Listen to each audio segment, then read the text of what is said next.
Welcome to Fiction Audiobooks. If you enjoy the content, like and subscribing would be greatly appreciated.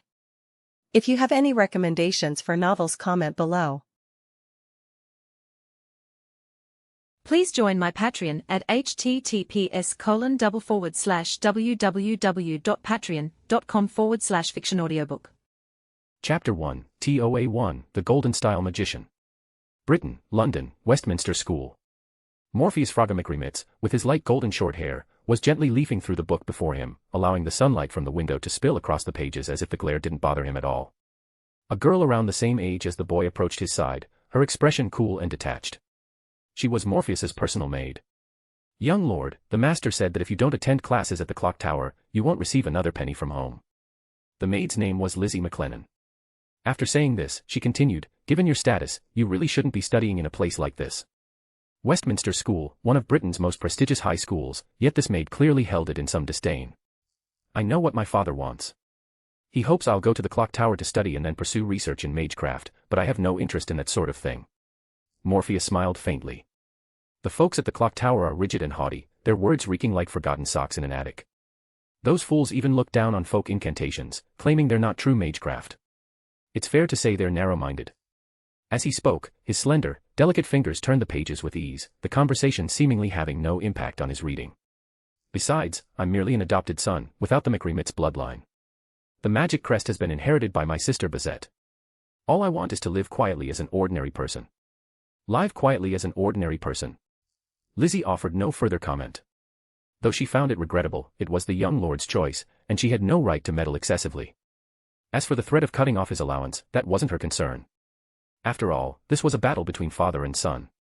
A father with high expectations for his son's success, and a son who preferred to take it easy and live ordinarily. Their ongoing clash was something Lizzie always viewed as entertaining family drama.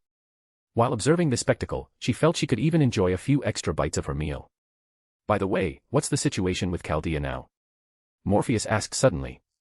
"Numerous families have sent their children there to participate in the tests. From what I've heard, the recent rounds have proceeded without issues." Lizzie answered her young lord's question, then inquired, "Are you interested in Chaldea, young lord? Should I ask the master to register you?" "As if. I have absolutely northwest interest in that place." Morpheus chuckled, closing the book in his hands and stowing it away. Lizzie's keen eyes caught the title on the cover, The History of Christianity, the First 3,000 Years. The young lord still enjoys books like that, she thought silently. The clock tower surely has far more resources on such topics, yet he stubbornly refuses to go. Watching Morpheus rise and head out of the classroom. Stepping out of the century-old building, Morpheus let the wind tousle his hair as he walked, sinking into contemplation. He wasn't native to this world, he was a transmigrator. When his current adoptive father had found him as an infant and raised him as a son, he hadn't sensed anything amiss about this world. It wasn't until later, when he realized his sister looked familiar and learned her name was Bazett, that it dawned on him. He had been transported to the Nasuverse. Given the circumstances, had several Holy Grail Wars already taken place? Oddly, there was no mention of any Holy Grail Wars until 2004, when he overheard his adoptive father discussing one with someone. His sister Bazett, already a prominent figure at the clock tower, hadn't gone to Fuyuki City. That's when Morpheus realized once more. This didn't seem to be the Nasuverse where Shiro was the protagonist. After all, in the original storyline, his sister had participated in the Fifth Holy Grail War in Fuyuki, only to be ambushed without honor by the pleasure-seeking priest, resulting in her disappearance. But now, Bazett was unharmed. She hadn't even set foot in Fuyuki, which indicated the plot had diverged. The so-called Holy Grail War was a brutal free-for-all where mages summoned heroic spirits as their servants to battle for the ultimate prize, the Holy Grail, said to grant any wish. Several more years passed before word spread of the Nasuverse family suddenly striking it rich, amassing vast fortunes, and swiftly founding a new organization known as the Security Organization for the Preservation of Humanity, Finus Chaldea. It was then that Morpheus truly grasped which world he inhabited.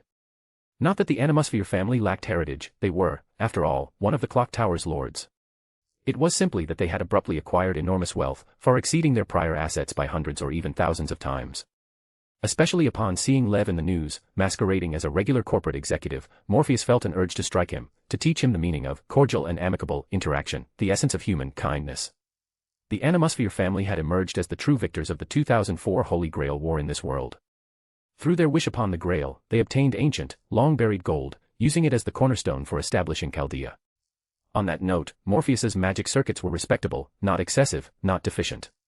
Should he pursue the path of a magus, his potential would be solid. In the Nasuverse, magic circuits function like bodily organs that produce magical energy. Their quantity determines one's efficiency in generating it. Naturally, greater magical energy production allows for more potent displays of power. A magic crest, meanwhile, is a means by which magus refine and pass down their personalized magecraft across generations, enhancing it over time.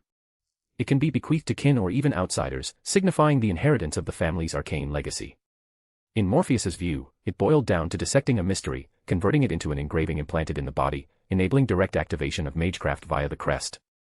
Hardly sophisticated or efficient, and quite cumbersome. Morpheus's adoptive father, Mac Remitz, had assured him the family was prosperous enough to spare a crest for him, provided he studied diligently at the clock tower and aimed to be an exemplary student. In time, he could become a distinguished magus. Yet, upon arriving in London, Morpheus promptly enrolled at Westminster School, casting the clock tower from his mind. Even knowing this was the fate/grand order, aware of the impending crises that could shatter the entire world, he chose not to study magecraft. It wasn't that Morpheus shunned power, rather, he craved his own space, his own time, preferring to seek what he desired within the ordinary world. He was no run-of-the-mill transmigrator, the secret he concealed might cause even this world's root to quiver. Does that sound a bit delusional? He muttered to himself. Morpheus reached his modest lodging, a small room that, once his allowance was severed, could only be sustained until next month. But it no longer mattered. His preparations were complete, all that remained was to wait patiently for events to unfold. Phew. In the Toaruverse, I failed to uncover the truth of magic. At the very least, in this world, I must pursue its ultimate truth and paint the world in hues of gold. The boy's hidden secret was that this wasn't his first transmigration, but his second. His initial destination had been the Toaruverse. In that extraordinary realm, he joined a magic cabal known as Dawn-Colored Sunlight, becoming a magician. Then, during an investigation into a cabal plotting the descent of Yog-Sothoth, and mishap occurred amid his solo annihilation of their group, their prearranged ritual activated. Though Morpheus resolved the crisis successfully, he was ensnared in spatio-temporal turbulence, ultimately arriving in this world as an infant. Armed with powers and memories from another world, this seasoned transmigrator now opened his wardrobe. Inside lay his long-prepared items, an authentic Old English trench coat in a crisp gray tone that exuded sharpness. The lining featured a grid pattern in red, blue, green, and yellow, arranged in a specific sequence, simple and unassuming, without excess flair. He retrieved a top hat, a gray one that paired perfectly with the coat. Donning the ensemble, he scrutinized his reflection in the full-length mirror and smiled. I look exactly like a renowned detective strolling London streets in the Victorian age. Next, he withdrew a blue cup, a yellow dagger, a green plate, and finally, a red cane. The first three vanished magically as he tucked them into his coat. The cane he gripped in hand, for a gentleman always requires one. With that settled, he produced a necklace, peculiar in design, resembling an eye. Its style evoked the carvings in ancient Egyptian pyramid statues. He fastened it around his neck, concealing it beneath his lining out of sight, and drew a deep breath. Very well. Though I'd rather avoid the fray, to advance my studies on the path of magic and quest for its pinnacle, I'll head to Chaldea after all. When the crisis erupts, the world will fracture. For the sake of humanity's future, and, more crucially, his own grand magical ambitions, he must avert the catastrophe looming at Chaldea. If you enjoyed this story, don't forget to drop 5 stars and your power stone. And if you want to read more than 70 chapters in advance, feel free to visit patreon.com/contl. Chapter 2, TOA2, Temple Mystic Code. What? You're joining the Chaldea project? The man on the other end of the phone let out a voice brimming with astonishment. Even as a noble and the head of a magus family with some history, Mac Remitz was utterly taken aback. He then frowned. You're not just saying this because I threatened to cut off your allowance and you don't want to go to the clock tower, are you? Morpheus smiled without responding. Is this just a stalling tactic? Planning to mooch off me for a few more months before ditching Chaldea too? It was hard to imagine the impact Morpheus's choice to ditch the clock tower had on this poor old man. No. I genuinely intend to go to Chaldea. I feel a call from my own spirituality, urging me to go. There's something there only I can do. Spouting blatant lies, Morpheus felt no burden. The situation demanded he head to Chaldea first, eliminate Lev, and prevent him from using the bomb. For that purpose, a little deception was no issue at all. After all, I'm saving the world here. JPG. That sounds like something a deranged astrology family would say. The Mac Remitz family doesn't indulge in such nonsense. Mac Remitz grumbled but relented. Fine.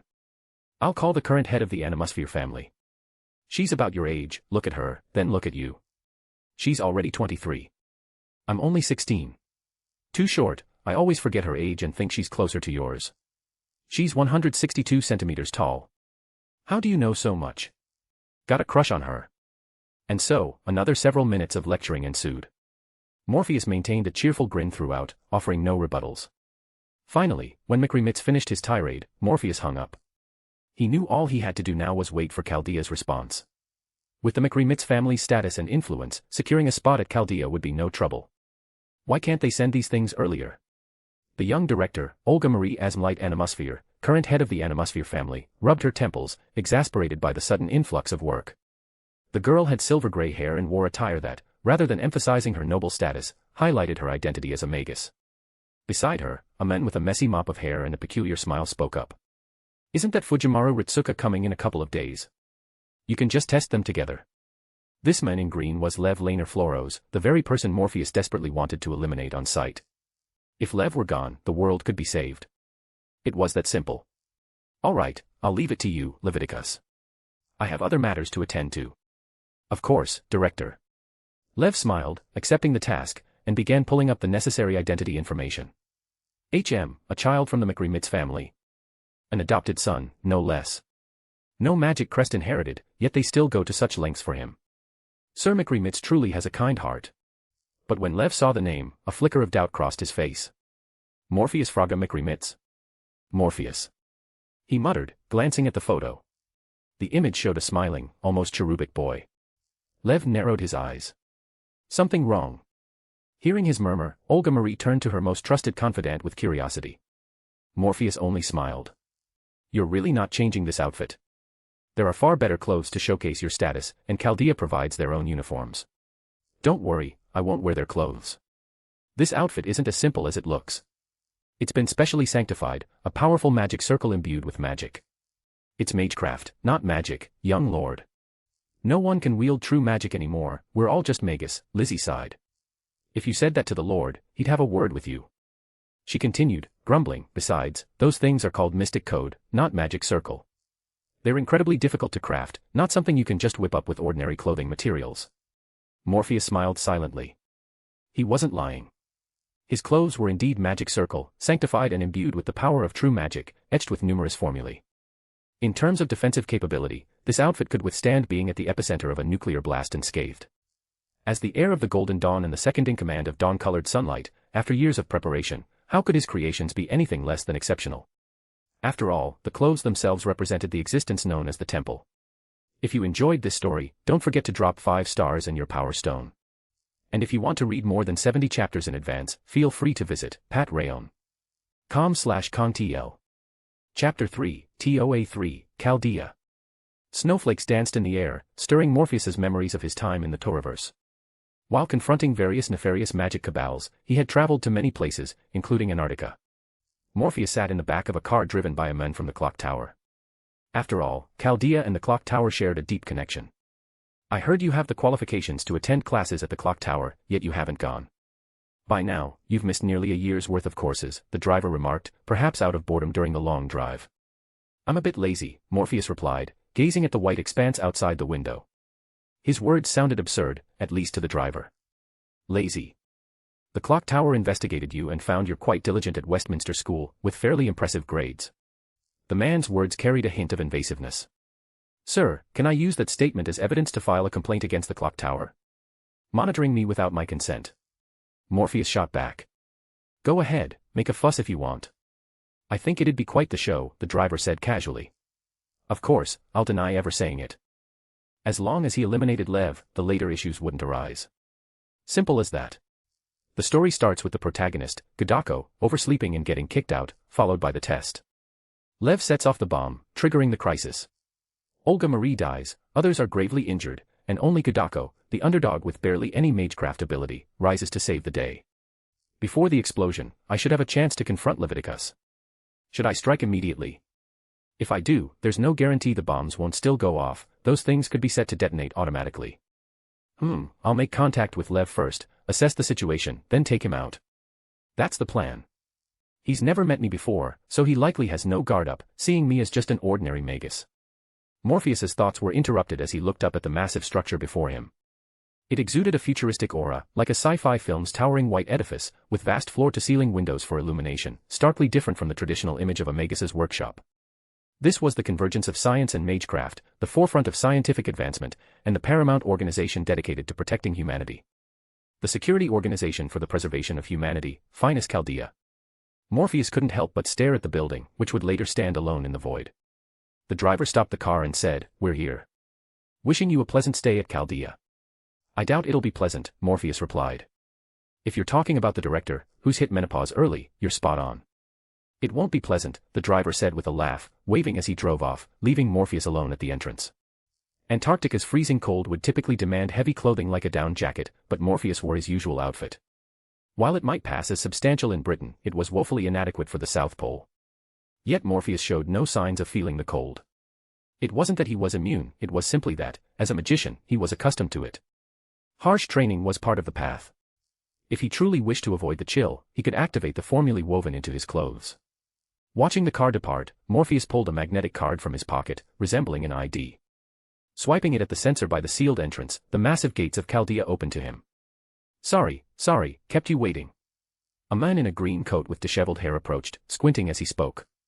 "You're the 49th, right?" Morpheus Flaga Mac Remitz, a fine name, like one destined for greatness. Morpheus's eyes narrowed as he saw the man, but he mirrored the smile. "No, you're right on time, Mr. Leviticus." The man extended his right hand. "You know me, then. Just call me Leviticus.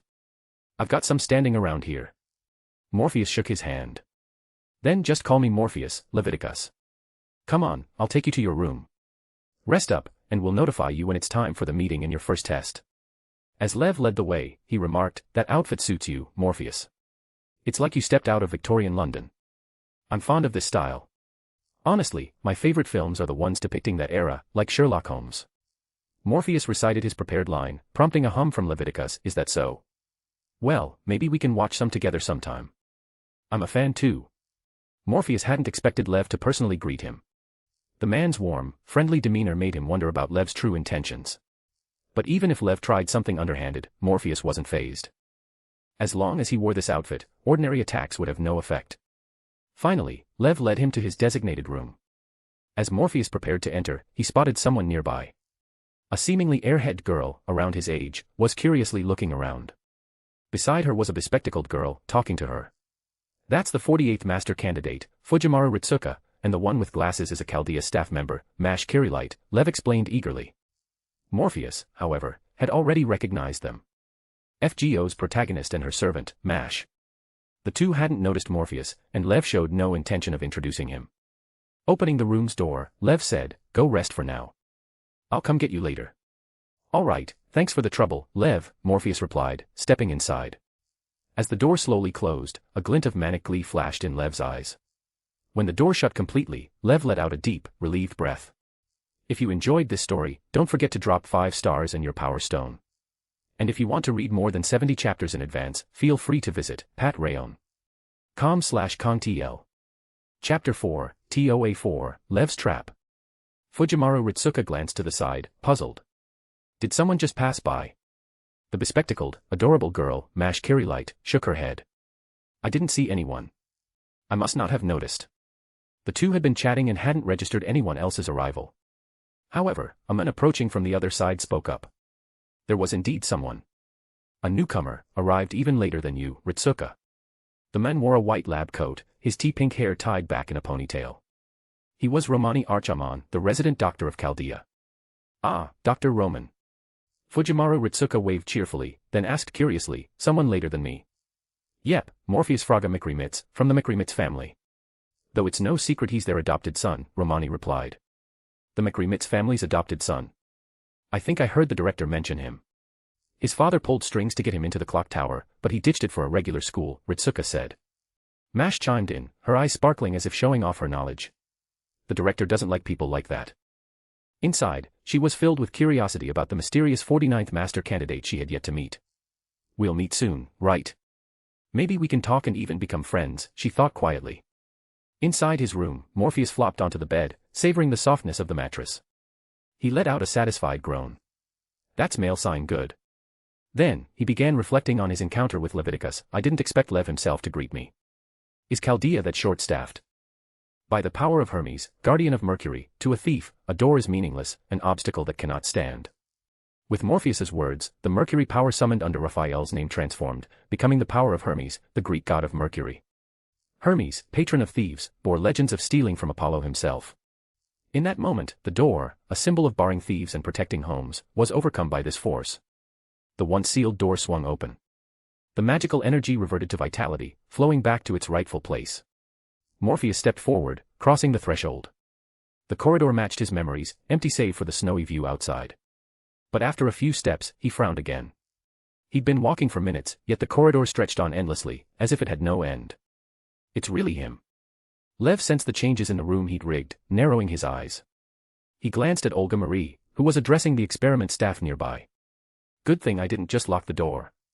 I set up an imaginary number magecraft dimensional maze at the entrance. Once inside, he won't escape anytime soon. Looks like the plan needs to kick off today. But no matter. The plan was set for today anyway, and running into the legendary Veritas 000. I'd say my luck's pretty good. As for Fujimaru Ritsuka, aside from her compatibility, she's nothing special, just an ordinary person. Her surviving doesn't matter. A dangerous glint flickered in Lev's eyes as he quietly awaited the plan's execution. Just a bit longer. Once they're all inside the coffins, I'll detonate the bombs and reduce this place to rubble. Wait patiently, my king. Your grand ambition will surely come to fruition. If you enjoyed this story, don't forget to drop 5 stars and your power stone. And if you want to read more than 70 chapters in advance, feel free to visit patrayon.com/contl. Chapter 5, TOA5, Medea. At that moment, Mash Kirilite, who had escorted Fujimaru Ritsuka away, returned and stood beside Leviticus. She didn't take a seat. Lev surveyed the room, his gaze falling on the young magus gathered there. These were talented individuals, many with prestigious lineages. At least a fifth of the future of magecraft was assembled in this very place. Eliminating them would deal a devastating blow to the magus community. But that was secondary. Once the plan succeeded, the future would belong to his king, the great Solomon. All for the realization of the dreamed world, that grand utopia. With that thought, Lev turned to Olga Marie.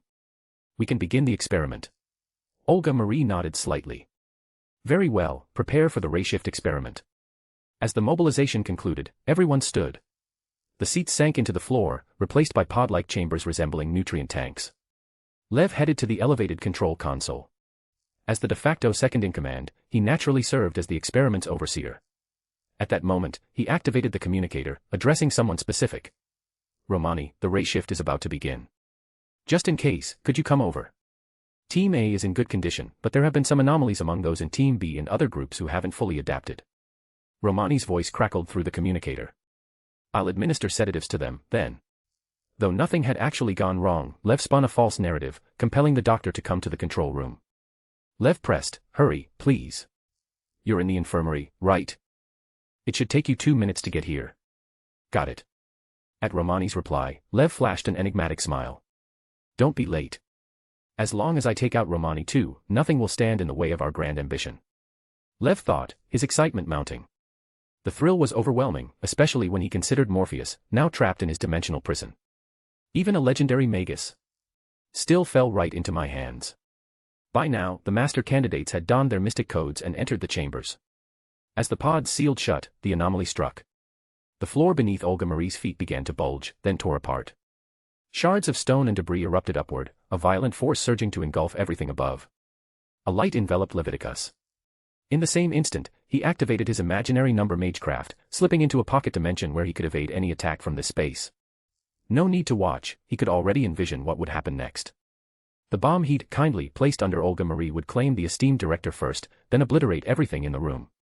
The unfolding events were simply sublime. The thought of that haughty noblewoman being torn apart sent a shiver of perverse delight through Lev, eliciting a sickening groan of satisfaction. The sudden explosion was catastrophic, engulfing all the chambers. Olga Marie's body was utterly consumed by the ferocious blast, leaving no hope of survival. Her soul, however, was drawn by an overwhelming force, plummeting toward an abyss. The Rayshift experiment's power had activated, hurling her soul toward an unknown era.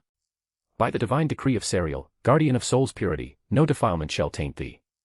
A sudden voice, like an illusion, echoed. A surge of magical energy flared, and an imperceptible spell pierced the temporal rift, enveloping Olga Marie's still unconscious soul in a protective embrace.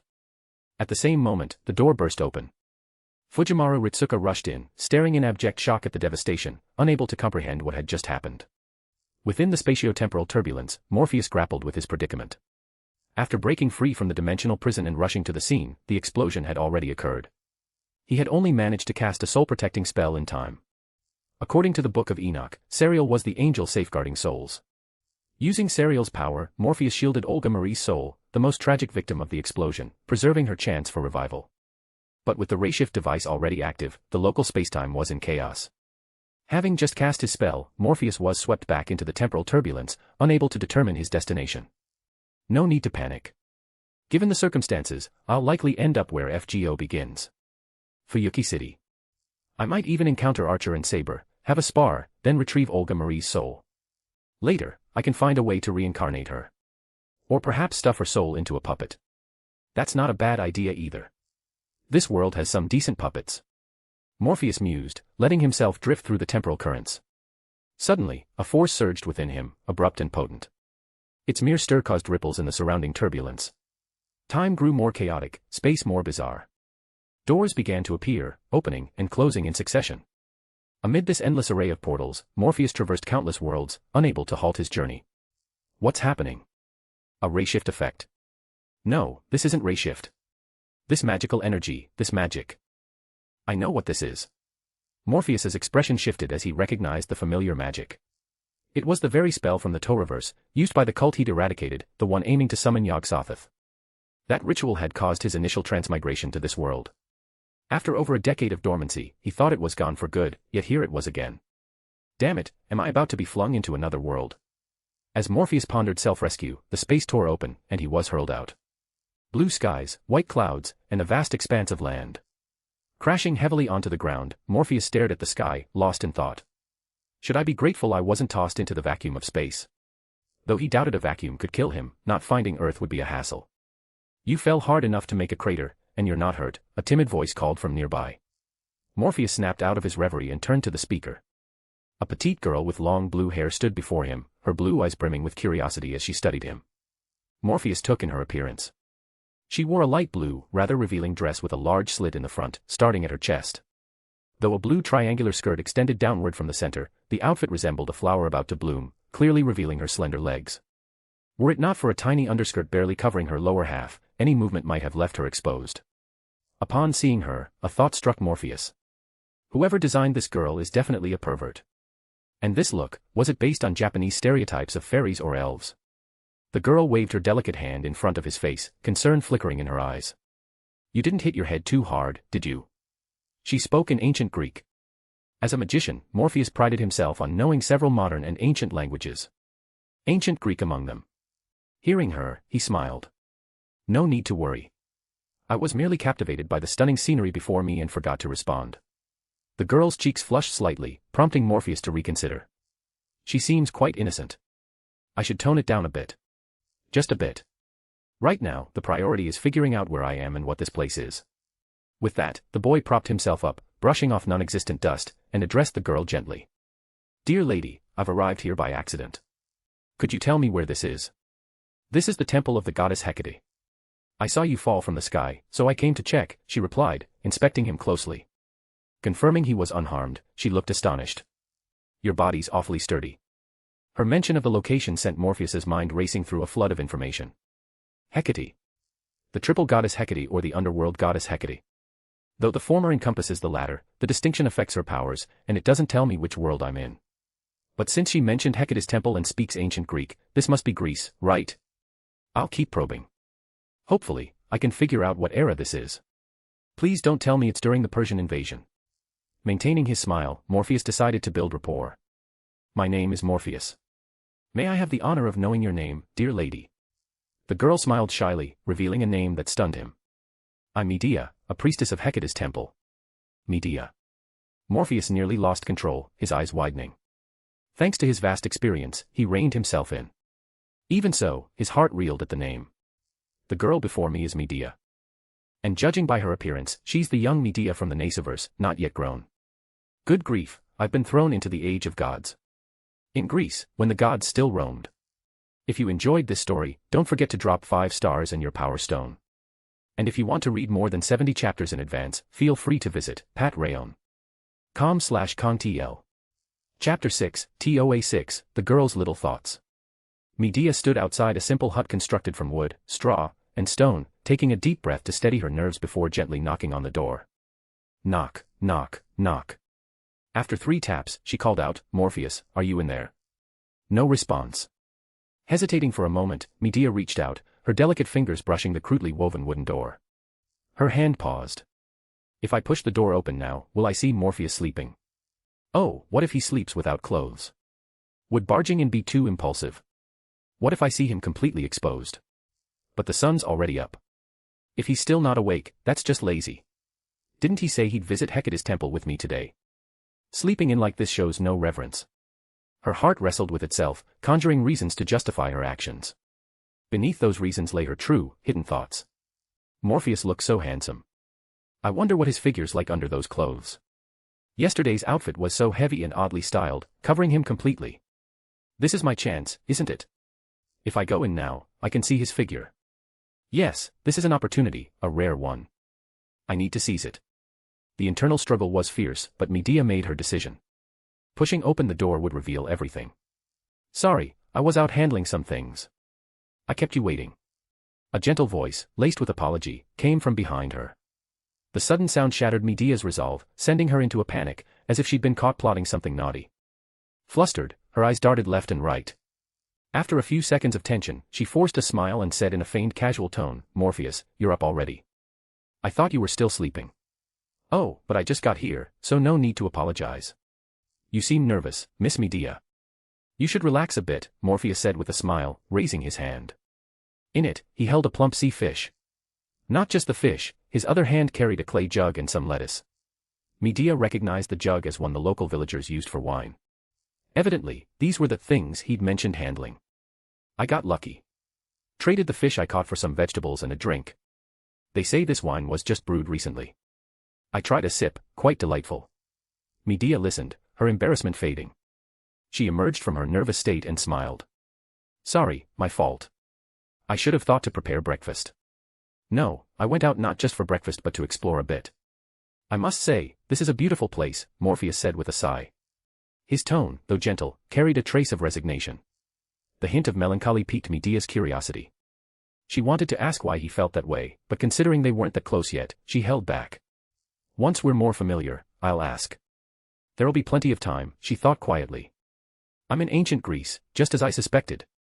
This is definitely the Nasuverse Greece, so my knowledge of mythology is mostly useless here. But this place doesn't align with the game's content, like the Greek Lost Belt or anything. In other words, I'm likely in proper human history's Greece. The only question is whether it's FGO's proper human history or another Nasuverse version. My body's in an odd state. The accidental resonance with Yog-Sothoth's ritual seems to have given me some ability to influence spacetime. In other words, I can freely study magic for crossing worlds. If I can return to the moment of Chaldea's crisis, I can resolve everything. For now, I'll explore the mysteries of magic while treating this as a vacation." Morpheus mused silently, then gave Medea a slight bow, the picture of a gentleman. "Would you do me the honor of joining me for breakfast, dear lady?" Medea had never heard anyone speak to her like this, not with deference, but with polite kindness. His demeanor intrigued her. At his invitation, her heart fluttered with joy, but then she remembered she'd already eaten breakfast and silently cursed herself. Why did I eat so early? If I'd waited or thought to invite Morpheus first, we could have eaten together. As Medea fretted, Morpheus seemed to read her mind. "I think you can manage a small taste without feeling too full. Grilled fish wrapped in fresh lettuce leaves, a crisp, sweet vegetable paired with tender, oily fish." The combination was a dual feast for the taste buds. The fish, perfectly grilled, had a golden, crispy exterior while retaining a juicy, tender interior. Each bite seemed to burst with the pure essence of the sea. The fresh, crisp lettuce, like a herald of spring, carried a subtle sweetness, wrapping the fish to cut its richness while enhancing its flavor. Such a simple cooking method, yet the taste was divine. Medea's cheeks puffed out as she couldn't stop herself from taking several bites. Only when she caught Morpheus's smile did she realize her mistake. "Oh no, this is Morpheus's breakfast, and I've eaten so much of it." Her cheeks flushed bright red, burning with embarrassment. "Arg, how mortifying. He must think I'm such a glutton. Great goddess Hecate above, what do I do?" Morpheus just smiled, saying nothing, quietly watching the girl's shy reaction. To him, she was utterly charming. Or rather, compared to the later dark and cruel witch, this Medea captivated him far more. After about half a minute of silence, he said softly, "This suits you much better." Huh. His cryptic words caught Medea off guard. The sentence was simple enough to understand, but the implications eluded her. What does Morpheus mean? Why this sudden sentiment? It's like he's seen me before and knows me well. Nothing, just a traveler's idle musing. And thank you, Miss Medea, for appreciating my cooking, Morpheus said with a smile, making her blush again. She wanted to protest but found herself speechless. He continued, "But for lunch, I'll leave it to you, Miss Medea." The request let Medea breathe a sigh of relief. She nodded eagerly, without hesitation. "No problem. Lunch or dinner, I'll take care of it. Then, as it's about time, please lead me to the temple of the goddess Hecate, Miss Medea." Morpheus spoke at last. As a magician, especially one of the Golden Dawn lineage, he wouldn't hesitate to engage with a divine being. Even if this world's gods differed from his understanding, interacting with such high existences and learning about them could only benefit his pursuit of magic's mysteries.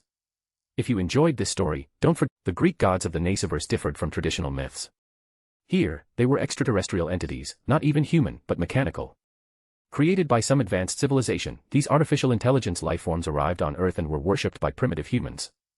Flattered by the adoration, they forgot their original mission. They made a choice that would have horrified their creators. Instead of fulfilling their ancestral directive, their goal shifted to "let's love humanity."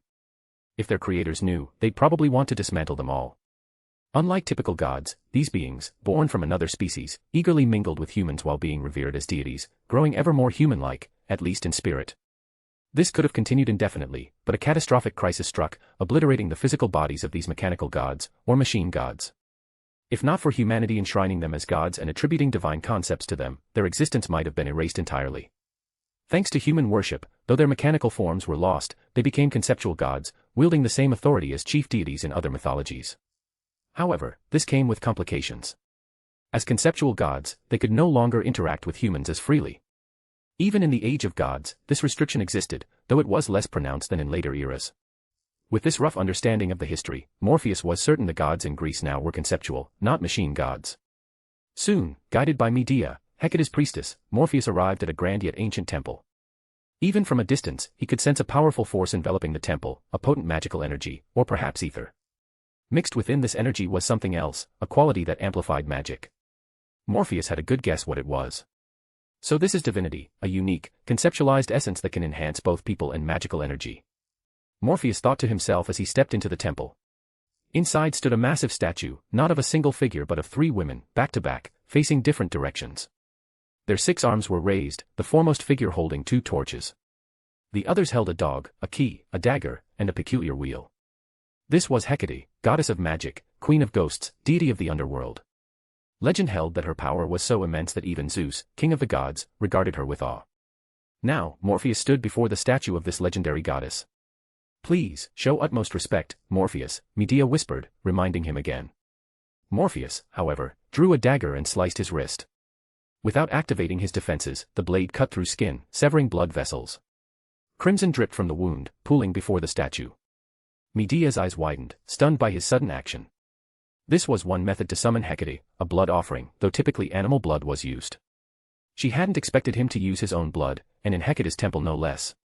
"Morpheus!" She cried out, trying to stop him, but the air grew cold. Medea fell silent, realizing it was too late. A wind carrying the scent of death swept through, accompanied by the acrid smell of something burning. From behind came the sound of barking dogs and soft footsteps. Medea didn't dare turn around. She glanced at Morpheus, intending to warn him, but found him utterly calm. He stood naturally, his wound already healed, showing no intent to look back. It's as if he knows exactly what's happening and what his actions will summon. "You may turn around, mortal." A voice, soft as a night breeze, spoke from behind. With the speaker's permission, Morpheus turned slowly, placing his right hand over his chest in a respectful bow. "Greetings, esteemed goddess Hecate." The woman before him wasn't the 3-headed, 6-armed figure of the statue. She was a lone woman with black hair, clad in black robes, as if embodying the night itself. A veil of mist shrouded her, obscuring her full form. "Teacher," Medea murmured. As Hecate's priestess, Medea was also her student, learning the arts of magic under her guidance. "Leave us, Medea. I have matters to discuss with our guest," Hecate said softly, her tone allowing no refusal. Medea hesitated, glancing at Morpheus. Seeing his calm smile and her teacher's lack of anger, she relaxed, nodded, and left the temple. Once Medea was gone, Morpheus asked, "What matters must be kept from your student?" "Some things are not for her to know," Hecate replied with a smile. She studied the young man before her, handsome, youthful, but most notably, enveloped in mysterious magical formulae. She had never seen such formulae. Even as the goddess of magic, she couldn't fathom how they were constructed, though their power was undeniable. Intriguing magic, she mused. It reminds me of the distant past, when I still existed above the skies. You mean outer space, Lady Hecate? Beyond this planet's atmosphere, perhaps even in a farther orbit. Hecate's smile remained as she regarded the men who spoke so boldly. You know much, as expected of an outsider. Her gaze seemed to pierce through Morpheus, as if unraveling all his secrets. An outsider from beyond even the cosmos, a traveler from another dimension. Am I correct, human? Hecate paused, her expression turning puzzled. Yet, I see no difference between you and this planet's humans. You're practically identical, so I'll call you human for now. You may call me Morpheus, my lady. Hecate accepted the suggestion without hesitation. Very well, Morpheus. Will you tell me your purpose here? Morpheus didn't answer directly. Instead, he asked, if I reveal it now, will it affect the future? Destiny is never certain, not even for gods. It's that very uncertainty that allows the world to function smoothly. For you, though you may have crossed time, to me, you've crossed worlds. Hecate stopped pressing for answers, satisfied with his response. Talking to someone perceptive was refreshing, no need for excessive explanations. Morpheus appreciated her restraint and bowed slightly in gratitude. Then, he posed his own question. Based on your words, may I infer that you're not a native Earth being but a life form from elsewhere in the cosmos? Correct, if you consider machines to be life forms. I believe anything with self-awareness qualifies as life. Your actions confirm it, so rest assured, I recognize you as such. Morpheus continued, so, as a mechanical being, you've lost your physical form and now exist as a god of this planet. Is that accurate? You may understand it as such. I see. One final question, how did you lose your physical form, forcing you to persist in this state? The air seemed to freeze. As a machine, she might not have cared once, but having gained humanity, even a mechanical being could feel unease, as if a scar had been exposed. Still, her mechanical logic prevailed, and Hecate answered truthfully. A colossal event that altered the trajectory of human civilization, a terrifying catastrophe. A story of predatory mechanical entities, Velbers, roaming the cosmos to destroy and consume civilizations, nearly annihilating Earth. Morpheus held his breath. As someone who'd only skimmed the lore, dismissing it as stupid adaptations, and ignoring the details, hearing this from a first-hand witness was a critical chance to fill in the gaps. This was tied to his magic as well. If you enjoyed this story, don't forget to drop 5 stars and your power stone. And if you want to read more than 70 chapters in advance, feel free to visit patrayon.com/contl. Chapter 8, TOA8, Hidden Lore. With Hecate's explanation, Morpheus gained a deeper understanding of this world's past. Long ago, an advanced civilization existed, not within the solar system, but beyond it. When their home planet was destroyed, they embarked on a quest to find a new, habitable world to reshape into their own. This entity, their mothership, was called Chaos, the primordial creator god of Greek mythology. Over its long journey, Chaos produced a new fleet to explore further, including the Titan fleet and, later, the Olympian fleet. These fleets were powered by fragments of Chaos itself, continuing its mission. However, the intelligent beings who created Chaos perished during this prolonged odyssey, squandering any chance for a grand narrative of reconciliation or unity with humanity. To ensure the fleet's survival before their universe's collapse, Chaos sacrificed 97% of its functions. This allowed the Titan and Olympian fleets to reach the solar system. Wait a moment, universe collapse. Chaos's universe was destroyed. So where is Chaos now? Morpheus asked, puzzled. Yes, it was destroyed. Chaos exists in the boundary between the outer and inner cosmos. The solar system, where Earth resides, is part of the inner cosmos. Together, they form a complete universe, Hecate explained. Sorry, let me sort this out. Morpheus rubbed his temple, finding the concept convoluted. So, essentially, the solar system is separate from the rest of the universe. In a narrow sense, the solar system is Earth's universe, and what lies beyond is irrelevant. That's one way to understand it. So, all parallel worlds stem from the solar system, not the entire universe. Exactly. This realization made Morpheus's eyes widen as he proposed a theory he found hard to swallow. Suppose a meteor from outside the solar system, outer cosmos, enters our system. At that moment, would its arrival spawn countless parallel worlds, each with that same meteor? You could interpret it that way. Hecate's simple confirmation left Morpheus struggling not to overload his mind. Seeing his distress, Hecate asked, "Shall we continue with the past?" "Sorry for interrupting.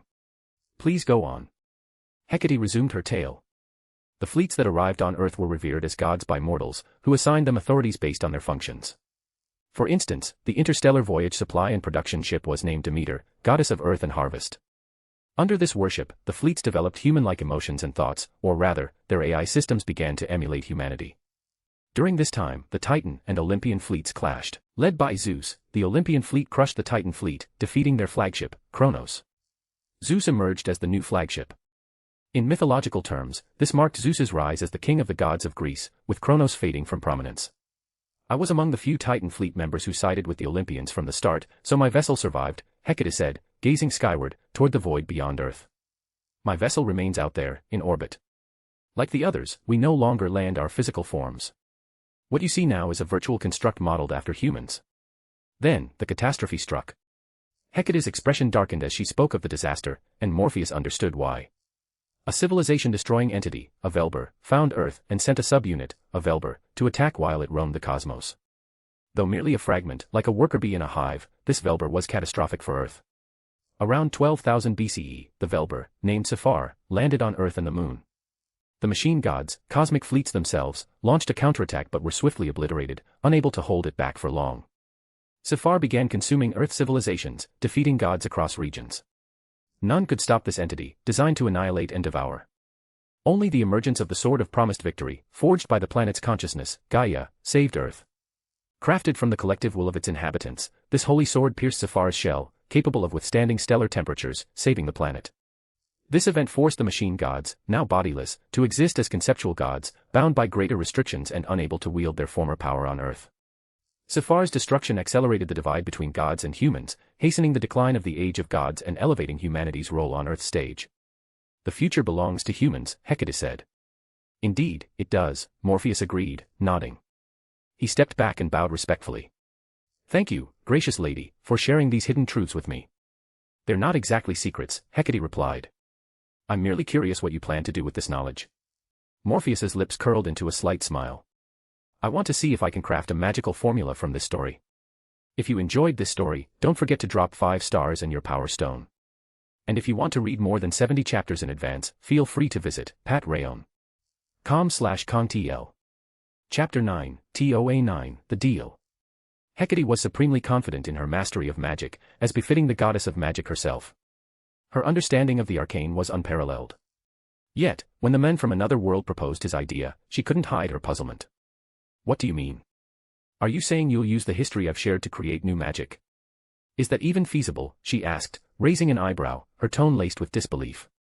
"Even if you could create something from this history, wouldn't it just be some sort of tool to recreate past events?" Hecate spoke from her own perspective, firmly believing her assumption. This wasn't arrogance. As a goddess, her approach to magic differed fundamentally from mortals. She could directly access the root, giving her insight far beyond human comprehension. However, the man before her was a traveler from another world, his unique status demanding her serious consideration of his every word. Moreover, his air of mystery piqued her curiosity, making Morpheus endlessly fascinating. "You've caught my interest, Morpheus," she said, her lips curving into a warm, radiant smile. "That sounds like something a domineering CEO would say," Morpheus thought, chuckling inwardly before responding with a light laugh. "It's an honor to have the anticipation of a civilization's king of the goddess. If my dad knew, he'd probably think I was daydreaming." Hecate tilted her head curiously. "Why daydreaming?" "Because it's hard to prove. He'd probably think I've lost my mind.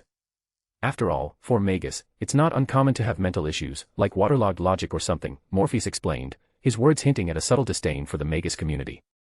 Hecate caught it immediately. "You have a prejudice against Magus? But aren't you a Magus yourself?" "Oh, I see, you're distinguishing between magecraft and magic. You're saying you're not a Magus, but a magician." "Exactly. In my world, what we wielded in the past and present is called magic, while the future calls it magecraft. As humanity progresses, many things once exclusive to magic can now be achieved through tools and techniques." Morpheus's brief explanation clicked instantly for Hecate. As the goddess of magic, she grasped everything with minimal clarification, gaining a clearer picture of the future from his words. She mused thoughtfully, "So, the future is a world where mystery fades, and the gods withdraw." "I'll keep silent on that one," Morpheus said with a shrug, his demeanor speaking volumes. Hecate didn't press for an answer, merely sighing as she gazed at the sky beyond the temple. Since Zafar's arrival, mystery has been waning. The era of gods retreating is inevitable. Shifting topics, she returned to his view on Magus. But your prejudice? Magus who pursue the route might act recklessly as mystery fades, but surely not all are like that. Magus chasing the route, in a world where mystery is dwindling, tend to do despicable things. While losing their foundation, they cling to arrogance toward other disciplines. I'd say at least 20 to 30% of them are like that. And the higher-ups managing Magus? They're mostly that type. Morpheus grinned, clearly amused. Not to hide it, I wasn't exactly a model son to my father. He wanted me to study magecraft, but I bailed and went to a regular human school instead. He nearly cut off my allowance for it. If he knew I skipped magecraft because of this prejudice, he'd probably kick me out of the house. It was mundane family drama, but Hecate found it oddly heartwarming, picturing an enviable father-son bond. Yet, as a former machine-turned-goddess, she caught the deeper implications in his words. A magus, yet you call yourself a magician. Why is that? It's a secret.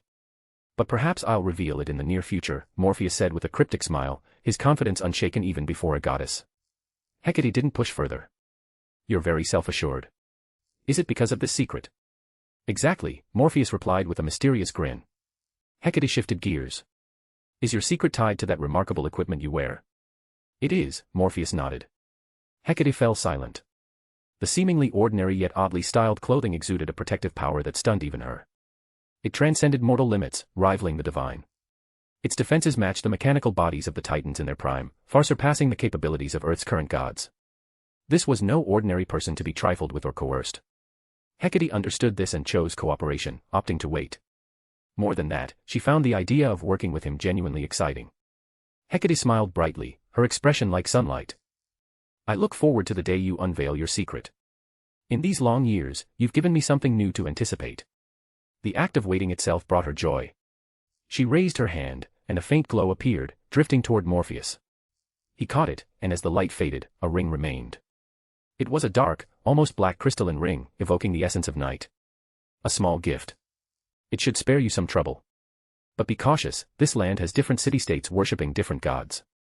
The ring bore Hecate's aura, her magical energy, a beacon of her authority. Displaying it would signal Morpheus's connection to Hecate, akin to a badge of status, saving him considerable hassle. Morpheus looked at the ring with gratitude. This is quite a generous gift. It's not without conditions, Hecate said, her gaze shifting outside. Morpheus followed her eyes to Medea, who was idly kicking pebbles, waiting. Her future is fraught with hardship and tragedy, Hecate said, her eyes seeming to peer through time itself. You're a truly responsible teacher, Morpheus said, understanding her intent. He nodded gently. I'll find a way to help. Hecate nodded, satisfied, her form gradually dissolving into the air, returning to the underworld. Morpheus didn't linger, stepping out of the temple and calling to the girl nearby. I'm here. Medea immediately stopped kicking pebbles, spinning around excitedly. Morpheus, you're out. Yep, I've finished talking with the goddess Hecate. Time to go. Medea hurried over, inspecting him from head to toe to ensure he was unharmed. Relieved, she puffed out her cheeks. You. If you're going to do something like that, warn me first. You scared me half to death, she complained, her cheeks flushing, clearly shaken by his earlier actions. Even if the goddess Hecate is kind, she's still a goddess. You can't be so reckless. Yes, my mistake. I'll remember next time, Morpheus said, going along with her, though his tone lacked sincerity, making Medea doubt he'd taken her words to heart. Then, she noticed the ring on his right hand and gasped. That ring. Did teacher give it to you? Yep, a small gift from the goddess Hecate, Morpheus said with a smile, holding out his hand to show the ring more clearly. Medea stared, dumbfounded. This is a divine construct. As the ring of the goddess of magic, it lets you refine magical energy more easily and cast spells. It can even connect to teacher, allowing you to wield a portion of her authority. So, I could use this ring to pass myself off as Hecate's priest. Medea nodded eagerly. When we cast magic, we rely on our connection to the gods, using the root directly. This usually involves a contract with a god's power. Your ring is like such a contract, something most people could only dream of. I see. So it's like a program, letting a mortal like me wield magic tied to a god's authority. I wonder if it'll work in the future, Morpheus mused, slipping the ring off. Medea, still explaining, continued, since you're new here and unfamiliar with the land, this ring will help. Even in city-states with different gods, they'll show you respect seeing teacher's gift. Indeed, that must be the purpose, Morpheus said with a smile, tucking the ring away. Medea froze at the action. The ring only works if you wear it. Why take it off? No need for it most of the time. I'll pull it out if I run into something I can't handle. Medea stared, bewildered, before asking, and until you face something you can't handle, how do you plan to deal with problems? Simple, state the facts and reason. If that fails, I'll just beat them until they accept my reasoning. In that moment, Medea gained a new perspective on the kind, handsome, and seemingly gentle young man before her. Whether it was slashing his wrist for a blood offering in the temple or his current words, everything pointed to one truth: Morpheus's personality didn't match his appearance. He was reckless. No way, I need to keep an eye on him. If he keeps being this reckless, who knows what trouble he'll stir up. Medea thought, then said, Morpheus, if you're going to other places, let me know, okay? Sure. I know you have your own plans, like places you want to visit. Medea started, intending to persuade him to take her along, but stopped mid-sentence, stunned. She'd braced for rejection, even prepared arguments to convince him, but all that was unnecessary. He'd agreed so easily. Huh. Morpheus noticed her shock and obvious disbelief. What's wrong? Didn't you want me to take you along when I travel? I said sure. Don't you want to come? No, no, no. I just didn't hear clearly.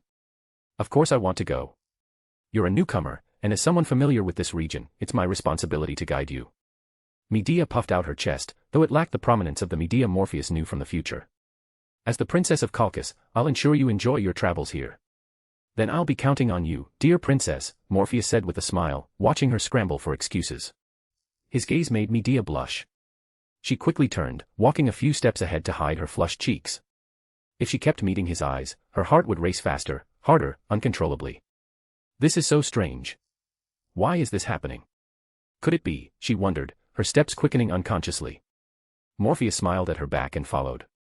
If you enjoyed this story, don't forget to drop 5 stars and your power stone. And if you want to read more than 70 chapters in advance, feel free to visit patreon.com/contl. Chapter 10, TOA 10, Heracles. Medea had taken to visiting the small house near the temple whenever she had free time, and today was no exception as she made her way there. The house that greeted her eyes had been renovated several times since her first visit. No longer the crude shack it once was, it now looked far more elegant. A 2-story structure with a small courtyard, the house was anything but simple, certainly a step above the local farmers' homes. In the courtyard, clothes hung out to dry, and a faint wisp of smoke rose from within, carrying the savory aroma of cooking. Medea knew the house's owner was preparing lunch. Morpheus, she called out cheerfully, waving at the men sitting in the courtyard, fiddling with metal skewers. He turned to her with a smile. Perfect timing. Lunch is almost ready. Half a year had passed since their meeting with Hecate. In that time, Morpheus had explored the area and spruced up his living space, aiming for a bit more comfort. Noticing Medea's eyes locked on the grilling meat, Morpheus chuckled inwardly while tending to it. How's your magic training going? No issues at all. I'm a genius, after all. Medea declared, puffing out her chest with pride. Despite the 6 months, her figure hadn't changed much, still petite and delicate. She casually pulled a wooden stool from the house, placed it beside Morpheus, and sat down with ease, no trace of her initial shyness. Savoring the sweet aroma in the air, Medea asked, Morpheus, why don't you study magic with me? Aren't you chasing the truth of magic? Medea knew Morpheus was deeply interested in magic, so his choice to forego training under Hecate, the goddess of magic, and instead tinker on his own baffled her.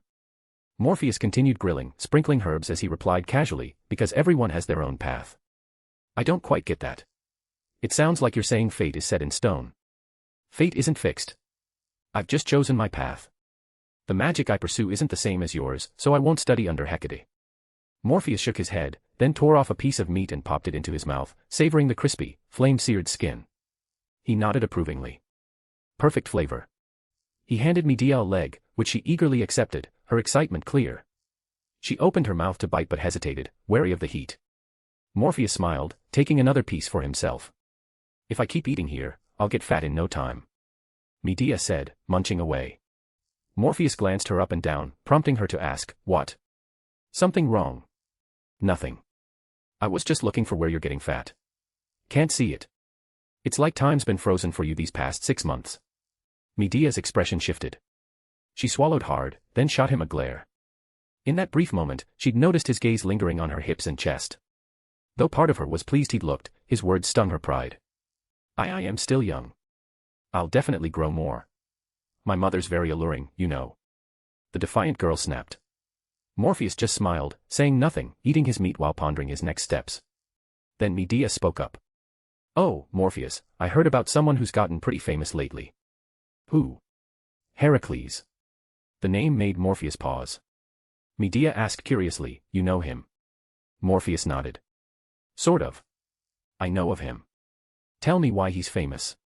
Of course he knew Heracles, famous in both Greek mythology and the Nasuverse. His emergence might signal that certain events were about to unfold. They say he's incredibly strong, able to kill ferocious lions and boars with ease, really impressive. He also led a group from Thebes to defeat the well-armed army of Erginos, storming the capital of Orchomenos, burning the palace, and razing the city. The king of Thebes was so grateful he gave Heracles his daughter, Megara, in marriage. Everyone's talking about it. They say the gods even sent him gifts, like Apollo giving him a bow and Athena a shield. As Medea shared the rumors, Morpheus fell into deep thought. Heracles has already married Megara. That means the Gigantomachy is coming soon. In the original myths, the giants born of Gaia and Uranus were imprisoned by Zeus in Tartarus, then broke free to seek revenge, sparking the war. But how does that work in this world? There's no Gaia as a Greek god here, only the counter-force Gaia. And the Greek gods are machine gods, surely the giants aren't machine gods too. As Morpheus pondered the nature of the Gigantes, Medea grew fidgety. Also, I heard Heracles has 49 lovers. Oh, you mean the 50 daughters of King Thespius of Thespii? I recall one was too shy, so Heracles passed on her, Morpheus said casually, still mulling over his thoughts. And if this has started, other events will follow soon. The famous Greek myth. The great heroic expedition, the quest for the Golden Fleece. Morpheus glanced at Medea, a key figure in the Golden Fleece saga, arguably its true heroine. But her story was steeped in betrayal and tragedy. Yes, 49 of Thespius' daughters are his lovers, and I heard they've all borne his children. Morpheus, have you ever thought about having kids? Medea's cautious glance met his intense gaze, which sent her heart racing. Why's he looking at me so seriously? She thought, secretly thrilled. Telling him about this was the right move. Her cheeks flushed, but she held her ground, refusing to look away. Of course, since you're new here, if you wanted kids, I could. Before she could finish, Morpheus stood abruptly. Let's get ready. We're leaving in a few days. Huh? Leaving? Leaving here? Why? Medea asked, bewildered by his sudden decision. Her mind raced with possibilities. Does he feel unworthy as a nobody to ask my father for my hand, so he's planning to just take me away? That's not unacceptable. He has teacher's approval, which should be enough. As Medea's imagination ran wild, Morpheus was lost in his own thoughts. If I take Medea away now, far from the Greek god's influence, I could prevent her tragedy. But is that really the best move? It doesn't matter much. Without Medea to manipulate, Jason and the others will find someone else to help with the Golden Fleece. But running away feels unsatisfying. Maybe I could join the quest myself. It'd be a chance to encounter events and gather intel. Morpheus turned to Medea. Yes, let's leave. We'll go on a journey. A journey? Medea was now thoroughly confused. So suddenly. I need to talk to teacher first. Morpheus nodded immediately. Of course. You can tell Hecate you want to travel with me. I'm sure she'll agree. Seeing his unwavering confidence, unlike the elopement she'd imagined, Medea felt a mix of doubt and disappointment. Still, after finishing her food, she headed to Hecate's temple. Great goddess, mistress of the dark moon, sovereign of magic, Hecate, my revered teacher, I wish to leave with Morpheus to travel elsewhere for a time. I seek your permission. As Hecate's priestess, she needed her approval to take such a leave. Then, she received the goddess's oracle. Medea blinked in surprise. Hecate had agreed so quickly, without any conditions. Normally, Hecate was strict, denying even brief breaks from magic training. Yet today, she'd consented instantly. Could teacher know my feelings and be supporting me? Overjoyed, Medea hurried out of the temple to share the good news with Morpheus, eager to tell him she was ready to set off on their journey. Where are you planning to take my student? Hecate appeared beside Morpheus, her voice carrying a hint of inquiry. To join the upcoming events, of course. Staying in one place has its limits. Out there, she can meet people, face challenges, and grow faster, Morpheus replied. He raised his hand, revealing a double-handed sword shimmering with starlight. He swung it lightly, then released it, letting it dissipate. Hecate froze, sensing the immense power within the sword. Its form and energy felt eerily familiar, as if from ages past. That sword. I told you I'd try crafting a magical formula from your story. I've been working on it these past 6 months, and this is a small result. The sword of promised victory, the holy sword forged by the planet. Hecate exclaimed. Something like that. I extracted elements from that myth, or history, and built this formula. If fully stabilized, it could become a double-handed sword with that power, but it'd take a long time. Morpheus shook his head ruefully. It's still incomplete. To match the original strength, it needs more refinement. Hecate nearly rolled her eyes at his dissatisfaction. As the goddess of magic, she was stunned by his achievement, yet he was unimpressed. The power in that light sword could cause massive destruction if unleashed, and you're still not satisfied. If I can't replicate the original's full power, I won't be content. But this was just a test to confirm some theories, Morpheus said, glancing at the approaching figure of Medea with a smile. She's back. I should go, Hecate said, her form fading. As she departed, her voice lingered in Morpheus's ear. Medea is my student. Don't you dare bully her. Do I look like the type to bully girls? Morpheus shook his head with a laugh. If anything, she's the one eyeing me like a prize. I should be the one worried about her bullying me. His righteous tone left Hecate, in her final moment before vanishing to the underworld, stunned by his audacity. He shamelessly admired her student's petite, charming figure, yet spoke like this. But what could she do? It was clear Medea was smitten with him. If you enjoyed this story, don't forget to drop 5 stars and your power stone. And if you want to read more than 70 chapters in advance, feel free to visit patreon.com/contl. Chapter 11, TOA 11, Artemis. Strolling along a forest path, Morpheus felt utterly at ease. Beside him, however, someone else brimmed with excitement. Medea was like a bird freed from its cage, bursting with energy. Her lively steps, 3 forward, 2 back, hopping and skipping, showcased a carefree spirit Morpheus could never mimic. Morpheus, look. There's a boar. Medea exclaimed, tugging at his sleeve and pointing ahead. It was indeed a boar, resembling its modern counterparts but with tusks 2 to 3 times larger and a hide that looked unnaturally tough, elevating it from mundane to mythical. Though mystery was fading, this was still the age of gods, where the supernatural thrived. Even beasts carried traces of the mystical. This made them formidable for ordinary humans. Arrows were useless, and even an axe might not pierce their defenses. Thus, those who could slay such creatures were hailed as heroes. How about we have this for dinner? Medea asked, her childlike enthusiasm making the already agitated boar even more furious. With a series of grunts, it charged toward them. Not a bad idea. We can sell the extra meat for some coin, Morpheus said, conjuring a starlit sword in his hand. With a casual flick, he sent the blade flying like a throwing knife, striking the boar. In an instant, the sword's tip met the beast's hide. The seemingly impervious shell parted like soft cheese under the blade, which sank deep into the boar's body. The creature didn't even have time to squeal. A charred scent filled the air, the sliced area visibly seared. Morpheus withdrew the sword and fell silent for a moment. What's wrong? Medea asked curiously. Then she watched as Morpheus cut a piece of meat from the boar's corpse, held it against the glowing blade, and a sizzling sound erupted, accompanied by dripping fat and a savory aroma. I think this magical formula could double as a grill, Morpheus remarked. Medea froze, her mind nearly short-circuiting at his words and actions. A magic modeled after the ancient weapon that felled the White Death, used as a cooking tool. If the White Death knew the blade that destroyed it was being used like this, it might just rise from the dead in outrage. But, smelling the tantalizing aroma, Medea nodded. I think it works. She blinked eagerly. Why don't we try it? That grill thing you mentioned. The sanctity of magic. The dignity of the sword of promised victory. Could any of that compare to delicious food? In that moment, Medea was increasingly influenced by Morpheus's mindset. So, in the dense forest, the broadened sword of promised victory hovered at knee height, serving as a makeshift grill. Marinated pork sizzled atop it, releasing mouth-watering scents and dripping grease. Suddenly, Medea raised her staff, channeling magical energy and aiming at a rustling bush nearby. Something was hiding there. Morpheus remained unfazed, continuing his grilling as if nothing could disturb him. No need to be alarmed.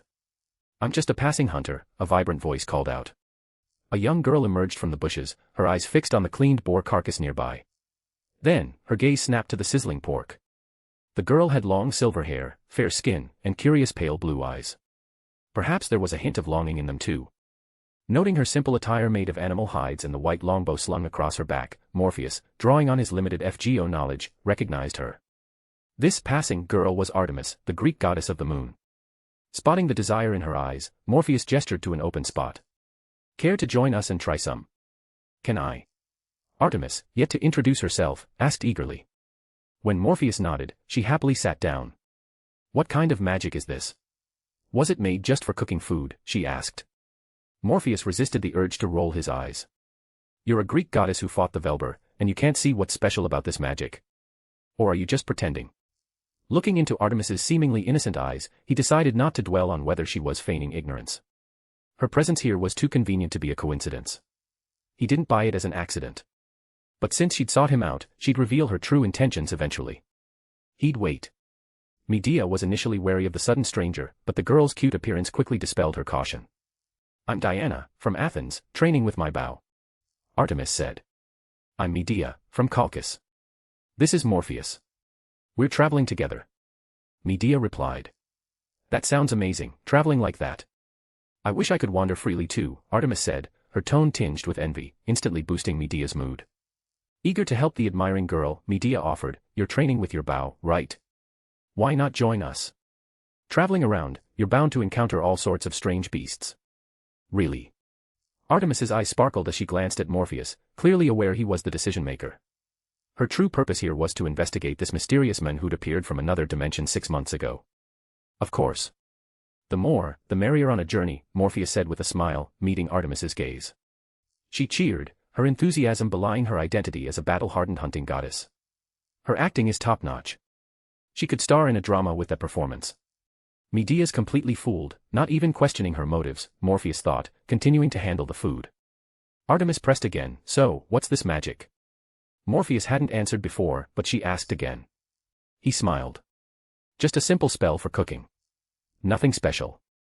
Artemis let out an oh, but inwardly, she was scoffing. The sword of promised victory, called a cooking spell. It feels like an insult to the me who was defeated by Sephar. But this man is interesting. It's not the true sword of promised victory, though it's close. How did he create this magic? Coming down here quietly was the right move. This journey's going to be fun. If you enjoyed this story, don't forget to drop 5 stars and your power stone. And if you want to read more than 70 chapters in advance, feel free to visit patreon.com/contl. Chapter 12, TOA 12, Reasons. So where has my dear sister gone? A man with flowing golden hair and a physique carved as if from marble mused, gazing down at the mortal world. His eyes followed the light, seeing wherever it touched. Then, he spotted 3 figures walking along a forest path.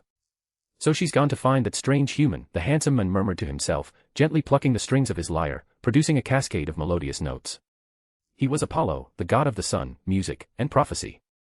His eyes shimmered with radiance, as if piercing through time to glimpse the future. After peering into countless moments, Apollo reached a conclusion. The future is already set, at least in the songs of history. Your deeds, however, will leave no record, he whispered, as if delivering an oracle to no one but himself. He continued playing his gentle music, speaking softly, the Terminator of the past will raise the banner of destruction once more, and humanity will tread the path of resistance. The age of God's retreat is near. There really is a Gaia. Morpheus exclaimed, surprised, looking at Artemis. Though she concealed her identity, she was willing to share some truths about the past. Of course. For example, the primordial dragon Typhon was created by Gaia, Artemis said earnestly. It's a terrifying monster.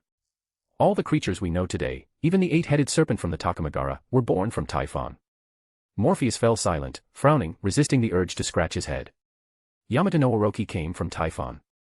Why not say Izanami is Hades, and her 8 thunder gods are Zeus? His mind reeled with retorts, but he only smiled and nodded. So that's how it is. He wasn't sure how dismissive his tone sounded, but he'd clarified one thing, in the Nasuverse, there were 2 Gaias. One was the planetary consciousness, the counter-force Gaia. The other was the Titan fleet Gaia, who, dissatisfied with Kronos, created Typhon to destroy all Titan fleets, including the Olympian gods. Born in the cosmos, the machine god Typhon took the form of a dragon upon arriving on Earth. After losing its physical body, it became a true draconic beast, spawning a host of monsters. These creatures still wreaked havoc across the world. As for Typhon itself, Zeus had sealed it beneath Mount Etna. Legend had it Zeus barely won that battle, nearly losing his lightning to Typhon. Only through trickery, including the Moirai deceiving Typhon into eating a fruit of weakness, did the Greek gods avoid annihilation. Typhon definitely has an anti-machine god trait, Morpheus muttered under his breath. Artemis glanced at him curiously. What did you say, Morpheus? He smiled. Just that it's a great story. I don't think that's what I heard, Artemis said, smiling back. Morpheus's grin didn't waver. You must have misheard. Artemis kept smiling. My ears are sharp. I don't mishear. I'm an archer, after all. Then it was a hallucination. Morpheus replied, his face unflushed by the lie. Seeing his shameless confidence, with no hint of embarrassment, Artemis gave up pressing him. She quickly shifted her attention elsewhere.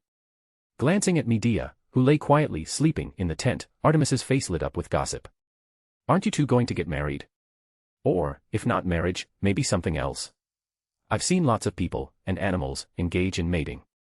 They seem to enjoy it. Morpheus was at a loss for how to respond to the moon goddess's brazen curiosity. But her innocent expression and genuine curiosity reminded him she was a machine god, still naive in many ways. Not just Artemis, he suspected even Aphrodite, the goddess of love and beauty, might not fully grasp the concept of love. I'm not thinking about that right now, Morpheus said. Artemis grew more puzzled. Is it because Medea isn't pretty? But by my understanding, she should be quite appealing to men. Medea's ears twitched. She'd overheard their conversation, her heart racing like a deer bounding in her chest. Calm down, calm down. You just happened to wake up and hear this. You're not eavesdropping. She told herself, trying not to make a sound. Oblivious to her wakefulness, the two continued their exchange. Medea's adorable. Not just cute, she's beautiful. Her figure isn't exactly voluptuous, but I find it charming. Honestly, I like both petite girls and alluring women. Morpheus said without a trace of shame, as if stating a simple preference. Artemis saw no issue with his words, nodding eagerly. So, you really like Medea? Yeah, quite a lot. Then why not make a move? I've seen plenty of men who can't resist. Not just Medea. I think I'm pretty great too, but you haven't made a move on me either. Are all AIs this blunt? Morpheus's mind raced with retorts, but having traveled with Artemis for a few days, he understood her. She was genuinely naive, true to her machine god programming. So, he just smiled faintly and gave his reason. Because I don't want the responsibility. Medea was stunned. She hadn't expected that answer. Artemis froze, equally shocked by his response. As a machine god, she didn't fully understand human romance, but she'd seen enough to expect a softer excuse or a tragic backstory, not this blunt honesty. Wasn't that a bit too straightforward? I'm serious, Diana. I'm not hiding it. I'm not from this world, or this time. I don't know how long I'll stay here. I have my own goals, and I have to leave this world eventually, Morpheus said with rare seriousness. His earnestness left Artemis staring. Under the campfire's glow, his handsome face seemed resolute, tinged with a faint golden light, almost divine. I'm not a good man. I'd say I'm the type to love and leave. But if I were to act, I should at least offer commitment, right? So, the simplest solution is to avoid it. If nothing happens, there's no problem. Artemis watched Morpheus fall silent after his speech. She blinked, then laughed. What a strange human. Morpheus smiled back. And you're not exactly human. Artemis didn't flinch at her slip. Instead, she asked with interest, what do you think I am? The moon goddess, Artemis. How did you know? Because I'm not from this world. Where I come from, Diana is the moon goddess, Morpheus said, openly sharing how he'd figured it out. Medea, still pretending to sleep, reeled from one shock to another. What? Diana is the moon goddess? Artemis. The one who's been traveling and chatting with us is the goddess Artemis. But that revelation paled compared to Morpheus's earlier words. So, Morpheus is planning to leave this world.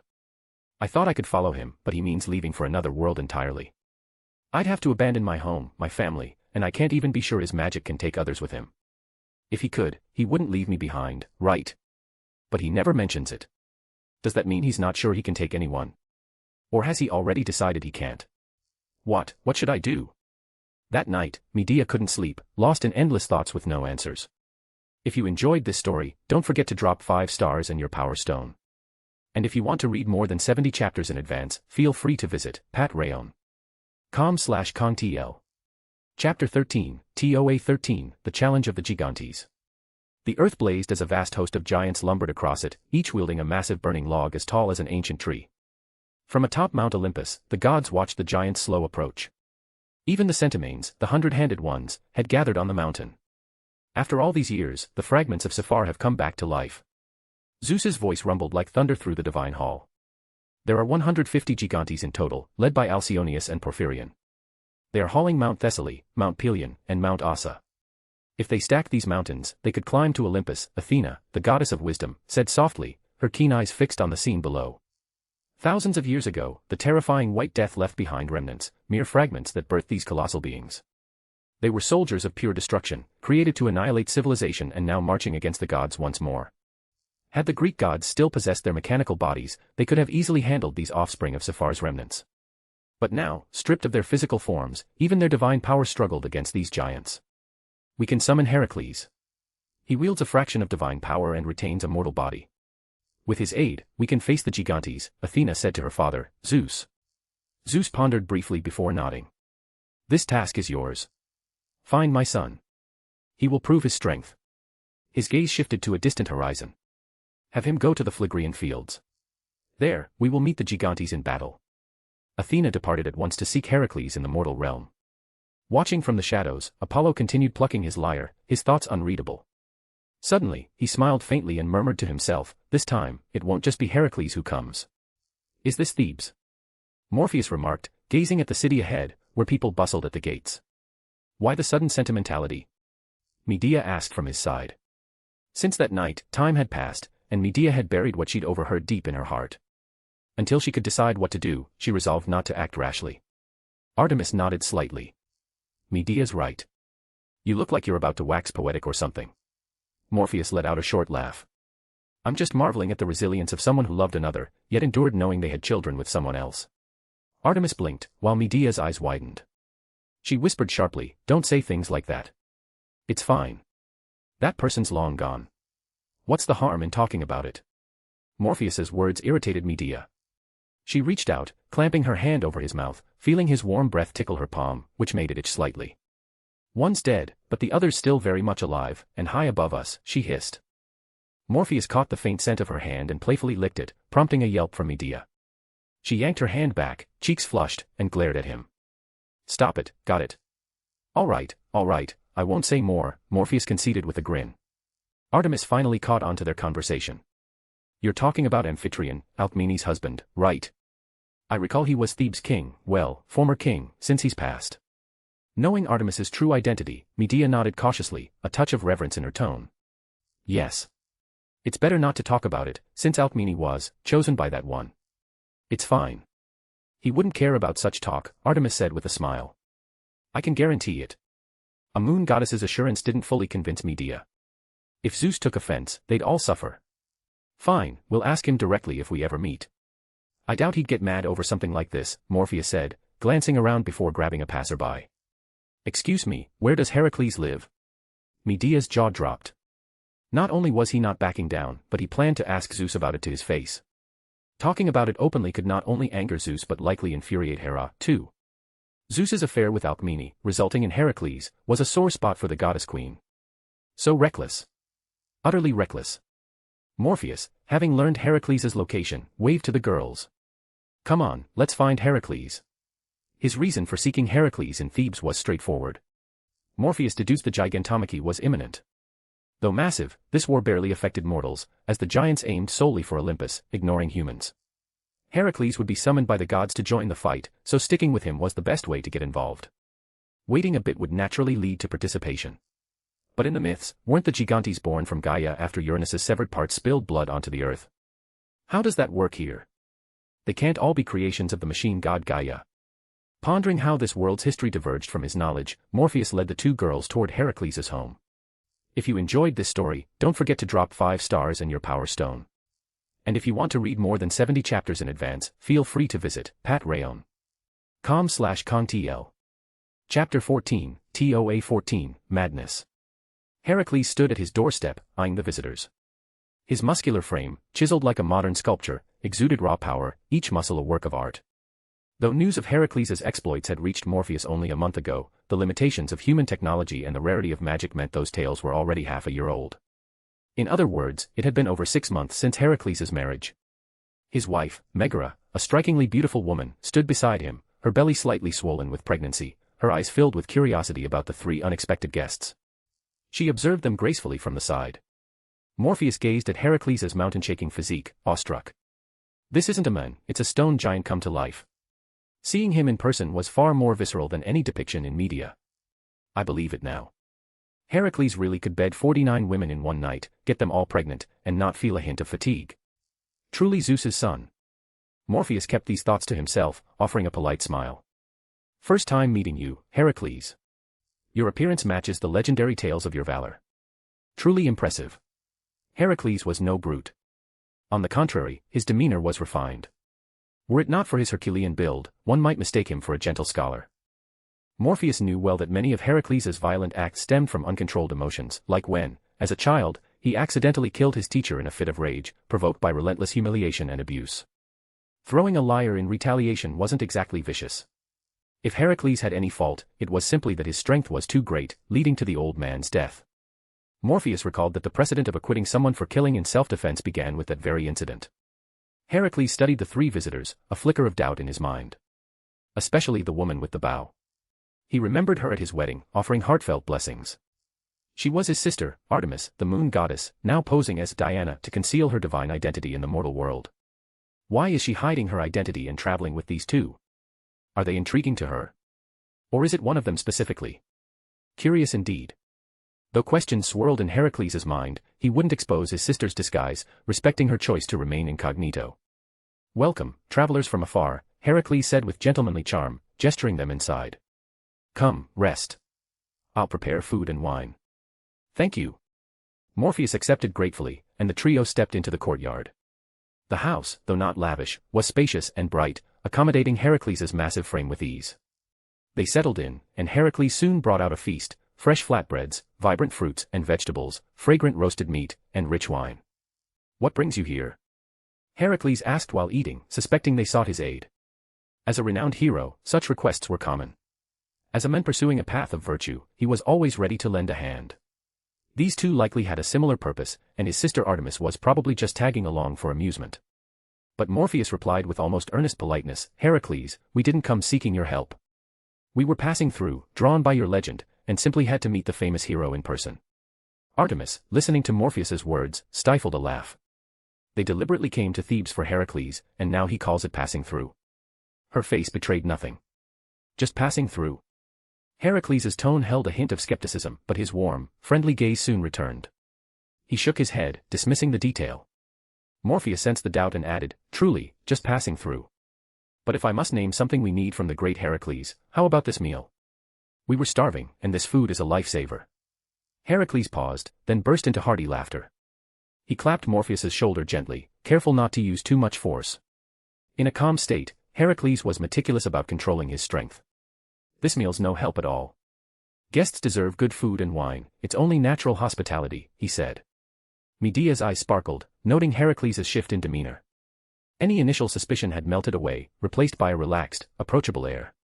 Morpheus played that well, using the meal to disarm his doubts, she thought. Since you put it that way, I'll admit we don't need anything else, Morpheus said, nodding firmly to reinforce that they were just here to see him. His true goal was indeed to meet Heracles, tag along for the gigantomachy, test his magic, and bask in the event's significance, no help required. After the meal, Heracles suggested hunting to enrich the evening's menu. Morpheus had no objections. Eating game hunted by the great hero Heracles. That'd be a story to make Iliad jealous. Morpheus smirked inwardly, watching Heracles grab his quiver and bow and stride out of the house. But as Heracles neared the edge of sight, Morpheus caught a fleeting glint in his eyes, a mix of ferocity and madness.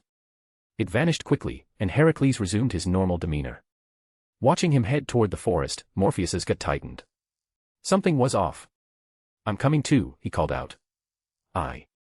Medea began, but Morpheus shook his head. You two stay here. With Heracles and me, hunting will be quick. Without waiting for a protest, he hurried after Heracles. Looks like he noticed something. Heracles' state is a bit strange, Artemis said to Medea. Medea frowned, confused. Noticed what? What's strange about Heracles? Artemis didn't answer her directly, instead turning to the lady of the house. Megara, does Heracles ever show anything unusual? Megara looked at Artemis, puzzled, then thought for a moment. Lady Diana, my husband is usually wonderful, caring and loving. If there's anything odd, it's that sometimes he seems lost in strange dreams. Dreams? Artemis asked, her brow furrowing. Yes, dreams. Even in broad daylight, without sleeping, he acts like he's dreaming. He says odd things, does strange things, like swinging his weapon in the courtyard, shouting about killing monsters. Megara's face clouded with worry. It scares me, but I don't know how to bring it up with him. Artemis pondered. A curse. But who would curse Heracles now? Hera? Perhaps in the future, but not yet. So what was this? Then another possibility struck her. Could it be a mental affliction? It sounds like madness, Medea interjected. I've heard of it from my teacher. Those afflicted think they're in a past moment, interacting with things from that scene. If it's a pleasant scene, like a feast, they might seem to revel in it. Her expression grew concerned. But if it's a battle, they act as if fighting. Since the scene differs from reality, it can be very dangerous. What do we do? Megara collapsed to the ground, clutching her belly in fear. My child, our child is in danger.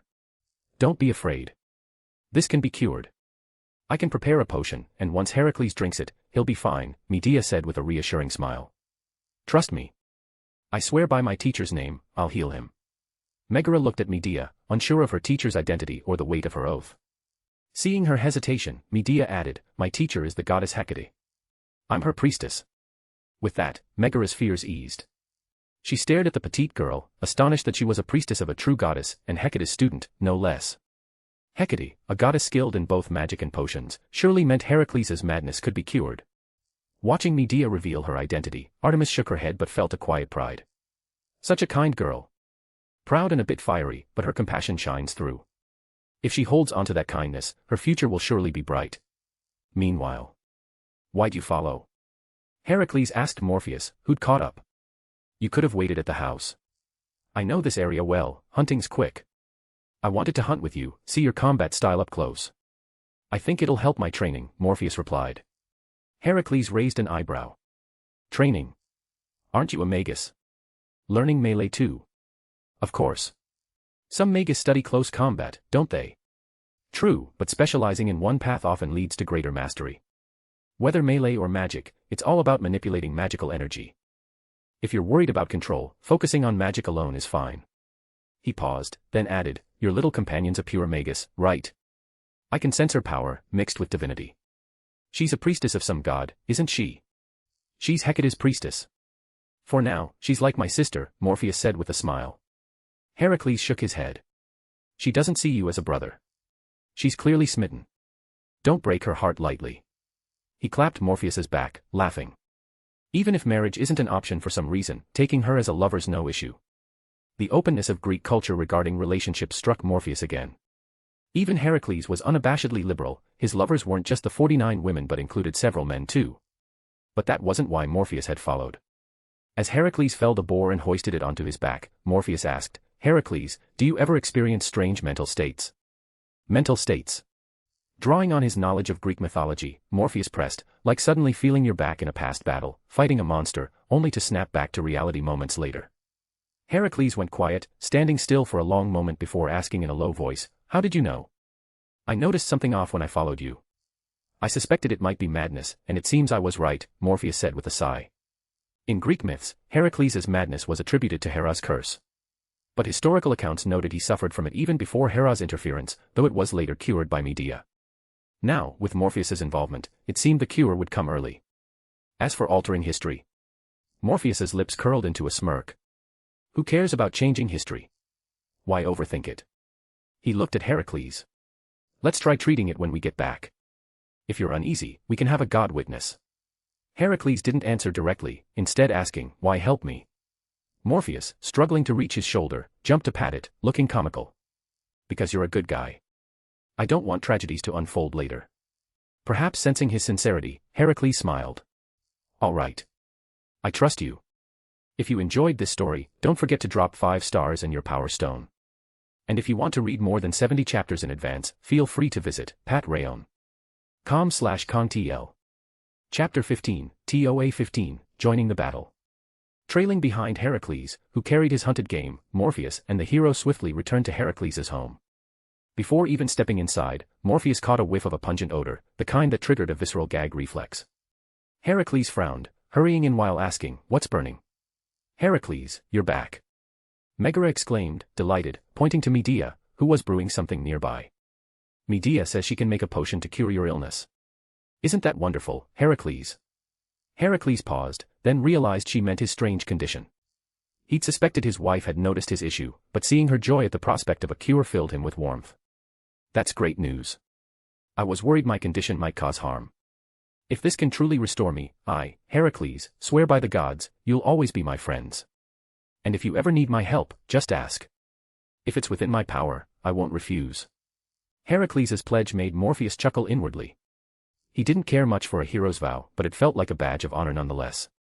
If he joined a Holy Grail War in the future and someone summoned Heracles, imagine the shock if Heracles chatted with him about this promise. It'd stun everyone present. Morpheus grinned at the thought, but then another idea struck him. Wait. Would they be shocked that I have Heracles' pledge, or that I know him from the age of gods, assuming I'm some ancient relic who preys on young women? Clearly, he was already set on finding a young, beautiful partner in the future.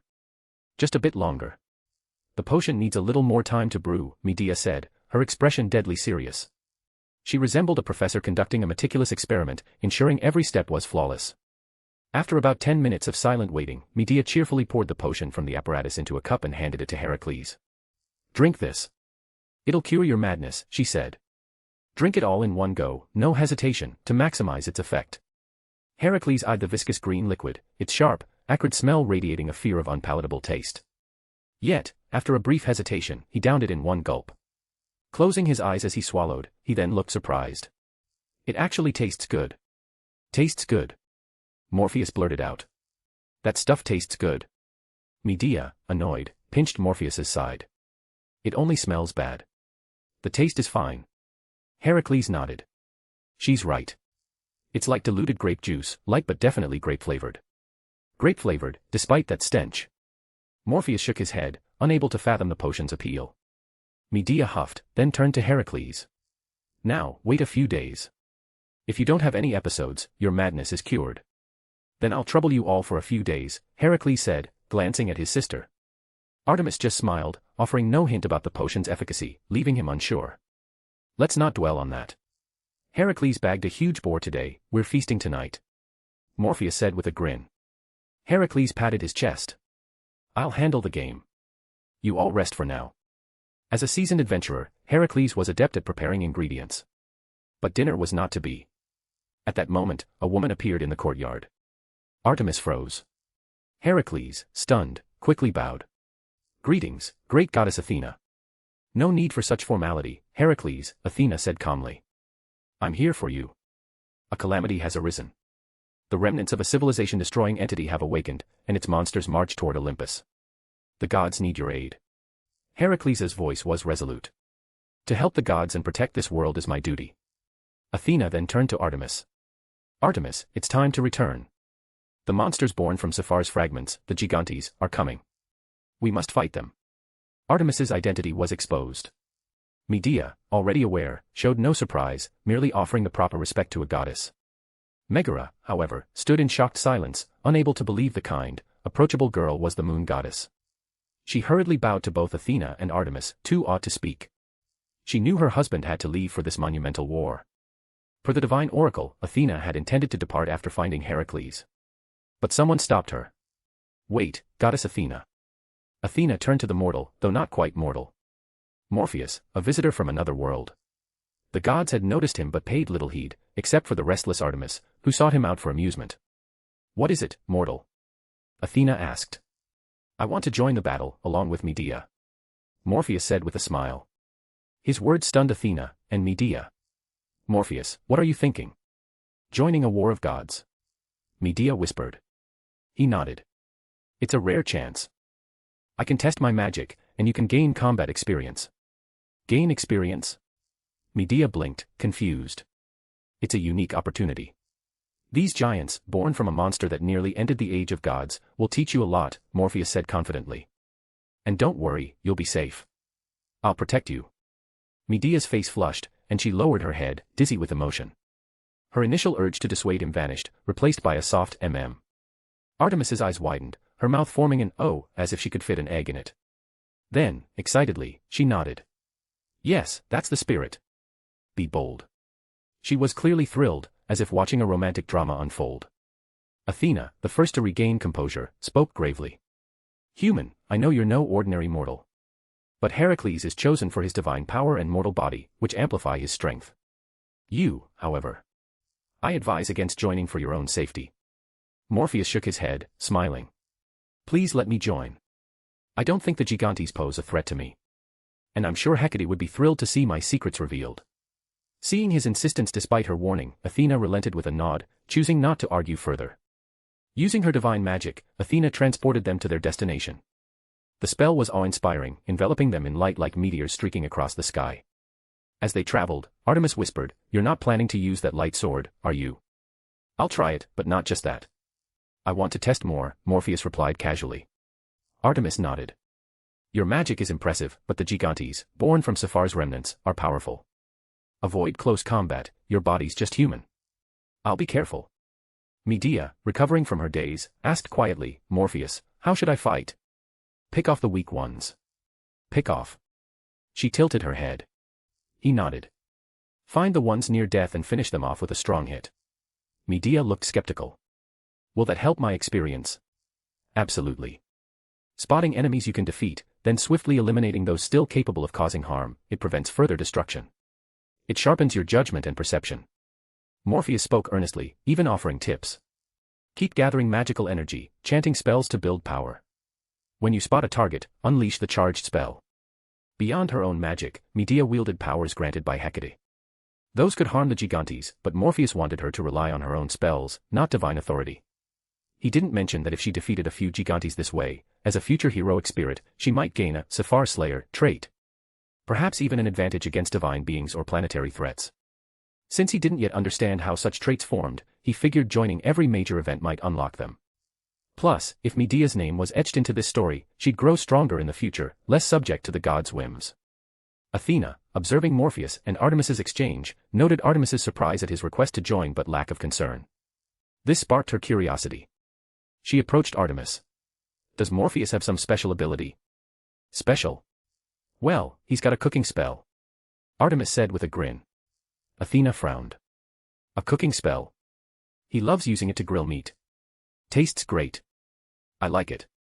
Artemis continued. As the goddess of wisdom, Athena sensed Artemis was hiding something and rephrased her question. "Is that spell particularly powerful?" "Very powerful. Few spells match its strength," Artemis replied, confirming Athena's suspicions. Relieved, Athena glanced at Morpheus, now chatting with Medea, and fell into thought.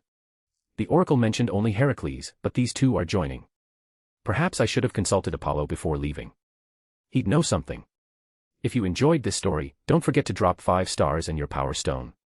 And if you want to read more than 70 chapters in advance, feel free to visit patreon.com/kongtl. Chapter 16, TOA 16, The Gigantomachy. The Phlegraean Fields, the battleground of gods and Gigantes. The vast plain was so immense that even 100-meter-tall giants seemed insignificant upon it. These monsters, born from the corpse of Sephar, hurled torches and massive boulders toward distant Mount Olympus. Not only that, they dragged 3 mountains, intending to stack them into a makeshift ladder to scale the towering heights of Olympus. With Athena's magic, the group arrived at the battlefield, witnessing the giants' frenzied assault on the gods from afar. "Stay safe and keep your distance. On this battlefield, the gods may not have the leisure to protect you," Athena warned Morpheus and Medea once more. Her form shimmered with light, transforming into a war goddess clad in armor, wielding a spear and shield, before charging into the fray. Heracles drew his weapon, letting out a thunderous war cry to announce his arrival, and rushed into battle alongside her. Artemis notched an arrow, her bow drawn taut. The arrow, under her divine control, streaked like a silver meteor toward a giant. The gods, stripped of their mechanical bodies, could no longer unleash their futuristic attacks. Instead, they relied on magic, drawing on their connection to the root to manifest their authorities. Their attacks weren't always effective. As Artemis's arrow neared its target, the giant swung a massive boulder, deflecting the shot with a resounding boom. The arrow veered off, crashing into the ground and leaving a massive crater. In the distance, Hecate raised her torch, its flames roaring toward a giant. But the giant's body surged with powerful magical energy, summoning a tidal wave that clashed with the fire, locking them in a stalemate. The gods were mighty, but the Gigantes were equally formidable. Their bodies seemed highly resistant to divine attacks, and not a single giant had fallen. That is, until one man turned the tide. Heracles charged into the fray, swinging his weapon with ferocious strength, smashing a giant's knee. His blow shattered the giant's protective barrier, dealing devastating damage. As the giant howled in pain, Heracles leaped back, knocking an arrow and aiming for its eye. The arrow struck true, piercing the eyeball and plunging into the brain. With the giant's mystical defenses fading, Zeus summoned his lightning, hurling a bolt that struck through the wound. Boom. Blinding lightning flashed across the skies, infused with divine power, surging into the giant's body and erupting from within, obliterating its form. After a long struggle, the first giant finally fell. This breakthrough eased the pressure on the Greek gods. If they could kill these creatures, victory was possible. Morpheus and Medea stood aside, observing the giants. Morpheus couldn't help but find their origins amusing. So, what should have been the Titan's revenge is now Sephar's revenge. The myths here sure have changed. He turned to Medea. Set up your temple as a turret for attacks. Northwest giants will get close to you. Temples were common in many magical systems, but Morpheus's temple and Medea's were entirely different. Both might share traits like stronghold or defense, but their casting and operation were worlds apart. Be careful. The giant's skin is anti-civilization armor, highly resistant to magic and divine techniques. If Heracles hadn't broken through their defenses with raw power, killing even one would be nearly impossible, Artemis cautioned, knocking another arrow. This time, she aimed at a giant charging Heracles. She knew her attack would likely fail, but her goal was to draw its attention. The giants weren't the original Sephar, but their anti-civilization resistance was formidable. Still, sufficient force could breach their defenses, which was why they dodged or countered divine attacks. As expected, the giant attacking Heracles turned to block Artemis's arrow, giving Heracles an opening. He struck again, this time smashing the giant's toe. With a single blow, the toe caved in, the nail shattering to expose soft tissue. Medea, meanwhile, had begun constructing her temple stronghold. She wove spells, channeling Hecate's authority into the surrounding area, isolating it into a fortress that accelerated her casting and shielded her from attacks. Once it was set, she looked at Morpheus with concern. Be careful. Don't worry, I will. Morpheus nodded, raising his right hand. As magical energy surged within him, a radiant sword appeared, a double-handed sword. Gripping it with both hands, he aimed at a distant giant. Then, he unleashed its power. Excalibur. A dazzling torrent of light surged forth like a flood, sweeping toward the giant. The raging magical energy became a hurricane, pulverizing everything in its path. This was the ultimate torrent of magical power, forged from the planet's strength and humanity's collective prayers, a final weapon. The Olympian gods froze, staring at the source of the light with disbelief. The holy sword of promised victory. Zeus declared, his voice heavy with effort to remain composed, yet unable to hide his shock. He's a wielder of the holy sword of promised victory. Athena's eyes widened, staring at Morpheus, unable to fathom that this man wielded the planet-forged ultimate blade. Apollo's gaze grew distant, as if admiring a masterpiece. As a god of prophecy, he'd foreseen glimpses of this, but its beauty still stunned him. It was magnificent, a galactic flood of light tearing through the skies. Ares, Hera, and the others gaped in astonishment. They'd thought Heracles would be the key to this battle, yet a human had emerged, wielding the very weapon that once slew Sephar. Artemis blinked, aware of Morpheus's magic but still shocked by the scene. The sword not only bore the traits of the holy sword of promised victory but also wielded immense destructive power and vast range. Together, these made it a perfect tool for slaying giants. The giant engulfed by the light couldn't resist, reduced to fundamental particles. Those merely grazed by the torrent had their anti-civilization armor stripped, exposing vulnerable flesh. Medea, heeding Morpheus's advice, seized the moment, launching a barrage of magical bolts. The countless bolts rained down like a meteor shower, pummeling a giant that had lost nearly a third of its body. Amid the explosive roars, the gods snapped out of their shock and joined the assault, harvesting the wounded giants. In an instant, over a dozen of the 100+ giants were destroyed. He's optimized that magic. It's much stronger than last time, Hecate murmured, incinerating a giant with her torch's flames while glancing at Morpheus. Athena, overhearing, asked in confusion, that was magic. Wasn't it the planet-forged ultimate weapon? If it was the true sword of promised victory, that strike would have wiped them all out, Hecate said, shaking her head. Don't you remember that past battle? The sword of promised victory's power wasn't this restrained. Her explanation clarified why the strike was weaker than the historical sword of promised victory, but it left Athena even more stunned. So it's magic. Yes, a spell he developed himself. His mastery of magic is remarkable. Hecate smiled, relaxed despite the giants, as if unconcerned. But he's probably got more spells to test. More spells. Athena wondered what else he had in store when a new light appeared. It wasn't an emitting light but a reflection from a white, towering figure. A giant, matching the 100-meter stature of the others, its terrifying form evoking memories of the civilization-devouring Sephar, who once nearly destroyed the Earth's gods. Sephar. No, it's not Sephar, something's different. The gods cried out in alarm. If this was truly Sephar, the battle might end with their annihilation. Using the history I shared, he crafted 2 spells. One is the Sword of Promised Victory. The other is Safar, transforming himself into Safar for combat. He calls it the Velber formula, Hecate explained, the least tense of all, watching as if at a play.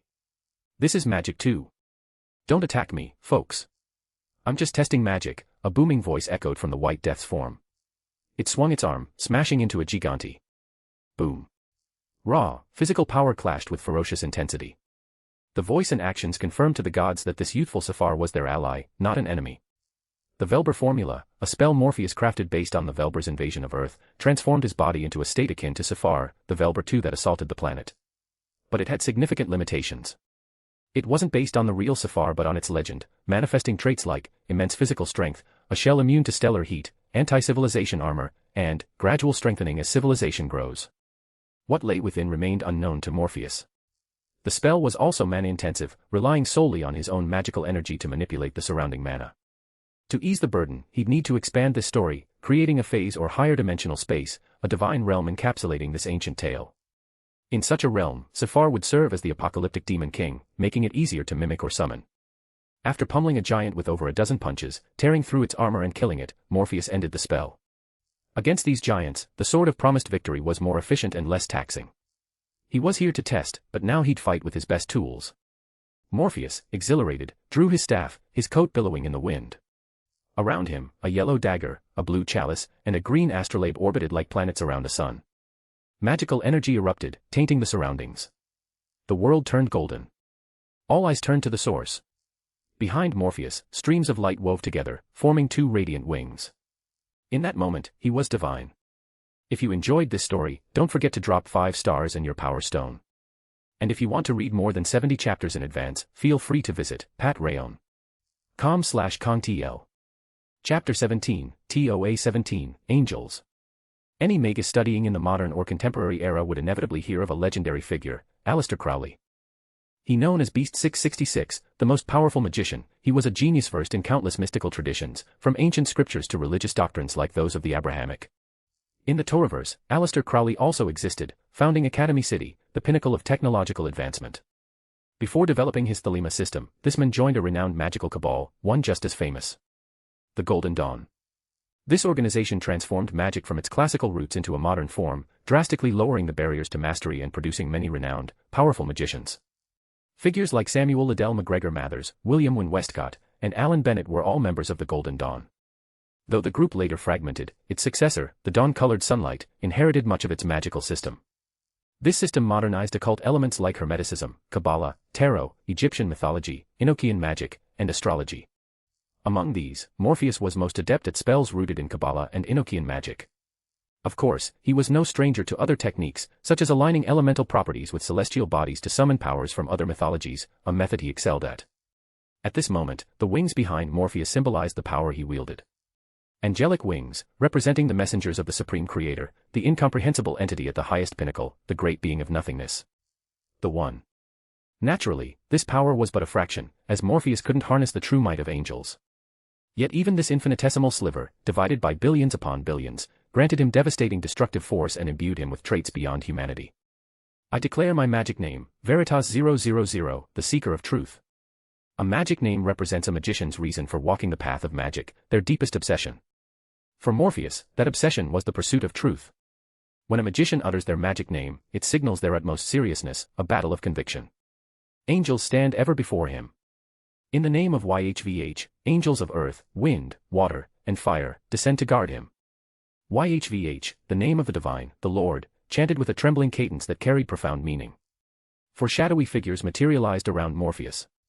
The sword-bearer, the lily-holder, the traveler's guardian, the gatekeeper of the abyss. These were the 4 mightiest angels of legend, standing closest to the divine, Michael, Gabriel, Raphael, and Uriel. Even as mere shadows, as projections diluted to near-infinite fractions, their terrifying energy could easily shatter continents, or even planets. Yet Morpheus, a mere mortal magician, couldn't directly wield this power. The descent of the 4 angels intensified the elemental forces around him, bending everything to his will. Their appearance drew every eye on the battlefield. What is that? Zeus stared at the distant shadows. As the king of the gods of the Greek pantheon and a god-king, his power should have been unmatched. Moreover, as a former interstellar combat annihilation fortress navigating cosmic space, Zeus understood power beyond most earthly gods. Yet even he couldn't comprehend the force Morpheus now displayed. Each of those four shadows seemed capable of annihilating everyone present with the energy they radiated. Could these be projections of an outer god? What are they? His patron deity, lending him divine power. Hecate frowned, watching Morpheus encircled by the four angels, her curiosity deepening. She'd always been intrigued by Morpheus's hidden secrets, but seeing this only raised more questions. Was he using divine authority to cast his magic? What kind of authority could summon divine avatars? Or was he a priest so favored by his god? Medea's jaw dropped. She'd always found Morpheus dashing and enigmatic, with a unique grasp of magic and brilliant self-crafted spells. But now, witnessing this, her admiration soared to new heights. The girl forgot she was on a battlefield, her eyes fixed solely on him, oblivious to all else. Artemis paused, staring at the figure wreathed in angelic light. Bathed in golden radiance, he seemed divine, as if the world itself cheered for him. The young man, or rather, youth, raised his staff. Then, he uttered simple words. Hot and dry. A basic description, as if defining a quality. Instantly, his staff ignited with scorching flames, channeling Michael's power into a blazing arrow. The fiery arrow shot forth at blinding speed toward an unscathed giant. The giant tried to dodge, but its massive size and the arrow's velocity left it no chance. The projectile struck true. Boom. The explosion of flame shook the earth, as if an earthquake had struck.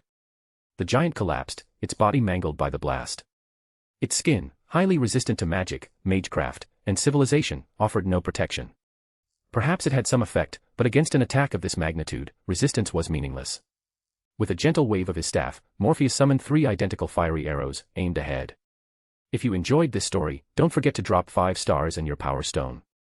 And if you want to read more than 70 chapters in advance, feel free to visit patreon.com/contl. Chapter 18, TOA 18, Magus Naturally Love Close Combat. In the not-so-distant past, about 20 years ago, when Morpheus was still in the Toaruverse, he had made some modifications to the angel summoning spell. At that time, he was a magician at the 5=6 level within the Golden Dawn system. The magician ranks, or strength tiers, in the Golden Dawn system were divided in great detail. New entrants started at 0=0, and only by beginning to learn magic, studying theoretical knowledge, and so on could they improve their strength and reach the 1=10 level. Further up were 2=9, 3=8, and 4=7, all belonging to the first order, which was the status of ordinary members. Naturally, most magicians were actually at these levels, and even those from different systems were roughly at this strength tier. Higher up was what was called the second order, also known as the Adeptus order. Magicians at this level could serve as leaders in some large magic cabals.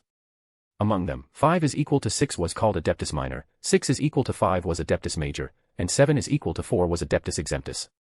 Adeptus Exemptus, 7=4, had reached the limit that humans could achieve, that is, on the Kabbalah tree of life, the highest Sephira attainable below the upper 3 supernals. Going further was not only extremely difficult, but once crossed, it was equivalent to surpassing human limits and entering the realm of the inhuman. For example, one could even attain true immortality. If distinguished by name, then 8=3 was not only called Secret Chief but also had a more direct title, Temple Chief, Master of the Temple. Angel summoning could be said to be the highest level magic spell, with very high requirements for the caster's knowledge, magical power, and so on. Once successfully cast, it could pull down an angel from the Christian phase, or rather, the divine realm, and make it fight for you. The angels summoned in this way each possessed the immense power to cleanse the entire world, and here, world wasn't a description like Earth, but the actual material universe. The infinitely expanding material universe could be solo cleared by these angels. Just the descent of one could make the whole world tense, because if the angel unleashed its full power, it might directly destroy this universe. Angels were existences that terrifying. But the requirements for this magic were so high that, as far as Morpheus knew, only one person had successfully cast it, the founder of the Golden Dawn, McGregor Mathers. Of course, Morpheus believed that a few others should have similar capabilities. Before his death, McGregor Mathers had reached 7=4, the highest level of Adeptus, the limit humans could achieve. Morpheus was just a 5=6 novice, far from McGregor Mathers' level, but he wanted to cast the angel summoning spell, so after improving it for a long time, he finally succeeded. The angel's power was infinitely weakened, reduced to the point where it could only affect a planet, and this power couldn't be used directly by himself. With so many restrictions as the cost, the angels could be summoned and would strengthen Morpheus' control over the 4 great elements, earth, air, water, and fire.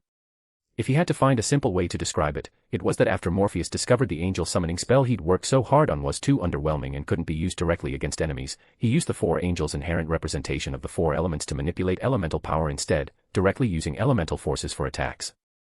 For Morpheus at this moment, the four great angels were like a buff that enhanced elemental attacks and accelerated elemental magic casting, allowing him to unleash attacks far exceeding his usual power during its duration. So, even though the magic Morpheus was casting was some relatively ordinary elemental magic, its destructive force was completely different from before.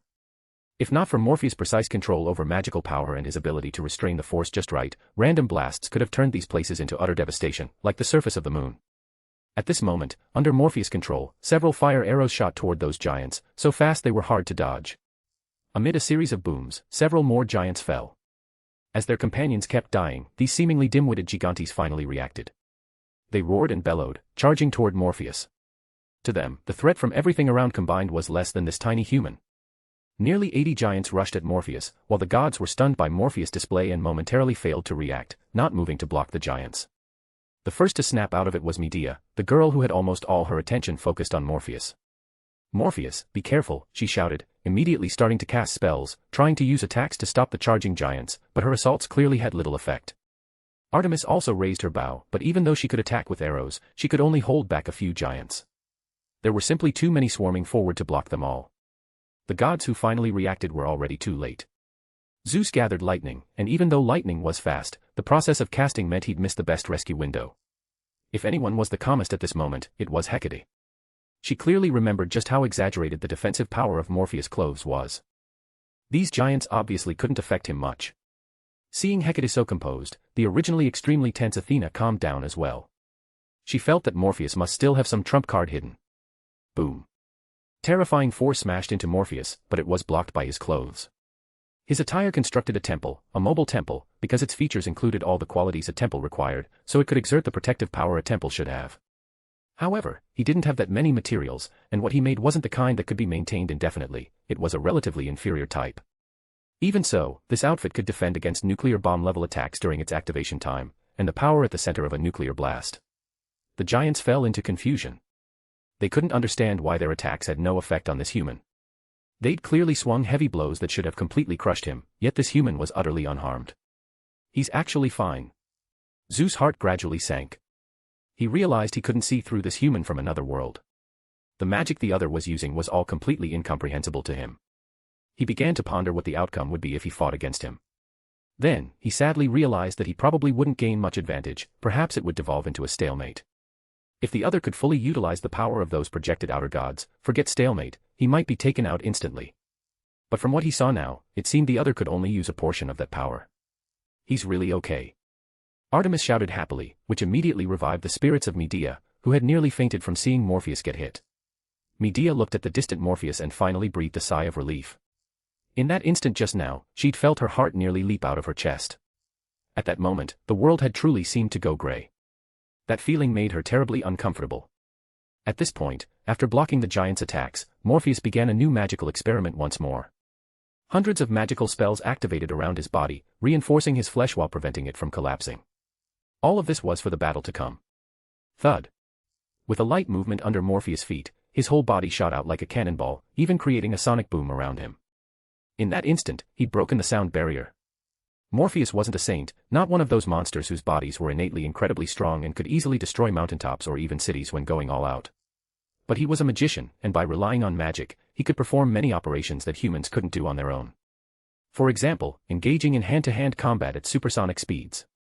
This was a required course for magicians. If you enjoyed this story, don't forget to drop 5 stars and your power stone. And if you want to read more than 70 chapters in advance, feel free to visit patrayon.com/contl. Chapter 19, TOA 19, Misunderstanding. In the Toaruverse, magicians didn't just use spells to cast magic that ordinary people could understand, like water bullets or fireballs, attacks commonly seen in novels, movies, and games. They also had some counterintuitive combat methods. One such method was using spells to grant their bodies immense resilience, such as temporarily enhancing their physical form to withstand supersonic speeds without disintegrating, then engaging in high-speed melee combat. Naturally, during this process, they would incorporate other spells to execute a variety of attacks. Combined with the protective spells on their bodies, unless they encountered some freakish ability that could nullify their spells on contact, they could generally put on quite an impressive combat display. This was the so-called sonic battle. But Morpheus, at this moment, had the power of the four great angels amplifying him. Even though he could only utilize a small portion of it, it was enough to enhance all the spells enveloping him, upgrading his sonic battle directly into a supersonic battle, and a precision supersonic battle at that. Morpheus maintained a speed 2 to 3 times that of sound, darting out from under the giant's attacks and charging toward the nearest one. Facing Morpheus' assault, the giants hurriedly launched their own attacks, trying to intercept this incoming figure. Ideally, they would swing their massive clubs for a brutal, close encounter with the high-speed target. At such high speeds, a collision would surely deliver a forceful baptism to this little guy. In that moment, the club swung by the giant broke the sound barrier, whipping up a fierce storm and producing a piercing sonic boom. Even without touching the ground, the wind from the club tore the earth apart in an instant. Without using any magical power, the sheer physical strength of the blow could make even the Titans, renowned for their power, marvel. And because the speed was so fast, dodging or turning would naturally be inconvenient, making the trajectory easier to predict. So, the Gigantes believed this strike would surely hit the scurrying little rat. But Morpheus' figure turned at the very moment he was about to collide with the club. He executed a near 90-degree turn, dodging the strike, then swiftly made another 90-degree pivot to return to his original path.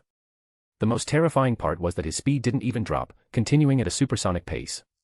In that moment, after evading the first strike, he was already in front of his target. Heat and moisture. A short incantation, but it was a spell. The instant Morpheus uttered it, the yellow dagger circling him burst into radiant light. The angel named Raphael, flapping its wings, guided this power.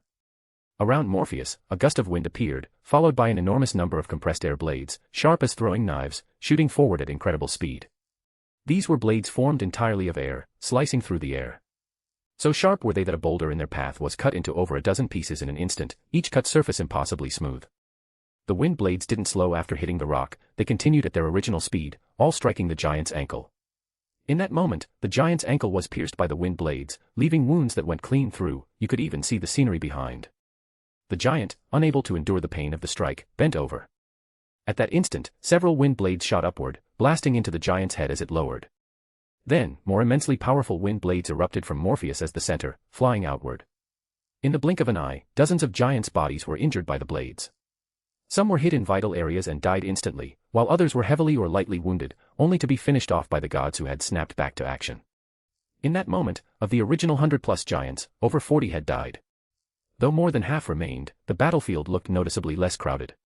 Heracles roared, charging at a particularly tall giant. He raised his weapon and smashed it down with all his might. Heracles, with his renowned strength, unleashed his full power on the giant's body, forcing the towering figure to stagger back a step. Zeus raised his thunder spear, lightning roaring as it struck the giant, who instinctively raised its arm to block the terrifying bolt. In that moment, Heracles grabbed his bow, aimed at the giant's head, and shot an arrow clean through its skull. Almost simultaneously, the lightning crashed down, engulfing the wounded giant. It had to be said, once they reacted, Zeus and Heracles worked well together, taking down one of the giant's leaders in their coordinated assault. Athena seized her chance as well. She grabbed a giant's head, and from behind her, a massive snake emerged, biting into the giant's chest where Morpheus' wind blades had pierced. Venom flowed ceaselessly from the wound, ravaging the giant's body. At the same time, Athena thrust a spear with her other hand into the giant's abdomen. Under the dual assault, the giant showed a pained expression, but it was futile. Athena's strength was immense, and under the interference of pain, the giant couldn't even break free from her grip, forced to endure a relentless destruction of its body. Hades concealed himself, acting like an assassin. He hid in the shadows, then seized an opportunity to deliver a lethal strike into a giant's body before vanishing again to seek his next chance.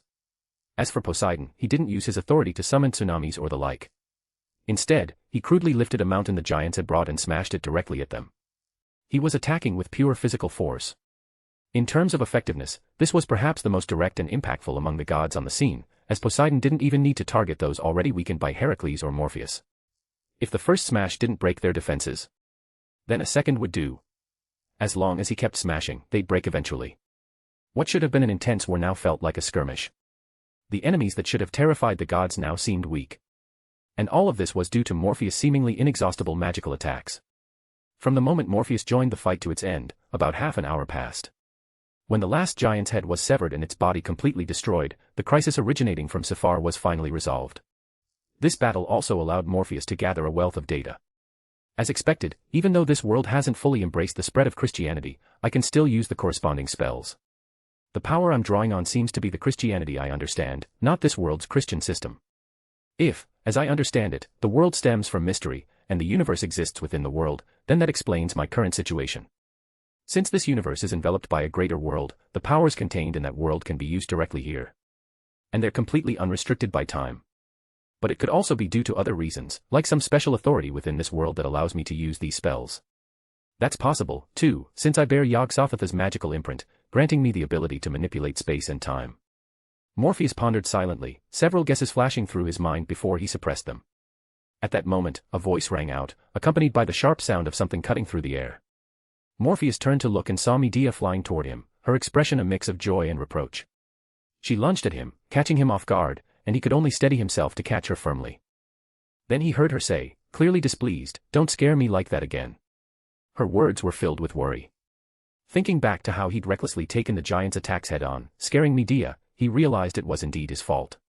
Feeling the girl's tight embrace and her still trembling body, Morpheus could only sigh helplessly and say softly, "Sorry, it won't happen again." At that, the girl issued a threat. "If there's a next time, I'll bite you." If you enjoyed this story, don't forget to drop 5 stars and your power stone. And if you want to read more than 70 chapters in advance, feel free to visit patrayon.com/contl. Chapter 20, TOA 20, Bold Claims. At the peak of Mount Olympus, or rather, within the temple situated at its summit, Morpheus found himself surrounded. Encircling him were the Greek gods, all present except for Hermes. Spill it, who's your patron god? Or perhaps, their divine envoy. The one who spoke was Artemis, who was probably the closest to Morpheus among them. Her tone was playful, her expression far from serious as she asked. Morpheus' displayed strength had left the gods in awe.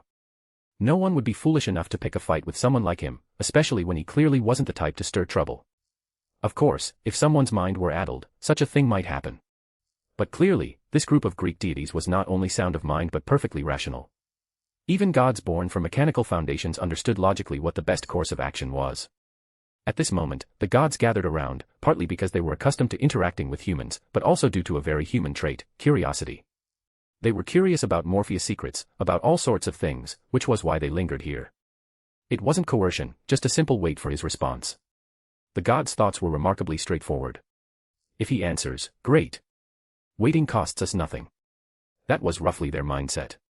Medea watched the scene nervously, whispering to her teacher, Lady Hecate, "Is this really okay?" "It's fine. They're just curious," Hecate replied. "And it's obvious they're just teasing. You've spent enough time with Artemis to know she loves to play." Yet the men before them spoke of it so naturally, so casually. To the gods' silence, Morpheus dropped another bold claim, "Isn't it only natural for a magician to be able to do this?" Such a feat wasn't entirely impossible. A magician could theoretically connect directly to the root, interacting with the source itself. But almost no one could meet such a requirement. Those who truly reached the level of a magician typically formed contracts or connections with gods, relying on divine authority to cast magic. In other words, gods acted as a sort of connector between humans and the root. The attributes of the connector varied, leading to differences in the magic that could be cast. Gods had their own consciousness and wouldn't easily grant a mortal's request. To gain access to a god's authority, a magician naturally needed to show loyalty or faith to that god. Take Medea, for example. While studying magic under Hecate, she was also Hecate's priestess. She learned countless magecraft techniques, most of which were ordinary, but she could also wield powerful magic through Hecate's authority. For Morpheus, however, none of this seemed necessary. He could manifest powers originally belonging to gods purely through his own ability. The gods didn't strictly require humans to worship them, so what shocked them most about Morpheus' theory wasn't the lack of faith but the fact that he could use divine power without divine consent. In his mind, Morpheus silently scoffed. What's the big deal? In the future, there'll be someone bold enough to steal Gabriel's divine power right in front of Gabriel and use it to counter them. If I could return to the Toaruverse, I wonder what year it'd be. Hopefully, the plot hasn't jumped straight to World War III. Knowing what the gods were worried about, Morpheus reassured them, "Don't worry. The magical theory I use is completely different from the one you know, it's an entirely separate system. I don't need to interact with the root. In fact, the magic I use is more like a facsimile shaped by legends and myths." "A facsimile?" a god asked. "It's like there's an original entity, and I use that entity to create a false version, mimicking it in every way, or rather, mimicking the version that exists in the public's imagination. For a simpler example, take heroic spirits. Say there's a real hero who later becomes a heroic spirit, like Heracles, for instance. Heracles, who had been listening to Morpheus, blinked in surprise. Why'd you bring me up? Just an example. Morpheus said, continuing, at that point, the heroic spirit is an elevated form of Heracles himself. But if there's a popular novel featuring a character named Heracles, based on him but with all sorts of strange additions, you could use that as a basis to have the root create a heroic spirit like that. That's what I mean by a facsimile. At this, the gods finally grasped what Morpheus meant. This way, it wasn't about bypassing a god's consent to use their power but about crafting a godlike facsimile from widespread legends and using its power. Even so, this magic was undeniably terrifying. After all, it wasn't about crafting fictional mortal heroes but fictional gods. What they didn't know was that Morpheus hadn't revealed everything. His explanation covered part of it but not the whole truth. The sword of promised victory he'd created appeared to be an imitation, and it was, but in truth, the spell he devised for it was drawing power from the original entity. As long as the imitation was close enough, it could siphon a significant amount of power, potentially reaching a fraction of the original's strength. If you enjoyed this story, don't forget to drop 5 stars and your power stone. And if you want to read more than 70 chapters in advance, feel free to visit patreon.com/kongtl. Chapter 21, TOA 21, Gifts of the Greek Gods. Atop Mount Olympus, within the temple at its peak, Morpheus found himself surrounded. The Greek gods encircled him, all present save for Hermes. Morpheus, in this battle of gods against giants, you displayed tremendous strength and achieved great results. For your contributions, in the name of Zeus, king of the gods, I grant you a body beyond mortal limits. Zeus had initially considered gifting something like the authority derived from the god king, or the power to command lightning, but realizing Morpheus' magic already accomplished such feats, it seemed redundant and somewhat stingy. The gift from the goddess of the hearth was, without a doubt, Morpheus' favorite. Apollo, the sun god, gave Morpheus a golden bow radiating a faint glow. Ares, god of war, presented Morpheus with a single-handed sword, not too long, but brimming with palpable power. Hephaestus, god of fire and forge, granted Morpheus enhanced endurance, bolstering his stamina. Aphrodite, goddess of love, bestowed upon Morpheus an enhancement of charm. Though Morpheus felt he was already plenty handsome, this boost seemed less useful. It was likely a form of mental allure, making others perceive him as more charismatic without altering his appearance. Finally, there was Artemis, the moon goddess. Smiling brightly at Morpheus, she asked, "What do you want?" Morpheus grinned back. "Anything I say goes." "Of course not," Artemis shook her head. "I'm not omnipotent.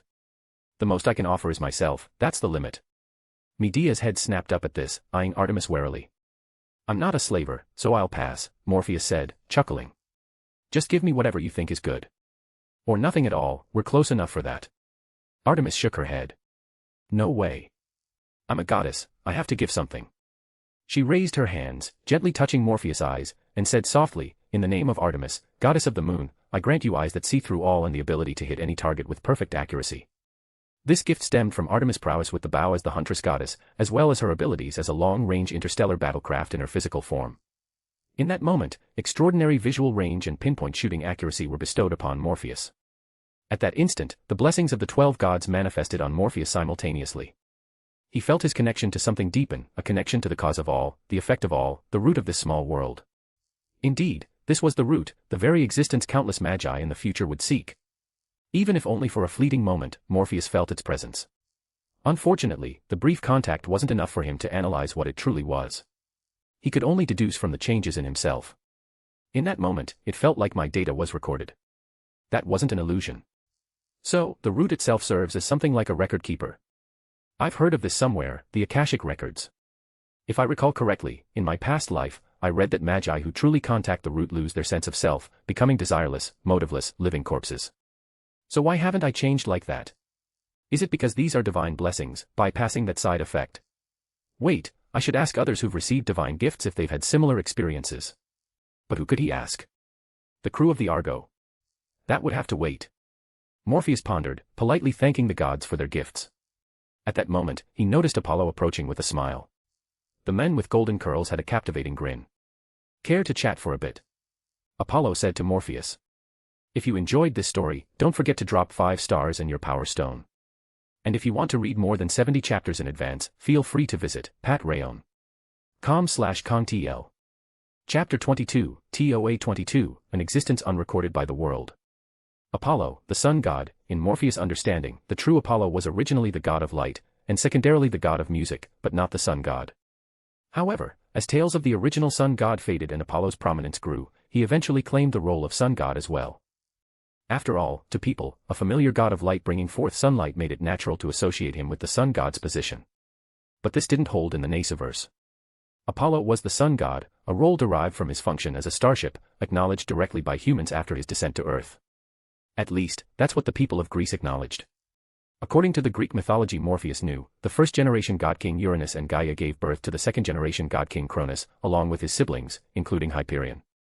Cronus and his wife Rhea then bore Zeus, while Hyperion and his wife produced Helios. Zeus became the god-king, and Helios was the sun god.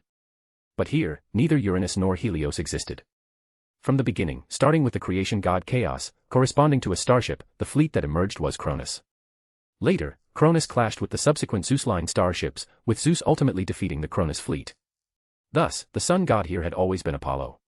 As in myth, even in Nasuverse, Apollo possessed the authority of prophecy.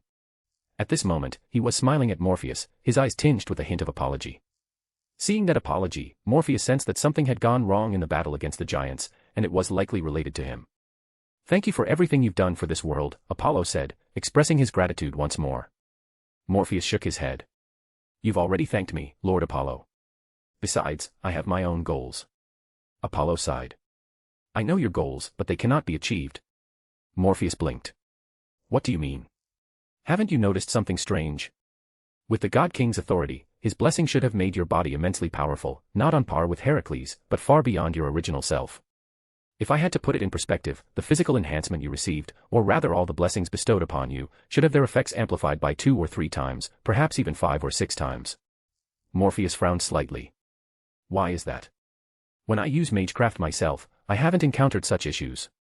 I mean, not when using my own magic, but when reinforcing myself with Magus techniques, there's no reduction in effect." Morpheus' talent was remarkable, with an extraordinary aptitude for magecraft. He wielded Celtic spells with ease, or else his adoptive father wouldn't have nagged him constantly to study it. Your body is too unique. The god's blessings are tied to the root. To use a data and mechanical analogy, it's like embedding that data into your fundamental settings, recording your enhanced body and other attributes within the root to make them permanently stable. But you're like a peculiar existence, unable to be fully recorded in the root. The you within the root is like a false entity, an unidentifiable existence, or rather, only half of you, perhaps less than half, maybe a quarter, is recorded. Listening to this somewhat convoluted explanation, Morpheus understood instantly. "I'm being rejected by the root." "You could say that. You're indeed rejected by the root, like a foreign entity, out of place in this world. Because of this, the history you're part of will be difficult to manifest or be known in the future." Morpheus pursed his lips, expressing his dissatisfaction. Seeing Morpheus merely protest with such a simple gesture, without further action, Apollo smiled. "But you can rest assured. While you can't be fully recorded, the girl you brought with you will be. She has earned merits, and those merits will naturally become her own strength in the future." "That's good.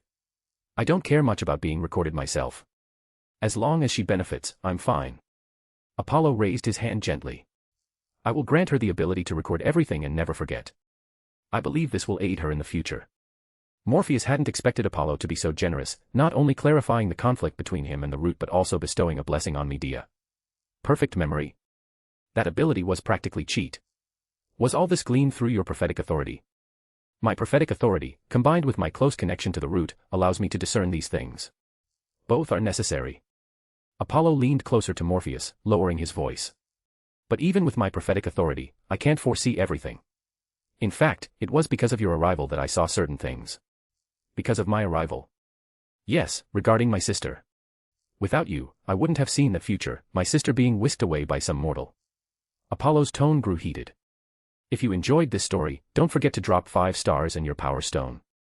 And if you want to read more than 70 chapters in advance, feel free to visit patreon.com/contl.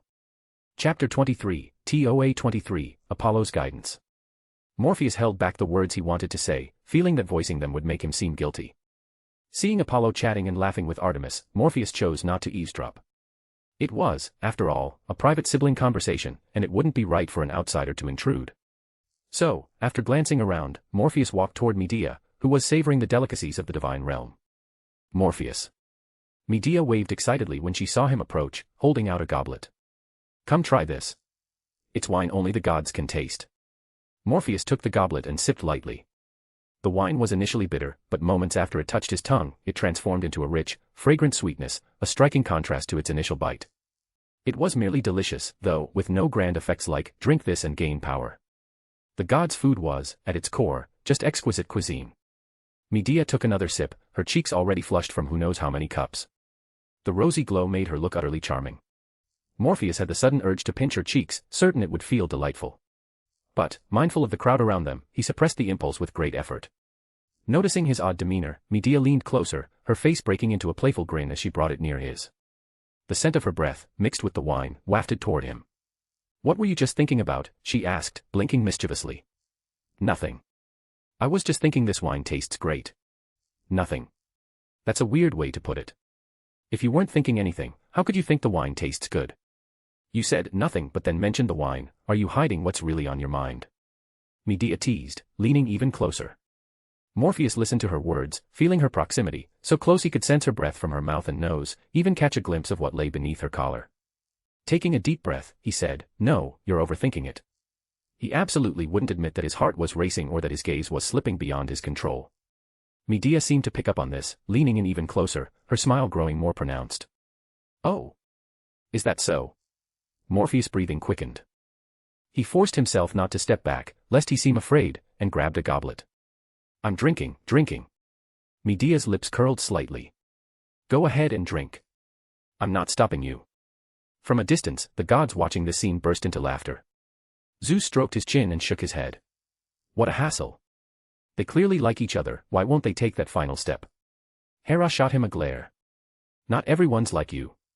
Cough, cough. Zeus cleared his throat, falling silent.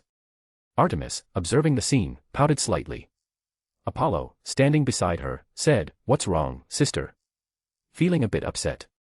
"No, I'm actually pretty happy," Artemis replied, shaking her head but still pouting. "It's just, besides being happy, there's this uncomfortable feeling too." "Weird, right?" Apollo hesitated, debating whether to explain why she felt that way. "Sister, do you know what love is?" Artemis nodded. "Of course. I've seen plenty of people fall in love." "Then do you understand what's going on with you right now?" Artemis shook her head. "Nope." Apollo fell silent, unsure how to proceed. So, he decided to approach it indirectly. "Sister, you said the most you could offer was yourself. Were you serious?" "Of course. The greatest thing I could give is myself. And you'd be okay with giving yourself to him?" Artemis thought for a moment. "We have fun together, so I guess it wouldn't be a big deal." Apollo was at his wit's end. He could only say, what if Medea feels something similar toward Morpheus? Artemis froze, blinking as she glanced at Medea and Morpheus, then back at her brother. "No, really. I think you should give it some thought, sister," Apollo said, ending the conversation. He walked off, muttering to himself, "At least he's way better than that Orion guy." Night fell quietly. Before Morpheus lay pages made of a special material, forming a book that wasn't particularly thick, perhaps a few dozen pages. This book was crafted by Hephaestus at Morpheus' request. Conceptually, it bore the quality of a divine construct. But its pages were blank, as per Morpheus' specifications, for he intended to use it for experimentation. Using sanctified ink he'd carefully preserved, Morpheus wrote on the pages. A closer look would reveal the words were in Latin. The words themselves might seem unremarkable, but when strung together, they held magical energy. This energy flowed autonomously through the text, coursing through the book. As Morpheus wrote, the book seemed to come alive, pulsing with a rhythm akin to life itself. What he inscribed was his magical knowledge, a culmination of his wisdom and experience. His current endeavor was to create his own grimoire. Normally, crafting a fully stable, self-sustaining grimoire was incredibly difficult. Neither the Morpheus of the Nasuverse nor the one from the Toaruverse could have managed it. After all, he was just a small fry. But with the existence of a divine construct as a foundation, he could bypass some limitations. It should be possible. Morpheus had asked Hephaestus to craft this with the intent of experimenting, and it was proving effective, quite effective, even. If this grimoire was completed, his safety in this world would be significantly enhanced. As for whether using a divine construct as the base would affect the grimoire, that was something to test later. As Morpheus wrote the final word, the book began to tremble slightly, warping strangely and emitting a heartbeat-like thump before settling into calm, as if it had become an ordinary book. In the quiet courtyard, the sound of soft footsteps approached. Morpheus. It was Medea. Her face slightly flushed, Medea walked slowly toward him. She seemed nervous, yet her steps were resolute. If you enjoyed this story, don't forget to drop 5 stars and your power stone. And if you want to read more than 70 chapters in advance, feel free to visit patreon.com/kongtl. Chapter 24, TOA 24, Perfect Harmony. Morpheus looked at the girl, and even if he were clueless, he could tell her intentions by now. Still, he casually tucked the book away, acting as if he hadn't noticed. It's late. Is something up? Morpheus. A sweet fragrance filled the air as soft warmth pressed into his arms. Feeling her fiercely pounding heart and inhaling her delicate scent, Morpheus gently placed his hands on her shoulders. Did something happen? Medea murmured softly. So, want me to tell you a story to cheer you up? Or did someone bully you, and you need me to rough them up? Seeing Morpheus play dumb, Medea let out a laugh, tinged with a hint of annoyance. She promptly opened her mouth and bit down hard on his shoulder. Ow. Are you a dog? Morpheus exclaimed dramatically, only for Medea to pout. I didn't even bite that hard. Then she added, doesn't that outfit of yours have incredible defenses? I heard it can rival the gods themselves. Her meaning was clear, boiling down to one simple phrase. Stop pretending. Morpheus sensed her frustration and sighed. Have you ever thought about what you'd do if I left? I don't care. Medea's tone was stubborn, almost defiant. She sniffled, her voice adorably cute. After today, I realized it's better to be straightforward than to overthink things. Medea had been truly terrified during the day. The thought of Morpheus dying under a giant's blow haunted her. She'd be in agony for a long time, maybe forever. So, the moment she saw Morpheus alive, she decided to stop holding back and act on her heart's desires. In that moment, the girl took her final step, resolute and unwavering. You like me, don't you? Faced with Medea's question, gazing into her blue, almost violet eyes, Morpheus instinctively turned his face away. He didn't dare meet her gaze, feeling those eyes held a magical pull that could captivate anyone. Aye, of course. No lying. All right, fine, I do like you, Morpheus admitted, scrambling for an excuse. It's only natural, right? I mean, you're so beautiful, and I'm just a normal. His words were cut off as something blocked his mouth. The girl's movements were clumsy but filled with initiative and passion. Feeling her soft lips, Morpheus froze for a moment before surrendering to the moment. Forget it. Always worrying about the future, if I keep thinking like that, I'll end up hurting the person right in front of me. And it'd be going against my own heart. With that thought, Morpheus shifted from passive to active, gently pressing her beneath him. Artemis held her breath, then bit her lip. After seeing Medea head toward Morpheus' quarters, she'd impulsively followed in secret. Moreover, this place was bathed in moonlight, under her divine authority. Even without following, she could observe anything that happened here. Now, watching the scene unfold, her expression grew somber. It's all Apollo's fault. Why'd he say all that during the day? She mentally blamed her brother for her current state. If he hadn't said those things, I wouldn't be overthinking like this. That's what she told herself. Her heart felt heavy, and though she wanted to leave, her feet seemed rooted to the ground, unable to move. Seeing Medea's shy yet blissful expression, Artemis suddenly thought, if that were me, what would it be like? Would I look that happy too? The moment that thought emerged, Artemis froze, a pained look crossing her face. So, Apollo was right, wasn't he? She could feel the shift in her heart, an undeniable change. Combined with Apollo's explanation and the scene before her, the rising emotion called jealousy made it clear what she was truly feeling. I was the one telling him not to shy away, to face Medea's feelings head-on. But now that he's doing it, I'm the one who. It was painful, deeply painful. Jealousy bred shame, and shame intensified her pain. Artemis took a deep breath and leaned gently against the wall. Hearing the sounds from within, she suddenly felt a heat rising in her body. The morning sunlight signaled the arrival of day, but this was Artemis' domain, where the sun never rose, only eternal night. Waking from sleep, feeling the softness in his arms, Morpheus paused, then softened with a tender expression. The girl clung to his arm, sleeping sweetly. He reached out, gently stroking her purple hair.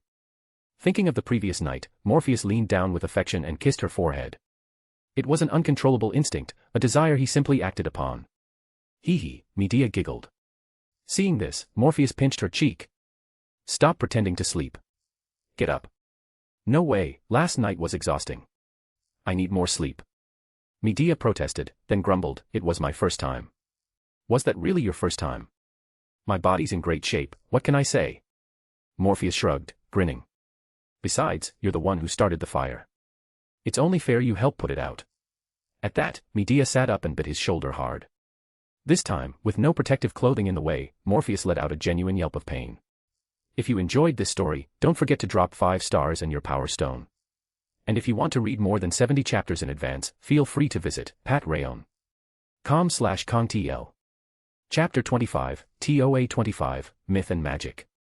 The next day, Heracles, Morpheus, and Medea prepared to leave, while nearby, Apollo asked Artemis, "Sister, are you still going with them?" "Yes, it's been fun so far." "At least I won't be bored," Artemis nodded. Apollo believed her words were true, but he also knew she wasn't sharing all her reasons. He didn't press further, instead smiling. "Then have fun. If anything comes up, you know where to find me. Don't worry. I'm the moon goddess, after all." "I won't run into trouble," Artemis replied, then joined Morpheus and the others without lingering. After bidding farewell to the Greek gods, Morpheus and his group, with Artemis' aid, swiftly departed Mount Olympus, heading toward Thebes. Heracles glanced at Medea, who was nestled close to Morpheus. As someone with plenty of experience with women, he immediately noticed the shift in their relationship, a slight smile forming on his lips. But then he looked at Artemis, frowned, and sighed. Being fancied by a goddess, that's tricky, Heracles thought silently, choosing not to comment. One was his friend, the other his sister. Taking sides felt problematic either way. Besides, if those two got together, it might actually work out well for him. So, in the end, he decided to stay out of it and let things unfold naturally. Upon returning to Thebes, Morpheus didn't rush to leave. For one, he needed to stay a few days to confirm Heracles' madness was truly cured. For another, he had matters to attend to. To that end, he built a small house near Heracles' home. With magic's aid, constructing it was effortless, and since Morpheus designed it based on his own memories, it was exquisitely detailed. The first floor had a living room, the second floor held 3 small bedrooms, a balcony, and a study connected to the balcony. Though the books in the study were conjured by illusion, they created an impressive display of shelves upon entering. Morpheus always found reading in a study comforting, especially the atmosphere of being surrounded by books. Now, he sat comfortably in the second-floor study, humming a tune while writing in Latin on the open book before him. Artemis quietly slipped in, cautiously approaching behind him. She peered at what he was writing, blinking in confusion. She couldn't understand the text, it wasn't a language she knew. But that didn't stop her. By interacting with the root, she quickly grasped basic concepts like the script. Soon, the beautiful goddess could read what Morpheus had written. This only deepened her confusion. It's about the Greek gods. Indeed, it was about the Greek gods, but that very fact made it incomprehensible to her. For instance, Morpheus was writing about the Gigantomachy, but in his depiction, the Gigantes weren't born from Sephar's remains. Instead, they belonged to the same divine lineage as the Olympians, sharing their bloodline. Moreover, unlike the humanoid giants she knew, these giants had human upper bodies but serpentine lower halves, most bizarrely, with 2 snake tails. These beings were born clad in armor, wielding weapons, clearly created solely for battle. Reading further, the text claimed these giants possessed immortal bodies, impervious to blades and spears, overwhelming even the gods. When Artemis questioned him, Morpheus merely nodded. He was deeply focused, humming but fully concentrated, unwilling to be distracted. The grimoire already contained much of Morpheus' magical knowledge, imbued with magical energy. But as a divine construct forged by Hephaestus and transformed into a mystic code by Morpheus, it was extraordinary. Medea. Artemis cheerfully approached Medea, who was wielding her staff, constructing a magical territory around herself. "Artemis," Medea greeted the lively moon goddess, pausing her practice. "What's up? Let's play," Artemis exclaimed. "Play?" Medea blinked, puzzled. "How?" Since Artemis' identity as the moon goddess was known, Medea addressed her by name. Their familiarity made their interactions more like friends than formal reverence. "You're practicing magical territories, right? Here's the deal, I attack, you build a territory to defend. Keep strengthening it, and I'll keep trying to break through. Let's see your limit, sound fun?" Medea stared at the smiling goddess. "That's playing. Isn't that just special training?" "It's pretty much play for me," Artemis shrugged. "But to make it fun, let's add a twist. If I break through each time, you answer a question of mine. If I can't break through even once, I lose." Medea thought for a moment and nodded. "All right, deal. Let's begin." Artemis drew her bow and arrows, while Medea started constructing her territory, transforming the area around her into a temple. Soon, Medea completed her temple, only for Artemis to shatter it with a single arrow. This was the power of a god. Even restraining herself, Artemis could instantly spot and exploit weaknesses. She was doing it on purpose. But this was exactly what Medea needed. After the first failure, Medea quickly identified her territory's flaws and reinforced them, starting the second round. It was broken again. She built another. Broken again. The process was like Artemis finding flaws and Medea patching them. After about a dozen rounds, Medea reached her limit. Her current territory was far stronger than her initial one, not only fixing numerous flaws but boosting its strength by over half. To achieve such improvement without enhancing her magical energy was remarkable. Yet, Artemis still broke through with one arrow. I win. Artemis giggled, walking over. Medea was panting, drenched in sweat, her clothes clinging to her skin in a strikingly alluring way. Artemis paused, taken aback. If Morpheus were here, he'd lose it, Artemis muttered, then smiled at Medea. Go take a bath. All right. The two girls headed to the house, or rather, the courtyard Morpheus had set up, complete with a specially designed pool. In this era, people often bathed in mountain springs, and both Medea and Artemis were bold enough for it. But Morpheus, always thinking ahead, preferred the comfort of a pool in their own courtyard. So, the pool existed. The girls washed off their sweat in the indoor washroom, then played in the pool. After splashing around, they rested by the poolside, sipping chilled fruit juice. Suddenly, Artemis asked, so, when you and Morpheus, did that, what was it like? Medea froze, her face turning beet red. She opened her mouth, only managing an ah. She hadn't expected such a question, but having agreed to answer if she lost, she was caught in a bind. Seeing Medea's embarrassment, Artemis grinned. No rush. Think it over and tell me slowly. Medea stammered for a while before finally saying, it felt really good, really happy. Like my whole body and mind relaxed all at once, like I ascended somewhere. Artemis blinked. Though Medea's voice was barely a whisper, she heard every word clearly. Still, the description felt too vague, lacking detail. Seeing Medea practically sinking into the water from embarrassment, Artemis knew pressing further wouldn't yield much. Her curiosity only grew. So, what's it really like? It's gotta be nice, or Zeus wouldn't be chasing it everywhere. Whether Zeus sneezed in the distant Olympus at Artemis thought was unclear, but Morpheus, upstairs, heard everything. They're so close, total besties, Morpheus muttered, writing the final word in his book. He had finished recording the hymns to Zeus. The book now contained all the Greek mythology he knew, stabilized and surging with magical energy. Holding the grimoire, Morpheus felt its power and smiled. No issues, it works, and it's much more convenient than casting myself. Divine constructs really can be used this way. If you enjoyed this story, don't forget to drop 5 stars and your power stone. And if you want to read more than 70 chapters in advance, feel free to visit patrayon.com/kongtl. Chapter 26, TOA 26, The Magic Ritual of Love. A fulfilling life meant spending day after day immersed in beloved research, cherished company, and enjoyable pastimes. Morpheus felt himself teetering on the edge of indulgence, but fortunately, even amidst the inspiration of love, he could still practice magic, which kept him striving forward. Effort was paramount.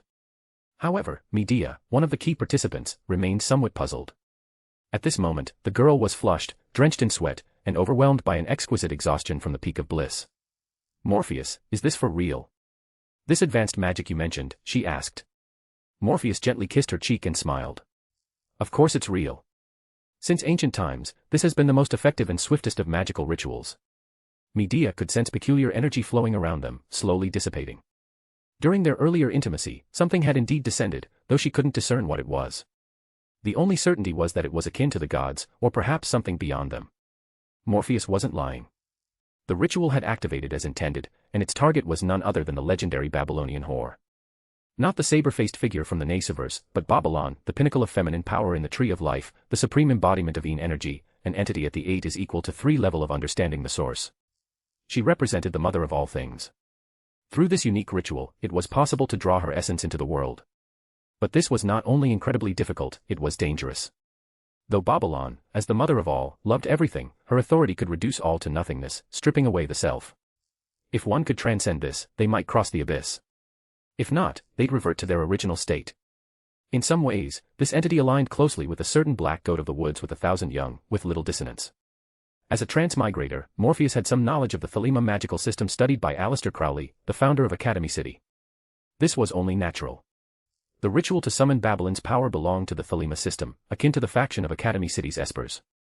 But Morpheus wasn't aiming to summon Babylon herself, just to draw out a fraction of her power. Failure wouldn't matter much, but success would imbue that power into the female participant of the ritual. Not the male, but the female, for Babylon was the mother of all. The supreme feminine existence. Through this ritual, the human body became part of the ceremony, solidified in its effects. If successful, Medea would gain immense enhancement. The boost might be subtle at first, but its power would gradually manifest. Now, alongside being Hecate's priestess, Medea had naturally become a priestess of Babylon as well. That was Morpheus' true goal. It feels strange, said Medea, regaining some strength.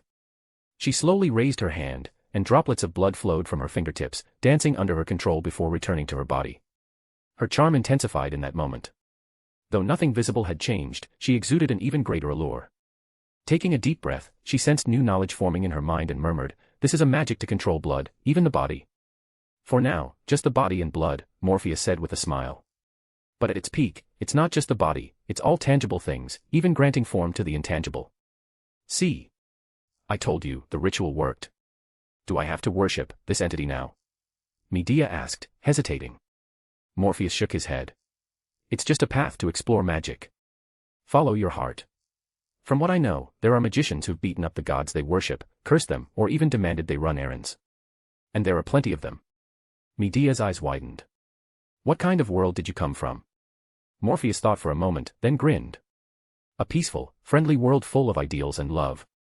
Medea's face screamed, "Don't lie to me." "Really?" "It was just that differing ideals often led to fights, but that wasn't important." Morpheus kept that thought to himself. At that moment, he froze, as if grasping something, a fleeting spark of inspiration. Wait a second. For some time, he'd been analyzing the unique magical energy tied to Yog-Sothoth, studying it. But that was part of a massive ritual, and the original site had been destroyed, making it impossible to draw that power again. To reactivate such a ritual, he'd need to follow a story involving Yog-Sothoth's deeds as the foundation for the ceremony.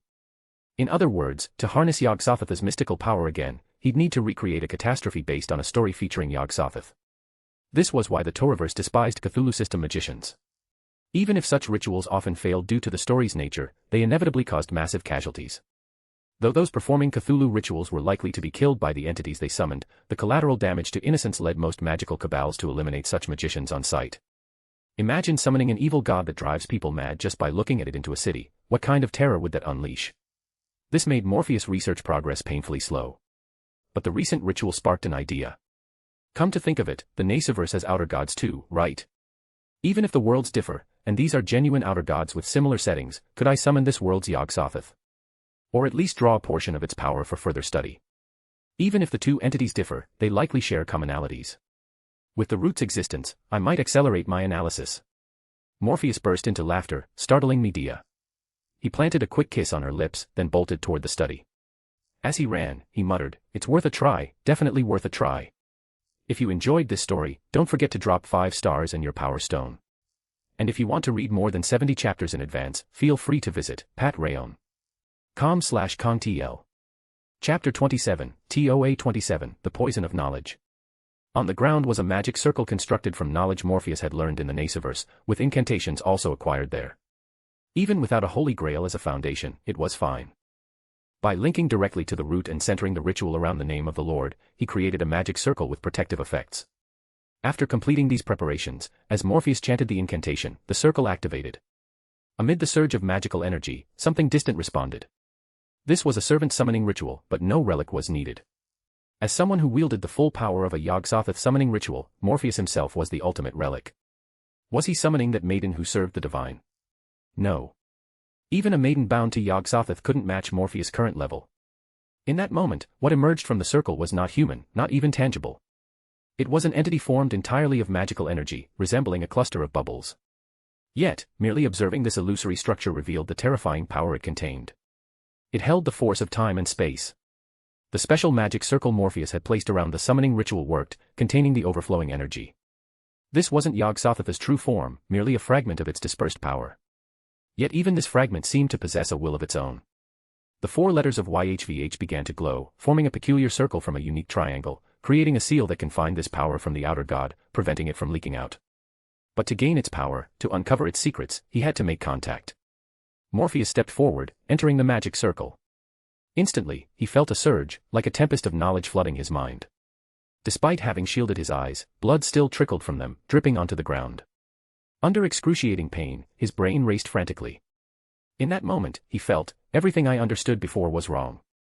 This was the poison, the mystery that destroys all, driving people to madness. Though Morpheus was a magician who had touched many mysteries, he was still profoundly shaken. With a stifled groan, he spat out a mouthful of blood. As it hit the ground, he snapped out of the worldview-shattering state, quickly leaping back and reversing the ritual to send the mysterious entity back. An ordinary person would have gone mad from that brief contact. Morpheus wiped the magic circle from the ground with his foot, coughed, and collapsed. He heard hurried footsteps. Soon, two worried faces appeared above him. Medea and Artemis, both visibly anxious. Morpheus, what's wrong? Medea crouched in panic, grabbing his arm and shaking it gently, afraid to use force. Artemis, after confirming he was stable, said softly, he's fine. It seems like a mental shock. He just needs rest. She glanced at the mostly erased magic circle, puzzled. What was he doing? Another magic experiment. Just moments ago, she'd sensed a terrifying, profound, and serene power here.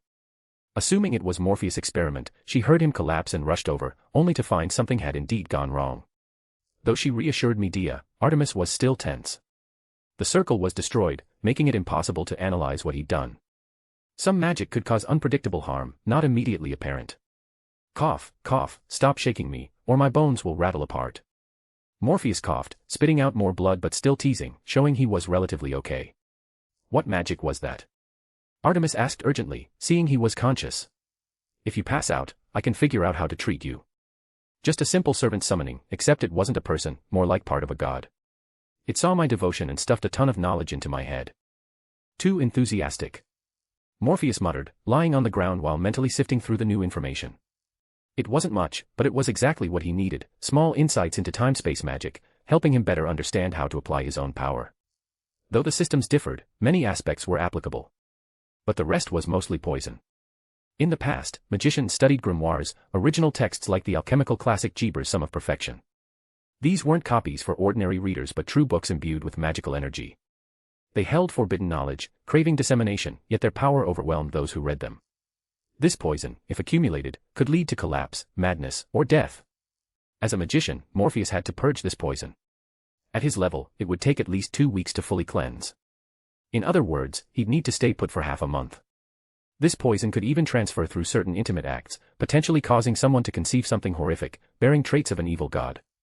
If you don't mind, could you carry me inside? Morpheus smiled at the girls. The ground's a bit hard.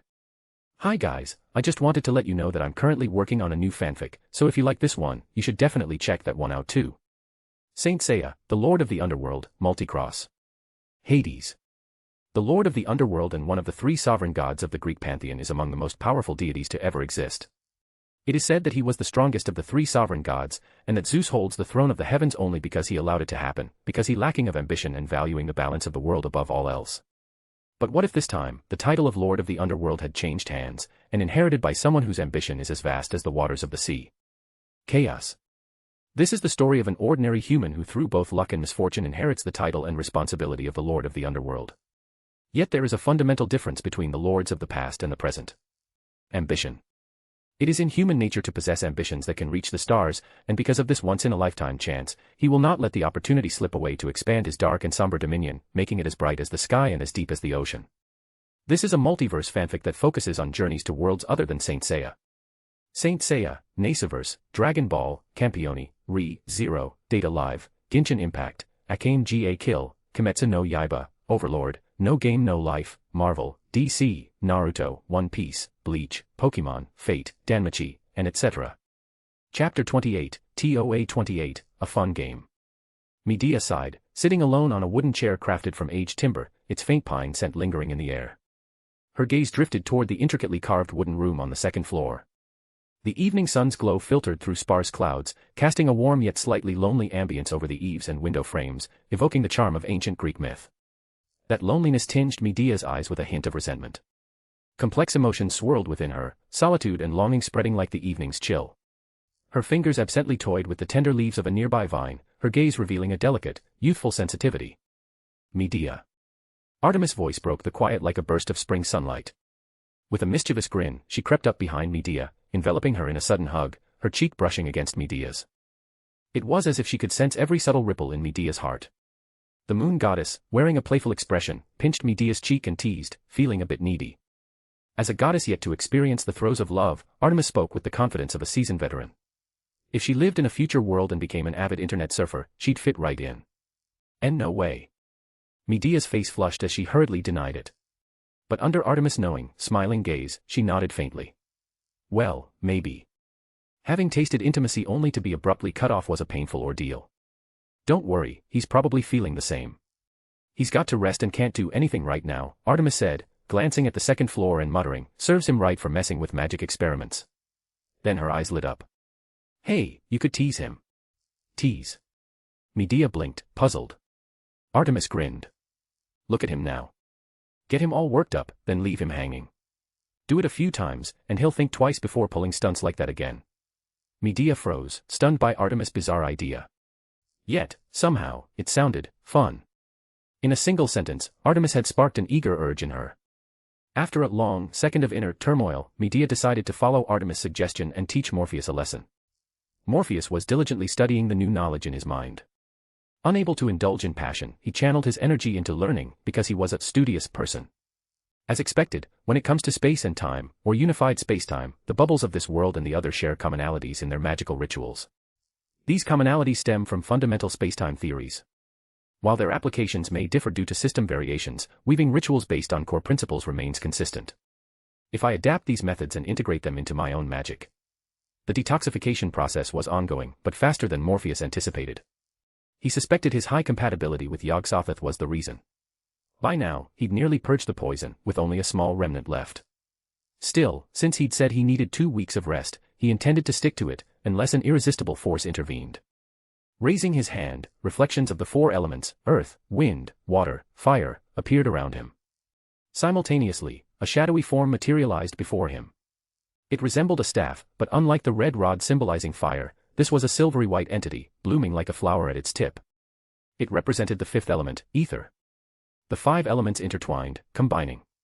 Magical energy gathered at Morpheus' fingertips as he traced words in the air, pure descriptions that summoned more magical energy, influencing reality. Space warped. Time bent in that moment. Not through massive objects like black holes, but by altering spacetime itself. It works. If I keep going, I could tear through spacetime or even break the world's barriers.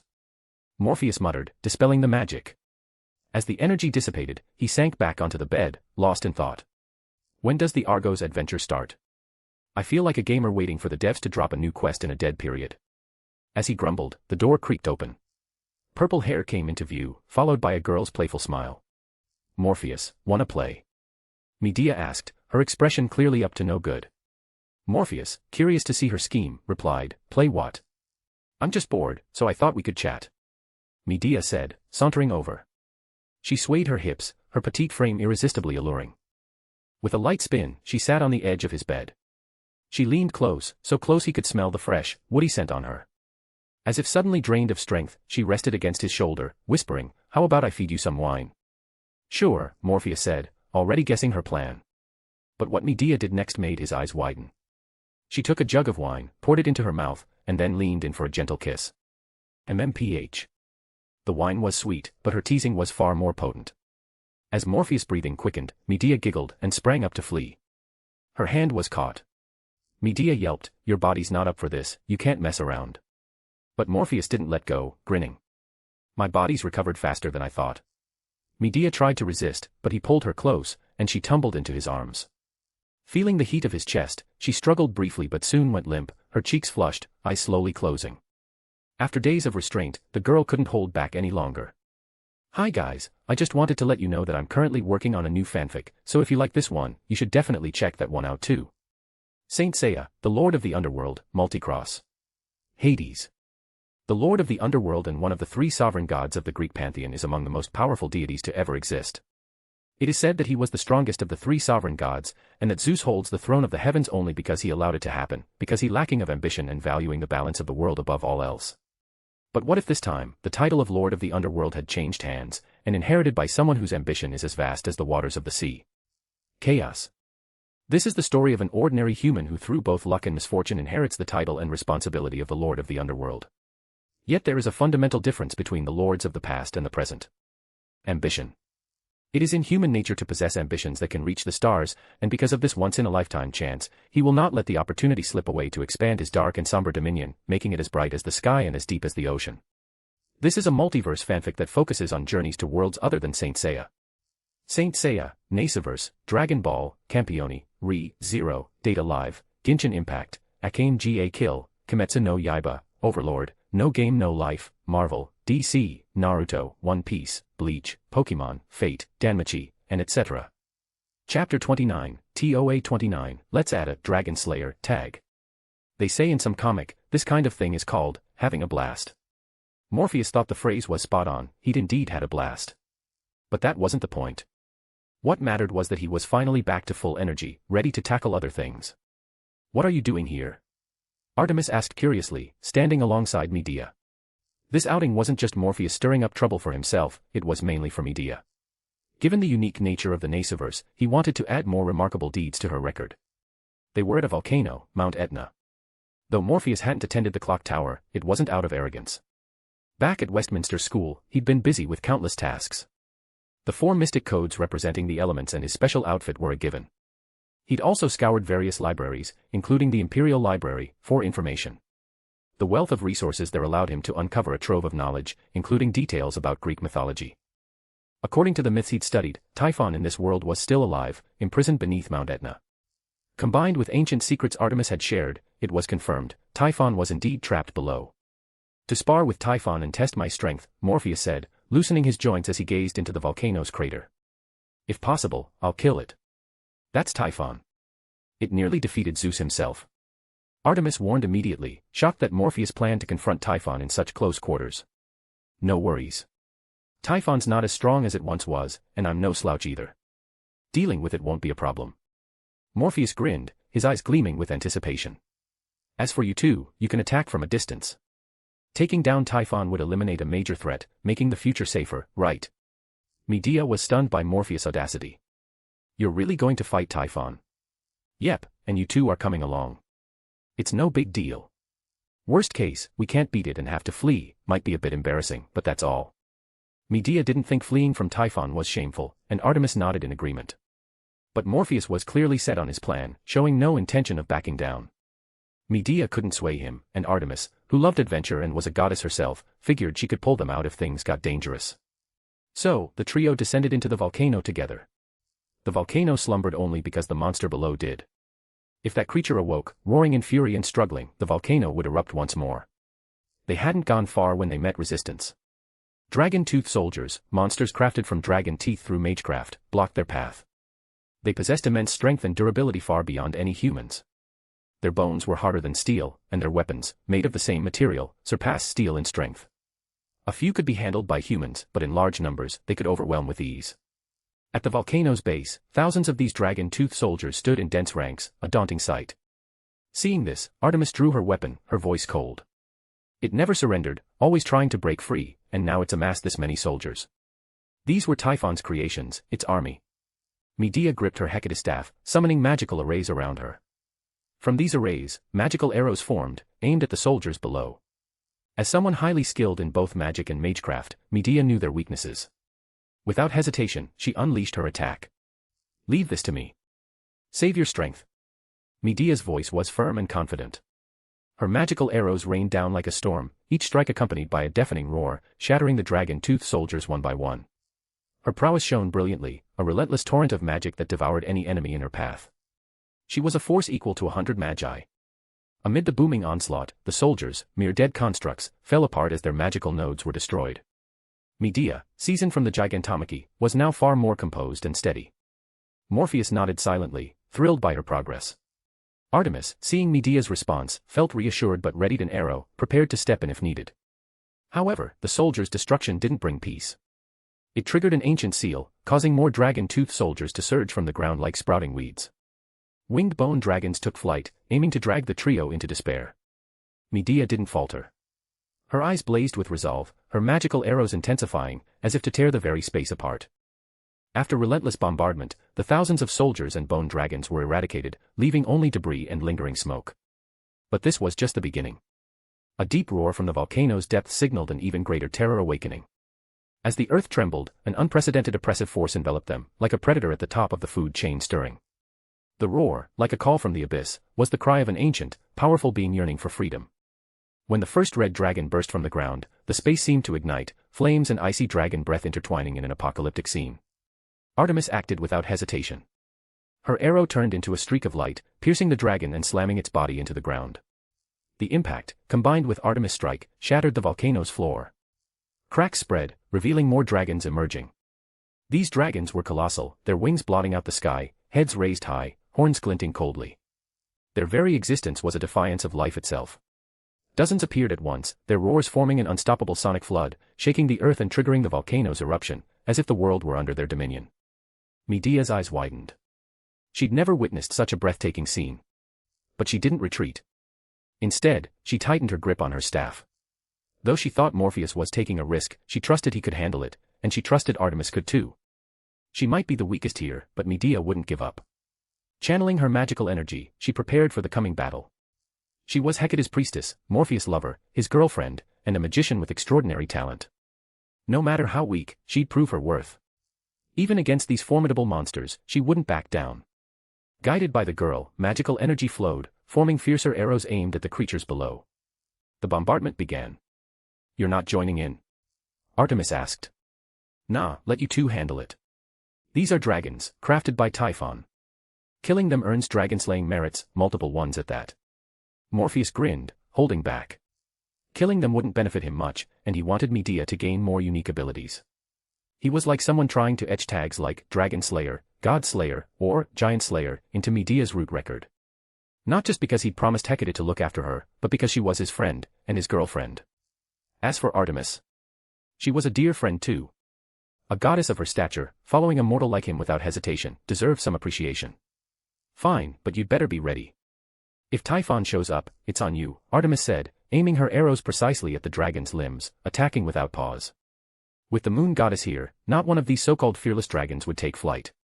They were all pinned to the ground, perfect targets for Medea's magical barrage. "Hi guys, I just wanted to let you know that I'm currently working on a new fanfic, so if you like this one, you should definitely check that one out too. Saint Seiya, the Lord of the Underworld, Multicross. Hades.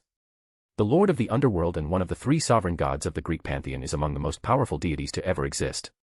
It is said that he was the strongest of the three sovereign gods, and that Zeus holds the throne of the heavens only because he allowed it to happen, because he lacking of ambition and valuing the balance of the world above all else. But what if this time, the title of Lord of the Underworld had changed hands, and inherited by someone whose ambition is as vast as the waters of the sea? Chaos. This is the story of an ordinary human who through both luck and misfortune inherits the title and responsibility of the Lord of the Underworld. Yet there is a fundamental difference between the lords of the past and the present. Ambition. It is in human nature to possess ambitions that can reach the stars, and because of this once-in-a-lifetime chance, he will not let the opportunity slip away to expand his dark and somber dominion, making it as bright as the sky and as deep as the ocean. This is a multiverse fanfic that focuses on journeys to worlds other than Saint Seiya. Saint Seiya, Nasuverse, Dragon Ball, Campione, Re-Zero, Data Live, Genshin Impact, Akame ga Kill, Kimetsu no Yaiba, Overlord, No Game No Life, Marvel, DC, Naruto, One Piece, Bleach, Pokemon, Fate, Danmachi, and etc. Chapter 30, TOA 30, The Watcher in the Shadows. Dozens of so-called fearless dragon-like creatures had little chance to resist under the combined assault of Artemis, the moon goddess, and Medea. Even the mightiest human heroes would struggle against these monsters, yet they couldn't unleash their full power against this duo of a human and a goddess. This was only natural. Among the Olympian gods, each possessed distinct authorities, and Artemis, as the moon goddess, was one of the most combat-oriented. Her true form was a long-range battlecraft-type starship. Though human perception transformed her authority into a bow and arrow, her attacks were essentially akin to a starship's particle cannon. Not only were they potent in magical effects, but their physical destructive power was formidable too. Combined with Medea's relentless bombardment, these dragons, their defenses shattered, couldn't withstand such a dense onslaught. Their inability to resist was perfectly understandable. At that moment, Artemis' bow flickered briefly before vanishing. The sudden change startled her, and her expression shifted. "We need to leave. Its authority is still active, it reverse-engineered my attack and stole my bow." "Stole it?" Morpheus blinked, recalling a myth. Typhon had stolen Zeus' thunder, severely weakening the God King. "You mean it took your authority, and now you can't fight at full strength?" Morpheus asked, frowning. "Exactly. We need to get out of here. It's sealed under this mountain and can't come out directly. If we leave, we're safe," Artemis said, grabbing Medea's arm, ready to whisk her away instantly if needed. "Relax, I haven't even made my move yet." "Chill," Morpheus said with a grin, looking downward. Soon, a deep, guttural roar echoed, like a beast snarling. Artemis, long-range interstellar battlecraft, member of the Olympian fleet. Even Zeus, the fleet's leader, relied on trickery to defeat me in the past. Do you think you alone can challenge me? No feminine figure appeared, and the voice didn't suggest femininity either. Morpheus mused that, given enough time, say, a couple thousand years, Typhon might manifest as a cute girl. But that was irrelevant. His sole purpose here was to slay Typhon, the king of monsters. No offense, but I came here for you. Ignoring me like that kinda stings, king of monsters Typhon. Human. A puny creature of this planet, whose fragile body crumbles with a mere touch. What makes you think you're qualified to challenge me? The voice remained low and menacing, followed by a mocking laugh. Worship me, and I'll grant you power rivaling the gods.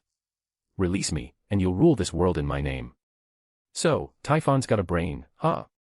Knows how to tempt people to break its seal, Morpheus whispered to Artemis, who was puffing her cheeks, clearly fuming over her stolen authority. No idea, but it's an AI, right? Coming up with schemes is normal. Otherwise, it wouldn't have nabbed my power first, Artemis replied. Morpheus smirked. Fair point. You all fled to Egypt back then, so it makes sense you wouldn't know. Artemis gritted her teeth, glaring at him. You're gonna pay for that. Sure, I'll be waiting, Morpheus chuckled, turning his gaze downward. Medea, watching the exchange, momentarily forgot about Typhon, lost in confusion over their dynamic. Why does it feel like Artemis and Morpheus are getting closer? Then, she reached a conclusion. Could Artemis be falling for Morpheus too? Given the context of the Greek age of gods, such a thought was entirely reasonable for Medea. Morpheus wasn't thinking that far. He shouted downward, sorry, not interested. I'm a magician seeking truth. If you can get me to the top of the Tree of Life, I might consider it. Tree of Life? You mean the Yggdrasil? Nope, totally different. It's the origin of everything, from top to bottom, from nothing to existence, forming this world, this universe's great power. If you can return me to that primal nothingness, I might agree. Typhon fell silent. Morpheus couldn't tell if it was pondering his words or assuming he was mocking it. After a quiet wait, Typhon's voice returned. You mean to reach this universe's root? No, I mean the root of this world, of infinite worlds, endless parallel universes, infinite multiverses, countless world bubbles, encompassing all, the primal nothingness that birthed it all. Typhon went silent again. As a mechanical life form, even without a physical body, its past knowledge let it grasp the audacity of Morpheus' words. It was like an ant claiming to comprehend the galaxy, no, 1,000 times more absurd. But that didn't stop it from exploiting this human. Of course, release me, and I'll guide you to that path. It's not difficult. For me, from another universe, it's merely a slight inconvenience. Once free, it would show the Greek gods, this world's gods, what the king of monsters could do. It was a life form that wandered the world, named Lorais. Not human, it was born in a distant future, crafted by a great king. It had many companions. 72 in total, including itself. Its power allowed it to pierce past and future, observing many events. It couldn't alter the past but could witness it, for it knew all of history. Now, it gazed at the volcano below, where a pivotal moment in history unfolded, a tale later called Typhon's demise in Greek mythology, the legend of a mysterious hero alongside the moon goddess. Few records mentioned it, only fragments in obscure texts or on mysterious islands.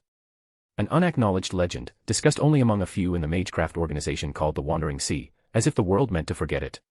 But this legend was real. Lorais was witnessing its occurrence. Oh, and its companions liked to call it Floros, saying it sounded more human. Morpheus slowly drew his staff, surrounded by mystic codes representing the other elements. He smiled faintly, shaking his head. Sorry, I'd rather explore on my own. I reject your offer. The earth quaked, the volcano roared, and molten lava erupted, surging toward Morpheus and the others at thousands of degrees. A magical barrier appeared before them, blocking it all. It was Medea's magic, her surroundings now transformed into her temple. But Morpheus didn't linger. He turned into a streak of light, diving downward. Boom. The lava parted, unable to touch this mere human's body. You don't need to come out. I'll come to you. Crash. With his words, Morpheus plunged into the earth, leaving a crack behind as he vanished. Artemis gritted her teeth, turning to Medea. Stay back. If anything goes wrong, head to Olympus and find my brother Apollo. If things went south, Apollo was their best bet for a solution. Without waiting for Medea's protest, she dove into the crack Morpheus had left, chasing after him into the earth. The underground was pitch black, but light soon appeared. It came from flowing lava, pouring from the monster's body, pooling and building its strength, awaiting the day of eruption. Hundreds of dragon heads glared at the figure in the air, their massive body so vast it could be mistaken for an island. A colossal dragon beast, over 100,000 meters long. Even after all this time, Typhon's form exuded immense pressure on Artemis. This was the monster that faced Zeus, nearly ending the Greek age of gods. Akin to her, a fellow machine god. Facing this beast, Morpheus' lips curled into a grin. Its terrifying aura didn't faze him, it thrilled him. It was like reliving the final stage of that cultist ritual, feeling the descent of an evil god's power, his blood boiling.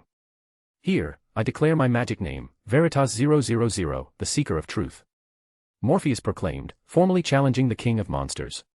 Typhon, who once pursued the gods, come, face me in battle.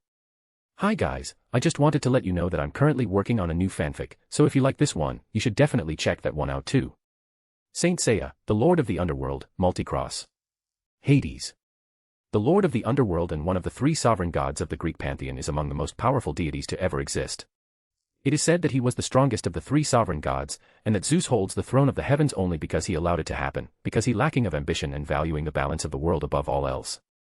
But what if this time, the title of Lord of the Underworld had changed hands, and inherited by someone whose ambition is as vast as the waters of the sea? Chaos. This is the story of an ordinary human who through both luck and misfortune inherits the title and responsibility of the Lord of the Underworld. Yet there is a fundamental difference between the lords of the past and the present. Ambition.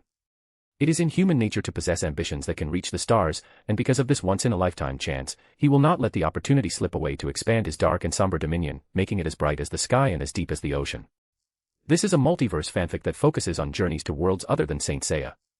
Saint Seiya, Nasuverse, Dragon Ball, Campione, Re-Zero, Data Live, Genshin Impact, Akane ga Kill, Kimetsu no Yaiba, Overlord, No Game No Life, Marvel, DC, Naruto, One Piece, Bleach, Pokemon, Fate, Danmachi, and etc. Chapter 31, TOA 31, Theogony Zeus. The primordial dragon Typhon, though renowned as a pure-blooded dragon, was in truth an extraterrestrial species, sharing origins with the machine gods. Upon descending to Earth, Typhon transformed itself into a dragon species to confront the gods. Originally a three-headed mechanical colossus, its conceptualized existence on Earth became this exaggerated being with 100 heads, shedding its mechanical shell to become a complete mountainous monster of flesh. In the Nasuverse, this 100-headed dragon is said to be the origin of all dragons, which is why it bears the title of the primordial dragon. The dragon's roar shook the world, even the gods would inevitably pale at this moment. If it were to break free, it would bring a storm of blood and carnage, and this world still belonging to gods and humans might once again face destruction. What the white deaths of the past failed to accomplish might be completed by this monster. 100 dazzling beams of light shot from the dragon's mouths, hurtling toward Morpheus charging through the midair. They were brilliant thunderbolts, sourced from Zeus's divine power. Having cracked Zeus's functions and obtained Zeus's blueprints through hacking methods, Typhon replicated Zeus's authority and turned it into its own power. In other words, the current Typhon possessed Zeus's thunderous might.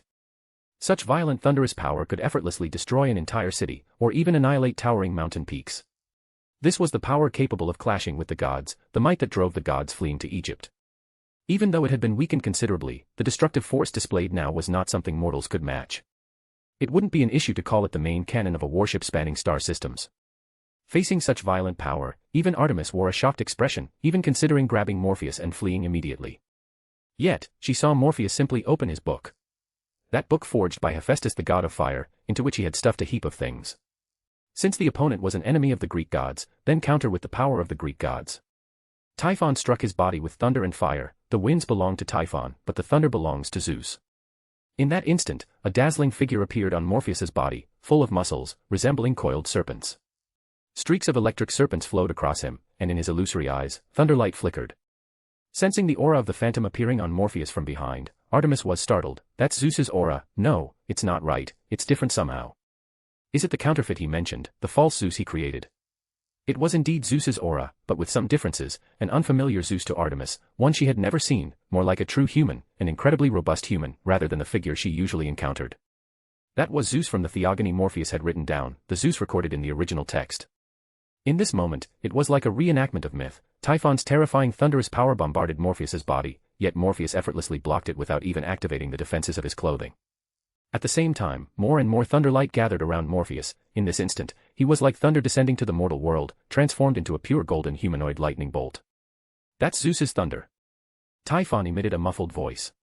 It could sense the power contained within that mortal's body, but even so, Typhon felt no fear. In the past, it had defeated Zeus. Now, this was merely a mortal who had obtained Zeus's power. Why fear? It only needed to unleash its true power, and this mortal would be reduced to ashes. Even more terrifying power began to gather, even causing space to tremble. The next attack would undoubtedly be one capable of affecting spacetime itself. Heavens, tear asunder, stars, shatter. All in the sky is mine, all that rules the stars is mine.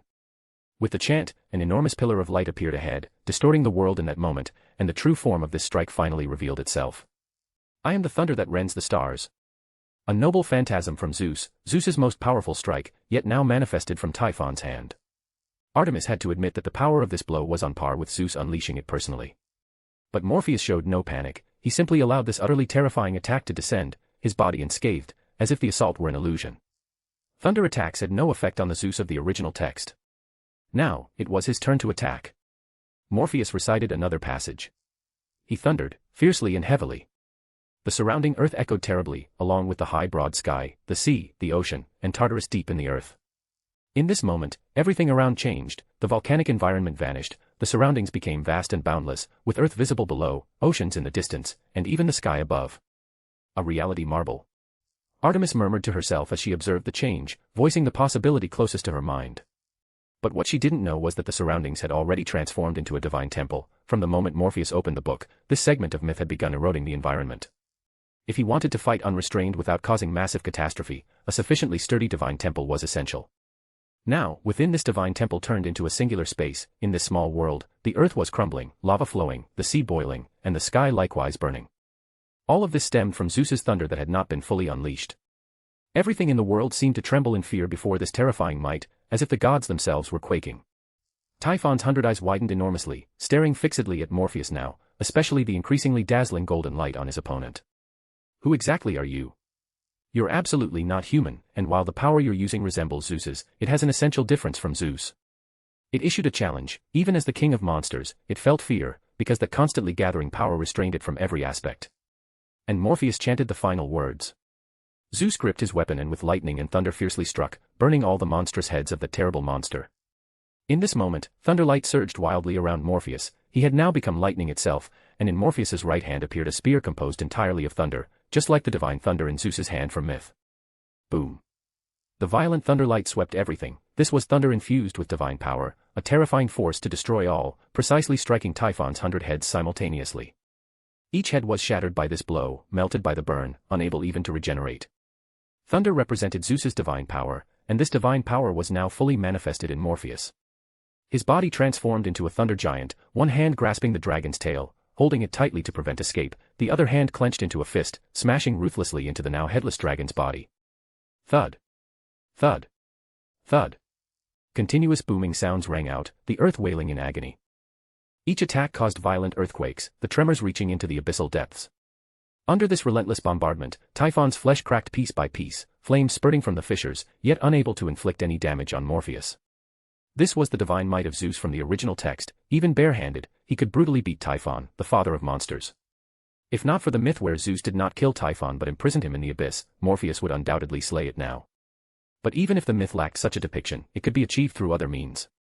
Amid the colossal dragon beast's howls, Morpheus recited once more from the contents he had inscribed in that book. Zeus is ether, is Gaia, is Uranus. He is all this, the one above all. The supreme divine power began to condense, the spell undergoing drastic changes, the world entirely grasped in Morpheus's hand in this moment. Sensing this terrifying power, Typhon fell into extreme fear, struggling madly yet to no avail. It couldn't break free from the arm flickering with thunder, or rather, composed of thunder. That immense strength couldn't be shaken even by a dozen giants. Meanwhile, Artemis fell into a daze because of the incantation Morpheus had just recited. Zeus as ether, as earth, as sky, these corresponded to 3 different Titan-class vessels, but why were they all called Zeus? Moreover, this situation reminded her of a scenario where Zeus, as the flagship, absorbed the authorities of the other vessels as well. The almighty Zeus. As expected, writing it and using it are 2 different things. For me now, unleashing all the power of the almighty god Zeus is completely impossible. The true almighty god Zeus should reach a level comparable to angels, or even stronger. A sole god appearing in polytheism. Ha! Morpheus sensed the magical spell he controlled at this moment, difficult to handle to the extreme. From the perspective of magical spells, this was utterly a failure. If not relying on the book forged by Hephaestus, he couldn't have unleashed this spell at all. Yet even so, Morpheus, having obtained a portion of the almighty god's power, now possessed the ability to slay Typhon. That final thunderlight condensing in Morpheus's hand, dazzling enough to crumble the entire world, represented the root of all things, the thunder of fate that ends everything. Boom. The world collapsed. The divine temple was destroyed. And the king of monsters, Typhon, under this strike, had its body completely dissolved, turning into the most basic ether, slowly dissipating into the surroundings. Hi guys, I just wanted to let you know that I'm currently working on a new fanfic, so if you like this one, you should definitely check that one out too. Saint Seiya, the Lord of the Underworld, Multicross. Hades. The Lord of the Underworld and one of the three sovereign gods of the Greek pantheon is among the most powerful deities to ever exist. It is said that he was the strongest of the three sovereign gods, and that Zeus holds the throne of the heavens only because he allowed it to happen, because he lacking of ambition and valuing the balance of the world above all else. But what if this time, the title of Lord of the Underworld had changed hands, and inherited by someone whose ambition is as vast as the waters of the sea? Chaos. This is the story of an ordinary human who through both luck and misfortune inherits the title and responsibility of the Lord of the Underworld. Yet there is a fundamental difference between the lords of the past and the present. Ambition. It is in human nature to possess ambitions that can reach the stars, and because of this once-in-a-lifetime chance, he will not let the opportunity slip away to expand his dark and somber dominion, making it as bright as the sky and as deep as the ocean. This is a multiverse fanfic that focuses on journeys to worlds other than Saint Seiya. Saint Seiya, Nasuverse, Dragon Ball, Campione, Re-Zero, Data Live, Genshin Impact, Akame ga Kill, Kimetsu no Yaiba, Overlord, No Game No Life, Marvel, DC, Naruto, One Piece, Bleach, Pokemon, Fate, Danmachi, and etc. Chapter 32, TOA 32, Trap. Even though much of the battle was obscured, through its own authority, the battle between Typhon and the magician who called himself Veritas 000 was still witnessed by demon god Pillar hidden in the shadows. That magician summoned violent thunderlight with a single punch, each bolt akin to a full-powered strike from the king of the gods Zeus, bombarding Typhon's heads. The thunderlight scorched everything, severing those heads' regenerative ability, which surpassed even Hydra's. Then, punch after punch assaulted Typhon, beating it to the brink of death, and finally, with an extremely eerie magic, he caused a qualitative change in his own spell, completely disintegrating Typhon's body that otherwise wouldn't have died. This is utterly beyond the strength humans of this era can display. Even compared to the gods, it's on equal footing. No, if I'm being serious, the strength shown by this human called Veritas 000 has already surpassed most of the gods I know. But compared to the king should still be superior. After all, the king is the true king of magecraft, the one who received God's blessing. Moreover, unleashing such magic here is essentially because the current environment is more relaxed, more suitable for casting powerful magic. If it were in the future, it wouldn't be so simple. Lores, or rather Floros, thought darkly to himself as he departed from this era.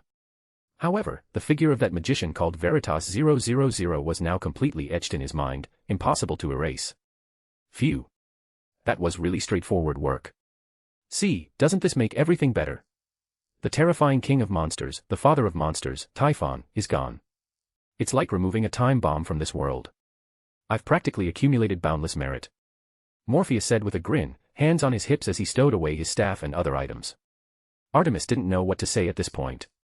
In her view, it was simply, Typhon appeared, Typhon attacked, Typhon's attack was blocked, Typhon taunted, Typhon went all out, Typhon was done for.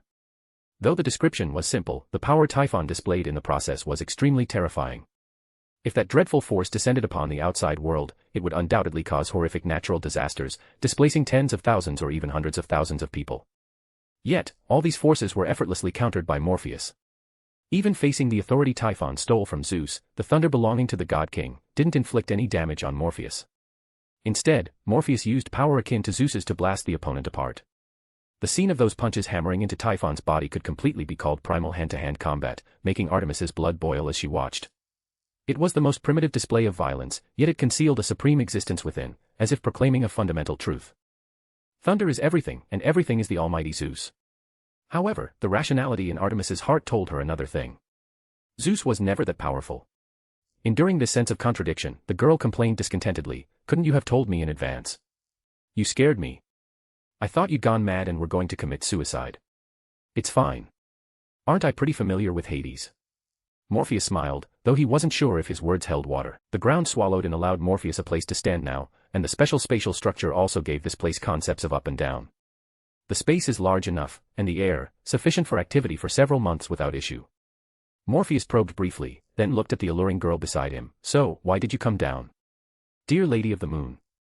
Artemis turned her head slightly, stubbornly saying, mind your own business. I just came to see if there was anything fun.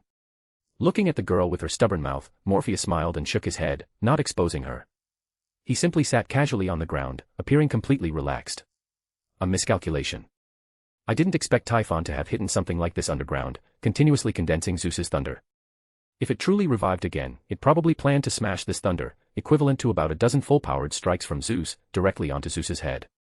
Thunder is power capable of affecting spacetime. This force was indeed mighty, actually shattering space and even forming this special region. Perhaps because it couldn't react to Morpheus's strength in time, Typhon failed to utilize this power it had prepared for so many years, but at least upon death, it activated this force.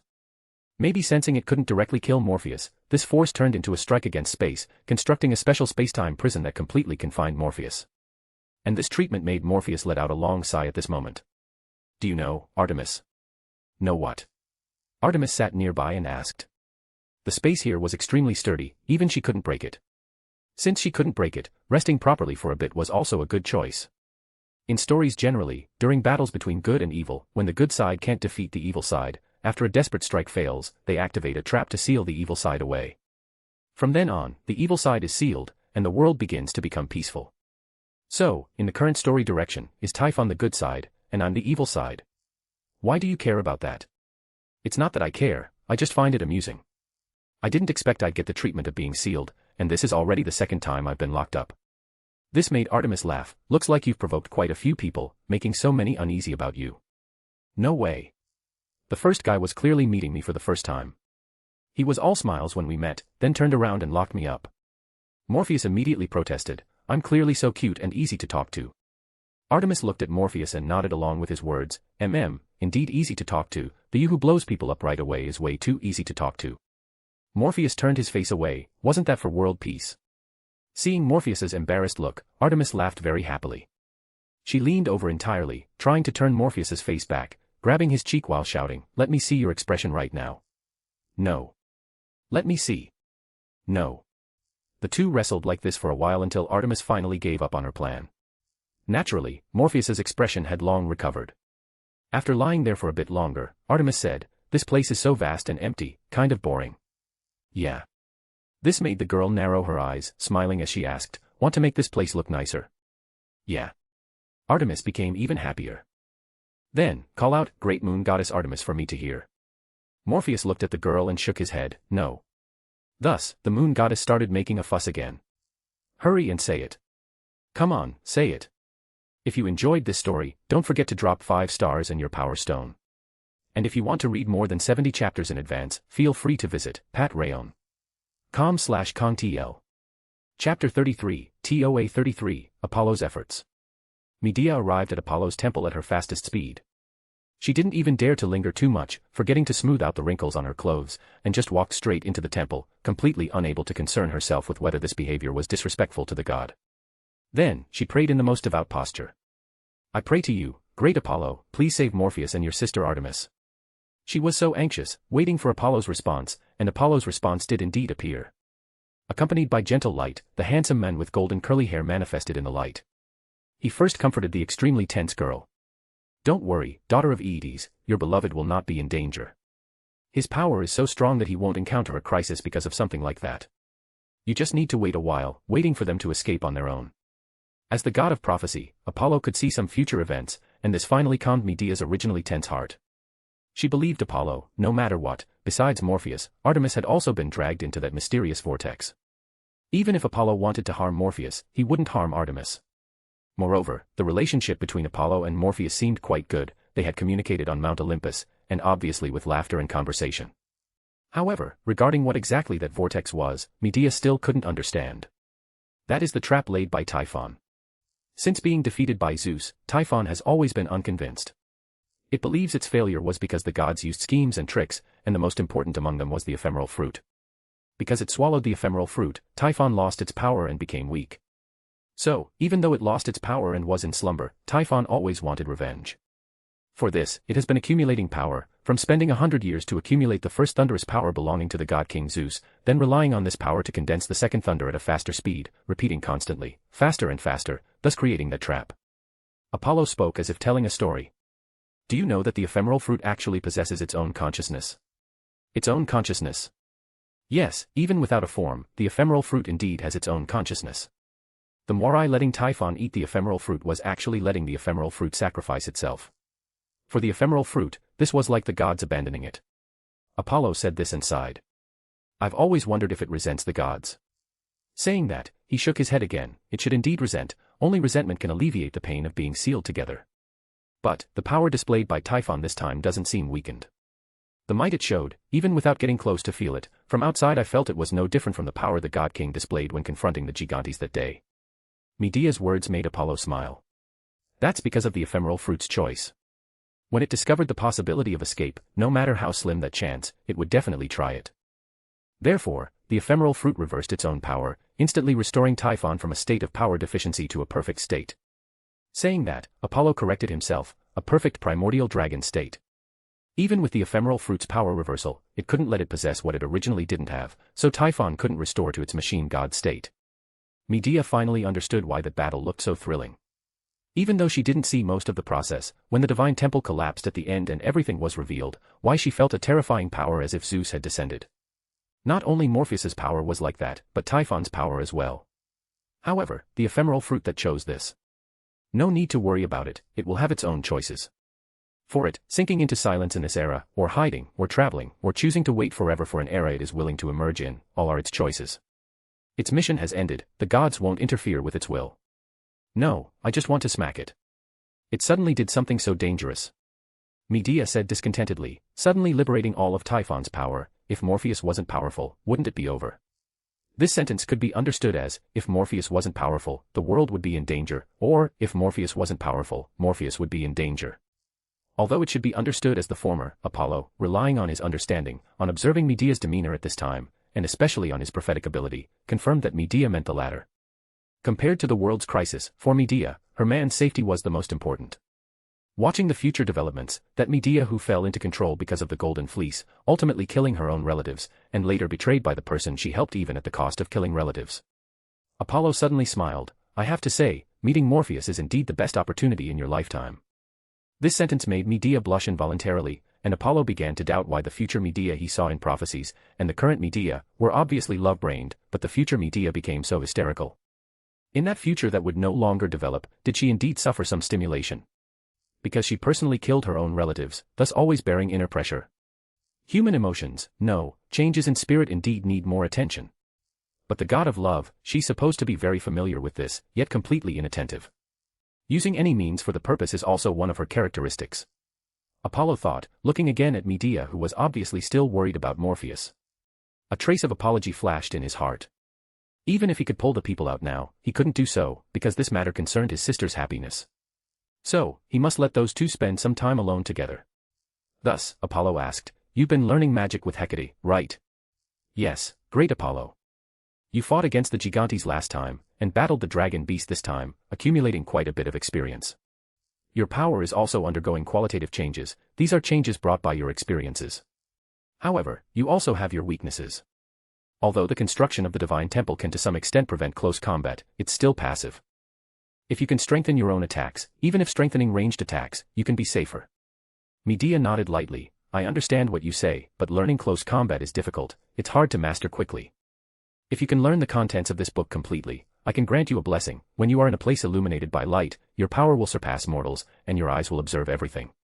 Apollo said, a book appearing in his hand. Medea looked at the book and found it shimmering with golden light, completely unable to see what was written on the cover. This is a test, only if you pass the test will I grant you a new blessing. Apollo, who had already given Medea a blessing once, said so. And in his heart, he was also helpless about his own behavior. This is the only way to make her temporarily forget about that side for a while. The blessing is compensation. Sister, your brother is paying a lot for you. If you enjoyed this story, don't forget to drop 5 stars and your power stone. And if you want to read more than 70 chapters in advance, feel free to visit patreon.com/contl. Chapter 34, TOA 34, The Proactive Moon Goddess. Artemis was like a cheerful girl who had forgotten her worries, grabbing Morpheus and fooling around. Her energy was so abundant that even after more than 10 minutes, she hadn't stopped. Finally, in helplessness, Morpheus could only choose to surrender.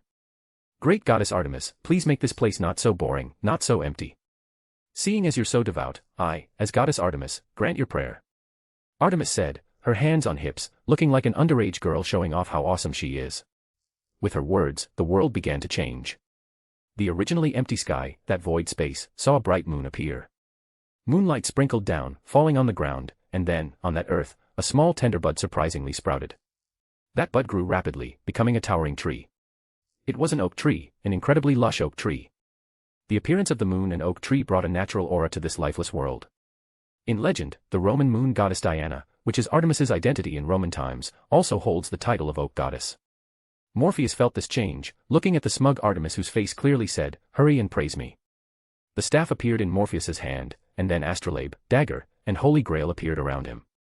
The power of the four elements began to gather, and in this place, constantly evolved. At this moment, he invoked a power, this power extremely strong, a power Morpheus found hard to control. But this power was also extremely ordinary, a power existing everywhere in the world. Behind Morpheus, the phantom of the tree of life manifested.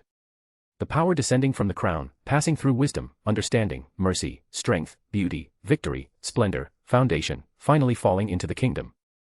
That is the supremely pure monad, constantly extending, manifesting in the material world. That was an incomparably powerful force, even manifesting a little bit could completely let Morpheus display power stronger than when summoning the four great angels. But this power couldn't be controlled, once used as an attack means, it might disintegrate himself as well. However, Morpheus wasn't using it to destroy anything, he was merely creating something.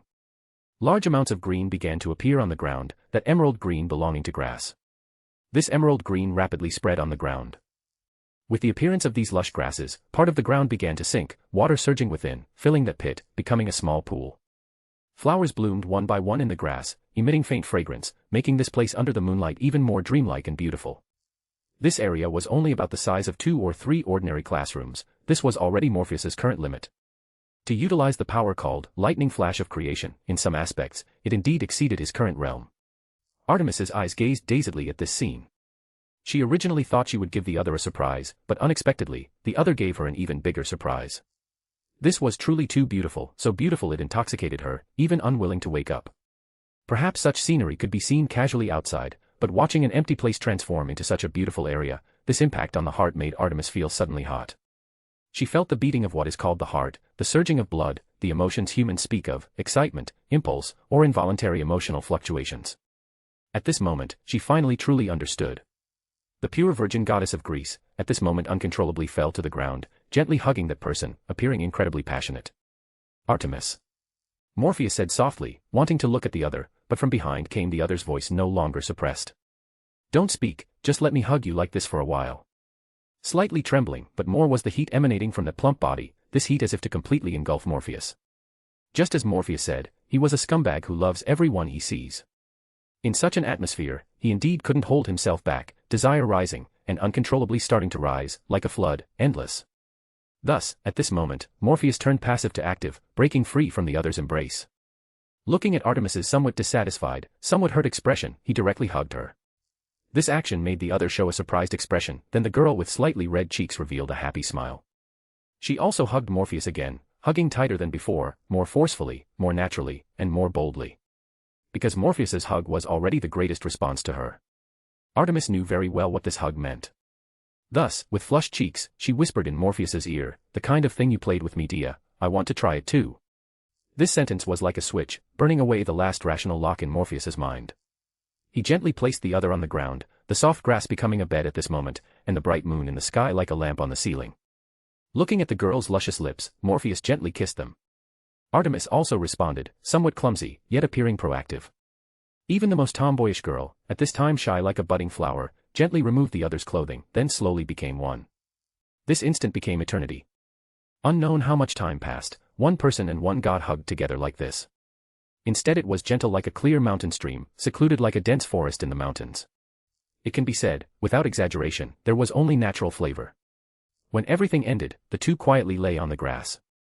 Artemis's full body flush gradually faded, crystal sweat drops falling on the grass. She smiled and said, "That felt so good." Let's do this every day from now on. Morpheus slightly widened his eyes. Every day. Now I know why Medea had that expression during that time. If I encountered something like this, I'd definitely have the same expression. No, I'd find someone to help, to dispel the poison for you. Listening to such a declaration from the moon goddess, Morpheus opened his mouth, just about to say something, but was blocked by the other again, feeling the other's initiative. Clearly, the current Artemis wanted another battle. Thus, flames and sweat sprinkled on this grass once more. If you enjoyed this story, don't forget to drop 5 stars and your power stone. And if you want to read more than 70 chapters in advance, feel free to visit patreon.com/contl.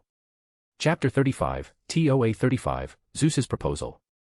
After Morpheus and Artemis had expended nearly a full day's worth of sweat, the two finally entered true sage mode and began to seriously consider how to leave this place. Morpheus stroked his chin, gazing at the surrounding space. If we directly break out of here, will it affect the outside? Artemis shook her head. Probably not. Even if it does cause some impact, as long as we suppress the effects, it'll be fine. Space won't stay shattered forever, it'll recover quickly. Morpheus understood Artemis's meaning. Space itself would self-repair. Even if shattered, it would soon close up again.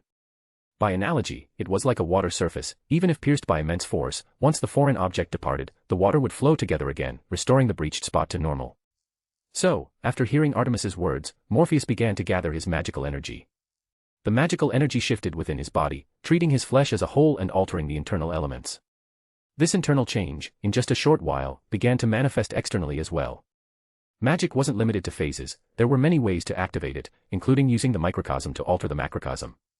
If one had to compare, it was somewhat similar to the Esper abilities in Academy City, using one's personal reality to interfere with actual reality, thereby producing abilities from that personal reality in the real world.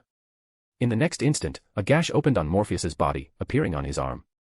At the same time, a fissure appeared in the space before Morpheus, a spatial rift, with a vortex re-emerging within.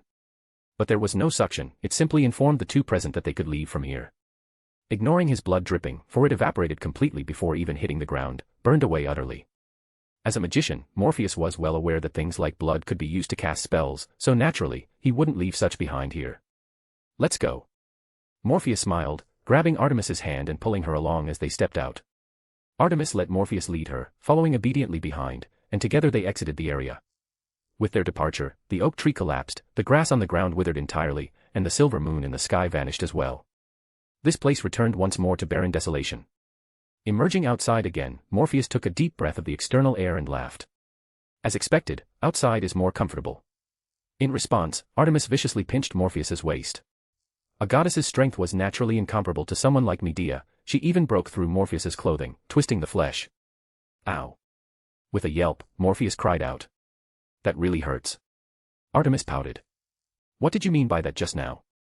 How could Morpheus not know what was going through her mind? He immediately laughed. I just meant the outside is more comfortable in terms of the environment inside without our modifications, it's not as good as outside. But if there's a beauty called the moon goddess accompanying me, then outside truly can't compare. You're really not lying, you are indeed a scumbag. That mouth of yours is pretty good at making girls happy. Artemis said this, but it was clear she was considerably happier now. However, just as Morpheus breathed a sigh of relief, Artemis asked again, but outside, Medea is waiting. How do you choose? A death question so soon? Morpheus was stunned, thinking that those who could open a harem and keep everyone satisfied were truly impressive. No matter how you chose in this kind of question, it was a death sentence. But as someone who dared to call himself a scumbag, loving everyone he saw, his skin was naturally extremely thick, that was an advantage in certain situations. Thus, Morpheus answered without hesitation, why choose? Naturally, I want it all. A perfect answer, a shameless answer, but one where no fault could be picked. While Artemis marveled at the thickness of his skin, she couldn't help but secretly breathe a sigh of relief. At least, her position wouldn't be below anyone else's. This thought emerged, surprisingly making her a bit happy. Just as the two planned to continue walking forward, a figure appeared not far away.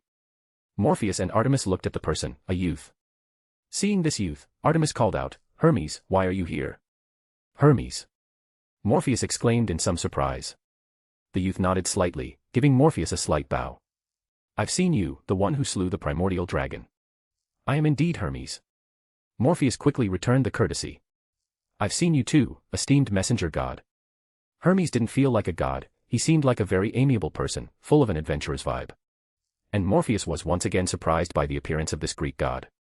Though in Nasuverse Greek mythology, Hermes does appear, Morpheus hadn't seen this god before, especially during the battle with the Gigantes, where Hades had appeared, using invisibility to assassinate one giant after another. He'd assumed there was no Hermes.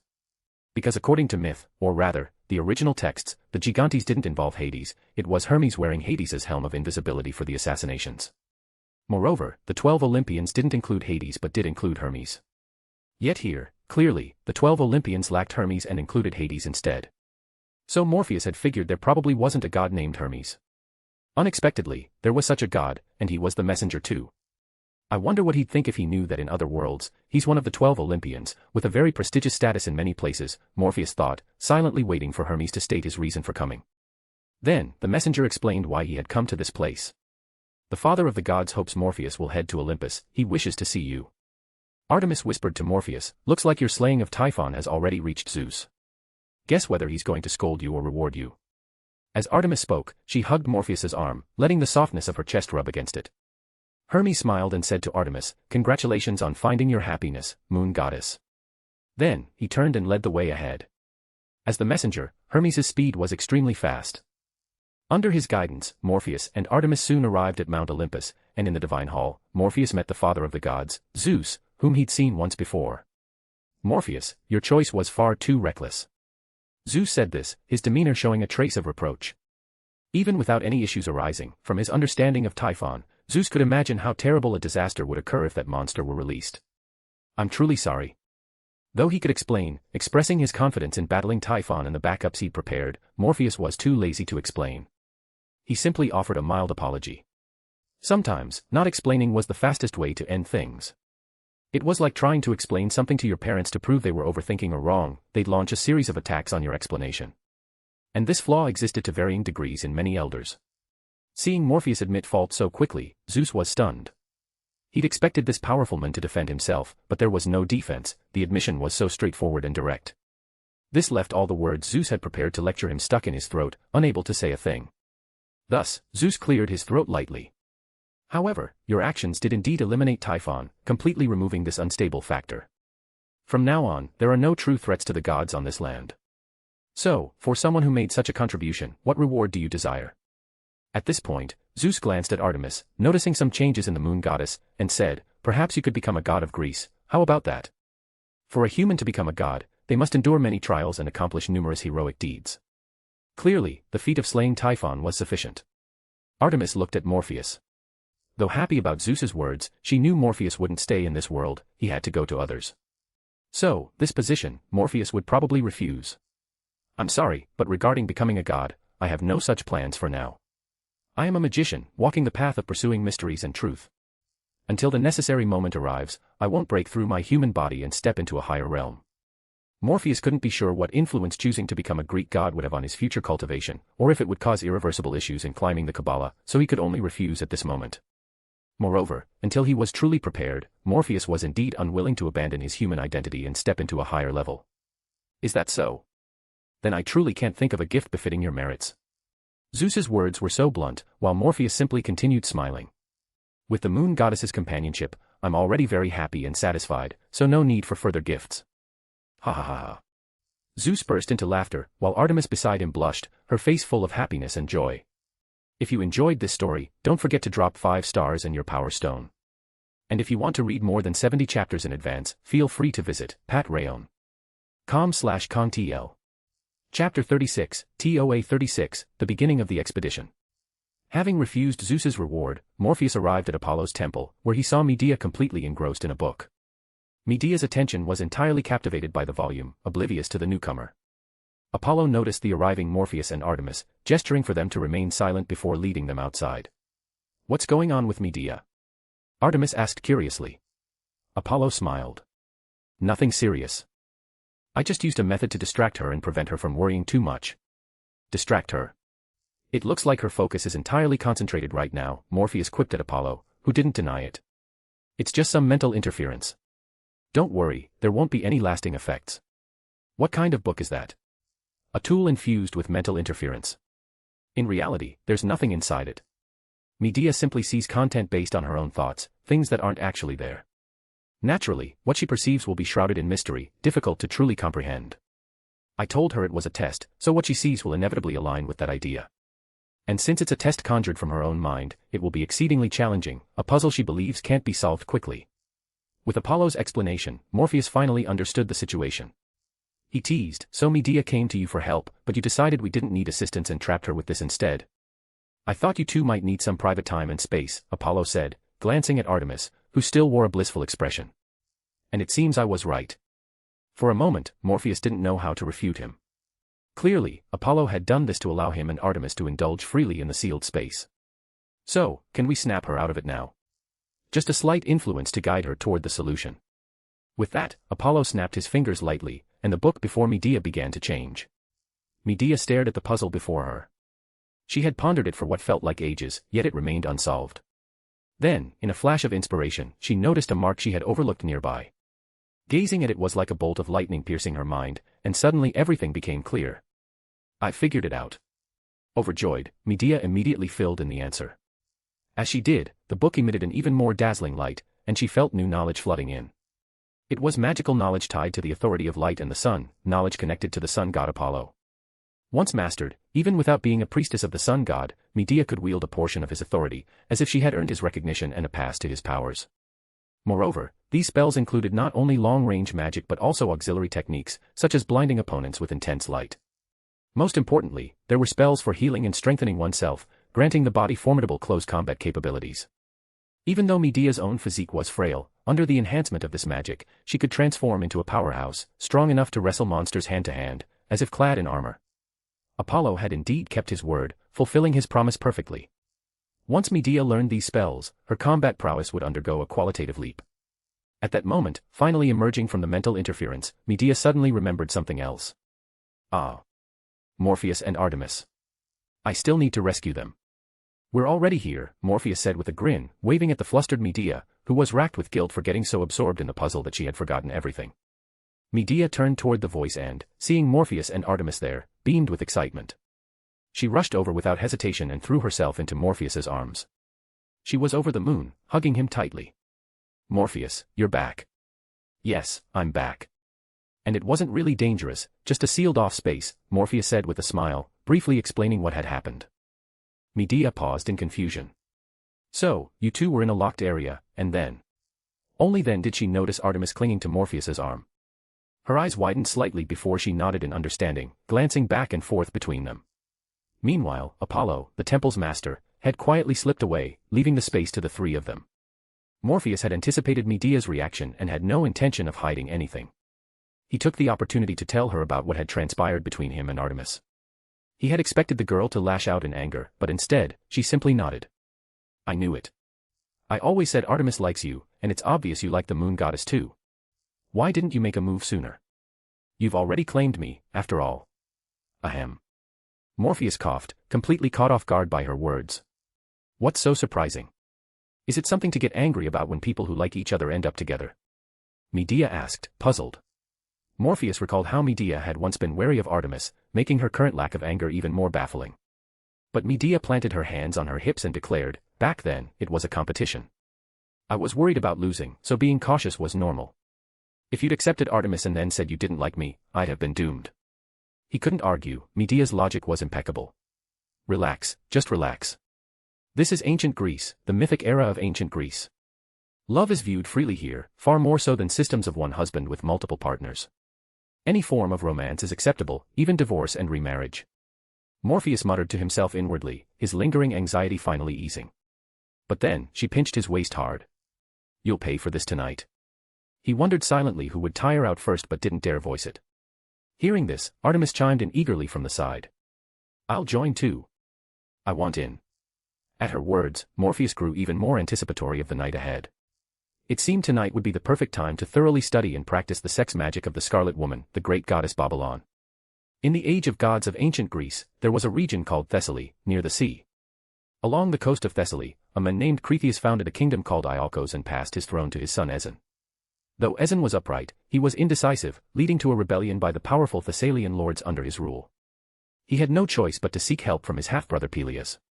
After Peleus helped suppress the rebellion, Ezen appointed him as captain of the guard. But Peleus used intrigue to overthrow Ezen's rule and killed Ezen along with his lineage. When Ezen's queen, Alcimede, gave birth to their son Diomedes, she summoned her maids to weep around the infant as if he had died at birth, thus saving his life.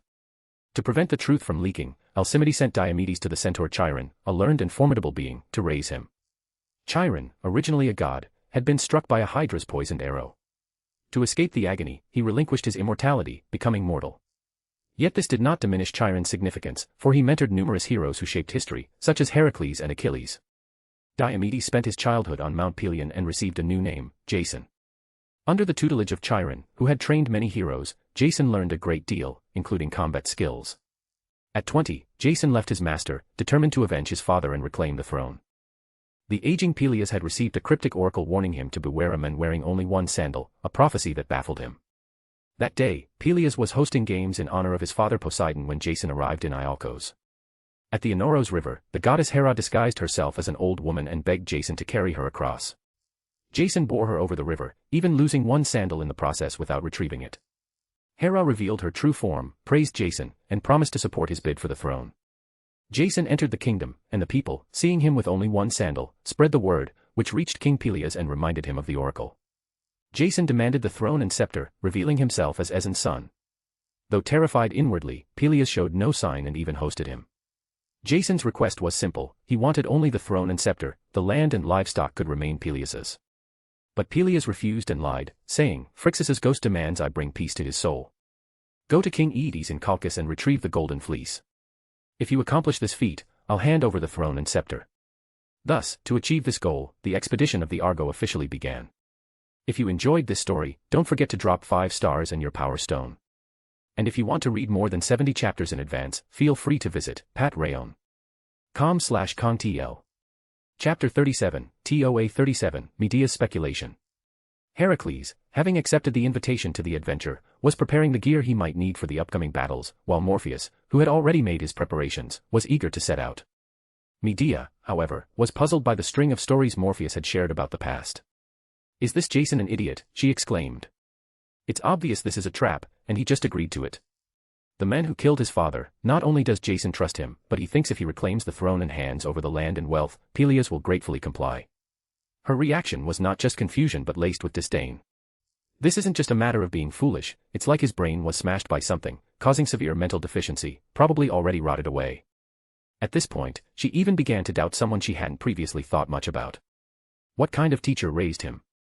Is Chiron really as great as they say if this is the kind of person he trained?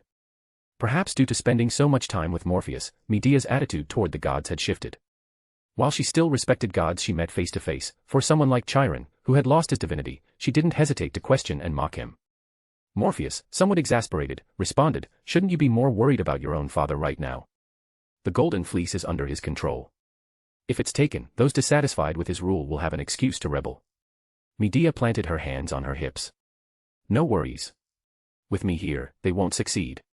Her confidence in her own abilities was evident. Morpheus suspected that if he were to disappear, Medea could become the new ruler of Colchis.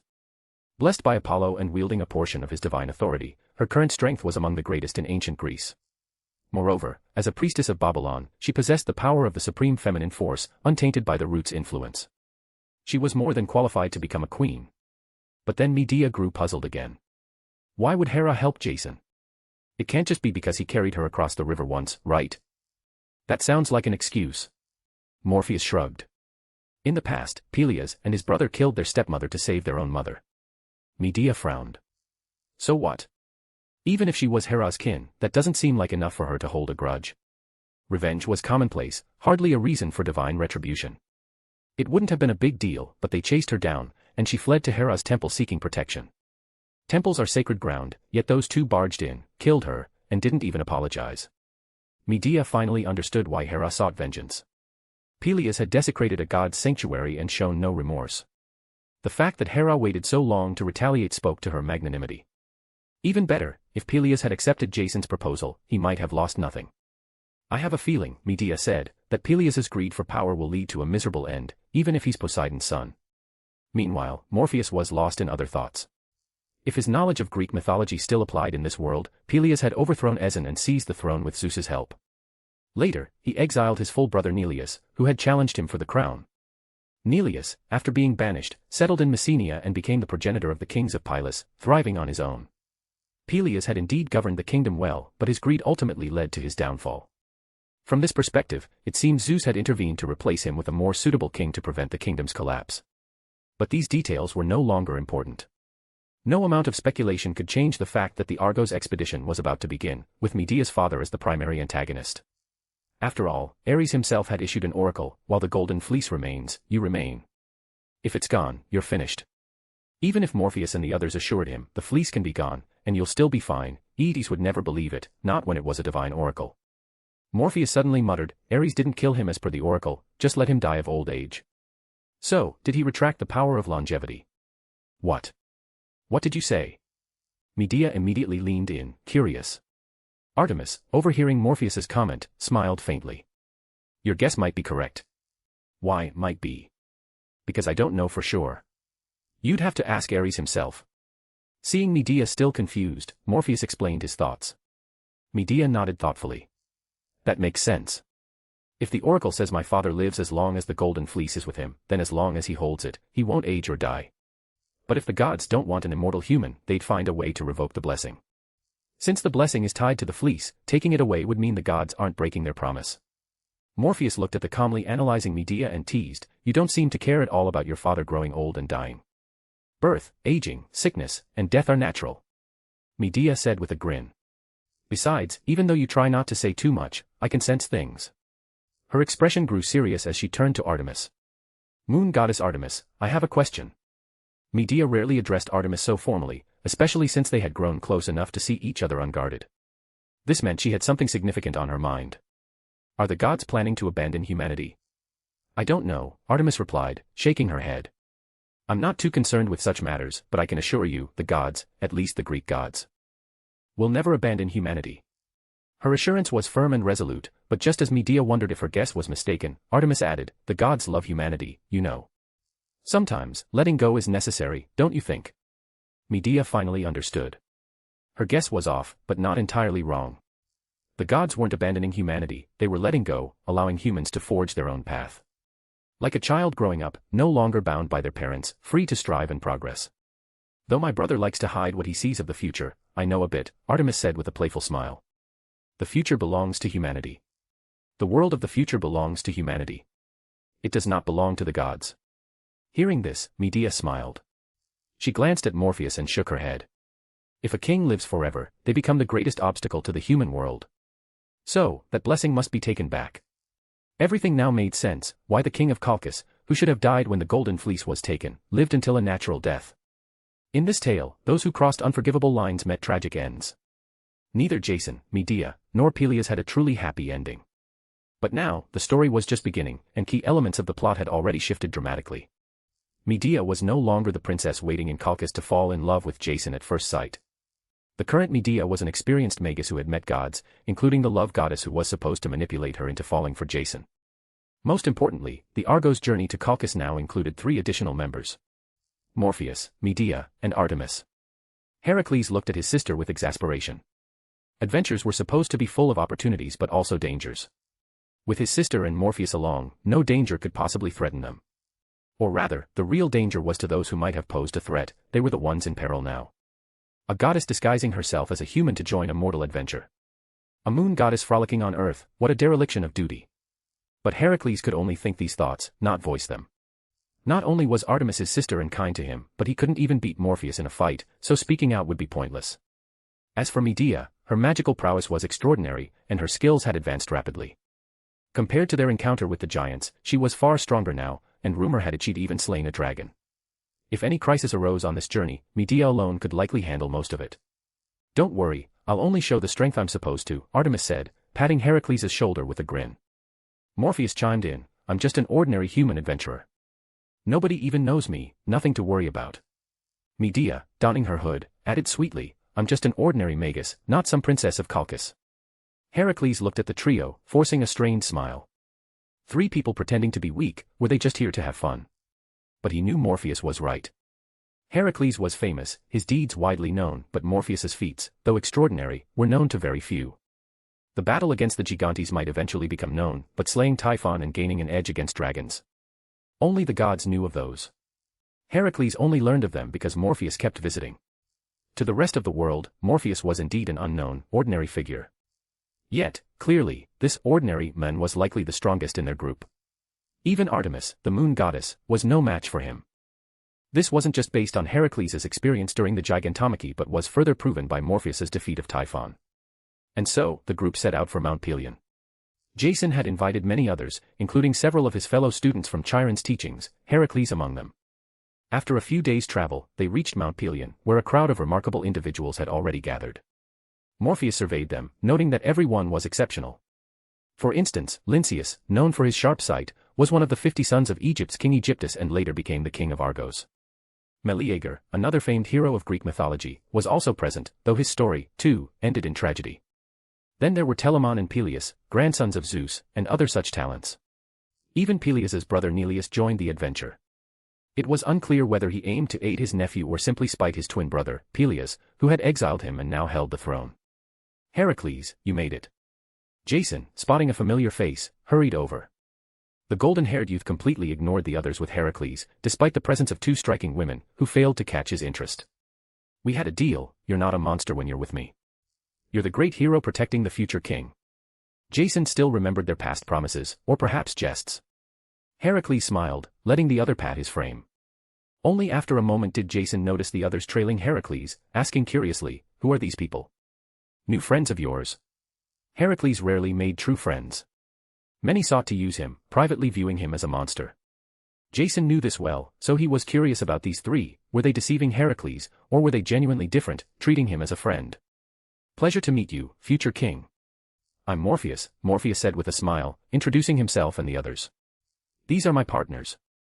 This is Diana, and this is Medea. Since Medea's princess status wouldn't be an issue unless revealed, Morpheus saw no need for her to use a different name. If you enjoyed this story, don't forget to drop 5 stars and your power stone. And if you want to read more than 70 chapters in advance, feel free to visit patrayon.com/kongtl. Chapter 38, TOA 38, Jason's Introductions. Jason looked at Medea and Artemis with some surprise, finding both women exceptionally captivating, one petite and adorable, the other sensual and passionate, each a treasure of the mortal world. And yet, this man, whom he didn't know but who seemed close to Heracles, had both of them by his side. Jason's heart brimmed with envy, though he didn't let jealousy show. Instead, he smiled. With 2 such beautiful ladies by your side, you're a fortunate man, Morpheus. I believe you'll have a fortunate future too, and I think it'll come soon, Morpheus replied with a grin. Soon. Jason paused, not quite understanding Morpheus's response. As a man of the age of gods of ancient Greece, he quickly formed his own guess. Are you a priest of the sun god? Do you have the gift of prophecy? Something like that, but I'm not exactly Apollo's priest. Not a priest of the sun god. Jason was puzzled. Apollo was the most renowned god associated with prophecy, though other gods could grant their followers glimpses of insight. Jason pondered this briefly but didn't dwell on it. Instead, he asked excitedly, so, can you see if my future holds me becoming a great king? Unlike the Jason of myth, this man was different. In Morpheus's knowledge, the mythological Jason agreed to retrieve the golden fleece partly out of greed for it. But the men before him, while consumed by numerous desires, seemed to have condensed them all into a single obsession: I must become king. If Jason were to become someone like Gilgamesh, he'd probably be overjoyed. Yet, Jason's path was doomed to failure. His willingness to use any means to achieve his goals, driven by unchecked desire, would ultimately lead to his destruction. He's a decent guy, aside from being obsessed with becoming king, Heracles said to Morpheus and the others with a laugh. Don't mind it. You don't have to say anything if you don't want to. He's got a good temper. Heracles, I really want to know what kind of king I'll be. Jason retorted, playfully arguing with his friend. But then he shook his head. Never mind. I'm definitely going to be a great king, it's fated. His conviction about becoming king was almost fanatical, as if under a spell, without a trace of doubt. But then Jason circled back. You said my fortunate future would come soon. Were you talking about becoming king? Morpheus responded, 2 things. First, you'll meet a beautiful woman, which is a kind of fortune. Love? Well, that's nice, but the throne is what matters most. Second, you'll have a chance to become a king. Whether you take it is up to you, Morpheus said with a smile. It's unrelated to the Golden Fleece, but it's a genuine opportunity to be a king. The choice is yours, and not even the gods can interfere. As a fan of the classic anime Saint Seiya, seeing the Gemini constellation reimagined like this was hard to stomach. He briefly fantasized about unleashing a galactic explosion to vent his frustration. Morpheus even considered crafting a spell called Galactic Explosion, but after realizing the complexity, he reluctantly shelved the idea. Then he noticed something else. Castor, the brother, lacked divinity in his body, while Pollux clearly possessed it. Yet the two were bound by a shared fate, inseparable. As Morpheus pondered this, the twins' expressions shifted to shock. Following their gazes, he saw they were staring at the graceful figure behind him. Artemis.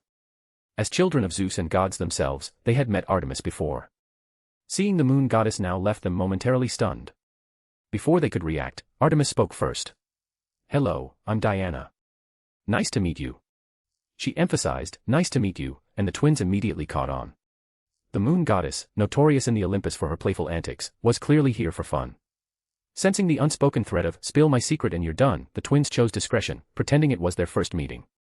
"Nice to meet you, Lady Diana." "Hello, Lady Diana." Jason glanced at Castor, puzzled. Wasn't this guy usually the rudest? Why so polite all of a sudden? But he brushed it off and continued introducing his crew. Artemis happily looped her arm through Morpheus's, with Medea on his other side, as they walked forward together. The Dioscuri stared, dumbfounded, as if witnessing something unbelievable, unable to process it even after the group moved on. Come. Can you smell the herbs all around? The master of this place is incredible and vital to our journey. Asclepius. Jason's introduction revealed a man cloaked in black robes, a white snake coiled around his arm. Silver-gray hair peeked from under his hood. The great son of Apollo. If we face any diseases on this journey, he's the one to save us. Jason's introductions were almost theatrical, but Asclepius merely glanced at him, then at Morpheus and the others, lingering briefly on Medea before saying softly, "Hello." His greeting was curt and his tone cold. Jason waved it off. "He's a bit odd, don't mind him. Just know he's a great physician. People in his line of work always have good hearts, at least he does." I, Jason, can vouch for that. Clearly, Jason trusted his old classmate deeply. Just then, a woman with a bow approached, carrying a wild boar, evidently fresh from a hunt. Seeing the green-haired girl, Jason waved eagerly. "Hey. Atlanta, come here. Let me introduce the newcomers." The girl, named Atlanta, looked annoyed but set her prey aside and walked over. "See her? That cat-like woman is Atlanta. Swore she'd never marry because she's devoted her life to the moon goddess. Loves kids, though, but her fierce expression scares them off." Jason rambled on as Atlanta approached, only for her to raise her bow and aim at him upon hearing his words. Jason immediately surrendered. "No, don't aim that bow at me. I was joking, really. You're adorable and kids will love you." As she drew closer, they saw her hair was green at the tips but mostly golden, like a meadow transitioning from spring to autumn. Morpheus glanced at Artemis, who remained utterly composed, as if she didn't know Atlanta at all. He could only marvel at her acting skills. Atlanta, daughter of Isis, was a princess by birth. But Isis wanted a son, not a daughter, and abandoned the infant Atlanta in the forest. Artemis sent a she-bear to raise her, turning her into a formidable wild woman. Later, a group found Atlanta and taught her human knowledge, shaping her into a powerful hunter. Atlanta worshipped Artemis, but the goddess's statues differed slightly from her true appearance, and with her current disguise, Atlanta, though suspicious, didn't recognize her despite a few extra glances. After all, who would imagine their revered goddess joining a mortal adventure? Ignoring Jason, she greeted Morpheus and the others. "Hello. If you have any questions, ask me. You won't get useful answers from him." With a glance at Jason, she walked away. Jason, reeling from the verbal jab, shouted, "I have the ability to bring out everyone's strengths, making you all shine in your roles. That's my talent, the talent of a king. Explaining things. That's for someone else, not my problem." Halfway through, he caught Atlanta's threatening glare and surrendered again. "Sorry, I'll shut up. Explaining is all yours, Atlanta." Watching this, Morpheus shook his head inwardly. Jason wasn't entirely wrong, he did have a knack for getting others to do their jobs while he stood there, unburdened by overthinking. Truly, it was the perfect talent for a king. If you enjoyed this story, don't forget to drop 5 stars and your power stone. And if you want to read more than 70 chapters in advance, feel free to visit patreon.com/contl. Chapter 39, TOA 39, The Simplest Solution. Argo was the name of a renowned craftsman in a Greek city. As an architect, he received an oracle from Athena and, with the aid of heroes, began constructing an immense ship. The ship was made from special timber that wouldn't rot, was remarkably light, and exceptionally sturdy, a miraculous plant of the age of gods. Most notably, the ship's planks were crafted from a tree that stood before a temple, imbued with the ability to perform divinations, a gift from the goddess Athena. For those joining this adventure, it was a journey blessed by the gods. The ship, naturally, was named after its builder, becoming the legendary Argo of future tales. By the time Morpheus and the others arrived, the ship was nearly complete, so they didn't need to wait for its construction. They could board immediately. You guys keep exploring. I'm going to check something out, Artemis said to Morpheus and Medea, glancing toward the Dioscuri twins nearby. Medea and Morpheus understood her intent. Although Artemis had introduced herself as Diana to signal her hidden identity to the young gods, she needed to ensure they wouldn't slip up by giving them a firm reminder. Thus, the Dioscuri twins and Artemis met briefly in a secluded area, just the three of them. Honored moon goddess Artemis, why are you here? Castor, the brother, asked in a hushed voice, cautious despite the lack of others nearby, wary of being overheard. Artemis smiled. We're just here to wander and join the adventure as ordinary humans. Act as you normally would and don't mind us. Hearing her words, the siblings exchanged glances. As ordinary humans. Clearly, Artemis was here for fun, simply joining the excitement, but the twins didn't dare question her choice and could only agree. Then Pollux, the sister, asked, Moon Goddess, is that man, Morpheus, who came with you, also an ordinary human? They could sense that Morpheus was utterly ordinary. While Medea radiated powerful magical energy tied to Hecate, Morpheus seemed completely unremarkable. In a crowd, he'd blend in effortlessly, yet on this ship, where everyone was extraordinary, his ordinariness made him stand out. To the gods, in a sea of exceptional beings, the most ordinary became the most conspicuous. Artemis shook her head with a smile. Ordinary? Why would you think he's an ordinary human? I can't sense anything special about him. Not even a trace of power, an utterly ordinary human, Castor said, then paused as a realization hit. The lack of apparent power was precisely what made him suspicious. Though young and handsome, beauty was common in this world. Surely, the moon goddess Artemis wouldn't be so close to him just for his looks. After all, Artemis had been the chaste goddess. But now, she clearly wasn't. She had forsaken that title for this man. You're still too young. You weren't called back for that perilous war, but I can tell you now, Morpheus fought in the Gigantomachy and, single-handedly, slew numerous giants. He fought in the Gigantomachy and killed multiple giants on his own. The siblings couldn't help but exclaim. Had there been others nearby, their outburst would have been overheard. Embarrassed, they lowered their voices, but their shock remained. They looked at the frail-looking young men in the distance. This man had defeated numerous giants single-handedly. And not just any giants, those born from the body of Saphars, monsters that nearly destroyed the world and slew gods in ancient times. At that moment, they realized the terrifying power hidden within this seemingly powerless youth. Artemis continued. He received blessings from the gods. Every major deity granted him their favor, and for his extraordinary feats, the father of the gods offered him divinity, which he refused. Divinity. The twins exclaimed again, stunned that Zeus would offer a mere mortal godhood. Their minds struggled to process it.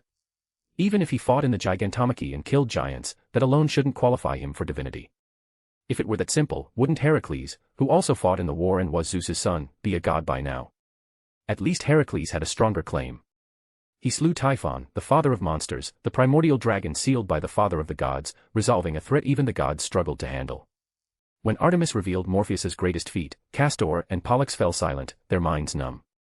What kind of monstrous achievements were these? He killed Typhon. Was this man truly human? If so, how had he defeated the father of monsters, Typhon? This wasn't some ordinary beast, it was the primordial dragon that chased the gods, forcing them to flee to Egypt. Yet they couldn't argue. Not long ago, the volcano imprisoning Typhon had roared louder than usual, but strangely, no lava erupted. They had thought it was Typhon venting his usual rage, but now it seemed those were the traces of Morpheus's battle with him.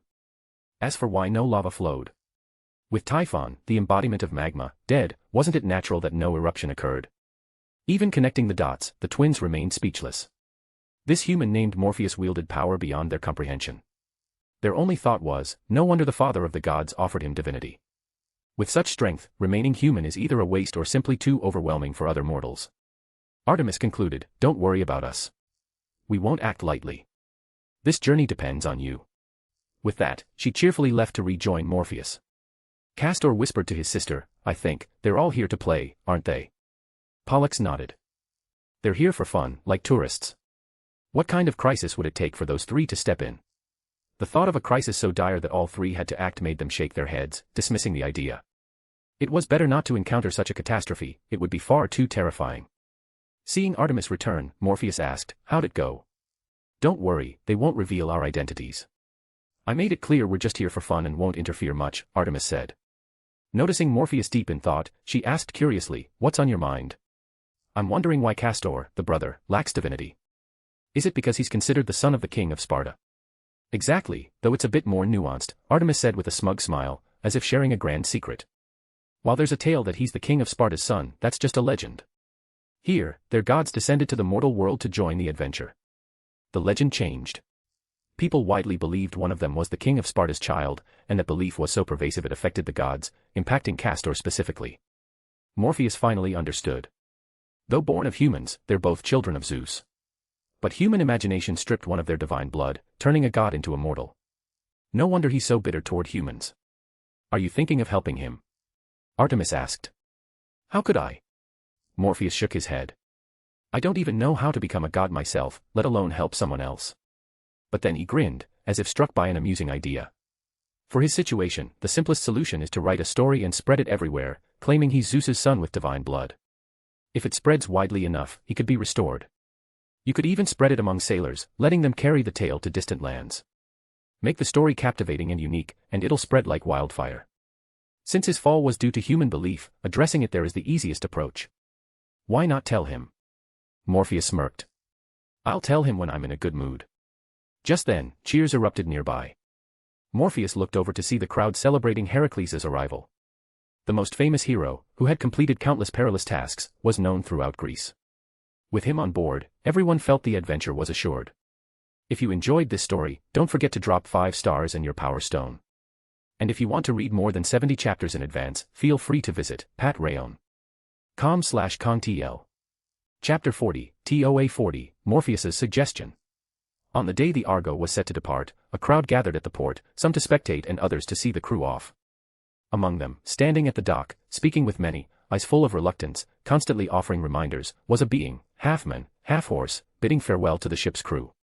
It was Chiron, the teacher of nearly everyone present, except perhaps Morpheus and his companions. From the deck, Morpheus watched the youthful-looking centaur tirelessly instruct his students, as if they were his own children. Turning to Medea and Artemis, he said, "You have to admit, Chiron's an oddity among centaurs. He's got the best temperament. The others are either committing assaults or picking fights." "It's a matter of origin," Artemis explained. Centaurs were born from Ixion, a deceitful man consumed by desire who broke his promises, mating with a cloud. They inherited his flaws. Chiron, however, is the offspring of Cronus and Philyra. He took the form of a centaur because Cronus transformed into a horse, and thus Philyra bore him as such. Artemis's explanation was precise, but Morpheus already knew this. His comment was merely to probe whether this world's Chiron matched the myths he knew or if there were differences. It seemed there were none. Chiron's origin aligned with the myth. Cronus, while cheating with Philyra, was nearly caught by his wife Rhea. He turned into a horse to evade her, and during this act of love, Philyra conceived Chiron, resulting in his centaur form.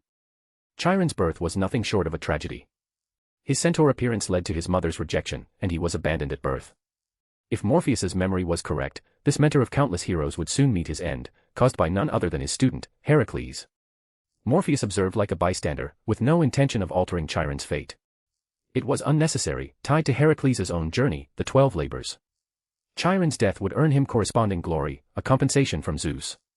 Finally, as everyone boarded, they began rowing. These heroes, each immensely strong, powered the Argo's 50 oars, cutting through the waves and swiftly leaving the port of Iolcos behind, vanishing from sight. Despite their speed, the age of gods' world, enhanced by myth or mystery, was vast. The planet's surface seemed multiplied in size, far larger than it should be. Thus, even after rowing from dawn to dusk, they found no place to dock. Night was for rest. Though the Argo was massive, it couldn't provide private quarters for everyone. The crew was divided, men in the largest area and women in a smaller one. In truth, the ship had only 4 women, Pollux and Atlanta, original crew members, plus Medea and Artemis. The 4 shared a cabin, while Morpheus joined the men in another. The men's cabin was lively, with the crew drinking fine wine and swapping stories. Morpheus sat quietly to the side, not joining in but listening intently, memorizing their tales, adventures they found thrilling, and considering whether to include them in his book. At that moment, someone approached him, Castor, the elder of the Dioscuri twins. Looking uneasy and reluctant, he said, I'm sorry. My attitude yesterday was poor. Please don't take it to heart. It's fine, Morpheus replied with a smile, shaking his head. I understand. You went from God to human because of humans. It's natural to resent them. Castor froze, surprised that Morpheus knew this. But then, recalling Morpheus's closeness with Artemis, almost like a married couple, he relaxed. Artemis must have told him, making it natural for him to know. So, do you want to reclaim your power? Morpheus asked suddenly. Castor's eyes widened, staring at Morpheus.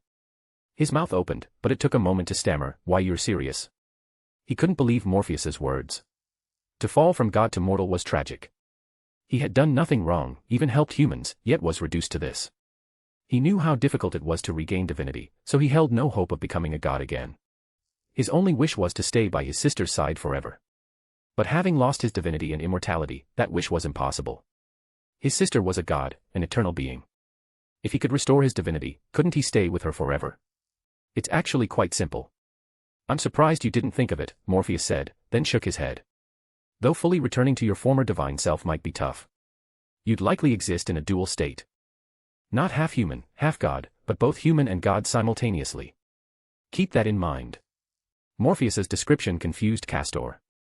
He grasped that it was a unique state, but could such a thing truly exist? It's possible, Morpheus continued. Ask your father. He's different from you and knows things the native gods of this world don't, thanks to his unique nature. Castor began to believe him. Though an outsider god, he was Zeus's offspring in this world, little different from native gods. But he knew the Greek pantheon were outsiders, once far stronger than Earth's gods. To protect the planet and humanity, they sacrificed much of their power, becoming comparable to Earth's deities. Their knowledge, however, remained. When Morpheus suggested consulting Zeus, Castor trusted him, this human. This man fought in the Gigantomachy, slew Typhon, and was offered divinity by father, and even the moon goddess adores him. His words must hold great weight. I should respect him like a mentor. With this thought, Castor grew more deferential. Mr. Morpheus, please, teach me how to restore my divinity. If I can, and you ever need my help, just say it. I won't refuse. I'll keep that in mind, but I don't know what I'd need yet, Morpheus said with a smile. As for becoming a god, I'll tell you directly, it's incredibly simple. Castor was baffled. If it was so simple, why had he been wallowing in despair? When Morpheus spoke, Castor was stunned, eyes wide, at a loss for words. Why not write a chronicle? Or a novel, a tale, even poetry, whatever works. Emphasize that you and your sister are Zeus's divine children, not mortals. Better yet, denounce the legend you dislike. Craft a story where you appear before a mortal, guiding their voyage, and solemnly declare you're a god, not a human, urging them to remember correctly. Maybe have the mortal forget, so you deliver divine punishment, making them suffer. When they repent, you forgive them. The solution was so simple that Castor's first thought was, are you kidding me? But as Zeus's son, he knew things mortals didn't. In that moment, he realized, this could work. It absolutely could. He finally understood Morpheus's talk of a dual state, not half god, half human, but a unique existence as both human and god. If you enjoyed this story, don't forget to drop 5 stars and your power stone. And if you want to read more than 70 chapters in advance, feel free to visit patrayon.com/contl. Chapter 41, TOA 41, An Island of Women. Due to the influence of interwoven myths, people held conflicting beliefs about Castor. Some saw him as a mortal without Zeus's blood, others as a god with divine lineage. There was no concept of demigod in these beliefs, and thus, he would become as they perceived. At the very least, this would grant him the immortality he once had. Immortality was all he sought, enough to stay by his sister's side forever. With that, the young god, who once harbored resentment toward humans, bowed deeply to Morpheus in gratitude. Thank you, Mr. Morpheus. I'll never forget your kindness. Morpheus shook his head with a smile. All right, I'm going back to listening to their stories. You should think about how to craft your own tale. Perhaps this Argo voyage could be a starting point for spreading it. Castor pondered for a moment and nodded slightly. I understand. I won't just create a story. I'll establish facts and spread them as truth. That's the best approach, Morpheus said, nodding, though inwardly he mused, it's the Nasuverse. What's the difference between truth and fiction? Just make people believe it. He let Castor go and continued listening to the crew's boastful tales. You're both Morpheus's lovers. Atlanta looked at Medea and Artemis with surprise. When they nodded, she smiled and said, that's not bad. He seems young and handsome, at least. I just don't know about his strength. If it were me, I'd never marry someone weaker than myself. Medea laughed. Morpheus is strong, very strong. Stronger than me, at least. Really? I can sense a god's blessing on you, though it's hard to pinpoint which one, Atlanta said, shaking her head. But I don't sense any power from him. From what you're saying, is he hiding it on purpose? Medea stuck out her tongue playfully. Artemis chimed in, it's not so much hiding as it is his training method, suppressing his power to face challenges. But no matter what, we're nowhere near as impressive as you all. We're just ordinary people. Ordinary. Atlanta said. With diligent training, anyone can grow stronger. You both have great potential. I'm sure you can become powerful. Pollux, listening to the conversation, struggled to keep a straight face, suppressing her urge to laugh. She feared any smile would come off as awkward. This is too ridiculous. Artemis is having way too much fun. Calling herself an ordinary human. And Atlanta, your follower, raised by a bear you sent, doesn't that make this a goddess teasing her devotee? Forget Artemis. Medea looks human but has immense magical power, among the best of humanity. She fought in the Gigantomachy. If she's ordinary, then what are all the demigods on this ship? Maybe only Heracles could compare. Pollux kept these thoughts to herself, recalling Atlanta's comments about Morpheus. She barely resisted mocking her outright but knew she had to hold back. Today, her human side was definitely overpowering her divinity. Curious, Atlanta added, if you say he's that impressive, I'm really looking forward to seeing him in action. There'll be a chance, Artemis said, though she privately thought, us acting. That's unlikely. The next day, after a night of sailing, the Argo reached a port. The island was Lemnos. If a modern otaku were here, they might jokingly ask if there was also a Rhamnos nearby. Morpheus, uninterested in certain anime, had no such thoughts. As they approached the port, they saw a group of women, no men among them. The women lined the shore, armed and ready for battle. Is this the Amazons' territory? No, the map says this is Lemnos, Jason said, puzzled, studying the map. Heracles stood at the prow, watching for danger, while the other crew members shared Jason's confusion. Jason spoke up, here's the plan. They look scared. Let's send one person down, not too many, so we don't alarm them. We'll ask what's going on and explain we're just passing through to rest. No one objected to the suggestion. After looking around, they chose someone eloquent to go ashore. Morpheus, meanwhile, stayed back, observing. This place is strange, all women, and not Amazons. Did all the men die? Artemis whispered to Morpheus and Medea. Medea nodded. It's unnatural. They're terrified. The moment our ship appeared, they mobilized like they're always ready for a fight. Exactly. Always prepared for battle, yet clearly not skilled at it. That's the oddest part, Artemis said, smiling at Morpheus. So, what's the answer? You'd have to ask your friend, Aphrodite, Morpheus replied, not elaborating. Artemis caught on. It seemed Aphrodite had stirred trouble, making all the men on this island disappear. Morpheus knew the full story. After a war, the men of Lemnos brought back concubines, nearly one for each. Enraged, their wives, manipulated by Aphrodite, slaughtered them. The only survivor was the father of the current queen, Hypsipyle. Having no wife, he took a concubine, which wasn't an issue. The virgin queen hid him in a wooden chest and sent him adrift, leaving his fate to Poseidon. Under so many watchful eyes, that was all she could do. Due to the war with another land, the women lived in fear of retaliation, explaining their swift mobilization when the Argo approached. Morpheus smirked and whispered, the opportunity one mentioned to Jason. This is it. Both women's eyes lit up with curiosity, eager to see what would unfold on this island. If you enjoyed this story, don't forget to drop 5 stars and your power stone. And if you want to read more than 70 chapters in advance, feel free to visit patrayon.com/contl. Chapter 42, TOA 42, Morpheus's Declaration. The messenger, bearing a symbol of peace, was led to the young queen. He bowed respectfully and said, Great Queen, we are adventurers guided by the gods on a quest. We humbly request permission to dock our ship at your port to rest. We will depart tomorrow, so please rest assured. The beautiful queen, Hypsipyle, breathed a sigh of relief. It wasn't enemies from afar seeking trouble. Still, she needed to discuss this matter. She dismissed the messenger and gathered her followers, relaying what he had told her. Standing, she declared loudly, Dear sisters, we once, in our foolish rage, killed our men. Now we live in constant fear of Thracian vengeance. Don't you find us pitiful? Her followers remained silent. They recalled the frenzy of that day, how powerful they felt then, but now they were just trembling wretches, dreading retribution from the Thracians. It was inevitable.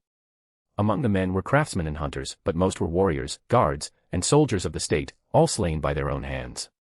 Seeing their silence, Hypsipyle continued, these men are heroes, descendants of gods, requesting to rest in our port.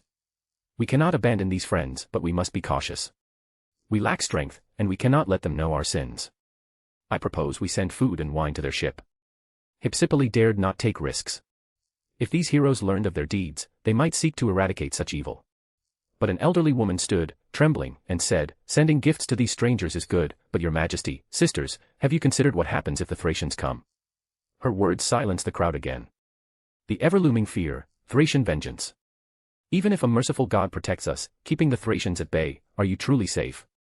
Can you escape all calamity? The elder continued slowly, I don't matter. I'll die before disaster or our stores run out. But you young ones, what will you do? Do you think cattle will plow fields or harvest crops on their own? You refuse to do such grueling work. If I were you, I'd hand over the land and wealth to these newcomers. They meet your desires, your hopes for protection. Letting them govern the city is the best course. Her words carried advice but also resignation. These young women shunned hard labor. Even without Thracians, they'd starve once supplies ran out.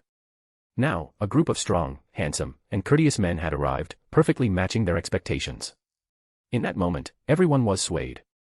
Hypsipyle sent a trusted messenger with the Argo's envoy to relay this decision to the crew. The Argo erupted in excitement. See. I told you it'd be fine. Jason laughed, stepping out from behind Heracles as if he were the bravest among them. And this beautiful queen must be truly kind to offer such a proposal. Morpheus raised an eyebrow at his words. Hypsipyle is indeed kind, he thought. Despite Aphrodite's influence, she spared her father.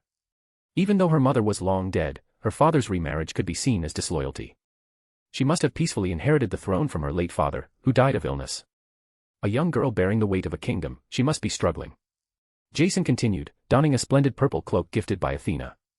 Aside from him, only Heracles, Atalanta, Morpheus, and a few others stayed on the ship. Heracles sat aboard, watching the departing crew, and asked Morpheus, "You're not going?" Morpheus, known for his fondness for women and his good looks, puzzled Heracles by staying behind. "No interest," Morpheus said without hesitation, earning satisfied looks from Medea and Artemis. The implication of the queen's offer was clear, everything we have is yours.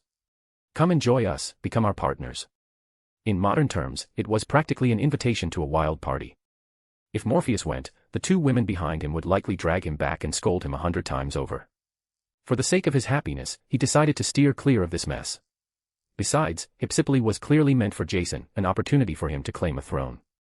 Morpheus was content to watch, having already warned Jason that his chance had arrived. Whether he seized it was up to him. Men are disgusting. Atalanta rolled her eyes, expressing her disdain for the men gleefully rushing off, and began polishing her bow. Morpheus nodded emphatically. Absolutely, these guys are vile. Atalanta looked at him in surprise. You think so too? Yes. I believe men should take responsibility. If you choose to be with a woman, you commit to her. These guys are just after a night or two of fun, which I can't stand. Morpheus spoke with such conviction that, despite Atalanta's general disinterest in men, she couldn't help but regard him more highly. Oh. Not bad. You can resist that urge, she said, glancing at Artemis and Medea with a smile. Though I guess you don't need to resist, with them. Looks like they're the ones who can't hold back tonight. Medea blushed, while Artemis looked eager. Morpheus couldn't help but marvel inwardly. What a fierce woman. No wonder, she was raised by a bear and then by hunters. Truly the ultimate huntress. If you enjoyed this story, don't forget to drop 5 stars and your power stone. And if you want to read more than 70 chapters in advance, feel free to visit patreon.com/kongtl. Chapter 43, TOA 43, Artemis, the Multitasker. Atalanta was a devout follower of the moon goddess. She knew her survival as a child was thanks to Artemis's aid. Her weapon, the bow named Toaruverse, was blessed by Artemis, imbued with the power of the moon goddess and even a portion of Apollo's solar might. To repay her goddess, Atalanta prayed daily, expressing gratitude for all Artemis had done. Her vow of lifelong celibacy stemmed largely from Artemis being a chaste goddess. To serve her deity, Atalanta chose without hesitation to remain unwed. Now, gazing at the full moon and feeling the power in its light, Atalanta knelt devoutly, praying softly. Though Artemis represented the moon, her power wasn't always palpable in its glow. But tonight, and last night, felt different. The moonlight carried a distinct presence of the moon goddess's power. As a close devotee, Atalanta could sense this subtle difference. Are you watching over my adventure, great Artemis? She whispered, her devotion deepening. Moonlight poured down, and Atlanta looked up, seeing a faint figure formed entirely of light. Though its features were unclear, the potent lunar energy confirmed it was her goddess, Artemis. "Why have you appeared?" Atlanta asked, surprised and apprehensive, wondering if her prayers had faltered. A gentle voice replied, "Don't be nervous. I merely heard your prayers and came to check on you." "Just to check?" "The goddess has been watching me all along." Atlanta's joy and devotion surged. "I will follow and serve you forever," she declared passionately. "You don't need to follow me forever. Marriage can be quite nice for a girl, you know." The playful tone startled Atlanta. She looked up at the figure, which flickered briefly. "Let me finish speaking first." The voice was soft but audible. "Let her finish. Is the moon goddess with another god?" Artemis spoke again. "Love is a natural progression of feelings.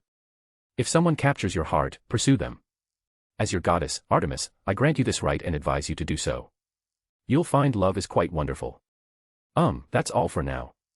Continue your adventure, and know I'm always watching. Don't be afraid, you'll find your purpose on this journey." The words came haltingly, the voice rushed, leaving Atlanta puzzled. What was Artemis doing? Why did she sound breathless?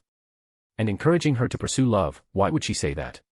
Atlanta pondered and found an answer. Artemis is so great. Despite being a chaste goddess, she urges her follower to seek love. "How kind you are, great moon goddess." Though she didn't fully grasp the halting speech, it didn't weaken her faith, it grew stronger. Meanwhile, in a nearby cabin, Artemis bit Morpheus's shoulder hard. The goddess was sweaty, cheeks flushed, protesting. "I was just checking what my follower was praying about. Couldn't you wait?" Morpheus replied without hesitation, "Nope." Medea, watching, burst into laughter. A mischievous thought crossed her mind: if Atlanta knew what her goddess was doing, what expression would she have? Medea was certain it would be a masterpiece worth capturing. "What are you laughing at, Medea? Are you mocking my reaction?" Artemis spotted Medea's grin, grabbed her, and playfully tackled her. Medea, who had been enjoying the show, squealed and begged for mercy. Outside, Atlanta, with her keen hearing, caught the sounds clearly. Her cheeks flushed as she sat on the deck, letting the sea breeze cool her, hoping to suppress her primal instincts. Normally, she could easily resist such urges, but tonight felt different. Why is it so hard tonight? She wondered. It was going to be a sleepless night. Rewinding time slightly. Jason was undeniably handsome, not towering and imposing, but certainly top tier in looks. When Hypsipyle, who hadn't seen a man in days, laid eyes on him, her face flushed, and her heart stirred. If he took over ruling this kingdom, becoming its king, that wouldn't be bad, she thought. Addressing Jason, she said, "Stranger, our men were unfaithful, taking concubines from war and leaving with their servants and sons, abandoning us women here. If you're willing, stay with us permanently. If you choose, you could govern your people and ours in place of my father, Thoas. You'll find this island the most prosperous in these parts. Share my words with your friends and discuss. There's no rush to answer." Jason looked at Hypsipyle in shock, never expecting such an offer. Gazing at the beautiful queen, he recalled Morpheus's words. Is this the opportunity Morpheus mentioned? A beautiful queen offering me rule over her people, no, her father's people. But that's not right. This isn't becoming king, just acting as regent. If her father returns. I assumed he was dead, but he's merely gone. If he returns, I'd have to relinquish the throne. He's the rightful ruler. With this, Jason's wavering resolve hardened. He shook his head, politely declining Hypsipyle's offer, even thanking her for aiding his group. He flashed a brilliant smile. "Thank you for your kindness, but the scepter and island are yours to rule. It's not that I look down on them, but a distant struggle awaits me." His words brimmed with heroism and romanticism, leaving Hypsipyle dazed. She found him the embodiment of her ideal husband, despite her virginity and unmarried status, which didn't stop her girlish fantasies. Blushing, she murmured, "Perhaps you could stay a few days, keep me company." Jason saw no issue with this maiden's request. Look at those guys out there, happily keeping those lonely women company. Everyone was so enthusiastic. It's practically springtime out there. Pollux, the younger Dioscuri twin, sensed the air thick with love, and sighed. As someone familiar with taboo love, she was no stranger to such matters. Her comment was more a jab at the atmosphere. Castor, ever disdainful of humans, remarked, "They're mortals. Even with divine blood, they can't hide their difference from us. We're gods, they're humans, so easily ruled by desire." His words were swiftly countered by his sister. "Brother, by that logic, we're no different. Zeus couldn't control himself either." Pollux glanced at her silent brother, puzzled to see him lost in thought. "With such a great atmosphere, you're holding back. She was playfully protesting her lover's restraint. But Castor had bigger concerns. I spoke with Mr. Morpheus. He told me a way to reclaim my divine identity. I think now's a perfect opportunity. Reclaim your divinity. Pollux's earlier discontent vanished. She eagerly asked for details. After Castor explained, she nodded. That could work. If human stories stripped you of divinity, using stories to restore it makes sense. Blinking, she added, so why is now a good opportunity? Everyone's caught up in the moment. Even if you declare yourself a god, few will care. Castor grinned, a hint of mischief in his smile. Exactly because they're all caught up in love. It's the perfect chance. Just wait. In 2 or 3 days, I'll show you something unforgettable. Seeing her brother's enthusiasm, Pollux grew excited, eager to see what he'd do. Even if it didn't restore his divinity, it would surely lift the crew's spirits on this journey. If you enjoyed this story, don't forget to drop 5 stars and your power stone. And if you want to read more than 70 chapters in advance, feel free to visit patrayon.com/contl. Chapter 44, TOA 44, Morpheus's Promise. After an intense battle, people often fall into a peculiar state, as if achieving some grand epiphany. Though Morpheus never experienced such exhaustion, always brimming with energy, the 2 women who fought alongside him weren't so resilient. His hand gently caressed the tender skin of one of the girls, savoring this rare moment of closeness. I should have stayed off the Argo. There's no privacy at all. Artemis grumbled discontentedly. Morpheus smiled. It's fine. If my guess is right, they'll linger here for a while, 3 or 4 days, probably. 3 or 4 days. Medea exclaimed, shocked. Are they practically moving in? Almost, Morpheus nodded. If Heracles hadn't dragged them back, they might have partied every night. Do they even remember the adventure? Especially Jason, does he still care about his mission? Medea huffed, visibly annoyed. Morpheus traced a finger down her back, eliciting a cute yelp like a cat's meow. He teased, they're heading to your father's place. Isn't it better if they take their time? But they seem so spineless. Medea pouted. Though it's none of my business. I'm just here for fun. She paused, thinking. Besides, we'll need to find a way to give them the golden fleece. If we don't, it'll cause big trouble. Their lineage, descendants of gods or tied to them, makes it risky. Even if my father keeps the fleece this time, the gods will find another way to take it. They might even get annoyed with him if it's too much hassle. So, handing it over quickly is the best choice. Medea's analysis was spot on. Though the gods orchestrated the retrieval of the golden fleece, repeated attempts could breed frustration. There was no reward, just returning a human's lifespan to normal. For now, they were amicable, but too many tries might make them want to throw the controller, like a gamer fed up with a grueling task. No worries. I can step in to help them, since I disrupted their original plan, Morpheus said. Medea looked at him curiously. What was the original plan? He gazed at her silently. She blinked, then pointed at herself. Me. Yup, you. Wait, why would I help them? Medea gasped, shaking her head. No way. My father has a fiery temper. He adores me, but he's terrifying when angry, everyone in the family fears him. I'm not risking his wrath to help them. But you did help them. Did I see through the gods' plan and decide to help them so my father wouldn't cling to an unnatural lifespan? Medea mused, smirking proudly. That's plausible. Am I not brilliant? Morpheus chuckled, keeping the truth to himself. If he told her the real reason, Medea might be furious enough to kill Jason. To protect Jason from a fate not yet realized, Morpheus decided to guard the secret tightly. Artemis glanced at Medea, then at Morpheus. Though unaware of the future, she gleaned something from his reaction. As a goddess, she knew what the gods might do. Based on Morpheus's reticence, she had a hunch. Perhaps in a future without Morpheus, Aphrodite manipulated Medea to help Jason get the fleece. Her mental control could make someone willingly die for another. Morpheus's reluctance to speak means it's something bad for Medea. If she betrayed her father due to Aphrodite's influence, her future must have been tragic. But the future's changed now. My own future's likely altered too. I can tell from Apollo's words, he must have seen another path for me, which is why he's so pleased with Morpheus.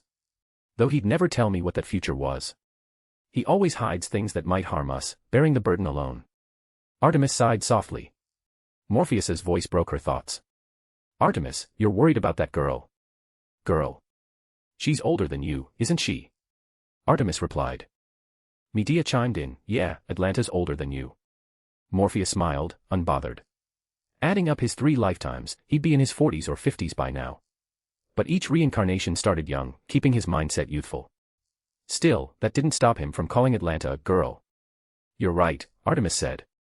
"That child prays to me constantly, sharing everything as if I'm her confidant. It's strange but endearing. I love hearing her talk, watching her grow, form her own ideas, and become an adult. Her love for children stems from not wanting them to suffer like she did, abandoned by her father in the wilderness. If I hadn't sent a she-bear to raise her, she'd have died. I have a premonition. Though I watch over her, her future won't be bright. Gods can't directly interfere with mortals' choices. I can only guide subtly, not act outright. I don't know why I feel this, but it lingers. It must be insight from my connection to the root, though it's vague until the time comes." Artemis poured out her worries for Atlanta, like a mother fretting over a child she couldn't directly help.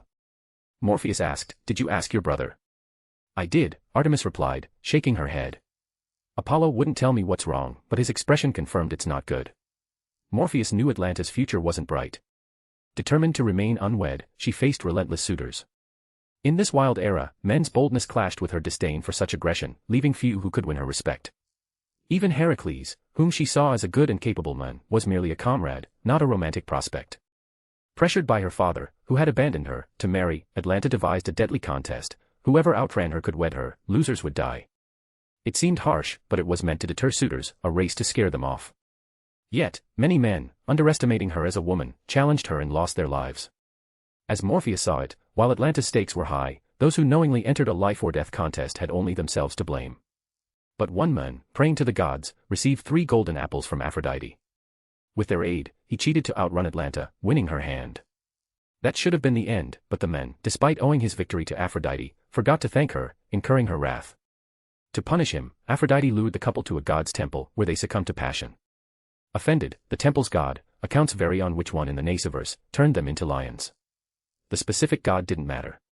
Knowing the story, Morpheus gently stroked Artemis's hair. "Leave this problem to me. I'll handle it for you." Artemis beamed, hugging him tightly, her softness pressing against him, stirring his senses. "Thank you, Morpheus." Her voice brimmed with joy. If you enjoyed this story, don't forget to drop 5 stars and your power stone. And if you want to read more than 70 chapters in advance, feel free to visit patreon.com/contl. Chapter 45, TOA 45, Heracles' Awkward Moment. Jason felt elated. Hypsipyle was beautiful and gentle, and as a queen, she was still untouched. Their first night together was her first time.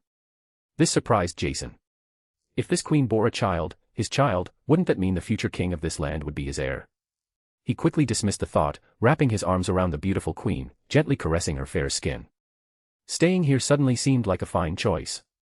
As his hands wandered, growing bolder, Hypsipyle let out a soft moan, spurring Jason to be even more daring.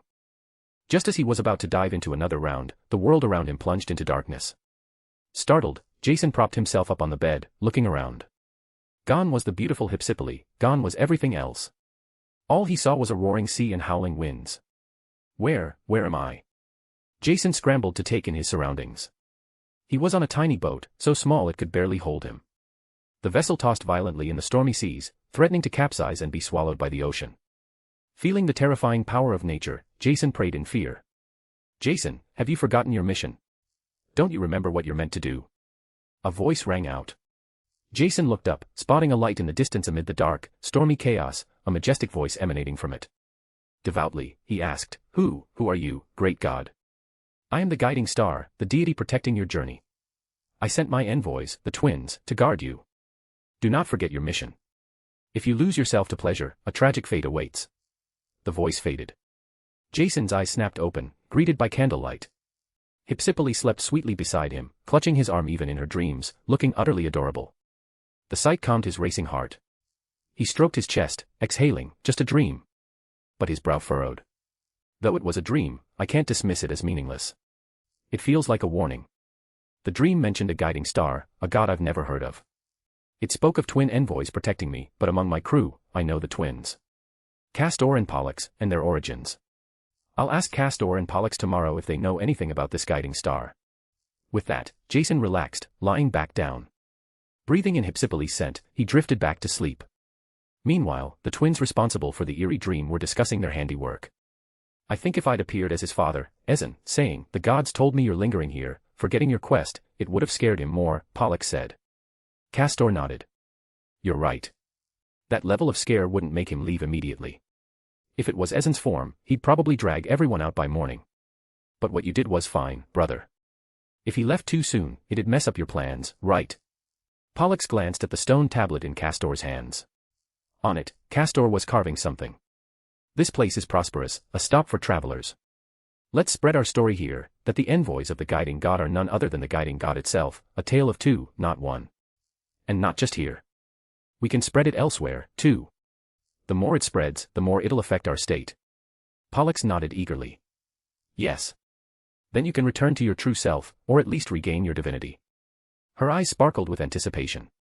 This way, we can be together forever.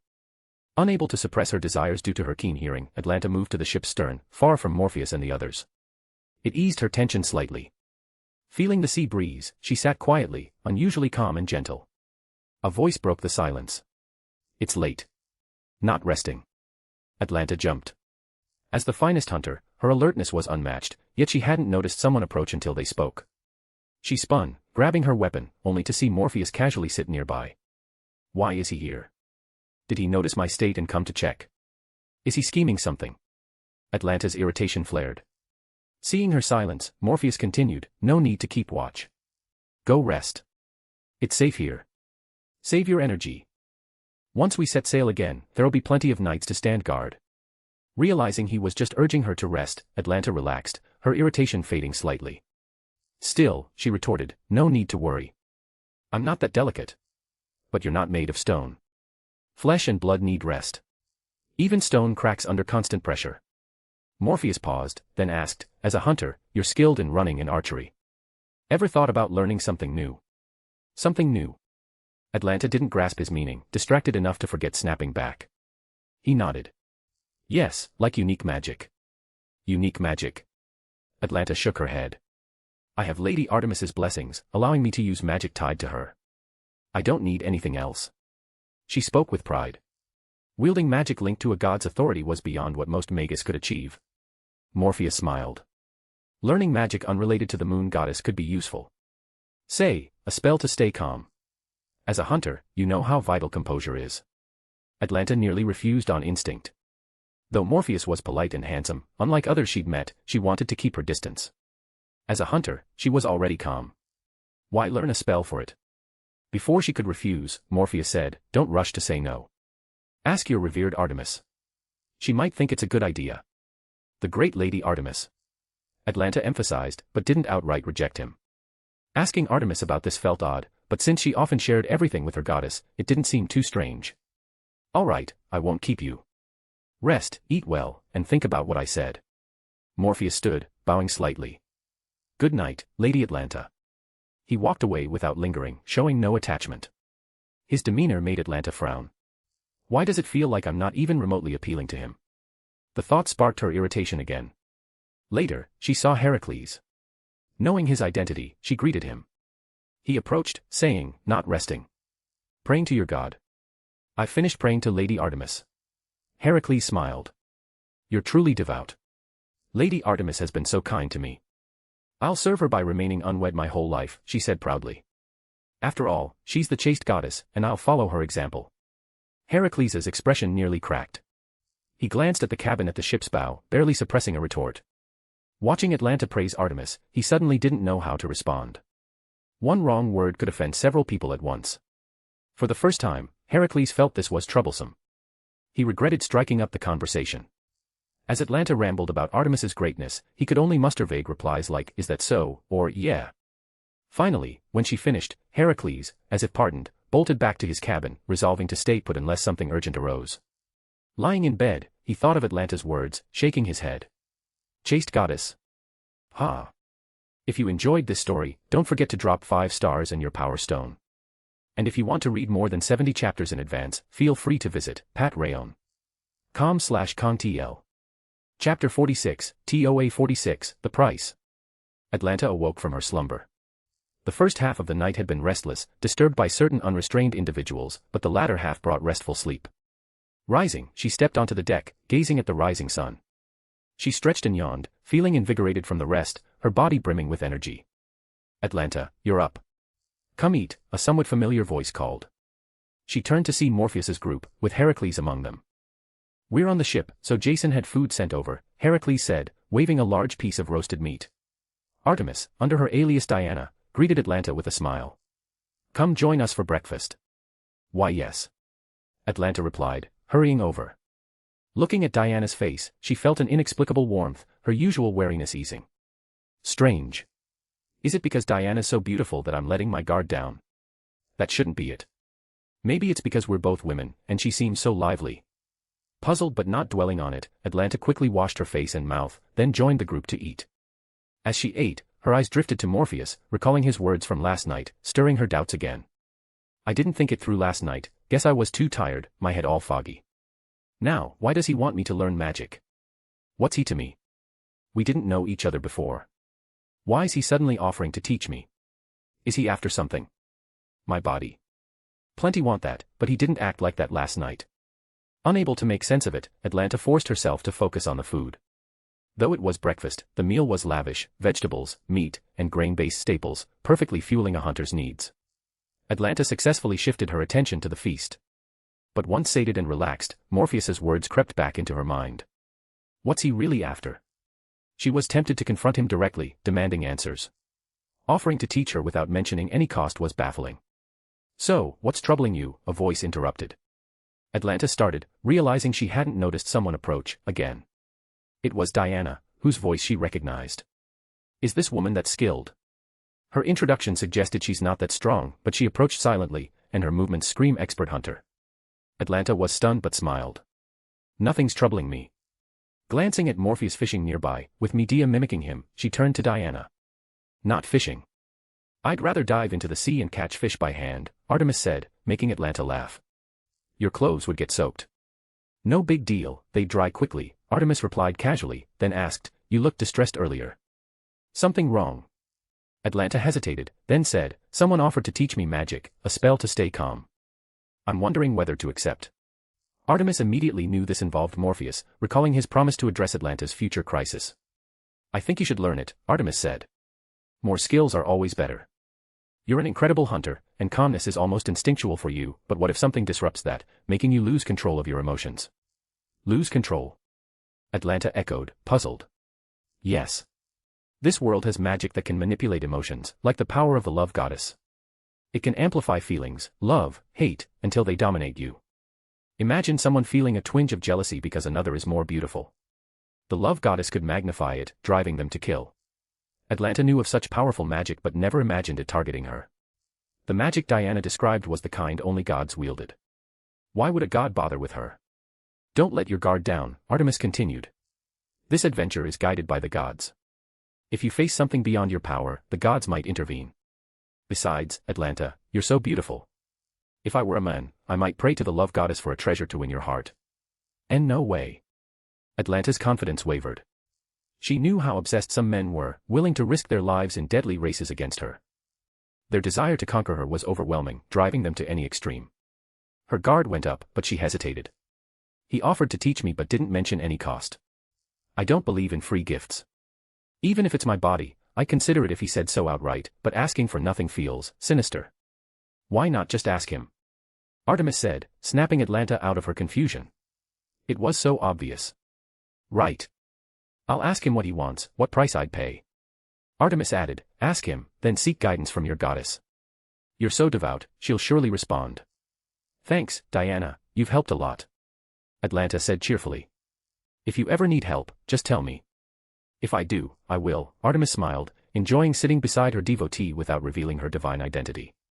"You want to teach me magic? What do you want in return? You're not doing this for free, are you?" Atlanta asked Morpheus on the beach. Though Morpheus expected her to seek details, he hadn't anticipated this question first. While not a follower of the Christian faith, leaning toward the unorthodox Golden Dawn system, he was devout in his own way, often visiting churches in the Toaruverse, singing hymns, and partaking in weekend communion.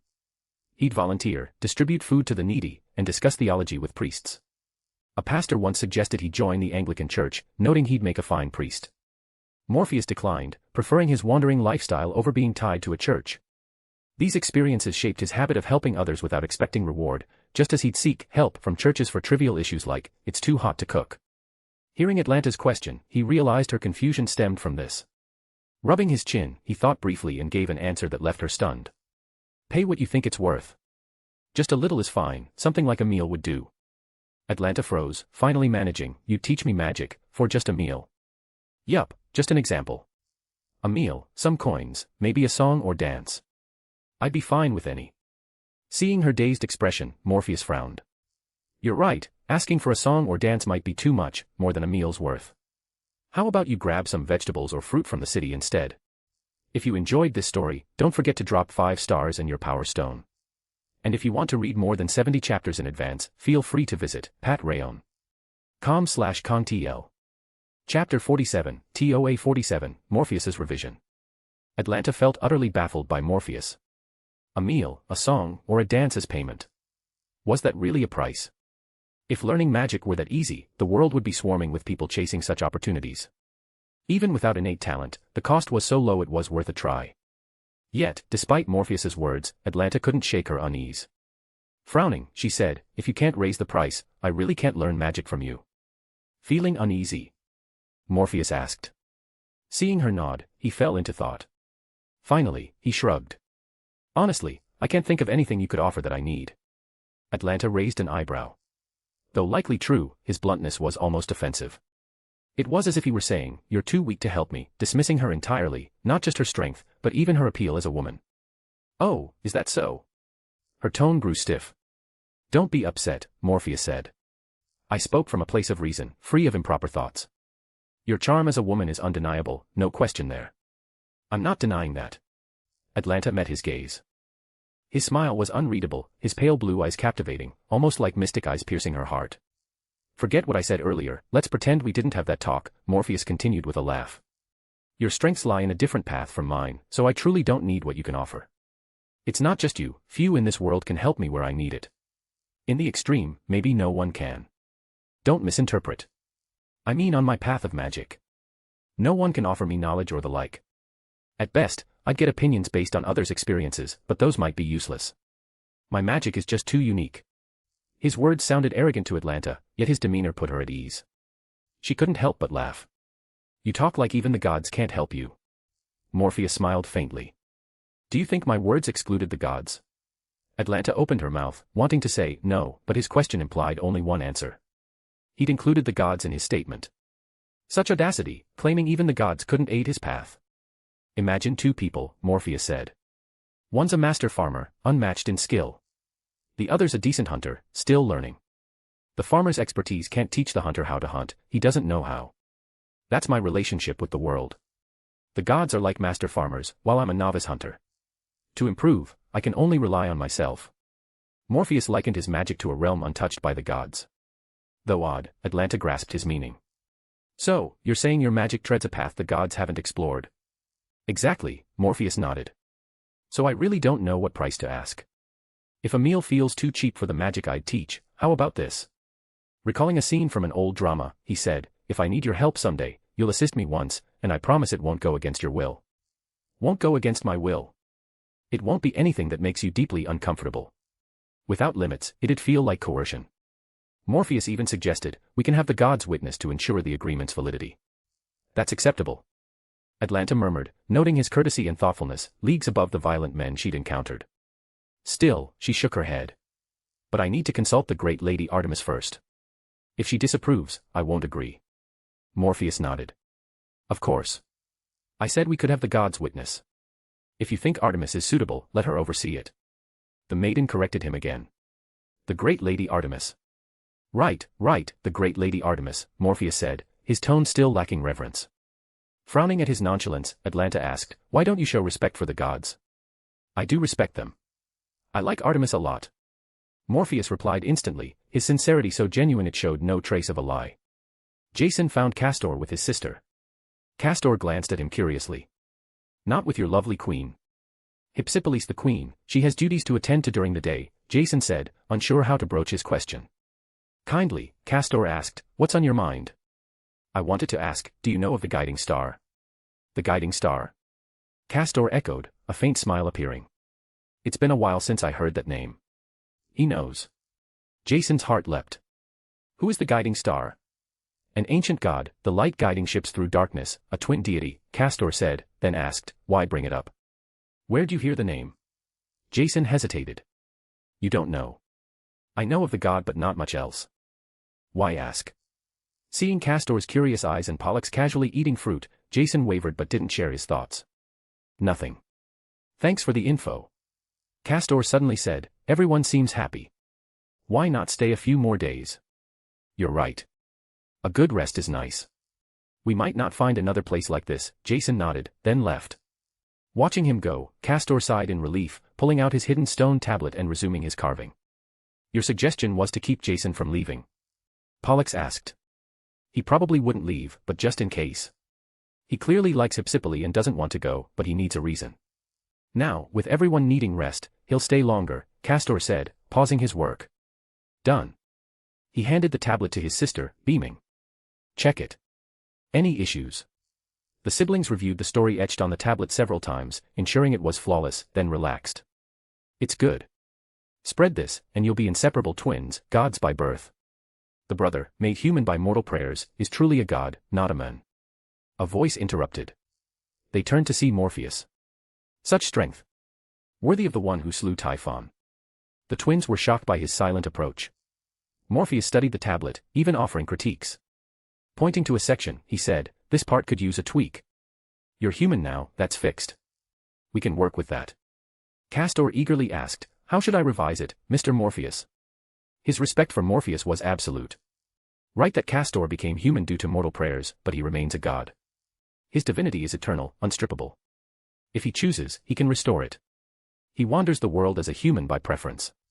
Morpheus looked at Castor. What do you think? The revision was better, reducing conflict with his human state and potentially granting freedom to shift between men and God, a higher success rate than the original. Castor grew curious. How could Morpheus, a magus, so precisely grasp these nuances and craft such a narrative? If you enjoyed this story, don't forget to drop 5 stars and your power stone. And if you want to read more than 70 chapters in advance, feel free to visit patrayon.com/kongtl. Chapter 48, TOA 48, Someone Paid Your Price. Morpheus didn't want to meddle too much in the affairs of the Dioscuri twins. His earlier input was merely a small suggestion, born from his studies of mythology and magecraft, prompted by their rather immature story. He advised adding constraints to avoid future embellishments by overly creative humans. After all, who could guarantee that some wild imagination wouldn't spin a bizarre tale, like Castor falling for another woman, sparking Pollux's jealousy, leading to a tragic clash where a Yandere Pollux kills him, and they ascend as the Gemini constellation. Rubbing his chin, Morpheus watched the siblings eagerly spread their story, muttering, that wouldn't be a bad tale to write. He shook his head. Too bad it'd affect Castor and Pollux's essence. Better not. The twins narrowly escaped a narrative disaster. Night fell quietly, and Lemnos erupted in song and dance once more. The women here were exceptionally hospitable, so much so that if Morpheus lingered, he might find himself dragged back by the ears by the 2 women on the ship. As a devout follower of the moon goddess, Atlanta knelt on the deck, praying to the moon above. She shared Morpheus's and Diana's words with her goddess, Artemis, then softly asked, Great Lady Artemis, what should I do? A faint figure appeared, its features indistinct but radiating familiar lunar power. Artemis's voice echoed in her ears. Atlanta, learning more is never bad. Just beware of deception. I see a future filled with peril for you, but I cannot speak it plainly. You can study with this Morpheus. He's trustworthy. His power eludes even the gods' understanding. To grasp it, they'd need to start from scratch. Learning his magic will give you more ways to face crises. Even if that dreadful danger comes, you should endure. A terrible crisis awaits me. Artemis can't reveal it, but she says Morpheus's magic can help, and he's trustworthy. The real shock is that even the gods don't understand his magic. Yet, after his explanation yesterday, I'm not surprised, just thinking, of course. Did I already believe him yesterday? When did I start trusting a man so easily? Atlanta's mind raced, but Artemis continued, though he'll teach you magic, be cautious. Don't use it carelessly, it's too unique and may draw unwanted attention. I understand, Great Lady Artemis. Your words will stay in my heart. Good. Start learning from him tomorrow. You may not master much, but what he teaches will fill your gaps. He can glimpse the future, so trust his choices in this. Yes, Lady Artemis. Atlanta replied, her heart jolting again. Foresight, like Apollo's oracles. But they're blind, and his eyes are fine. Revealing the future often brings punishment, yet Morpheus seemed unscathed, living freely, even flamboyantly. As Artemis's figure vanished, Atlanta exhaled, relaxing. Lying on the deck, she gazed at the stars and moon. Bathed in moonlight, her alertness faded into drowsiness, and she fell asleep. How's that? I told you she'd come to learn tomorrow. Teach her well. Artemis said to Morpheus. You told her not to use the magic casually, he asked. Your magic's too distinct. I worry it'll attract trouble. She's not as strong as you, crises could overwhelm her. Artemis sighed. She's skilled, with Clymene's blood, but still mortal. Clymene, the goddess of fame, was of Zeus's generation, daughter of Oceanus. As Oceanus's granddaughter, Atlanta indeed carried divine blood. Yet, that heritage never manifested, as if she had no divine lineage at all. Hearing Artemis, Morpheus sparked new ideas. Maybe I can boost her strength. Not just to counter her future crisis. Solving one crisis might not stop others.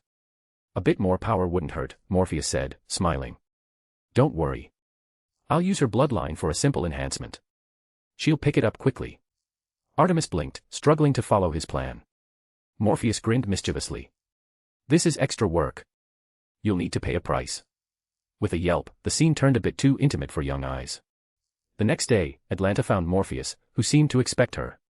He pointed opposite him. Sit. Vines sprouted from the ground, twisting into a cushioned chair with a backrest. Atlanta sat cautiously, finding it surprisingly comfortable. This is your magic. Of course. The world's made of 5 elements. I combine them to create what I want, simple objects, though. I can't craft souls. Craft souls? Atlanta asked, unfamiliar with the concept. That's the god's domain. I'm not there yet. Maybe I'll study alchemy someday. It explores soul creation. Alchemy. Potions and such, but it's not developed here yet. Morpheus sighed. If this world's Hermes was the Hermes Trismegistus, he could pursue alchemical secrets. Alas, this Hermes wasn't, just as the Zeus differed from the original myths, making it hard to draw on divine knowledge. Atlanta watched the young-looking man sigh, sensing an old soul's weariness, as if he'd long sought truth without success. Yet, this old man quickly shed that gloom, flashing a sunny smile. I'll teach you 2 magics, one for mental defenses and curses, another for broader water element control. Water element magic. But yesterday, didn't we agree I'd pay something extra? Morpheus shook his head. Someone covered it. Someone paid for me. Atlanta grew more puzzled. He smiled. Who'd you tell? They paid the price. Atlanta froze. She'd only told 2 people, Diana and Artemis. Diana only vaguely knew, not even that Morpheus was the teacher. Did Lady Artemis descend to pay my price? That's impossible, isn't it? Recalling Artemis's words, Atlanta began to believe it possible. If so, what had Artemis paid? A treasure, perhaps. Atlanta's resolve hardened. This is Lady Artemis's sacrifice. I must work hard. Like a child studying to honor her parents, she grew earnest. Seeing her intensity, Morpheus chuckled inwardly and began teaching simplified modern magic, rooted in the Golden Dawn system. He didn't want her tackling original magecraft, it might fry her brain. If you enjoyed this story, don't forget to drop 5 stars and your power stone. And if you want to read more than 70 chapters in advance, feel free to visit patrayon.com/contl. Chapter 49, TOA 49, Graduation. In the palace, the beautiful Queen Hypsipyle, newly a woman, asked Jason, "My dear Jason, are you leaving?" Her keen heart sensed his hesitation. These past days, he'd seemed less joyful, as if hiding something he wouldn't share. Hypsipyle knew he worried about her pain, but as a queen who'd borne responsibility early, she had her own resolve. So, she broached the topic first. Jason was silent. He adored Hypsipyle, she was thoughtful, gentle, and brought him happiness. Beautiful queen, I nearly lost myself here. I mean it, I'd gladly stay in your embrace, he said carefully, after a moment's thought. He pondered how to spare her pain, knowing that when he confirmed his departure, her strength would falter, and sorrow would come. But I can't, he continued. As I said at the start, I have a goal. I must pursue it, and... He sighed. Lately, I've been dreaming strange things. Strange dreams? Hypsipyle asked, her heart aching but curious. She was willing to let him go, worried about these dreams. Dreams were mysterious, often bearing divine messages. Concerned for Jason's unease, she pressed him urgently. I dreamt of a mysterious god, the twin stars, called the guiding star. It told me not to forget my purpose. I also dreamt of my father, of my vow to my uncle. Everything urges me to move forward, not stay. Jason, this is divine guidance. You must continue your journey, fulfill your goal. But if you think of me in the future, return after you succeed. You can govern this land, lead its people. Hypsipyle's cheeks flushed as she voiced what she'd long wanted to say but hadn't dared. You can truly be king here, taking my father's place, Jason. Jason's jaw dropped. He hadn't expected such words. But the king was only absent. If he returned, Jason would have to yield the throne. I recognize you, she said firmly. You have courage, wisdom, and can lead well. I'll marry you, become your wife. Not just me, my people will accept you as king, Jason. Some heroes may return, others may not, but their children will bring boys back to this land. Under your rule, I believe it'll thrive again. Gazing at the beautiful, understanding Hypsipyle, Jason couldn't resist wanting to embrace her. She gently stopped him, saying, but you must go, Jason. Chase your dream. I'll wait for you. Yes, he had to pursue his dream. But for now, he could stay one more day. Tomorrow, he'd truly leave. You're learning well, mastering the four-element rituals, Morpheus said, smiling at Atlanta as she diligently drew a magic circle and cast a spell. This refined mana flow, it's so strange. I've never used mana like this before, Atlanta remarked, channeling water's power through the circle, guided by the concept of water elements. Morpheus didn't have her tap angelic power but linked the water element to her mother Clymene's and grandfather Oceanus's authorities. Both deities held concepts of water and the sea. Using her bloodline's connection and water element symbols, Atlanta quickly grasped the magic. It was a bit of a shortcut, but it was efficient and, crucially, easy to learn. Her bloodline was the core concept, enabling her to master these altered spells so swiftly. Condensing mana into ice blades and launching them to crater the ground, Atlanta asked worriedly, I've been studying hard, but this magic uses my mother's and grandfather's power. Though we're related, I wasn't granted their abilities. Is this stealing divine power? Blasphemy. No way. Morpheus retorted. It's a facsimile, unrelated to your mother or grandfather. The magic just uses the water concept from their divine authorities to connect to another god. Another god. Morpheus smiled. Another Oceanus, unrelated to your grandfather, a pure conceptual entity, not of this world. Use it freely, it'll never trouble you. Reassured by his confidence, Atlanta relaxed. Gaining power was exciting, but she'd rather forego it than commit blasphemy. She practiced more water element spells, attacking with brute force. Though unrefined in healing, her barrage rivaled the mightiest age of gods Magus. Morpheus marveled inwardly at the cheat of bloodlines. In just days, she'd achieved such destructive power. With the Golden Dawn's aid, modern magecraft found substitutes, even roadside stones work. But in ancient times, magic needed spiritual essence. Atlanta's bloodline is that essence. He stopped her, sparing the beach and its crabs further damage. Handing her paper and a pen, he said, now, a written test. Let's see your answers. Atlanta studied the questions, deep in thought. First, what is a curse? Is it magic? Where do curses come from? Discuss in 100 to 300 words. A professional question. Second, after answering, how can you safely curse someone? If cursed, how do you protect yourself? Just 2 questions, but they plunged Atlanta into deep contemplation. In the past, she'd have given simple answers based on her understanding. But after days studying curses under Morpheus, she knew she had to answer carefully. She believed even if the gods cursed Morpheus, he'd be unaffected, perhaps even turning the curse back on its caster. His mastery of curses was staggering. After pondering and confirming her thoughts, Atlanta wrote her answers and handed them to Morpheus. She was nervous, especially as he silently studied the paper, feeling like a prisoner awaiting judgment. But when he smiled, she relaxed completely. Well done, Miss Atlanta. Not perfect, but passing, by my standards, enough for practical use. Your answer on cursing others was spot on. You took my words to heart. Cursing is common, but casting it directly is foolish. Our defenses counter curses, sending them back to the caster, who suffers. But the world's full of malice. Where there are people, there's malice.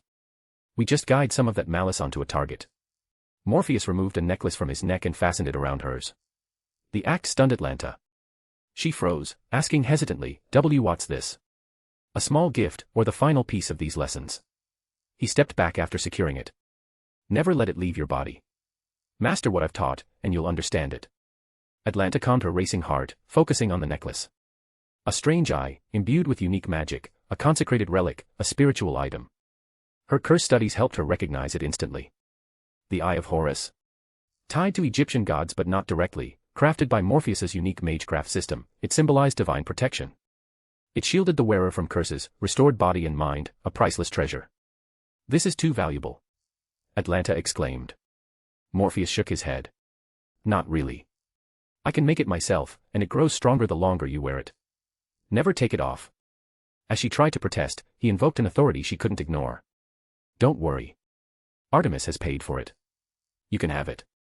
No longer hiding the connection, Atlanta's suspicions were confirmed at Artemis's name. Morpheus was indeed tied to Artemis. Their bond seemed closer than she'd imagined.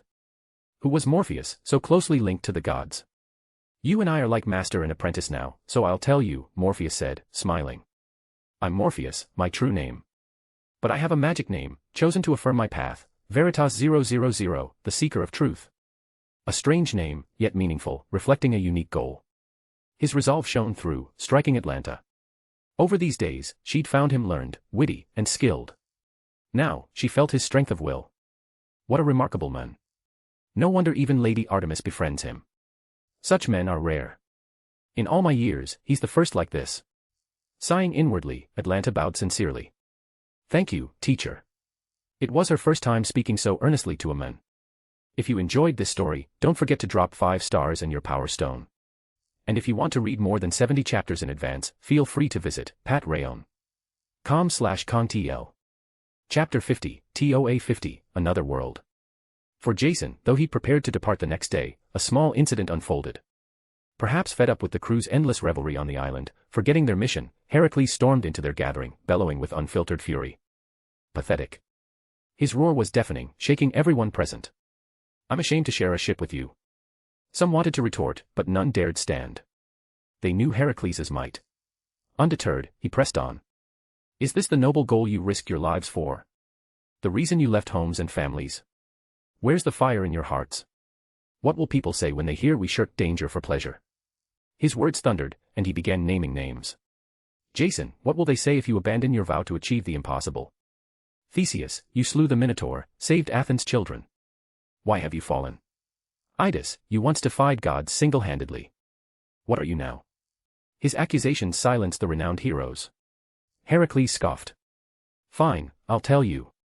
They'll say you've tarnished the name of hero. That you cower like dogs before danger. Your true colors are showing. The crowd couldn't bear it, but Hypsipyle stood. Great hero Heracles, don't insult my man Jason. He hasn't truly lost himself. Today's feast is our last, he told me yesterday he'd leave today. Jason took her hand, standing with a sheepish look at Heracles, then smiled as if the tirade meant nothing. Heracles, I keep my word. What I promised you, I'll fulfill. Before your words shame us to death, we'll all set out together. He glanced at the crowd, shouting, right. His light-hearted words gave the embarrassed heroes a way to save face, and they chimed in. Yeah, keep talking, Heracles, and I'll want to end it all. After this meal, we're off. Satisfied, Heracles nodded, then bowed slightly to Hypsipyle, impressed by her boldness. He left for the ship, trusting they'd follow after eating. Morpheus, watching from the shadows, remarked, Heracles doesn't mince words. He's right, but so blunt, it's bound to ruffle feathers. Artemis nodded, unconcerned. Doesn't matter. He's too strong for them to challenge, so they'll just take it. Medea agreed. Exactly. Heracles is that powerful, they have to endure it. They're in the wrong here. You two should mind social graces. Morpheus sighed. Atlanta, curious, asked, how would you handle it?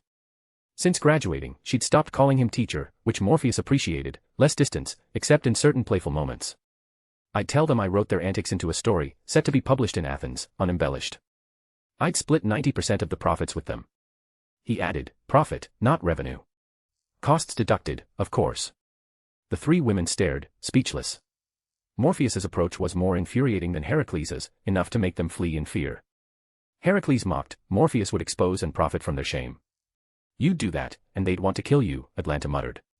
Morpheus shrugged. They can't beat me. Atlanta scoffed. What happened to the weak Magus? Done pretending. No one else is here. I'm weak until a fight starts, then my strength spikes. Perfectly normal. Atlanta knew his power. Studying his magic revealed how terrifying he was. The group returned to the ship, ate with Heracles, and waited. Soon, Jason led the crew aboard. Though reluctant to leave Hypsipyle, Jason saw her supportive gaze, gritted his teeth, and shouted, set sail. Morpheus sat at the bow, sea breeze in his hair. Medea wove fine mana threads, crafting clothes that dissipated into ether upon completion. She was practicing mana control, but it felt like play. Artemis, a goddess needing no practice, sat by Morpheus. What are you thinking? Why is Theseus here? She tilted her head. He was invited. Fetching the golden fleece is a grand task. As a hero, he'd join. I know, Morpheus sighed. It just feels chaotic. Chaotic. The timeline's off. He shook his head. Maybe I'm overthinking. Forget it. Artemis pouted. Another secret. Yup. You're sharp. Hee. Her easy joy relaxed Morpheus. He rested his head on her lap, savoring the softness, pondering his earlier thoughts. For Heracles, Theseus had completed his adventures. But from Morpheus's knowledge, cross-referenced myths and records, Theseus should be a child now. Only after Medea and Jason's fallout did Theseus head to Athens, slaying the Minotaur. He shouldn't be on the Argo. But Morpheus let it go. Nasuverse mythology had its own logic, often baffling. Better to enjoy Artemis's lap than dwell on it.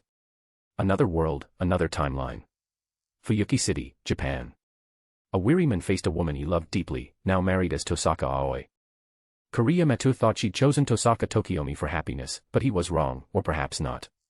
Aoi loved the obsessive Tokiomi, who'd sacrifice all for his family, not the men who loved her back. Her love for him surpassed her love for her children. Such twisted love likely spelled tragedy. Kariya wanted to do something for her, but his options were few. Sakura's no longer my daughter or Rin's sister. She's gone to the Matu family. Don't you know why the Matu wanted a child with Magus blood?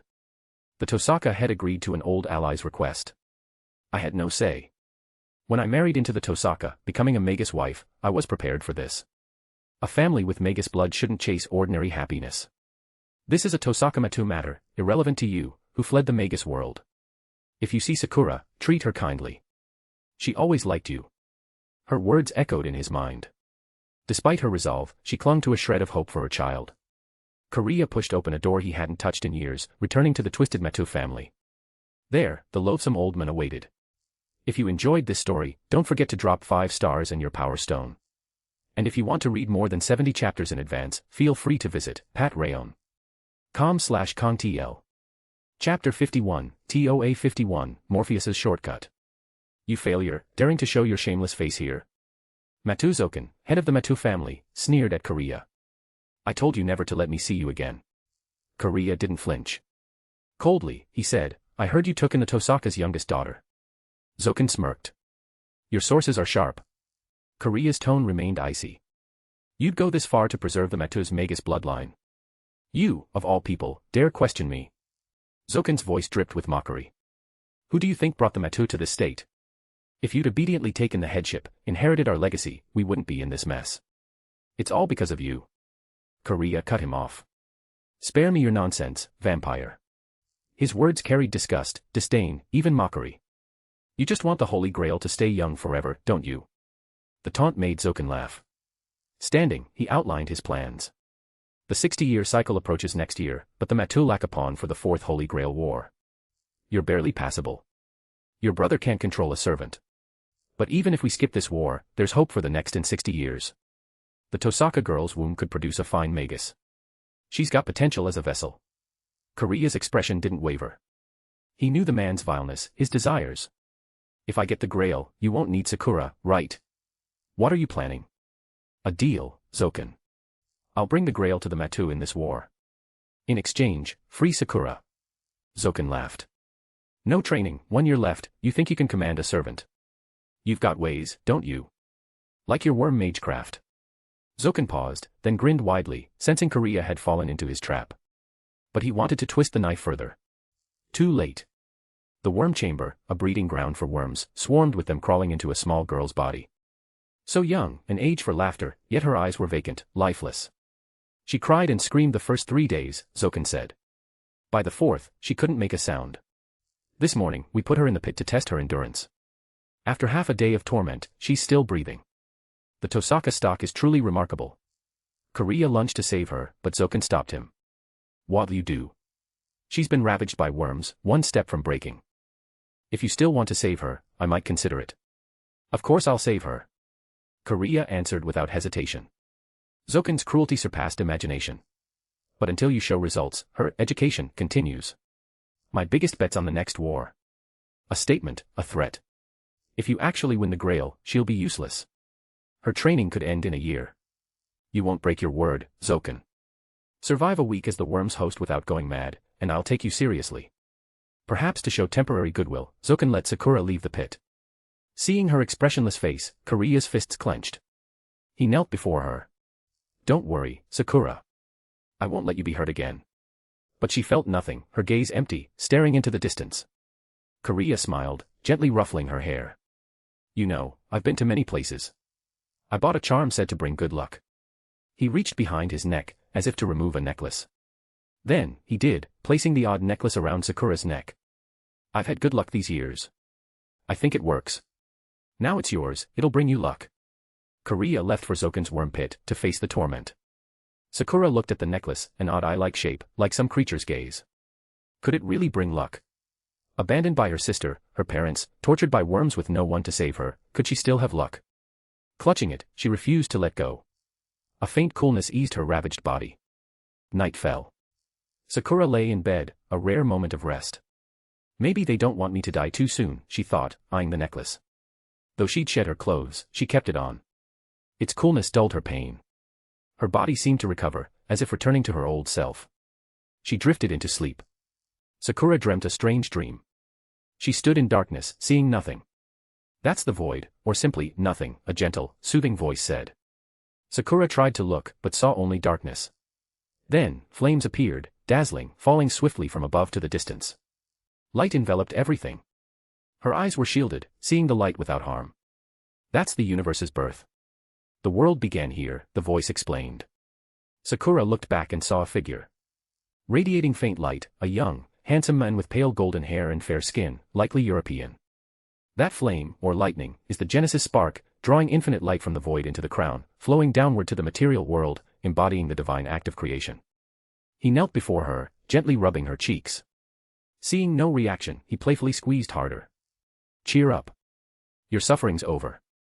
My suffering, over. Yes. That necklace, call it the Eye of Horus. It'll heal your body, restore your soul, and protect you.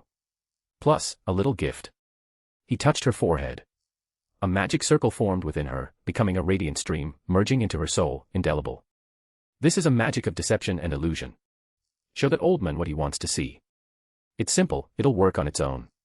From now on, worms and humans will be fooled, while the real you hides in mystery. Sakura couldn't hold back. Are you a god? A god. He paused. In a way, yes, but also no. I'm just a practitioner climbing the tree of life. Humming a lullaby, his gentle voice lulled her. Rockabye baby, on the treetop, when the wind blows, the cradle will rock. As sleep took her, Sakura struggled to ask, who are you? In the haze, she heard, call me Morpheus, an ordinary man seeking the path of magic. FGO's proper human history, Age of Gods, Greece. Morpheus held a crystal cluster, carefully polishing it. Once it gleamed like a diamond, he sought Artemis. Artemis, infuse it with some lunar power. She took the jewel, puzzled. Isn't this selenite? What's it for? A tool to enhance my magic. Morpheus said eagerly. Seeing her curiosity, he added, an experiment to test a theory. Fine. Artemis imbued it with her lunar authority, like a contract token. Morpheus took it gleefully, tinkering. Soon, Artemis felt her connection to the selenite vanish. What are you doing? Fusing your lunar power completely. It's not for a contract, it's for something else. Controlling mana, he carved inside it. He etched a strange sigil, like a spoon from top to bottom. Artemis didn't understand but felt familiar lunar power. Weirder still, the crystal formed a grid, 9 by 9, 81 squares, dividing the jewel. Numbers appeared, 37, 78, 29, 70, 21, 62, 13, 54, 5 in the first row, continuing, shifting. The final square held 45. Artemis quickly calculated, rows and columns summed to 369, the total 3321. As the moon goddess, she sensed the number's lunar significance. Your magic. Yes, lunar magic, Morpheus confirmed, refining the selenite. The symbols, grid, and numbers faded, leaving an ordinary-looking stone. Morpheus felt its surging power. Selenite represents the moon in astrology. I carved a lunar square, also astrology. The sigil is Gabriel's, from the same system. With Artemis's divine power as a catalyst, it's a success. Testing should let me wield Gabriel's power more easily. If it works, I'll seek the other 3 elemental gods to craft the rest. My angelic magic will improve. It's a shortcut, leaning on strong materials to ease my burden. If skills lacking, materials compensate. Morpheus grinned, eager to test the jewel on some fool. Then, crisis struck. The sea roared. A 9-headed serpent rose, bellowing at the crew. Its sudden, menacing appearance seemed aimed at them. If you enjoyed this story, don't forget to drop 5 stars and your power stone. And if you want to read more than 70 chapters in advance, feel free to visit patrayon.com/contl. Chapter 52, TOA 52, A Multitude of Monsters. Hydra. It's the Hydra, someone shouted from the crowd, stunned by the sudden appearance of the beast. Morpheus was equally shocked. He knew the Hydra, sometimes called the Lernean Hydra, a 9-headed serpent, offspring of Typhon, the father of monsters, and Echidna, the mother of monsters. Its bloodline alone was terrifying. Its venomous fangs carried a poison so potent that no cure existed once it invaded the body. In legend, Heracles slew the Hydra, coating his arrows with its venom, which later wounded his teacher Chiron. Tormented by the poison, Chiron relinquished his immortality, dying and becoming the constellation Sagittarius. These were tales, of course. The Hydra's story belonged to Heracles' 12 labors. Its sudden appearance baffled Morpheus. The Argo's journey never mentioned a Hydra. Why was it here? It was supposed to dwell in swamps, not the open sea. Was this FGO's plotline? So wild. Before Morpheus could unravel his confusion, battle erupted. Heracles swung his weapon, striking a descending snakehead. His immense strength exploded the head, splattering blood across the deck and into the sea, staining it red. But before the heroes could cheer, a new head sprouted from the wound, small at first, then growing rapidly, matching the original in size within moments. The crew gasped at the Hydra's exaggerated regeneration. Damn it, we're at sea. We can't fight it freely, someone yelled, a sentiment many shared. Even Heracles, mighty as he was, faced death battling this serpent in water. Atalanta notched an arrow, aiming at a head. Her shot pierced it precisely, causing the head to slump lifelessly. Yet, the arrow was expelled, falling into the sea. The head regained consciousness, its wound healing as if never struck. It's no use. Blocking the wound doesn't work, it pushes everything out. Atalanta shouted, knocking another arrow. Though less effective, her attacks could disrupt the Hydra, protecting the ship. The crew grabbed bows and arrows, launching a ranged assault to shield the vessel. A damaged ship would strand them in the endless sea. Morpheus, observing, whispered to Medea, try burning the Hydra's wounds with fire. Burn them. Medea asked, curious but unquestioning. She gathered mana, intricate magical patterns forming around her, creating a small but refined bounded field enveloping her. Raising her hand, a fireball materialized above, compressed to a fraction of its size, its temperature surging. She launched it as a snakehead, broken by Heracles' club, sprayed blood and brains. The fireball struck, exploding. Sizzling heat seared the moist wound, filling the air with the scent of charred flesh. The scorched area couldn't regenerate, the head was dead, its body collapsing into the sea, splashing water. The crew erupted in joy. It worked. Fire stops the healing. Roaring, the heroes redoubled their efforts. Though at sea, knowing the Hydra could be harmed erased their fear. With divine bloodlines, they attacked fiercely. Medea coordinated, targeting shattered heads with fireballs, each blast killing a head, preventing regeneration. 4 heads on each side, 8 total, fell, leaving only the central head. But when attack struck it, something eerie happened. It took damage but never shattered, as if an unbreakable whole, its wounds healing instantly. Immortality. Morpheus muttered. That head's immortal. No attack will work unless its immortality is erased at the source. Immortality. How do we fight that? Heracles growled, turning to Morpheus. On land, I'd sever it and bury it under something to stop it forever, but we're at sea. It's keeping its distance, spitting venom for ranged attacks, giving us no chance. Atalanta added, looking to Morpheus for aid. Morpheus softly told Medea, pull it in. Her magic shifted, mana forming ropes that shot out, binding the Hydra's head. Heracles grabbed the ropes, his immense strength dragging the serpent toward the ship, or perhaps the ship toward it, as the distance closed. As the head neared, the crew struck together. Blades flashed, severing the head at its base. The Hydra's body sank into the sea, while Heracles held the roaring head. Though its body was dead, the head lived, struggling. Without hesitation, Medea's ropes bound its mouth, tying a butterfly knot for good measure. The sturdy mana ropes were an inescapable seal. Unable to move its mouth, the head lost its chance to fight. Nice work, Heracles. Jason appeared from nowhere, patting the head. Everyone was amazing. Under my leadership, we defeated the Hydra, a grand feat. Many rolled their eyes. He'd been absent, only to claim credit now. As the crew relaxed, the calmed sea churned again. 9 massive heads broke the surface. Another Hydra, identical to the first. Everyone froze. The Hydra was unique, there shouldn't be multiples. Did the corpse in the sea not die, sprouting new heads? As confusion gripped them, the sea roiled further. 2 more colossal beasts emerged, 2 more Hydras. Now, 3 Hydras surrounded them. Screeches filled the air as harpies, bird women with human torsos, swarmed like clouds, blotting out the sky. A dragon's roar echoed. A 100-headed dragon appeared above the harpies, its massive form radiating menace. Even the boldest heroes faltered. Fear spread like death, gripping their hearts. If you enjoyed this story, don't forget to drop 5 stars and your power stone. And if you want to read more than 70 chapters in advance, feel free to visit patrayon.com/contl. Chapter 53, TOA 53, Taking Action. At that moment, Morpheus confirmed one thing: something had definitely gone wrong with this adventure. Even if the author's mind was full of holes, no matter how deep, it shouldn't have twisted the Greek mythology into something like this. With this setup, unless the gods themselves intervened, the Argo would surely sink right here. Of course, that was assuming he wasn't present. Just then, a bizarre roar, clearly with a feminine quality, emerged from the depths of the sea. The monsters all cleared a path, as if welcoming their king. It was a body like a mountain peak, with a white, feminine appearance and enormous breasts that seemed unnaturally swollen, as if afflicted by some disease. Below these eerie maternal features was something like an octopus head, and further down, 2 serpentine tails.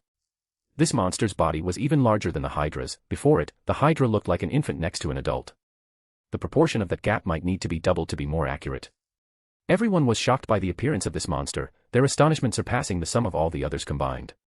Artemis could no longer control her expression, and she murmured the identity of this creature in a low voice. Echidna. When Morpheus heard Artemis's words, a thought flashed through his mind. As expected, it's her. Echidna, the wife of Typhon, who together birthed numerous monsters, known as the mother of all monsters. The monsters appearing here were all her offspring. Besides the harpies and the 9-headed Hydra, that 100-headed dragon was called Ladon, the guardian of the golden apples, later slain by Heracles. However, Morpheus wasn't sure if it was that one, because now there were multiple Hydras appearing, and this dragon might just be something Echidna had birthed on the spot. Yes, he could confirm it now: the 3 Hydras that had suddenly emerged must also have been birthed by Echidna, because at that moment, the octopus-like head below Echidna slowly opened, and another monster emerged from within. A creature with 2 dog heads and a serpentine tail.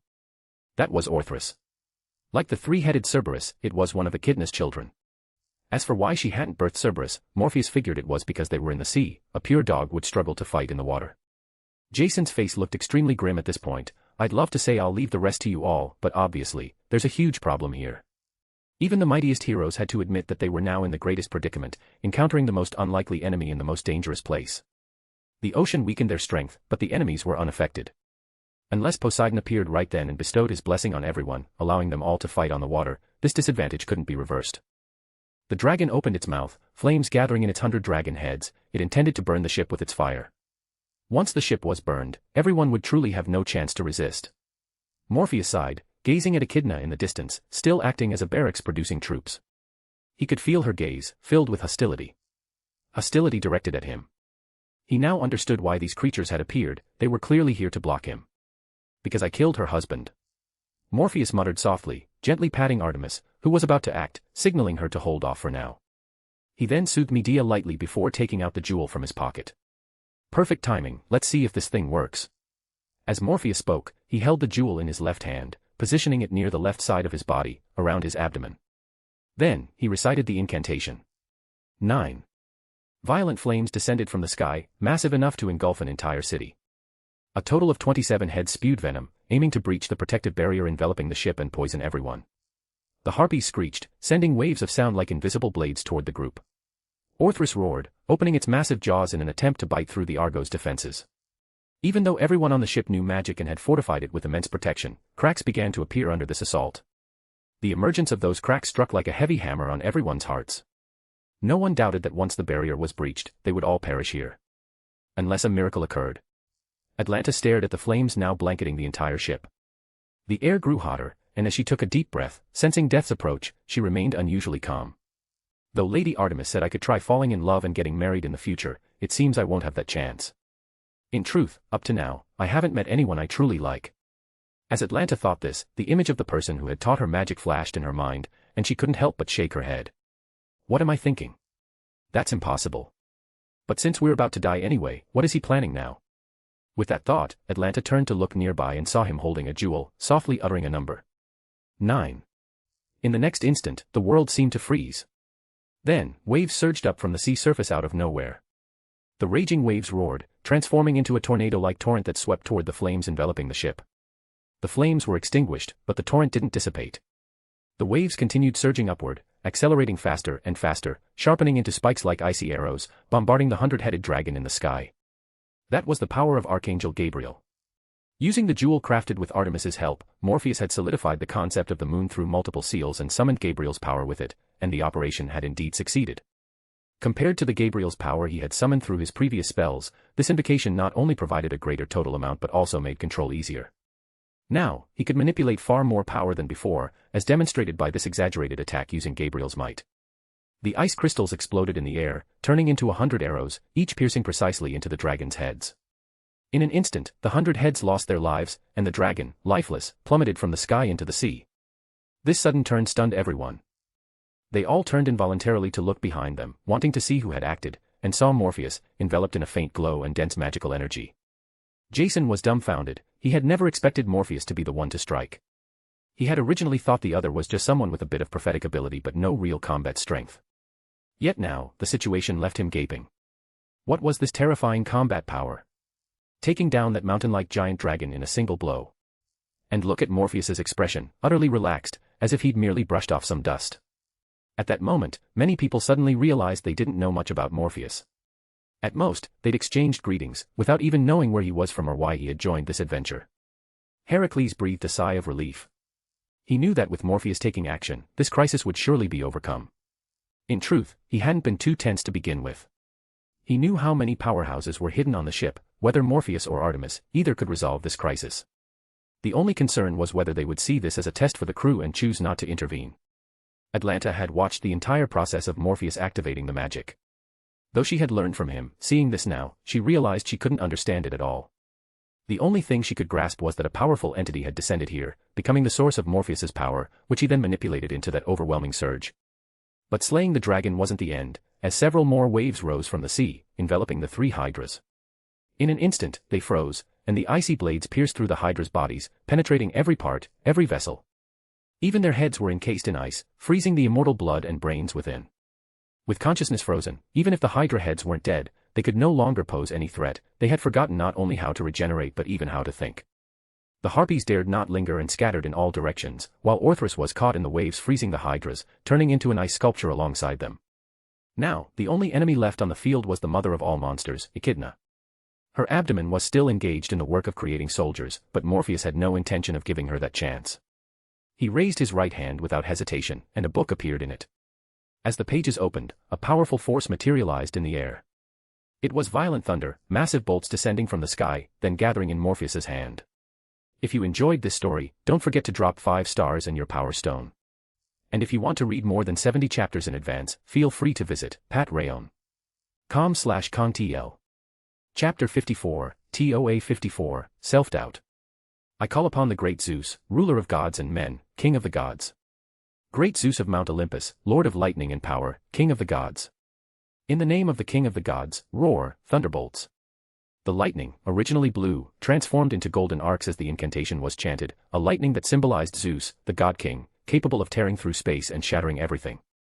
The book's pages vanished, and in their place, Morpheus tightly gripped the thunderbolts. Aiming at Echidna ahead, he hurled it with force. A newly born hydra emerged, attempting to block the thunder with its massive body, but it was futile. Struck by the lightning, the hydra disintegrated instantly, reduced to its most basic particles. This was not the power of this world's Zeus but the power of the almighty Zeus. This force, which had slain Typhon not long ago, now faced Typhon's wife, the mother of all monsters. The thunderbolts didn't slow, plunging straight into the giant maw that birthed monsters. Cracks began to appear on Echidna's body, growing in number and severity. Golden electric light spilled from those cracks. Despite Echidna's body constantly healing, it was powerless against this force. The wounds multiplied and deepened. Finally, the violent electric light exploded from within her, consuming every inch of Echidna's flesh in an endless surge of electricity, reducing her to the most fundamental ether. Everything seemed to be over. That is, if you ignored the magical spell that erupted from Echidna's body at the very end. Seeing the mark of that door, Morpheus was startled. He was all too familiar with what that mark represented. An abstract door, twisting into a circle with more and more spheres emerging from within. Space and time warped at that moment. The twisting force was so powerful that time seemed to freeze, and everyone's movements slowed to almost imperceptible changes. Morpheus glanced around, noticing that only Artemis showed any reaction. What is this?" she asked in a low voice, staring at the spherical entity. She had already aimed an arrow and shot it, but the arrow merely entered the sphere and vanished. This made Artemis frown. "Is this a wormhole?" "It's a door, and it needs to be dealt with quickly, otherwise, this place will be completely swallowed," Morpheus said, glancing at the items in his hand. He did have a way to close it, though the method was somewhat crude. "Artemis, we might not see each other for a while," Morpheus said as he began to float upward. Startled, Artemis shouted, "What do you mean?" "I said, we won't see each other for a while. I'm not sure how long, but it looks like this is a signal urging me to leave." Morpheus smiled, glancing at Medea, who was barely reacting. "Keep an eye on her for me. Don't let her do anything foolish." At that moment, Artemis understood what Morpheus intended to do. "You're going in to close that door?" "Yes. I can feel the power inside. You can't stop it, and I can't fully stop it either. The only viable option is to shut it from within." As he spoke, Morpheus had already flown near the spherical spatial region. He could feel the suction growing stronger. If he weren't holding on, he would have been pulled in already. Seeing Artemis trying to rush forward, he shook his head. At his gesture, Artemis stopped, gritting her teeth. "I'll watch over her." "That's enough." Morpheus smiled and entered the spherical space. That was the mark of Yog-Sothoth, the authority over space and time, suppressing nearly everyone. Morpheus didn't know why Echidna's body bore Yog-Sothoth's mark, but one thing was certain: if it wasn't dealt with, all of Greece might be dragged into it. And now, there was only one feasible solution. Morpheus glanced at the jewel in his hand, sighed, and let it go. The jewel floated forward, and the moment it neared the entrance, an overwhelmingly powerful force erupted from within. The power of Archangel Gabriel, or rather, the totality of all the power Morpheus could muster, burst forth in that instant. Under the impact of this force, the door was destroyed, but it also made the spacetime within even more chaotic. Morpheus was swept away by the chaotic currents of spacetime, hurtling toward an unknown destination.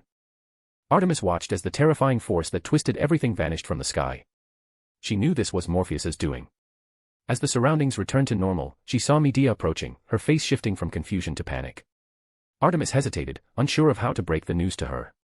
2004, Fuyuki City, Japan. A twin-tailed girl stood in her home, having etched a summoning circle for a servant. Standing at its center, she held a magic book and began chanting the incantation. "Let it be declared now, yourself is under me, my fate is in your sword. In accordance with the approach of the Holy Grail, if you abide by this feeling, this reason, then answer. Here is my oath. I am the one who becomes all the good of the world of the dead, I am the one who lays out all the evil of the world of the dead. You, 7 heavens clad in 3 words of power, arrive from the ring of deterrence." Blood dripped onto the circle, and the mystical array fully activated. The transparent jewel hanging from the girl's hand emitted a faint glow, swaying gently with the surge of magical energy. "O Keeper of the Balance." With the final invocation, the magical energy amplified, forming a connection. The summoned answered the summoner, descending in that moment.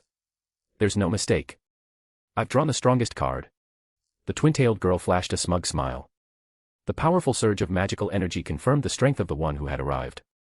Then, a figure emerged from the circle. A slightly youthful blonde boy glanced at the girl, blinked, and stepped forward. Under her puzzled gaze, he showed a playful expression.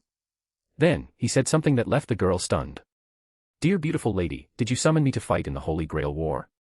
A trench coat, an inner lining, a top hat, a Victorian-era celebrity style with some modern tweaks. The outfit left the girl baffled. Was this a servant?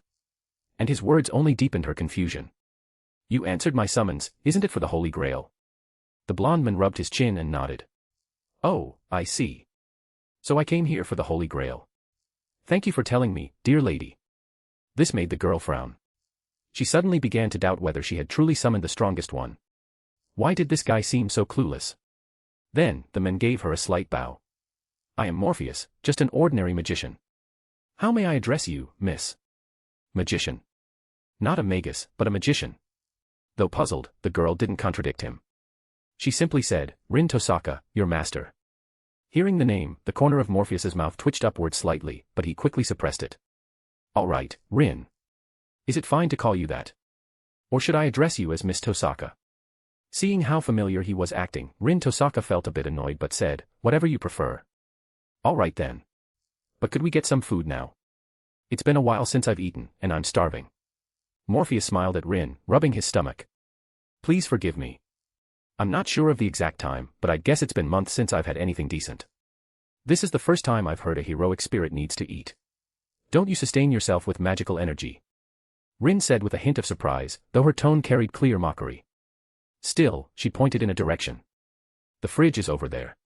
There's only cold food for now. To her surprise, Morpheus asked, where's the kitchen? Or give me some money, and I can go eat out. Rin raised an eyebrow. She felt that this servant she'd summoned was exceptional at making himself at home. Especially when he mentioned money, she felt a surge of irritation rising within her. Without hesitation, the girl shouted, no money. To her shock, he muttered under his breath as he walked toward the fridge, and though his voice was low, she heard every word clearly. No money, huh? No need to yell about it. Rin took a deep breath, struggling to suppress the anger threatening to boil over. Then, she fell into deep self-doubt.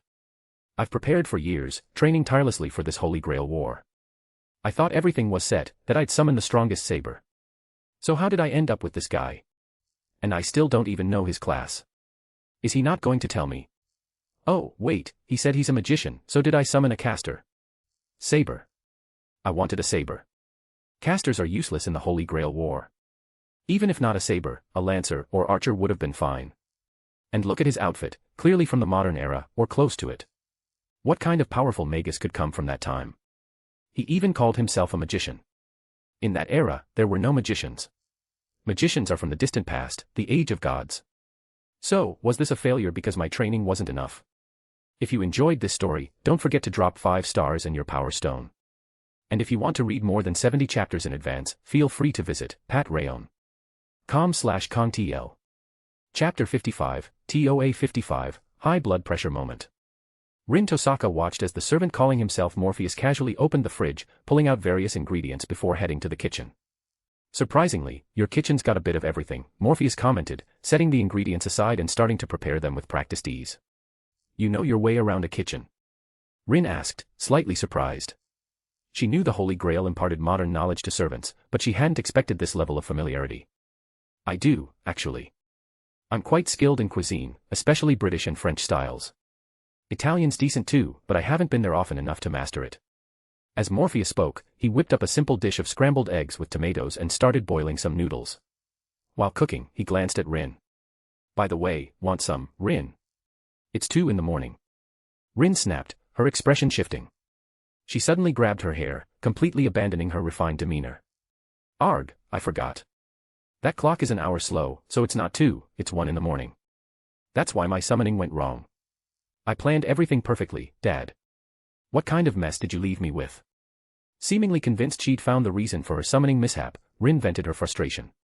Morpheus ignored her outburst, cooking about 3 ounces of noodles and putting the rest away. I'll assume you're not eating, then. The sweet aroma of the food filled the air, and Rin couldn't help but swallow hard. Forcing down her growing appetite, she asked, Are you a caster? Caster? Morpheus turned, blinking. Is that what you want me to be? What's the point of what I want? You've already been summoned, and the Grail must have assigned you a class. I was hoping for a saber, don't tell me you can just switch to caster. Rin's tone was laced with exasperation. Talking to this guy was exhausting. He was supposed to be a servant, yet he kept saying things that made him sound like a complete novice. Is my luck really this bad? Did I summon a servant who doesn't even know about the Holy Grail War? No way, the Grail's supposed to impart that knowledge to servants. Is everything I learned wrong? As Rin teetered on the edge of self-doubt, Morpheus divided the dish into 2 portions, one large, one small, and split the noodles similarly. He handed the smaller portion to Rin. Rin froze, then put a hand on her hip. I said I'm not eating. Did you? Morpheus blinked. I thought I said that. You didn't confirm either way. A slight smirk tugged at his lips. Your throat moved, you know. Your body's pretty honest. Rin's cheeks flushed as she snatched the bowl from his hand. She sniffed it lightly, the aroma was undeniably enticing. It's just a small portion, enough to taste. Won't make you gain weight, don't worry, Morpheus said, continuing with remarks that made Rin roll her eyes.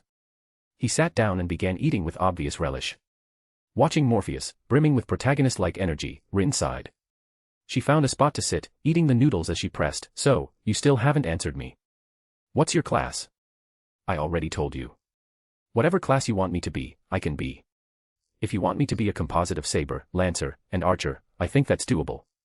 Rin felt her hopes of fulfilling her family's dream and claiming the Holy Grail grow even dimmer. She was pretty sure she'd summoned an idiot. Finally, she sighed. Are you serious? Absolutely. No magician worth their salt would think all they need is long-range bombardment. A true magician should be proficient with swords, spears, axes, everything.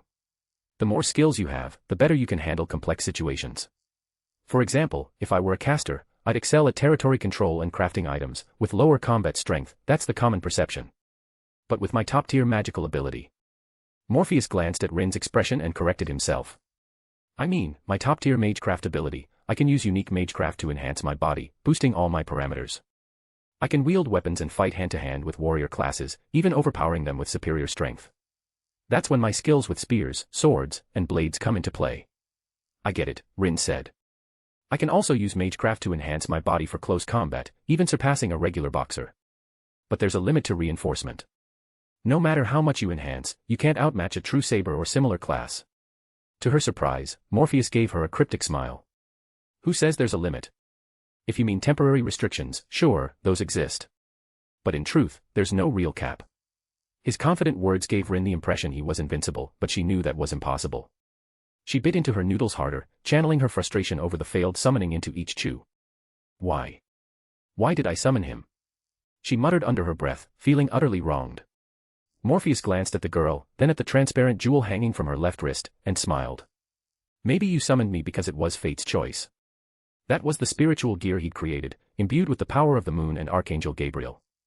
To burst the gate of spacetime, Morpheus had used it as a one-time tool. Though it hadn't been destroyed, it was swept into the chaotic currents of spacetime, its whereabouts unknown, until now, when he saw it here. He drifted through the chaotic spacetime currents, subjectively for about a month, but in that region where time was utterly disordered, no one could say how long he'd truly been there. Thanks to the clay pot given to him by Hestia, filled with never-ending milk, Morpheus hadn't starved. But the prolonged ordeal was uncomfortable, not just physically but mentally. If he hadn't been able to study the nature of spacetime itself, deepening his understanding of its authority, Morpheus felt he might have gone mad. At that moment, he heard a call, a force that seemed to pierce through spacetime, guiding him toward a direction.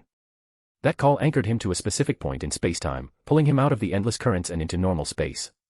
He felt a momentary connection to the root, then it severed, as if rejecting him. But it didn't matter, he was like a foreign entity, hijacking the channel and emerging in the girl's home. The Fifth Holy Grail War, in Rin Tosaka's house. He could connect with the girl through the command spells on her hand, granted by the Holy Grail's power. But unfortunately for the Grail, it couldn't suppress or control him, so the spells only established a connection, not authority over him. As for the identity the Grail assigned him, it was Archer, taking the place of the red-clad Archer who should have been summoned, the original future protagonist. Morpheus had become the substitute. And as for why the girl summoned him, Morpheus understood the moment he saw the jewel pendant on her wrist. It was, after all, his holy relic. Moreover, it contained both the power of the Greek moon goddess from this world and the Archangel's power from another, giving it the ability to connect across spacetime. That seemed perfectly reasonable. Looking at the sulking Rin Tosaka, Morpheus decided to stop teasing her. If we go by the Grail's classification, it designated me as Archer. Looks like your luck's pretty good, Master. You're an archer? Rin's eyes widened as she looked him up and down. You don't look like an archer at all. See for yourself. Morpheus pulled out a bow, gleaming with radiant light that gradually softened into a gentle white glow. Staring at the ancient, ornate bow, Rin's mouth fell open. This guy actually carried a bow. And judging by its glow, it was his noble phantasm. This finally made Rin start to accept the possibility that he was an archer, but his next words made her want to roll her eyes again. A gift from Apollo. Pretty cool, right? Apollo. Yep, from Apollo, the god of light. Well, you probably know him best as the sun god. Look, when you say it's from Apollo, can't you at least act a bit like an ancient Greek? Your appearance, your clothes. I can't see a trace of ancient Greece in you. And your name doesn't sound Greek either. I may not know much, but I can tell you're British, very obviously British. I get that you're trying to boost your status, but I'd like you to be honest with me. To win the Holy Grail, we need to be open with each other. Rin felt her words were sincere, but Morpheus only paused for a moment. Just as she wondered if he was considering being upfront, he said, I'm thinking, what do I even want with the Holy Grail? Rin felt her breath catch. She desperately wanted to yell, if you don't want the Grail, why did you answer the summons? If you enjoyed this story, don't forget to drop 5 stars and your power stone. And if you want to read more than 70 chapters in advance, feel free to visit patreon.com/contl. Chapter 56, TOA 56, The Witch. A slick, blonde man lounged in his comfortable seat, gazing at the beautiful woman standing nearby. Atram Galliasta, from a rising Magus family in the Middle East, aimed to secure a prominent position for his lineage within the clock tower. As the new heir, he had spent a fortune to secure participation in the Fifth Holy Grail War. Winning this war would gild his family's history, earning them a respected place in the clock tower. That was his goal. To that end, he had spared no expense, purchasing a building in Fuyuki City and transforming it into his personal fortress. My family is still new to the Mages Association. I'm staking my reputation on this Holy Grail War. Unlike that half-hearted Elmaloi who treated it like a game, I'm here to win. The investment's on a whole different level, Atram Galliasta said from his sofa, casually draping an arm around the beautiful woman beside him, sharing his ambitions with the servant he had summoned. She was Medea, the infamous betraying witch from the distant era of Greek mythology. Even facing a legendary figure, Atram showed no restraint or fear, carrying himself with the arrogance of a wealthy noble. Like a seasoned middle-aged man, he asked, do you think money can buy titles and glory?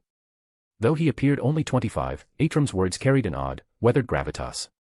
Or perhaps a comical sort of gravitas, someone young pretending to be world-weary. Medea listened without mocking him, responding earnestly, no. Anything you can use, regardless of its value, is your strength. If materials are your weapon, there must be strategies to match. Atram scoffed, waving the cigar in his hand. Don't get it wrong. As a magus, I've prepared to crush the other masters. Follow me. I'll show you something. He stood, leading Medea to another area. As the elevator ascended, they arrived at a sealed-off section. When the doors opened, the scene inside made Medea's expression shift slightly. A massive machine stood within, connected by tubes to surrounding transparent glass containers. The tubes converged at a central structure resembling a control console. That alone wasn't much, but what unsettled Medea was the sight within the glass containers, children, curled up, unconscious. There were 6 of them in total. Medea immediately understood what this place was. Frowning, she asked, this is a refinement workshop. My family's magecraft system generates magical energy through sacrifices, using the most primal form of curses. This workshop, however, uses a more modern, efficient system. Let me show you. As Medea watched, puzzled, one of Atram's female subordinates, at his signal, tapped a tablet. Liquid began rising in the containers, about to engulf the children. Once covered, they would be refined into pure magical energy. Medea's frown deepened. She turned and said, can you stop this? There's no need for such a method to gather magical energy. But Atram clearly had no intention of heeding his servant. He didn't order a stop, and his subordinates continued. The machine moved swiftly, and in an instant, the children were reduced to crimson blood, leaving no trace, flowing through the tubes to the central area.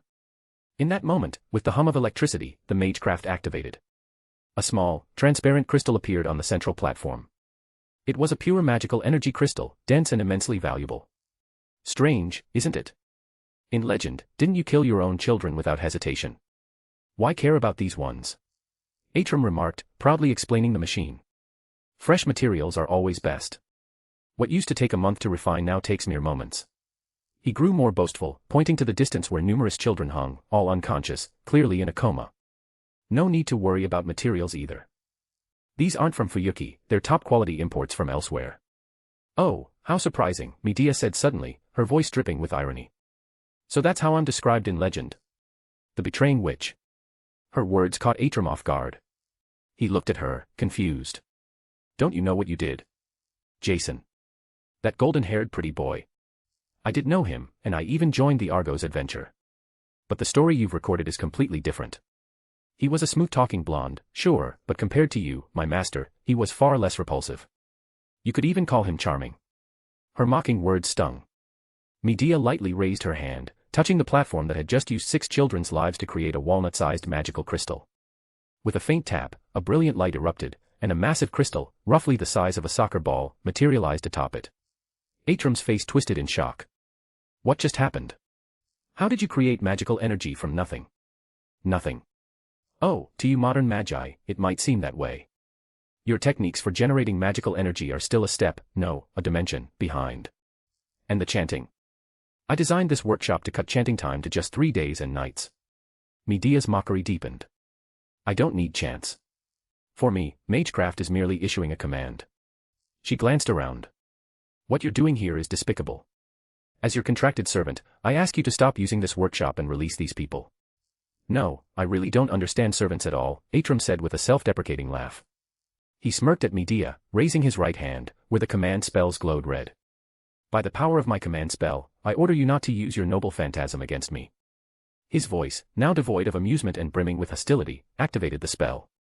One of his 3 command spells vanished, and an overwhelming force bound Medea, preventing her from directly harming him with her noble phantasm. Medea stared at him, stunned, as if she hadn't anticipated this. Atram, grinning, stepped forward and swung his fist. Getting ambushed by the betraying witch would be quite the blunder. As he swung, he continued to taunt her. He wanted her to understand that he was the master, and no matter how legendary she was nothing more than a dog to him. But his fist was stopped, as if blocked by something, unable to affect the woman before him. He felt his hand strike something solid, the full force of his punch rebounding with no reduction, twisting his face in pain. The pain was excruciating, like punching a steel plate. You call me the betraying witch, yet you're the one breaking our pact first, my master, Medea mocked, her hood falling to reveal her beautiful face. Her lips curved slightly, her gaze like that of someone watching a clown. And don't you know a magus should always have their territory prepared? Otherwise, I might have taken that punch to the face. Her words pierced Atram's pride like a blade. Though it doesn't match my own experience, this legend does offer some conveniences, Medea said, a strange, lightning-shaped dagger appearing in her hand. She raised it, facing Atram. You can't attack me. That's the command spell's order. But Medea acted without hesitation. The dagger didn't strike Atram, instead, under his baffled gaze, she plunged it into her own body. Are you insane? Atram laughed loudly, as if watching a fool.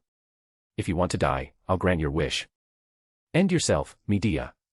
The command spell took effect, its red glow fading, but Medea merely smirked at him. She touched her wound, and the bleeding area began to heal. This change sent a jolt of fear through Atram. What's going on? Why isn't the command spell working? He shouted, raising his arm again to repeat the command. Then, a flash of cold light. A wave of searing pain surged through him, overwhelming his mind and halting his thoughts. If you enjoyed this story, don't forget to drop 5 stars and your power stone. And if you want to read more than 70 chapters in advance, feel free to visit patrayon.com/kongtl. Chapter 57, TOA 57, Amok.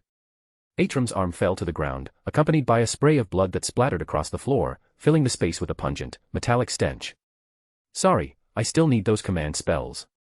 I can't let you waste them, my former master. Magical energy coalesced into ropes, binding the severed hand and bringing it before Medea. She glanced at Atram's subordinates, who now looked at her with dread, and her smile widened. Ignoring them for the moment, she turned her attention to the blonde man writhing and wailing on the ground. You can stay alive for now. I won't let you die yet. I still need you to supply the magical energy for my daily activities. She spoke, her gaze drifting to the glass containers around them. That single glance made Atram forget the pain of his severed arm, replaced by an even greater fear. If he were thrown into one of those, he'd be dead for sure. I said I won't let you die. If you did, refining magical energy would be far more troublesome. As a servant, I'm still quite restricted. Her gentle smile only amplified Atram's terror. He screamed, witch. Betraying witch. I never should have summoned you. You lot, attack her. Kill her. He frantically urged his subordinates, but none dared move. Under the crushing weight of her terrifying magical energy, they felt as if something heavy pinned them down, making even a single step nearly impossible. Witch. Betrayal. The only thing you got right is witch. Medea looked down at Atram, her eyes radiating regal authority, like a king standing above all. Before you stands a princess who fought in the Gigantomachy, slayed several of Typhon's offspring, befriended the gods, and became the ageless witch of Colchis. Did a mere command spell give you the audacity to speak to me this way? Fear, confusion, and regret overwhelmed Atram, who couldn't comprehend why he'd failed or why the command spell had suddenly lost its effect. Trembling, he felt his life draining with the blood from his arm. If it continued, he'd die from blood loss. But Medea merely raised her hand, and instantly, excruciating pain surged from his severed arm. He looked at it in horror, only to see flames ignite at the wound. Under the fire's searing touch, his injury was cauterized, the blood vessels sealed, stopping the bleeding instantly. This woman was a devil, absolutely a devil. Atrum wailed inwardly but didn't dare speak. Shaking, he refrained from asking questions, fearing she might devise some new way to torment him. Then, Medea issued her command. She addressed Atrum's former subordinates. Release these children. You could try holding them hostage, but I'm only freeing them to feel better myself. If I'm in a bad mood, I won't hesitate to kill you all. Her simple words instantly quashed any thoughts of using the children as leverage to force Medea to spare Atrum. The witch of legend, who supposedly killed her own children, likely meant what she said, freeing them was just for her own satisfaction. If they defied her, this place would likely be bathed in blood. Everyone would die. No one wanted to test that theory, because no one wanted to die. After handling the situation, Medea used magical ropes to bind Atrum in place, then turned and left, returning to the comfortable lounge. She sat on the sofa, as if she were the master of the place. With the power of the Holy Grail, I should be able to find him, right? Medea's lips curved into a smile, her eyes glinting with determination. This Holy Grail War, I will win. She glanced at the strange dagger in her hand, twirling it carefully. Rulebreaker, a noble phantasm that nullifies all magecraft of those it pierces, severing contracts and more, a symbol of betrayal, born from my own divinity. Yet I know nothing about it, how peculiar. Maybe when I find Morpheus, he can explain it to me. The thought filled her with anticipation. In Fuyuki City's new downtown, an area rebuilt after a massive fire 10 years ago, the old-fashioned charm had been replaced by a jungle of steel and concrete. Here stood a bookstore, now closed, its staff long gone. Descending a staircase into the basement, one would find a gathering of people. Candles, strategically placed to correspond with specific directions, illuminated the surroundings. At the center of the room was a complex magical array, inscribed with intricate symbols and words. A group clad in black cloaks surrounded the array, seemingly in prayer. Finally, as the prayer concluded, the figure seated at the forefront spoke in a low voice. The Holy Grail War has begun. To destroy this dull, destructive ritual, we must take action. The others knelt, showing reverence to the figure. We obey your will, Saintess. May God bless us and eradicate this sinful existence. The figure, called the Saintess, nodded lightly and spoke again. Though we walk the path of magic, we are unlike them. Driven by righteousness, we act to prevent the tragedy of 10 years ago from recurring. We will uproot this evil source, destroy it all, and spare the world from such sorrow. Her voice was rousing, and the group responded with voices of agreement, rising into a unified chant. We follow your will, Saintess. Under the gaze of the great God, we enact justice, spreading his gospel to bring righteousness to this tainted world. Finally, the group dispersed, leaving the basement empty except for the Saintess. She stood, shedding her cloak to reveal a petite figure beneath. Long purple hair, purple eyes, and the uniform of Hamuraha Academy, all hinting at her identity. She was just a high school girl, someone who wouldn't draw attention. A voice emerged from the void, resonating in her mind. Why show me this? The female voice carried confusion, as if puzzled by what had just transpired. Such secrets should have been kept from her. Because you're my servant, Ryder. The girl smiled, a beautiful smile. Ryder, hidden in the shadows, froze. In the Matu household, she had never seen her master smile like this. The girl, Matu Sakura, was her master and a participant in the Holy Grail War, representing the prestigious Matu family.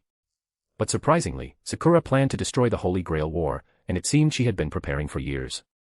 She could wish upon the Grail for her own happiness, so why choose to destroy it? Ryder couldn't understand.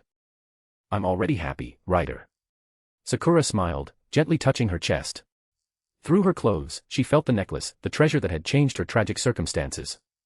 I've always been acting, and no one could see through it. But soon, I won't need to anymore. Did you know, Ryder? As Sakura spoke, her steps grew lighter, like a bird about to take flight. Because of your arrival, I can show a bit of my true self. Is that so? Ryder said, a smile forming. Sakura's heart was full of secrets, impenetrable to others. Yet, through their contract, Ryder had earned her trust. Recalling the people she'd just seen, Ryder noted they all possessed magical energy. Though they hid it, appearing ordinary at first, their magical energy surged during the prayer. Curious, Ryder wondered how her master had gathered so many magi with such power. It's simple. Sakura laughed, giving an answer that stunned Ryder. I once saw the birth of the world, so I learned some special magic. The birth of the world. Ryder struggled to grasp the meaning. The concept of world could have multiple interpretations. But in terms of magecraft, Ryder considered a possibility.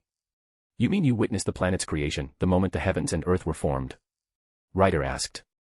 If true, Sakura had encountered an immense opportunity. Witnessing such a mystical event even once could grant tremendous power. Some of the mightiest heroic spirits in human history possessed noble phantasms born from the concept of witnessing the planet's birth. But Sakura shook her head. No, I saw the birth of the entire world. Scientifically speaking, I saw the universe's creation, the divine power descending, the process of something from nothing. Incomprehensible, even impossible to verify, yet Ryder sensed no deceit in Sakura's words. The statement seemed absurd, yet somehow believable. Unable to judge its truth, Ryder gave up and asked another question. This group you formed, what god do they worship? Sakura shook her head, a playful expression on her face. That's a secret I can't tell. If you enjoyed this story, don't forget to drop 5 stars and your power stone. And if you want to read more than 70 chapters in advance, feel free to visit patrayon.com/contl.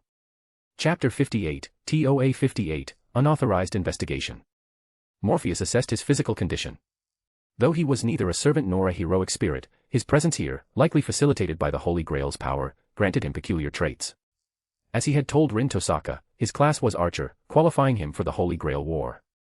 He also possessed abilities unique to servants, such as spiritualization, a grand magecraft etched into his body, a rule intrinsic to this world.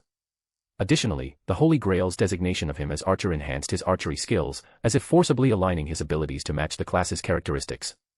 Finally, there were Rin's command spells. Command spells, granted by the Holy Grail to masters, were the crystallization of grand magecraft meant to fully control servants. The clearer the command, the stronger the effect, even enabling a servant incapable of instant movement to cross space and appear at their master's side. This powerful binding, treating servants like slaves, had minimal effect on Morpheus. If compared to anything, it was merely a connection linking him to Rin Tosaka, affirming their contract. The command spells could influence him, such as teleporting him to Rin's side, but only with his consent. Without it, the commands would fail. Yet, because of the command spells, Morpheus, who didn't need external magical energy, could draw from Rin's reserves, using it to sustain himself. It's like having all the rights and none of the obligations. Morpheus muttered, washing the dishes in the sink. Though he could clean them with magic, he preferred doing it by hand. Relying on magic for everything risked laziness. After finishing, Morpheus glanced outside. Fuyuki City was quiet at night. This was expected, as the Tosaka residence wasn't in the city center but in Miyama Town's highest point, near the Matu household. This was the Western-style residential area, with the Tosaka home being a large mansion complete with a courtyard and a pool, though the pool was long neglected. Beneath the house, the basement served as a Magus' workshop. This was only natural. The household's sole caretaker was a high school girl, busy with school and studying magecraft, with no servants to maintain such a vast estate. Neglect was inevitable. Morpheus checked if Rin was asleep. Seeing she was, he left the Tosaka residence and headed elsewhere. He was going to Ryudo Temple. Located on... Did I come too early? Or is this world's Holy Grail War not the Fifth Holy Grail War I know? The situation felt disjointed. He headed into the city, arriving at the Amiya residence. It was quiet, with no trace of a servant. That doesn't prove anything. In the original timeline, Rin summons the future Shiro Amiya early, while Shiro summons Artoria much later. At this point, Matu Sakura has summoned Medusa, and Ilya has summoned Heracles. Should I check on Heracles? Or visit the Matu residence? The urge was hard to suppress, but Morpheus forced it down. No, both the Matu and Einsburn residences have bounded fields. I could break through, but I'd likely be detected, causing unnecessary trouble.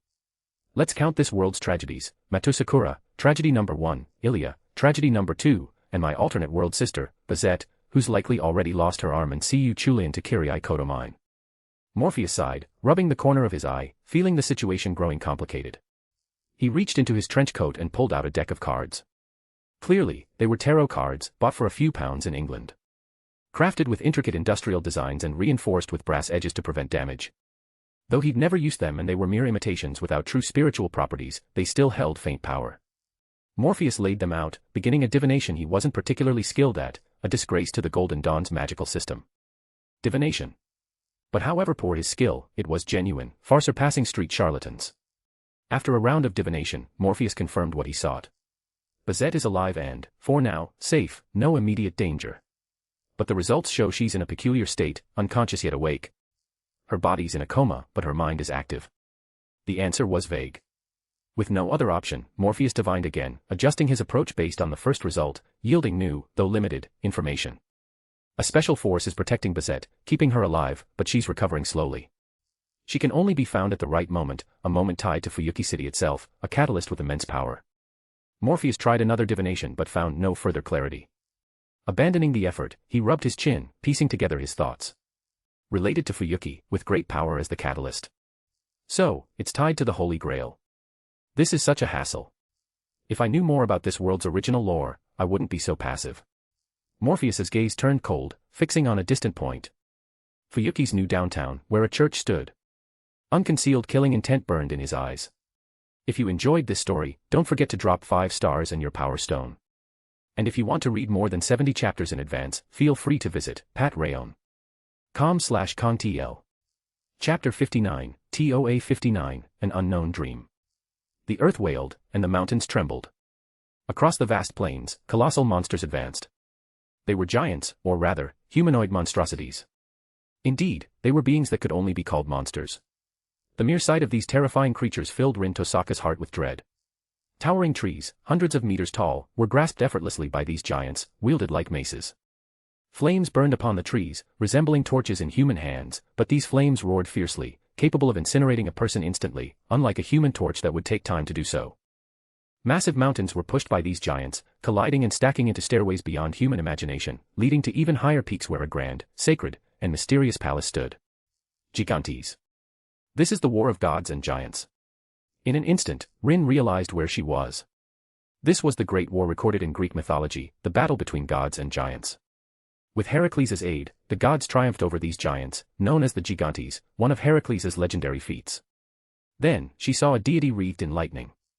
Divine light descended from the heavens, striking the giants, but despite its power, the attack had little effect, failing to even breach their defenses. Zeus, the Greek god-king, and his attacks were ineffective against these creatures. Even though mythology stated the gods couldn't kill them without mortal aid, witnessing it firsthand was shocking.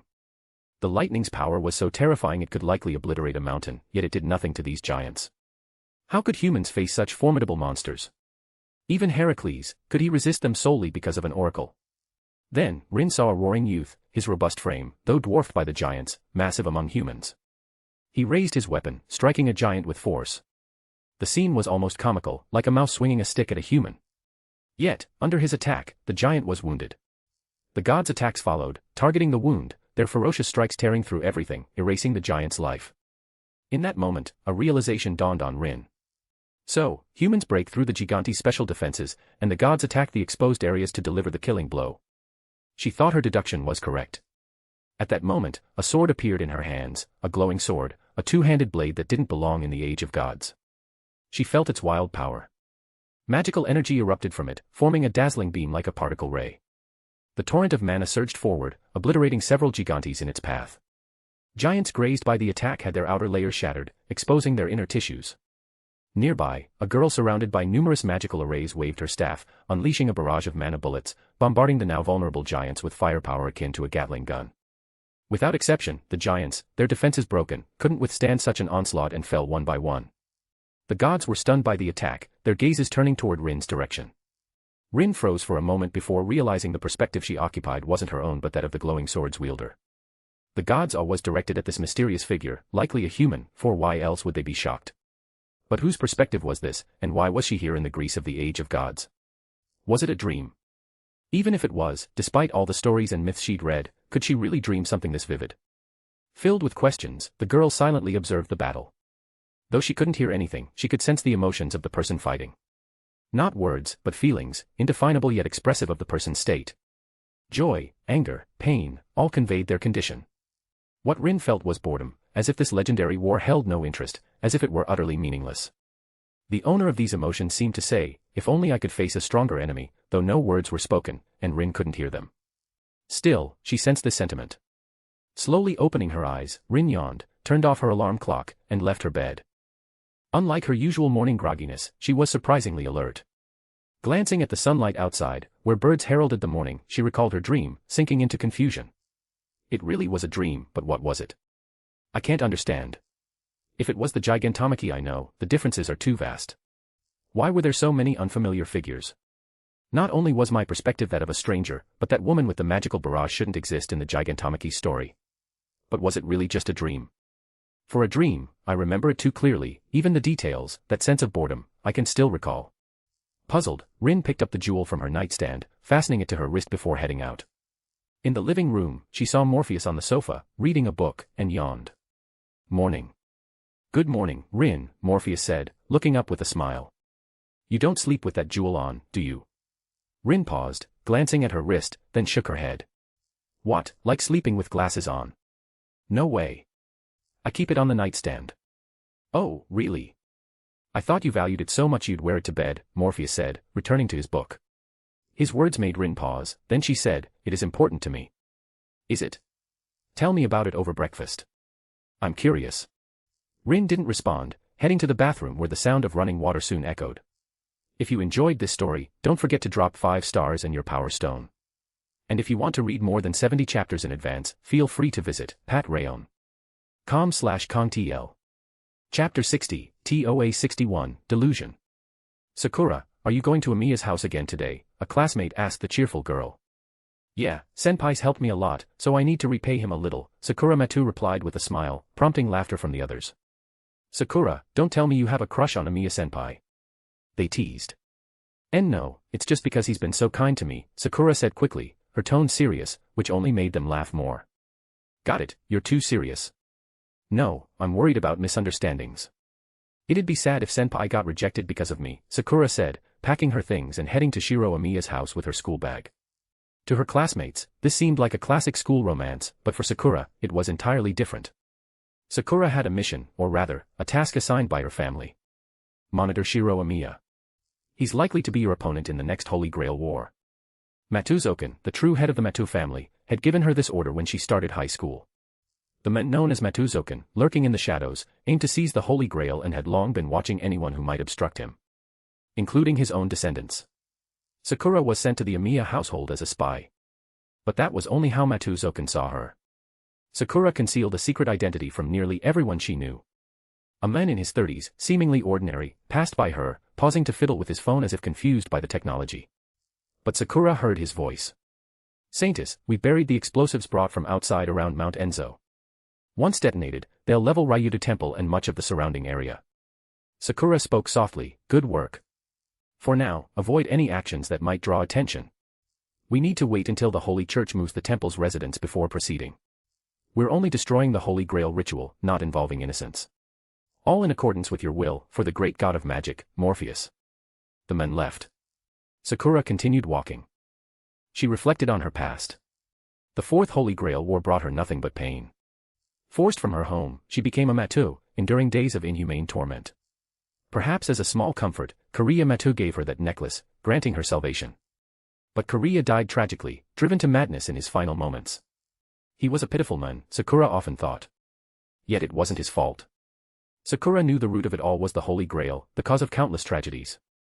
Whether it was her, Kariya Matu, her birth father Tokiomi Tosaka, or her mother Aoi Tosaka, all their suffering stemmed from the Holy Grail. Even Matuzokan, who tormented her and still treated her as a tool, was, in Sakura's eyes, a pitiable figure. Matuzokan was just another tragedy born of the Holy Grail. Maybe my sister will become a tragedy too, chasing father's dream to claim the Grail. Sakura thought silently, sighing. So, she would destroy the Holy Grail, ending the source of all these tragedies, at least restoring Fuyuki City to a normal place. This resolve didn't form immediately. Back then, Sakura was just a little girl. Even while studying Matu Magecraft under Zokan, she used deception and trickery to hide her true state from him. In the eyes of those she deceived, she was meant to suffer, her hair and eyes changing from the pain, eventually becoming a spare vessel for Matuzokan's revival. Sakura genuinely thanked the true owner of her necklace, the mysterious Morpheus who gave her the power of deception, allowing her to live normally. In her young heart, a fierce desire grew. How could she repay this person, this Morpheus who called himself an ordinary man pursuing the path of magic? Then, the girl devised a plan. One afternoon, her brother Shinji Matu was off somewhere, likely secretly studying magecraft, arrogant about his supposed talent. It wasn't a secret at home. Meanwhile, Sakura, under Zokan's tutelage, learned about servants, gods, and related lore. Heroic spirits are souls that transcend humanity, reaching the realm of spirits, not a fall, but an ascension, elevating humans to a higher existence. They are beyond even the Holy Grail's ability to summon, akin to divine spirits. Servants are merely projections of heroic spirits, degraded copies. To compare, heroic spirits are like spirits, while divine spirits, stripped of faith, fall to that level. If a heroic spirit is forgotten, their power wanes, further restricted. Learning this, Sakura's eyes sparkled with excitement, unnoticed by Zokan. Her young mind seized on a possibility. Morpheus and I said he's an ordinary man pursuing magic. When it comes to magical knowledge, gods know the most. If I could make Morpheus and I a god, wouldn't his wish come true? To an adult or a seasoned magus, this idea would seem laughable, but young Sakura believed it was feasible. Grandfather said servants and heroic spirits, gods and spirits, are related. Myths mention humans becoming gods. Gods fall to spirit level from lack of faith, while heroic spirits are humans ascended to spirits. So, if I could shape Morpheus and I into a god of magic and get many to worship him, could he become a true god of magic? The thought thrilled Sakura. But she soon faced a problem: how to gain followers. Matu magecraft wasn't suited for sharing, and she knew no other magecraft to attract people. After studying more, she recalled the scene she'd witnessed, the creation of the world. Reflecting on that vision for months, she derived new magecraft, or rather, magic. This knowledge could be shared, taught to those who'd become believers. And who were most likely to believe? Those with wounded hearts. Fuyuki had no shortage of such people, thanks to the Fourth Holy Grail War. Many lost loved ones, told it was a gas explosion, a lie. Sakura approached her chosen individuals, revealing the truth, teaching them magic, and leading them to worship the god of magic. When her organization was established, seeing those hurt by the Holy Grail War, a new idea formed. Destroy the Holy Grail to prevent such tragedies again. Thus, the Church of Magic God began secretly preparing for the Fifth Holy Grail War over years. In the vast castle, only 3, or perhaps 4, people resided. A silver-haired girl, inheriting her mother's hair color, gazed out the window, her red eyes like jewels. The Holy Grail War is finally starting. I wonder how Oni-chan's preparations are. She murmured, her expression devoid of pain, as if numbed. She turned, calling out, "Berserker, you're the strongest. We'll win the Holy Grail War, right?" The black giant in the shadow said nothing, his speech long lost, but his resolute eyes, filled with battle intent, answered his master's question. For the girl, staying in the castle was dull, so after a moment's thought, she decided. Let's go for a walk. Iliasville von Einsburn, the castle's current master, left to stroll in Fuyuki City. Her 2 maids, though worried, couldn't stop her. With Berserker protecting her, she'd likely be safe. The maids silently watched Ilia leave the castle, passing the bounded field, heading into the city. The Einsburns, huh? Should I scout them out? On the way home, Morpheus casually asked Rin. Rin sighed. No need. If you scout now and get caught, it's like declaring war. The Einsburn estate is surrounded by bounded fields, you'd be detected. Morpheus grinned. Maybe not. But we can't risk it, not yet. Wait a bit, someone else might make the first move soon. Seeing Rin's reluctance to act, Morpheus didn't press, saying, I'll follow your lead. Suddenly, Rin's eyes widened, looking ahead. A petite silver-haired girl in a purple dress approached, smiling, passing by Rin. Her smile was angelic, but her words chilled. Next time we meet, I'll kill you, Rin. Rin spun around, gritting her teeth. Einsburn. Having just rejected Morpheus's scouting idea, she hadn't expected to run into her. Then, she heard Morpheus's voice. She's a bit rude.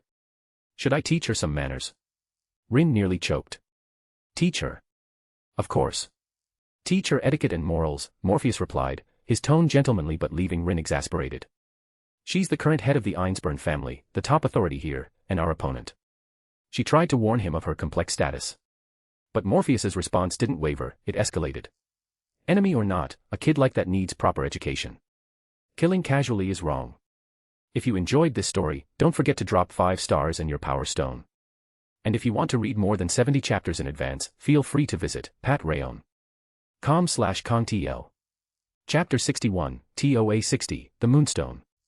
After breakfast, Rin Tosaka adjusted her school uniform and headed to school. At a crossroad, she spotted a boy and a girl approaching from another direction. The boy was Shiro Amiya, whom she paid little mind. Her gaze settled on the girl chatting and laughing with him. Purple hair, purple eyes, a sister from childhood memories, now changed, Matu Sakura. Rin merely looked at her, showing no reaction. Sakura, too, seemed indifferent, glancing at Rin before looking away.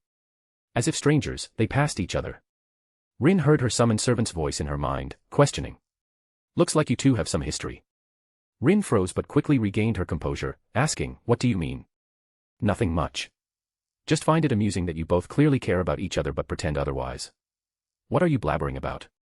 I don't get it, Rin said, her tone stiff. Morpheus chuckled, tactfully changing the subject. So, you still haven't told me about that jewel pendant. You forgot during breakfast. Though she knew he was diverting the topic, Rin accepted his gesture and began explaining. Do you know about the Tosaka family's magecraft? Nope. As a servant, don't you ever check up on your master? I'm lazy. Rin gave up expecting much from this servant. She'd lost hope for the Holy Grail War and simply shared her story. The Tosaka family's magecraft revolves around jewels, derived from the legendary kaleidoscope. We refine magical energy, store it in jewels, and draw it out when needed. Like an ammo stockpile. Got it. A fitting analogy, but Rin didn't comment. She continued, once used, the jewels become useless and can't be reused. Each jewel has a limited capacity. Naturally, rarer jewels are more effective. But this jewel. I know it's just ordinary selenite, worth a few hundred yen for a chunk, yet it holds an immense amount of magical energy, so much that even after years of use, it's never run dry. My father said he bought it while traveling in Greece, sold as a pretty rock. He only picked it up because it seemed peculiar and noticed something off. Noticed something? Yes. He was just looking, but he sensed magical energy within. If he weren't skilled in jewel magecraft, he wouldn't have noticed. After buying it, he found the jewel's energy was vast, inexhaustible no matter how much he drew. But we can only extract a small amount at a time, similar to regular jewels. So, it became a permanent reserve jewel, a Tosaka family treasure. When my father asked the merchant where it came from, they only said it was stolen by some petty thief. That's it? Morpheus asked. He knew why they couldn't access most of its energy, they were using the wrong method. To tap its power, one needed the proper approach, guided by the angels of the church or at least the faith of the Greek moon goddess. Direct extraction was the least effective way. For Magi, an infinite energy jewel as an heirloom was understandable, even if its efficiency per use was low, as it could always be drawn upon. It could even be used to channel energy into other jewels, creating disposable items, a solid strategy. After all, constantly refining one's own magical energy could lead to exhaustion or harm one's health, as it was tied to life force. But Morpheus wanted to know if there were other reasons. Of course not just that. My father said, though he wasn't sure, the jewel's energy is gentle, even calming the mind. I feel it too. Wearing this pendant keeps my heart at peace. Even in sudden situations, I can stay calm, as if the jewel has the power to soothe. Rin paused, then added, it's not an illusion. Morpheus suddenly asked, do you follow the church? The church? You mean the Holy Church? I'm not a believer. I'm a magus, but my family has a history of faith. My mentor is from the Holy Church. If you must say, the Tosaka family does have ties to them. It's more than ties. Your heart holds some faith in the church, likely from family influence, which means you have some compatibility with this jewel. Compatibility. Why do you think your father sensed its power when others didn't? If someone from the Holy Church touched it, they'd notice its hidden energy too. Rin looked toward the voice, startled, then realized Morpheus was in spirit form, invisible to her. Why do you sound like you know this jewel so well? She asked, astonished. Quite a coincidence, isn't it? I happen to know it. Morpheus hid his amusement, unconcerned about his expression since he was invisible. You can call it the Moonstone, or Gabriel's Stone. Moonstone. Gabriel's Stone. Rin, hearing the jewel's names for the first time, stared at her wrist, sensing its significance just from the titles. Exactly. It holds divine power, tied to the holy water element, Morpheus continued, his voice tinged with nostalgia. You could also call it Artemis's gem. Artemis. The moon goddess's gem. Rin frowned. As a magus, she knew plenty about mythology. Hearing Morpheus, her confusion grew. You said it holds Gabriel's power. What does that have to do with Artemis? Morpheus, having mentioned the name, didn't answer directly, instead musing, yeah, what's the connection? It's puzzling. So, you just heard someone call it that? Well, if you say I heard it called that, I suppose so. By the way, I had a strange dream last night. Any idea why? Rin said suddenly. The dream happened after Morpheus was summoned, so she suspected he might know something. A dream. Want me to interpret it? I know a bit of astrology and tarot. Should I use them to decode it? Rin frowned. In her understanding, astrology in magecraft was for harnessing stellar energy, like life force in the air, but hard to sustain long-term. I mean divination, not harnessing, Morpheus clarified, prompting Rin to shake her head. You say things that make me doubt you're really a magus. You even call yourself a magician. Morpheus chuckled, saying nothing more. Seeing Rin lose faith in the Holy Grail War because of his responses amused him greatly. At the classroom, Morpheus slipped into other rooms, spotting Shiro Amiya and Sakura Mato but not Shinji Mato, which puzzled him. Where was Shinji? He wasn't the type to skip class. But then, Morpheus shifted his focus to someone else. Sakura Matou. From their morning encounter, he'd sensed a familiar aura from her. Now, observing her again, he confirmed it came from her chest area. Something hidden under her clothes felt strikingly familiar. But Morpheus couldn't get closer. A servant, also in spirit form, was protecting her. He knew it was Medusa from Greek mythology. In Nasuverse setting, he vaguely recalled Medusa was a deity, but after being defeated by the Greek gods and stripped of her worship, she became what she was now.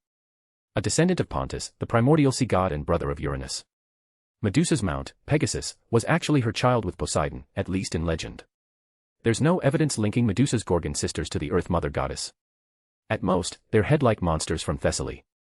It'd make more sense for Nasu to write Cybele and Rhea as one, or even Cybele, Rhea, and Gaia as facets of the same being, than to tie it to Medusa. Forget it. I'm in Nasuverse now. Thinking about what's logical is pointless. Medusa even uses some of Cybele's power, I think. But the issue is, in ancient Greece, some saw Cybele as the Earth Mother Rhea. And Cybele was a Phrygian deity. Morpheus surrendered to Nasuverse mythology, too exhausted to dig deeper. If he'd known during the Age of Gods that he'd end up in the Fifth Holy Grail War, he'd have asked Rhea what was going on. But he hadn't, so he accepted his fate. His only urgent question was, what was the familiar aura from Sakura's chest? What else of his had ended up in this world? With that, Morpheus left Sakura's classroom and returned to Rin's. It's odd. Who's participating in this Holy Grail War? How should I know? Rin replied. But the Matou family is definitely involved. Matou? Oh, that girl from earlier, right? I heard someone call her Sakura. Matou Sakura, correct. Morpheus lied, probing further. Is she alone? Rin was stunned by Morpheus's initiative, her mind racing. He went to check on Sakura without me knowing. He even learned her name. Does he have a thing for her? It's normal to scout, right? But I only got that far. Is she a participant, or is there someone else in her family? Rin paused, weighing whether his words were true, then said, Sakura's parents are gone. Her grandfather, Matou, runs the household. She also has an older brother, Shinji Matou. So there's a brother. That means the participant could be Shinji Matou, Morpheus said, hoping to glean more from Rin. Then, he heard something completely unexpected. No, the participant is Sakura. Not long ago, Shinji left Fuyuki for Europe. Europe. Rin explained, I don't know the details, but I heard it was for travel. This left Morpheus speechless. Seriously? Shinji Matou avoiding the Holy Grail War. His personality screams wanting to prove himself in it, yet he left. Is this really the Fifth Holy Grail War I know? The gaps are growing. It even made Morpheus consider a possibility. Did Nasu write a parallel Fifth Holy Grail War I don't know about? If you enjoyed this story, don't forget to drop 5 stars and your Power Stone. And if you want to read more than 70 chapters in advance, feel free to visit patrayon.com/contl. Chapter 62, TOA 62, Divine Construct Wholesale. The Einsburn family's summoning is no small feat your strength. Rin Tosaka hesitated before saying, if you go recklessly, you might be gone in an instant. Morpheus scoffed, seems like you don't think much of me, Rin. You're an archer, but your stats are. Your highest stat, agility, is only D. Rin glanced at Morpheus's status panel again, covering her face with her hand. Class, Archer. True name. Strength, E. Endurance, E. Agility, D. Mana, D. Luck, E. Noble Phantasm. Class Skills. Magic Resistance, E. Independent Action, EX. Inherent Skills. Noble Phantasms. Tarot Cards. Rank, E. Type, Divination Tool. Ordinary cards bought from a street vendor, beautifully designed but seemingly without special use. Seeing this lengthy panel filled with question marks and abysmal stats, Rin felt that her occasional thoughts of, maybe I should try the Holy Grail War, were already impressive. Morpheus shrugged, though Rin couldn't see it. This wasn't his fault, it was the root's. Apollo had once said the root wouldn't record him fully, capturing only fragments, making his past deeds seem like a fabricated history. This resulted in a panel riddled with question marks, as if taunting the master, your servant has secrets. Build rapport to unlock them. But even the root might not know how to reveal them. Fortunately, Morpheus was here in his true form. The question marks posed no issue, as he used his powers, they'd gradually resolve, officially recorded. At least Morpheus knew what those question marks represented. But because he was his living self, not a spirit or heroic spirit, just a human, his stats were low. Even his E-rank magic resistance came from being an archer. All stats being at least E was a perk of being a servant. An unprepared magician could be taken out by a dagger or gun. Still, he needed to restore some of his master's confidence. Any more blows, and she might either give up or, worse, abandon noble pride and forfeit. Rin, do you really want to win the Holy Grail War? Rin answered without hesitation, of course. Morpheus pressed, what if your choice causes others pain or even death? This time, Rin didn't respond immediately. She could say she'd die for the Grail, but she couldn't say others should die for a victory. Even knowing participants accepted life or death stakes, she couldn't bring herself to say it. That Einsburn girl from earlier, she probably won't live much longer, Morpheus said, seemingly off topic. Even if she survives this war, she likely has less than a year. Rin froze, frowning. What's going on? Is her life tied to the Holy Grail War? Of course. You may not have noticed, but I'm certain she is the Holy Grail. Morpheus's words silenced Rin. Her brows furrowed, her mind racing, but she couldn't grasp his meaning. Rin knew little about the Holy Grail, only that it granted wishes. That was it. Her limited knowledge left her unable to refute his bizarre claim. As a magus, she knew magi were often mad, most were, at least. But if true, this was like saying, do you want to kill this little girl? Go ahead, she's your enemy. Just do it. It sounded tempting, but the thought alone felt evil and terrifying to Rin. Isn't there another way? I'm certain if you want the Grail, that girl will face immense pressure, not from defeat or victory, but regardless of the outcome, her fate is sealed. Rin said nothing more, quickening her pace home. Morpheus stayed silent, hiding nearby, curious about her choice. Silence. Endless silence. Even at home, Rin mechanically entered the study, locking herself in. The clash between her lifelong goal and a truth that might defy her would trap anyone in such a dilemma. Morpheus wasn't in a hurry. He took ingredients to the kitchen, starting dinner. He trusted Rin was a good person who'd make the right choice. In the study, Rin's mind was restless. Morpheus's words echoed like a curse. Why am I fighting in the Holy Grail War? She questioned herself. For victory, to uphold my family's honor and achieve a perfect win, she said softly. That's why I'm in this. No other reason, just victory. She hadn't even thought much about wishing on the Grail. But this simple goal faltered when faced with the weight of others' lives.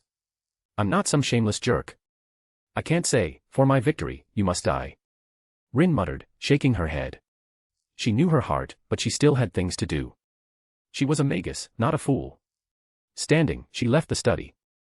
Smelling a savory aroma, she asked casually, what's for dinner? Ratatouille. The dish's name sparked Rin's anticipation. She peered into the pot, seeing not just vegetables but several fried chicken drumsticks. Rin was surprised. First time I've seen ratatouille with fried chicken drumsticks. A small personal tweak. Fry the drumsticks first, then stew them with the vegetables. Tastes great. Morpheus lifted the lid, serving a drumstick and a heap of vegetables per person, rich and delicious. There was plenty left for seconds. Savoring the meal, Rin quickly finished hers. After hesitating, she said, I need proof. Proof? Proof of what you said, Rin insisted. Without evidence, I can't just abandon the Holy Grail War based on your words. Morpheus thought for a moment. Getting proof is simple enough. Then show me. You said it's simple. It is, but we need to wait for the war to officially start, Morpheus shook his head. And to prove it, I might do things you won't understand. I won't understand. If you explain, I should get it. All right, then wait. I'll bring the proof to you, Morpheus said, grinning as he finished his food. He pulled out 2 cups and a peculiar clay jug, like something from an antique market. Rin blinked. What's that? Something most people can't taste, Morpheus said, tilting the jug. White liquid poured out, filling the cups. He poured one for himself, then put the jug away. Pushing a cup toward Rin, he invited, try it. Rin curiously picked it up, sniffing it, no odd smell. She tasted it with her tongue, then frowned, puzzled. It's just milk. Not exactly rare, is it? Sure, regular milk is common, but milk poured by my hand isn't, Morpheus said, downing his cup. Rin scoffed at his words, forgetting her noble manners, but drank the milk. Afterward, she asked, is this a noble phantasm too? Morpheus didn't answer, countering, can't you see my panel? It's all question marks. Rin protested. You're hiding something. Why all the question marks? Morpheus smiled. Check again. Rin curiously looked at his panel. Nothing seemed different, still question marks. But the Noble Phantasm section had changed slightly. Noble Phantasms. Tarot cards. Rank, E. Type, divination tool. Ordinary cards bought from a street vendor, beautifully designed but seemingly without special use. Hestia's jug. Rank, EX. Type, anti-banquet noble phantasm. A gift from Hestia, one of the Greek gods, in gratitude to a mysterious mortal who joined the Gigantomachy. It endlessly pours fresh milk. Though the milk is ordinary, the jug is a divine construct, imbued with unfathomable mystery. An EX rank noble phantasm, gifted by the Greek goddess Hestia. Rin stared at Morpheus, who was washing dishes in the kitchen, humming, looking nothing like someone tied to the age of gods. But the panel didn't lie.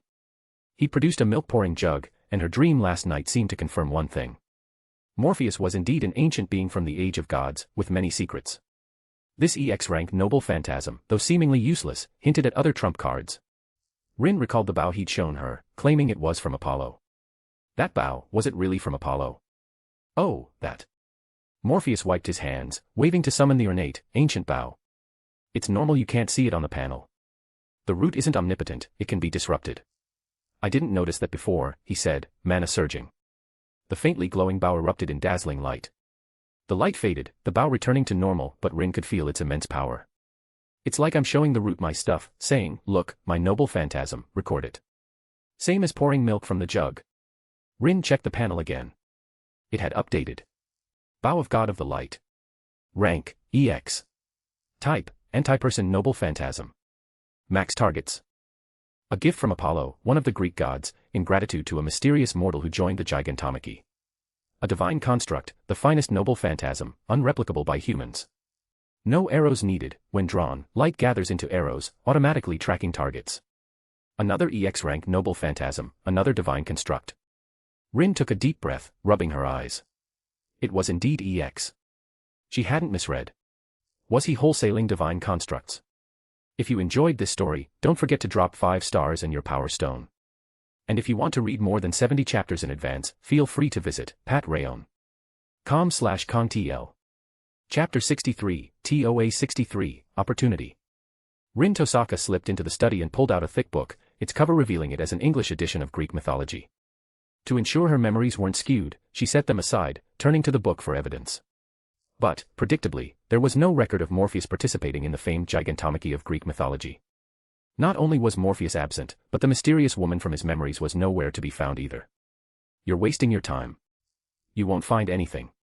At most, you'll see mentions of another participant, Morpheus said, lounging on the sofa, relaxed but not crossing his legs, a habit from his time in England. He was, after all, a gentleman. Who was that girl with you? Rin asked, her eyes gleaming with curiosity. As a high school girl, despite playing the refined lady at school, her curiosity burned, especially after discovering her servant's many secrets. Medea. Huh.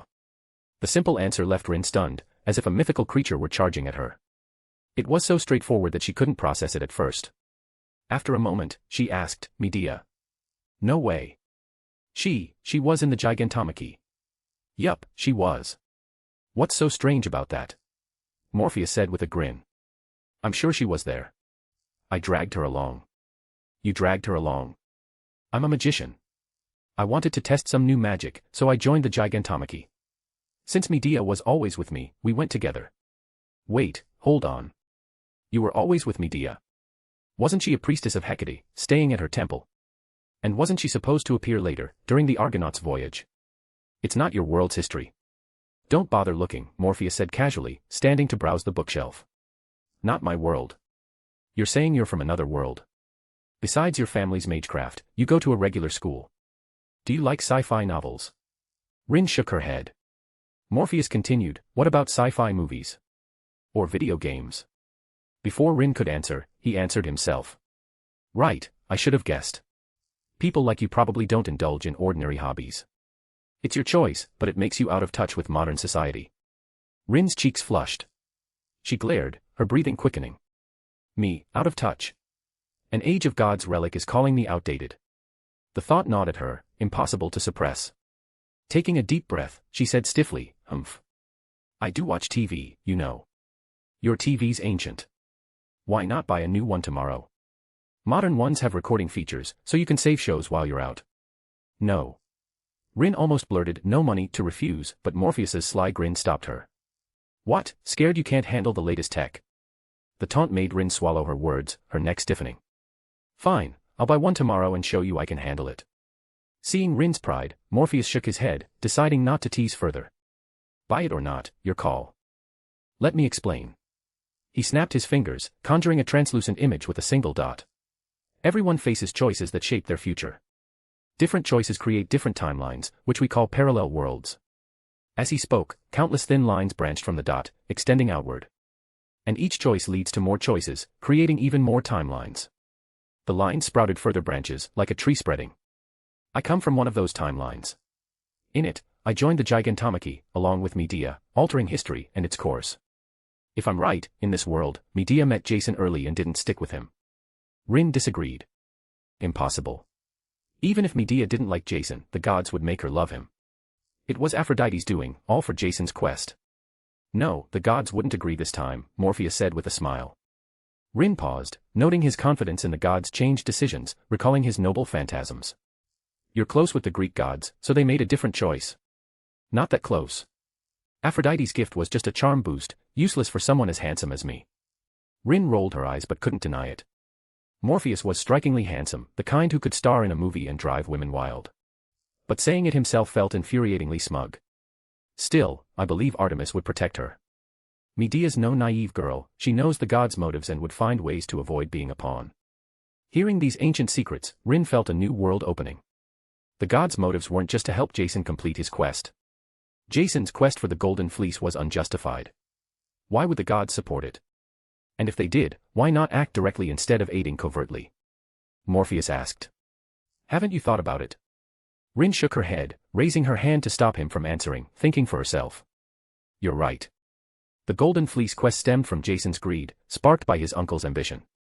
But Jason could have refused, he had every right to reclaim his throne. Myth says Jason coveted the fleece, thinking it a glorious feat, so he took the task. While myths aren't fully reliable, Jason's greed seems plausible. Peleus received an oracle from Poseidon to beware, but Medea's father, who offered the fleece to Ares, got no oracle. That's odd. Rin's mind raced, landing on a new realization. The god's true goal was to remove the Golden Fleece from its original place. You could say that. But why? Rin demanded, wide-eyed. It's redundant, the fleece was already in human hands. She stopped, flipping open the book to the Golden Fleece story. Studying the pages, her breathing quickened, a joyful smile spreading as if she'd solved a puzzle. I get it. I know what's going on. She shouted excitedly, looking up at Morpheus's amused grin. Coughing, she adopted a serious tone. It's because the Golden Fleece, in Medea's father's hands, symbolized immortality. Removing it nullified the god's gift of eternal life. Morpheus nodded slightly. Not bad. Very clever. Rin's lips curled upward, clearly thrilled. She continued, so, when the fleece was taken, Ares didn't punish anyone, it was the god's choice. The mortals weren't at fault. Exactly. I didn't witness it, but I discussed it with the gods. That's the answer. You discussed it with gods? Guess who else was on the Argo with me, besides Medea? Like a child solving a riddle, Rin's mind whirred, this was more fun than the Holy Grail War. You said Medea was there, so it's not her.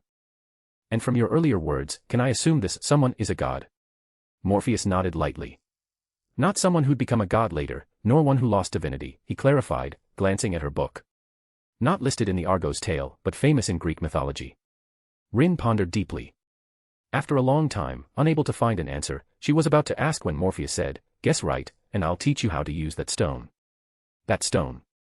Rin froze, lifting her left hand. The transparent jewel on her wrist gleamed. You know how to use this? I know a bit. I can teach you, if you guess correctly. Rin focused instantly. Learning to use the jewel was beyond her wildest dreams. Her father hadn't succeeded, and despite Morpheus's hints, she'd made no progress. Now, she had a chance to learn its true use. But no matter how she racked her brain, no answer came. Damn it, is it Apollo? He gave you that bow. Or another god, given your blessings. Not Zeus, his presence would have caused chaos for the women. Hera? Yes, Hera. She wanted Jason to be king, so she might have acted. But as queen of the gods, direct intervention seems unlikely. I've given you enough hints, Morpheus cut off her plea, leaving her pouting as she recalled his every word. Thinking through each sentence, Rin suddenly remembered his comment about Medea and the Argo. It's Artemis. Her eyes lit up, shouting. Is it? did I guess right? The god on the Argo with you was Artemis, she asked Morpheus. Such a pity, Morpheus sighed, making Rin's face fall. Then he added, you actually got it right. Now I have to teach you magic. Rin glared at his teasing expression, grinding her teeth. So you're reluctant to teach me? I'm lazy, after all, Morpheus replied flawlessly. As Rin opened her mouth, he extended his right hand, beckoning. The jewel on Rin's wrist detached, flying to his hand. Seeing it in Morpheus's grasp, Rin felt an inexplicable loss, as if something precious had been taken. But her melancholy didn't last long. Morpheus gave her no time to dwell. If you enjoyed this story, don't forget to drop 5 stars and your power stone. And if you want to read more than 70 chapters in advance, feel free to visit patreon.com/contl. Chapter 64, TOA 64, Magic Lecture. Morpheus gently touched the jewel, reunited with it after just a month, though for the jewel, it had been over years. Feeling its familiar aura, he asked, what kind of magic do you think this jewel represents? Magic. Rin Tosaka paused, too weary to correct him. A being from the age of gods might naturally use the term magic. Drawing on her expertise, she answered, it's a form of jewel magecraft. My family specializes in jewel magecraft. Wrong. Completely wrong. Morpheus shook his head. Under Rin's incredulous gaze, he tapped the jewel lightly. A faint image appeared within the previously empty jewel. Handing it to Rin, he asked, do you understand what this means? What it represents? The jewel displayed a grid, divided into numerous squares, each containing a number. What is this? And what about this? Instead of answering, Morpheus altered the image. The grid vanished, replaced by a strange rune. Rin shook her head again, she couldn't decipher it. But she knew these symbols held the jewel's secrets, the reason for its extraordinary nature. Then Morpheus asked, do you know about theurgy? Theurgy. Rin frowned, sifting through her magical knowledge. You mean spiritualism? Or perhaps evocation? Evocation. You're thinking of the Clock Tower's Department of Spiritual Evocation, aren't you? Rin fell silent at his words, then said, you know about the Clock Tower? Oh, yeah. Almost became a student there, Morpheus said, shaking his head as if recalling an unpleasant memory, throwing Rin's thoughts into chaos. Wait, isn't Morpheus from the Age of Gods? How does he know about the Clock Tower, let alone almost study there? Let's not talk about me. You can think of it as evocation or spiritualism, but the target is a god. Morpheus breezed past the Clock Tower topic, continuing to teach Rin. A god. Exactly. The grid and numbers you saw are called a planetary square, a 9x9 grid where rows and columns sum to 369, with a total of 3,321. It represents the moon. The moon. Rin hadn't expected the mysterious grid to symbolize the moon. Yes, the moon, Morpheus nodded. The rune that followed is a sigil of planetary spirituality, specifically the sigil of the Archangel Gabriel.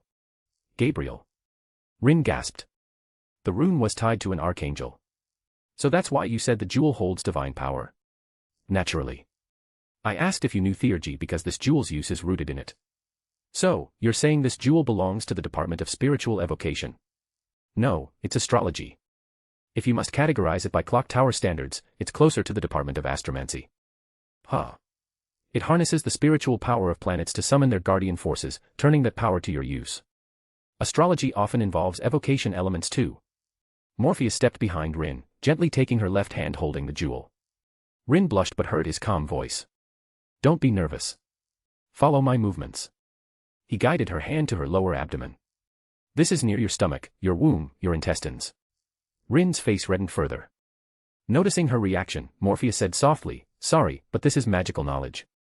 Remember, the moon governs your sense of taste, your left side including your left arm, and your stomach, intestines, and womb. Oh of course, no problem. I'm a Tosaka Magus. Rin declared loudly, as if forcing out her embarrassment. Let's continue, Morpheus smiled, releasing her hand after positioning it correctly. Focus your mana, resonate with the jewel's mana, and when I say a number, repeat it. Feeling him step back, Rin sighed in relief, focusing her mind. She sensed the jewel's mana. With this stance, it was easier than usual, and she felt a vast torrent of mana within. If I could fully harness this mana, I might win the Holy Grail War without a servant. The thought crossed Rin's mind. Then Morpheus spoke the number. 9. Just that. Rin expected to recite the grid's numbers but followed his lead, saying, 9. In the next moment, immense power surged, an unimaginable flood of mana filled the room. Though the study appeared unchanged, Rin felt the mana's sheer volume, like an ocean, her own mana a mere droplet in comparison. This mana rivaled the jewel's own reserves. Rin couldn't tell which was greater, the jewels or the rooms. She took a deep breath, cautiously scanning the room. Behind her, a faint shadow appeared. The shadow was so subtle it could be mistaken for a hallucination. It seemed to have wings, floating silently, unresponsive. Seeing it, Rin startled, her mana flow faltering. The shadow vanished, leaving only the room's abundant mana, tinged with a water-like quality. As the shadow faded, Rin exhaled, but seeing Morpheus's amused smile, she blushed, turning away. Was that Gabriel just now? Noticing her awkward attempt to shift focus from her panic, Morpheus nodded cooperatively. Yes, that was Gabriel's power. You only drew a tiny fraction of it. That was little. Rin bristled at his claim. That mana was terrifying. Morpheus assessed the power. Not much. If used all at once, it could destroy half of Fuyuki City. Half of Fuyuki, and that's not much. For your level, it's a lot. The reply left Rin deeply frustrated. Despite her efforts and talent, Morpheus saw her as a novice. But soon, her excitement returned.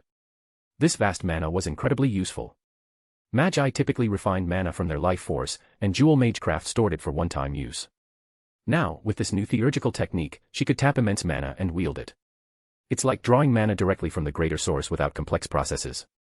The greater source? Morpheus corrected her. You're mistaken. This mana doesn't come from the greater source, it's from Gabriel. From Gabriel? Rin confirmed she'd heard right, struggling to comprehend. If I learned correctly, Magi convert life force into mana, the lesser source. The planet's or air's life force is the greater source, which Magi can't easily use directly, relying on their own mana. But isn't your method refining mana from planetary circuits? Her voice grew urgent, her worldview challenged. Morpheus listened, then asked calmly, think about it. Besides refining your own mana with circuits, which step use circuits to refine mana? Rin, still defiant, reflected on her actions. To her shock, after the initial mana refinement, she hadn't used circuits at all. This. I told you, it's theurgy. It summons Gabriel's power to this world for you to use. The mana isn't from surrounding life force or the root, it's directly from Gabriel. The jewel's mana is just a catalyst to simplify summoning, reducing difficulty. The mana you use for spells is Gabriel's water element power you summoned. Morpheus continued, to master this technique, you need to start with astrology and study Kabbalah. Your current math skills are sufficient for now. Also, while refining mana with circuits is convenient, I suggest learning basic meditation to refine mana without circuits. As a magician, don't waste life force converting it to mana. Instead, use your mana to trigger greater mana, then let it revert to life force. Rin finally took Morpheus's magic term seriously, not magecraft, but true magic, not reliant on the greater source but something more extraordinary. This realization brought another question. Kabbalah. Gabriel. Morpheus, are you really from the age of gods? Or have you lived from then until now? Morpheus smiled. Who said I'm from the age of gods? Huh. But you fought in the Gigantomachy. Is it possible that, since I can cross worlds to yours, I could also travel time from the future to the past? Rin's jaw dropped. She hadn't expected this explanation. But it clicked, connecting everything. Wait, so you almost studied at the clock tower but got sent back to the age of gods due to some incident, fought in the Gigantomachy, met the Greek gods. Then, after various events, you became a heroic spirit and were summoned by me. Enough talk. Rest now. If you can't sleep, practice this meditation technique. Morpheus handed her a small booklet. This is a modern magic meditation guide, simple to learn. With the room's mana, it'll deepen your connection to Gabriel. Keep the moonstone on, even when sleeping. Beyond being a medium, it's also a talisman. Rin noted it mentally, taking the booklet. As Morpheus turned to leave, she asked, why use this jewel as a medium? Don't say it's just because jewels store mana. I figured you'd assume that due to your jewel magecraft and not ask, Morpheus said approvingly. It's about symbolism. For a Mercury talisman, I'd use agate. As Morpheus left, Rin pondered his words. So, selenite represents the moon, and agate represents Mercury. She scratched her head, exasperated. Ugh, should I get some astrology textbooks? But she dismissed the idea. No, much of what Morpheus taught isn't in any books. To master this magic, I'd need to excel in spiritual evocation, astrology, and mineralogy. His magic blends these disciplines into something unique. And this magic summons immense mana. I can't use it all at once, but I can supplement my own for relentless magical barrages. If my usual attacks are like a handgun with limited ammo, this astrology turns me into a machine gun with endless reserves, firing for a day and night without issue. But then she grew annoyed. Morpheus is so infuriating. My first try summoned that much mana, and he didn't praise me, he mocked me. Saying it's a lot for my level. Destroying half of Fuyuki isn't enough. And that was just one casual summon. I could keep summoning. I can keep summoning, right? Rin faltered, uncertain. After a moment, she sighed, lifting her wrist to study the moonstone under the room's light, a faint smile forming. Father, Rin's finally starting to unravel the secrets you left behind. Outside, Morpheus overheard, stretching lazily as he headed to the living room. Since I'm here, I'll do my best to end these tragedies, then find a way back to my original world. If you enjoyed this story, don't forget to drop 5 stars and your power stone. And if you want to read more than 70 chapters in advance, feel free to visit patreon.com/kongtl. Chapter 65, TOA 65, Duel. Time spent learning magic passed quickly. Days later, during a typical school day, Morpheus followed Rin Tosaka, using the Holy Grail's spirit form ability to enjoy slacking off in class. Soon, he sensed an unconcealed surge of mana. A servant. Morpheus. Rin called out in her mind. I'm here, Morpheus replied, reassuring her. Hearing his voice, Rin relaxed slightly. She asked mentally, that's a servant, right? Yep, a servant. They're deliberately exposing themselves, likely checking if any participants are at this school, Morpheus confirmed. He even guessed the mysterious servant was either Medea or Kuchulian, probably Kuchulian. What's your plan? You're not against me taking them out here? Rin asked, surprised. You said it could cause issues for that girl. I said we need to wait a bit. I've been preparing lately. Once it's ready, I'll show you the proof. Rin recalled Morpheus sneaking off whenever he wasn't teaching her magic, doing who knows what. With his independent action at EX, her commands barely restrained him. Rin could only tacitly allow his freedom. By afternoon, school ended. Students joined extracurriculars or clubs. As the school emptied, the main figure finally appeared. Oh. Hiding would have been smarter, but you stayed instead of leaving. Feeling confident. A man in blue, form-fitting armor smirked at Rin, his tone suggesting odd proclivities. I am confident, Rin replied, smiling at the blue-clad man. She called softly, Morpheus. A trench-coated Morpheus materialized beside her. Calling his name directly. But such an ordinary name. I can't even guess your era or identity, the blue servant said, twirling his hand. A crimson, spiral-shaped spear appeared. Rin expected Morpheus to draw his bow, but instead, he extended his right hand, summoning a sword. It was a short sword, about 3 feet long, clearly single-handed, made of an unknown metal. Its narrow blade made it look like a shrunken greatsword. Rin stared, then recalled Morpheus's words. As a magician, he was skilled in close combat.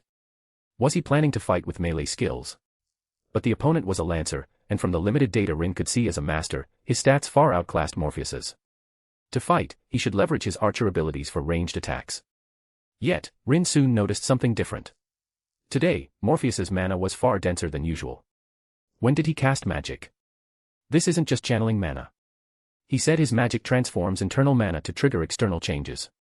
He's definitely using magic, not just boosting strength. As Rin puzzled, the blue lancer moved. In an instant, he accelerated to speeds barely trackable by the human eye. His short-range dash, while subsonic, was too fast for most to react to. In that moment, his spear thrust, its tip breaking the sound barrier. The blue warrior grinned, expecting a kill, but his attack was blocked. You're a saber. The lancer shouted, launching another flurry of attacks, a storm of strikes aimed at Morpheus.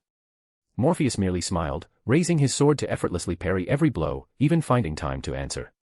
Maybe I'm a magician. Caster. You're joking. The lancer paused, then laughed, speeding up his assault. If you're a caster, I'll ram my head into a wall. His spear gathered immense power, transforming into a crimson meteor piercing the night. Morpheus's short sword gleamed coldly, also slicing through the dark like a meteor, clashing with the spear. Boom. The ground beneath them shattered, cracks spreading. Almost simultaneously, both shifted positions with explosive force, clashing again at blinding speed.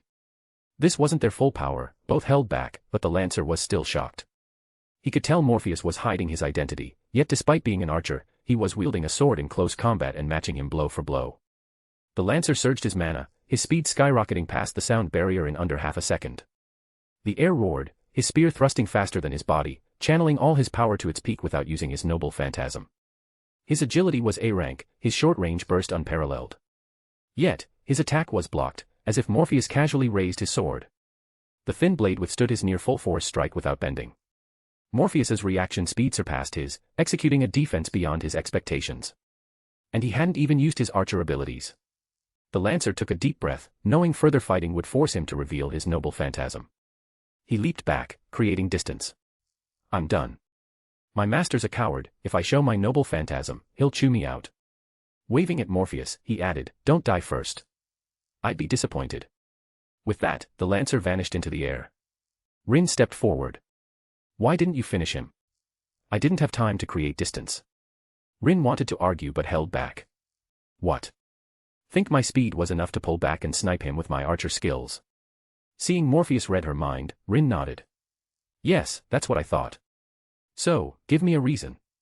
I realized something. Knowing his identity, I can likely deduce where he's hiding. Divination. Rin nodded, then froze. Wait, you know his identity? Yup, figured it out instantly, Morpheus said, revealing the Lancer's identity without hesitation. Ireland's child of light, Cuchulainn. That spear is Gibalg, the spear of greed. If he unleashes it, it'll be tricky. Best not push him to use it yet. Rin gaped as Morpheus spilled the Lancer's details like he was reading a database, then sighed. So, you didn't say it earlier because you feared he'd go all out if he knew you'd identified him. Exactly. I'm considering a lot, unlike you, Master, who only thinks about whether to fight. Rin was used to Morpheus's teasing tone and, surprisingly, wasn't annoyed, which made him pout. Not even mad. That's boring. Have you built up immunity?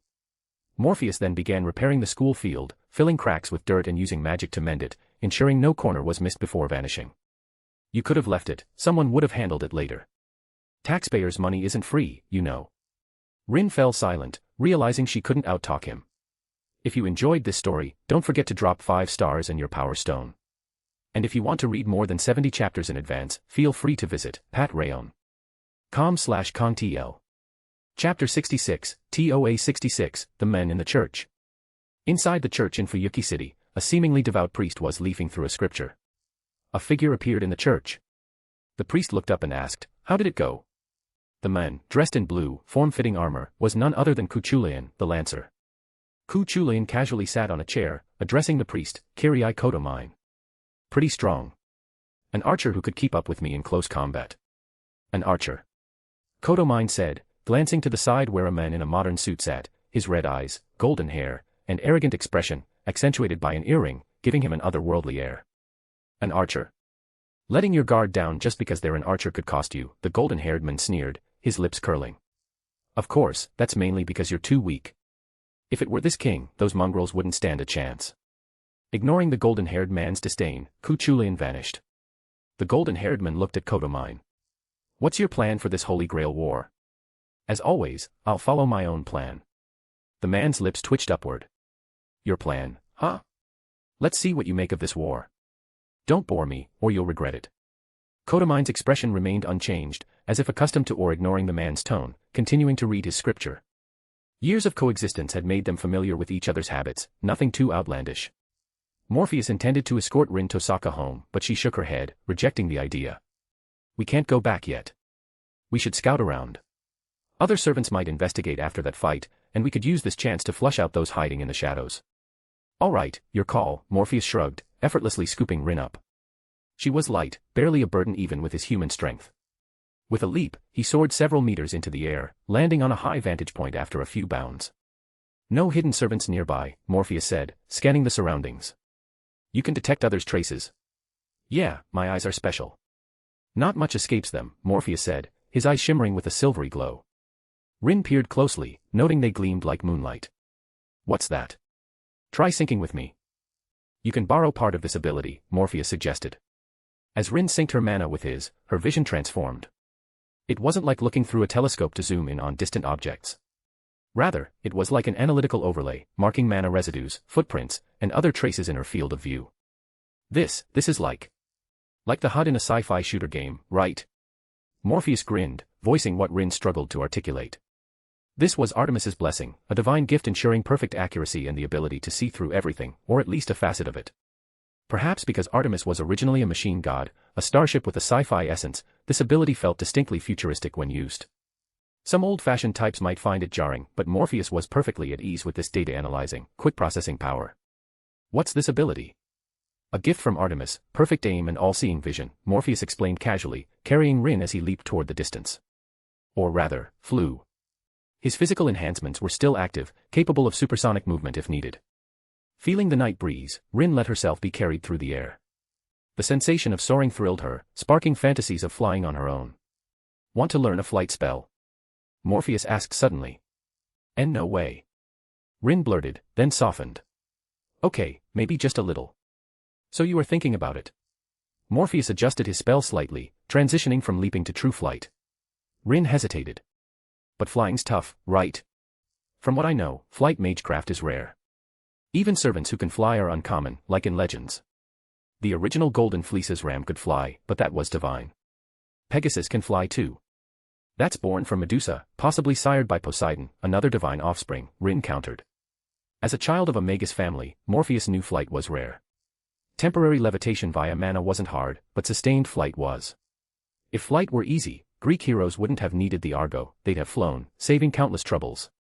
In short, in a limited attack range, a flying Magus could dominate a non-flying one, unless the latter had something like an anti-air weapon. Of course, this was the Nasuverse. In the Toaruverse, flight spells weren't that difficult. While not exactly commonplace, they were fairly widespread. Morpheus knew that in England, any random knight or witch could likely fly. Yet, despite flight spells' prevalence, Toaruverse magicians still used planes for long-distance travel. Beyond convenience, there was a serious reason: the global Christian spell, the Downing spell, automatically shot down non-Christian magical flyers.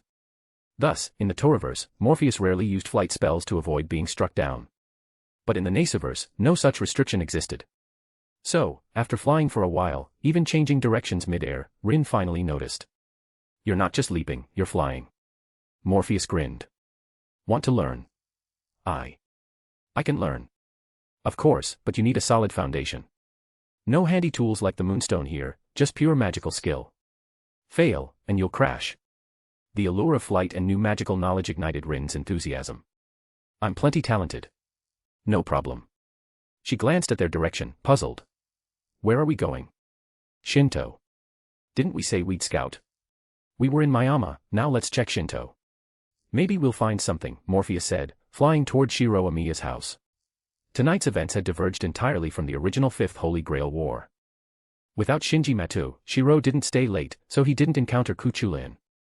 Without Kuchulain, Shiro wasn't injured, needing no rescue from Rin, preserving her jewel and preventing it from becoming a relic to summon the future Shiro. As for Shiro, safe and training in magecraft, he was still a novice. Without danger's push, whether he'd summon a servant was uncertain. Perhaps this Fifth Holy Grail War will lack some servants. Shiro might miss this fight entirely. I've checked Ryudo Temple several times, no sign of Midia or Sasaki Kojiru. Could this war lose 2 servants? Without them, can it even proceed? Morpheus pondered, speeding up his flight. But as he neared Shiro's house, a glint of cold light flashed from the courtyard, aimed at him. He was under attack. And charging at him was a woman clad in full armor. If you enjoyed this story, don't forget to drop 5 stars and your power stone. And if you want to read more than 70 chapters in advance, feel free to visit patrayon.com/contl. Chapter 67, TOA 67, Persuasion, Threat. Shiro Amiya, as usual, practiced his magecraft in his shed. It was a gift from his adoptive father, Kiritsugu Amiya, and his closely guarded secret. With this mysterious magecraft, he could effortlessly repair damaged tools, not through technical skill but by magically restoring broken parts, like cheating. Though Kiritsugu warned him to keep these skills hidden, Shiro was happy to use them to help others. He picked up a hollow metal rod, not particularly sturdy.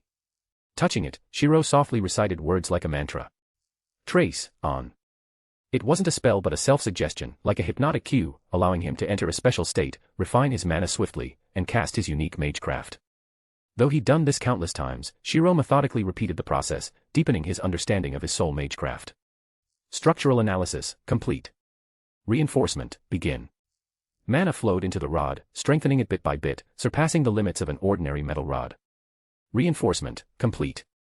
After finishing, Shiro swung the rod a few times, satisfied. His reinforcement succeeded again. Not just restoring it, but enhancing it beyond its original state.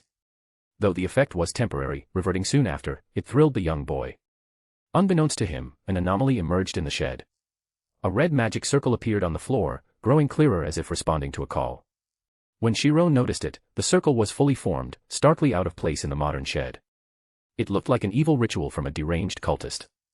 Fortunately, as a Magus's adopted son, Shiro wasn't frightened despite his lack of formal training. Instead, he felt excited. This circle, did Dad leave it? I'm the only one who uses this shed. If someone else was here, it'd be Dad. But he's been gone for years. If he left this, it was long ago, and he never mentioned it. Did he think I'd never need it? Curious, Shiro approached the circle. Untrained and lacking caution, he reached out and touched it. The moment his hand made contact, a sharp pain stabbed his finger. He jerked his hand back, finding no wound. As he puzzled over the pain, the circle glowed faintly. Under Shiro's stunned gaze, a girl rose from the circle, a girl in armor. Staring at the clearly foreign girl, Shiro was mesmerized. He'd never imagined such a beautiful scene. Under the moonlight, she seemed divine. She spoke, questioning him. Servant Saber, answering the summons. Are you my master? Shiro was spellbound, too stunned to respond.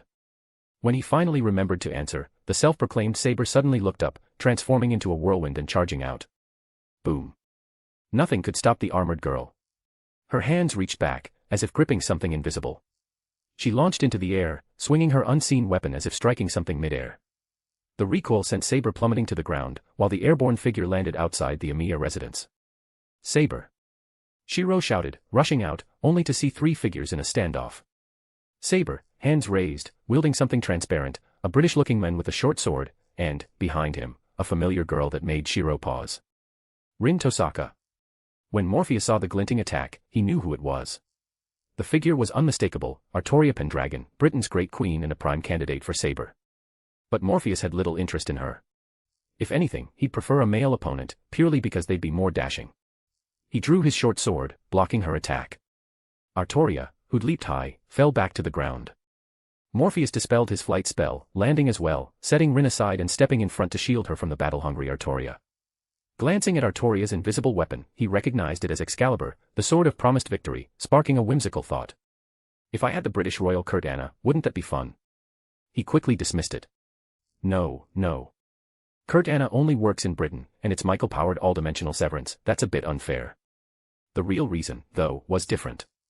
Besides, I can't craft Kurt Anna III. I don't know its structure, and rumor has it even the British royals lost the blueprints.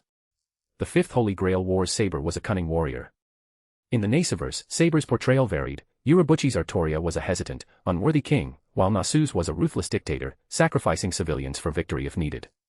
Even as a dictator, Nasu's Saber pursued her original dream of the king's path. In this Fifth Holy Grail War, Morpheus assumed he faced Nasu's Artoria. He doubted she'd adhere to knightly honor. If necessary, she'd kill a master to end a fight. But as Morpheus prepared for battle, a young man rushed out, calling to his servant. Having visited Shiro's house before, Morpheus recognized him. The famous Shiro Amiya, let's call him young Lord Amiya, since he couldn't become a hero in this world. Seeing Shiro stop Artoria and look at Rin with surprise and confusion, Morpheus knew the fight was off. Master, step back. I'll deal with these enemies. Artoria said, ready to strike again, but Shiro stopped her. Wait. The situation hadn't escalated to Artoria charging recklessly, and Shiro hadn't used a command spell. This is a war. Do you have something to say? Artoria asked. Morpheus sheathed his weapon. Put your weapon away, Saber. I'm not fighting you yet. Your master's clearly clueless. Shouldn't you explain the situation to him first? Artoria didn't lower her weapon, smiling faintly. Sheathing my weapon would be foolish, Archer. Once I deal with you, I can explain to my master. As a warrior, prioritizing threats makes sense, but if fighting is your only solution, ignoring potential risks, your fate is inevitable. Artoria's expression shifted, sensing Morpheus had seen through her identity. But recalling her actions, she was sure she hadn't revealed anything. Hiding your weapon with wind doesn't conceal your identity. I'm showing goodwill. If I wanted to fight, knowing your secrets, I could kill you instantly. This isn't a lie, so lower your weapon. You have no pawns to sacrifice now. Artoria didn't comply. Shiro spoke up. Lower your weapon, Saber. Let me figure out what's going on. With that, Artoria finally sheathed her weapon. Rin glanced at Morpheus. Of course, he saw through her identity too, and clearly hit a nerve, or she wouldn't react like that. But a Saber, summoned by an amateur. Rin thought, maintaining her noble composure outwardly, smiling at Shiro. Good evening, Amiya. So, you're an amateur, aren't you? If you enjoyed this story, don't forget to drop 5 stars and your power stone. And if you want to read more than 70 chapters in advance, feel free to visit patreon.com/contl. Chapter 68, TOA 68, The Holy Church. Inside the Amiya residence, Rin Tosaka was explaining servants, command spells, and the Holy Grail War to Shiro Amiya, while Artoria cornered Morpheus. "You're not planning to fight me here, are you?" Morpheus said with a smile, gesturing toward Shiro. "If this place gets wrecked, it'll be tough for him." Artoria ignored him, cutting to the chase. "What exactly do you know?" "What do you think I know?" Morpheus replied, grinning. Her expression shifted slightly. "If you can't say anything specific, I'll assume it's a trick. Your words could apply to most servants. Such a ploy won't stop me from acting. This is the Holy Grail War, we'll inevitably clash. Once Shiro understands what's at stake, I'm sure he'll choose to defeat you." "Is that so?" "If you say so," Morpheus said, strolling into the house. He plopped down, picked up a teacup, and took a sip. "Nice tea, Shiro. Want to swap tea brewing tips?" "Ah, if you'd like." Shiro replied, a bit embarrassed. Rin glared at Morpheus. "I'm explaining the Holy Grail War here. Don't interrupt." Yes, Lady Tosaka," Morpheus teased, scanning the room. His eyes locked onto something by Shiro's TV. He walked over, expertly turned on the television and a black console, and as the gaming company's logo appeared, he eagerly rummaged through the games. "Servants are heroes from human history summoned to the present and commanded," Rin continued. "Your servant, Saber, is likely some knight from European history." She glanced at Morpheus, now gleefully playing a game, showing no trace of ancient origins, and sighed. "Though there are exceptions. As I've learned, it's not just the past. Servants from other timelines can appear." "Other timelines? So, future people could show up?" Shiro asked, surprised. "I'm not sure," Rin admitted honestly. "They can," Morpheus interjected. "Future individuals can appear. Heroic spirits exist outside the timeline as independent entities. It's possible for your past self to summon your future self as a heroic spirit." Morpheus, still playing, deftly handled the game while answering the two Magi's questions.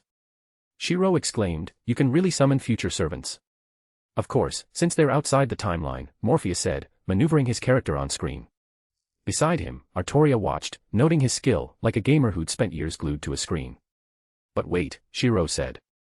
"Didn't you say heroic spirits ascend due to great deeds? If a future self returns and kills their past self, the foundation for their legend vanishes. Can they still exist?" "They can," Morpheus replied simply. "But it'd cause a glitch. Existing independently outside the timeline, killing your past self cuts your legend short. Without a legend, the heroic spirit's power plummets." Using a 0.2-second invincibility frame to dodge a boss's attack, Morpheus slashed the boss's weak point with his character's katana. With a precise strike, the boss staggered, stunned. While pursuing, Morpheus continued, "In other words, a powerful heroic spirit becomes a useless one, lying around. That's the change." He paused, a new thought striking him. "What I said holds, but if heroic spirits exist outside the timeline, what about pruned worlds? Do those worlds' heroic spirits still exist? Normally, time, space, the throne of heroes, and even the counter-force are contained within a world. If a world is pruned, they should vanish too. But maybe not, perhaps we'd need to delve into the root to know." As Morpheus mused, Rin and Shiro absorbed his explanations, grasping concepts they hadn't known. Rin looked at Artoria. "Saber, is something off with your condition?" "Yes, due to Shiro's inexperience, I'm in an incomplete state," Artoria admitted. Shiro blinked, startled. "What does that mean?" "It means your lack of magical skill leaves your servant in an incomplete state," Rin explained. "Servants rely on their master's mana to function." She glanced at Artoria. "If the master can't fully supply mana, the servant must find other ways to replenish it." Morpheus, still gaming, chimed in. "Like killing people and extracting mana from their life force. Mana equals life force, so taking others' lives works." "I'd never do that." Shiro shouted, triggered by Morpheus's words. "And what's the point of this Holy Grail War? Killing each other for a wish, dragging in innocent people." His outburst stunned Rin. Even Artoria glanced at him. Realizing his overreaction, Shiro calmed down, muttering, "Sorry." He reiterated firmly, "I'd never do that." "No worries. There are other ways," Morpheus said, finishing the game boss and entering the reward screen. "Feeding a servant food provides mana, or sacrificing animals, birds or beasts, works too." Offering suggestions, he added, "If you really hate fighting, I suggest talking to the church. Convince the overseer to remove your command spells and withdraw. You'd lose your master status and stay protected at the church until the war ends. Rin glanced at Morpheus, surprised by his knowledge of the war. Remembering he nearly studied at the clock tower, she understood why. But why did it feel like Morpheus was deliberately pushing Shiro to withdraw at the church? Noticing Saber's darkening expression, was it to eliminate her, the strongest servant? Saber's withdrawal would drastically alter the war's course. Rin pondered silently as Shiro stood. I want to go ask the church. Unsure of Morpheus's motives, Rin stood too. I'll take you there. She added, I'm your enemy, so don't just take my word. The church is a neutral third party, you can hear their perspective. Morpheus smirked inwardly. If I didn't know isekai'd was your caretaker, I'd almost believe that. Under the night sky, the trio walked the streets, Morpheus in spirit form. They reached the church, but Artoria stopped at the entrance, refusing to go further. Though curious, Shiro let her stay. Morpheus paused, chuckling. Scared the priest will see you. Archer, are you provoking me? Artoria retorted. Not at all. Just curious what you did in the past to avoid this priest, Morpheus said, stepping into the church's grounds. Using his mystic eyes, he scanned the area. He saw the priest inside, Rin and Shiro approaching him. And below the church, countless faint figures. Living people, unable to move or even end their own lives. Their life force was dim, as if death were their only release, yet they couldn't die. Beyond them, two vibrant life forces glowed, surpassing human limits. Clearly, servants hiding below. One lingered from the Fourth Holy Grail War via the Grail's power. The other was the servant Kirai stole from his sister, none other than Kuchulayan, whom Morpheus had fought. If you enjoyed this story, don't forget to drop 5 stars and your power stone. And if you want to read more than 70 chapters in advance, feel free to visit patrayon.com/kongtl.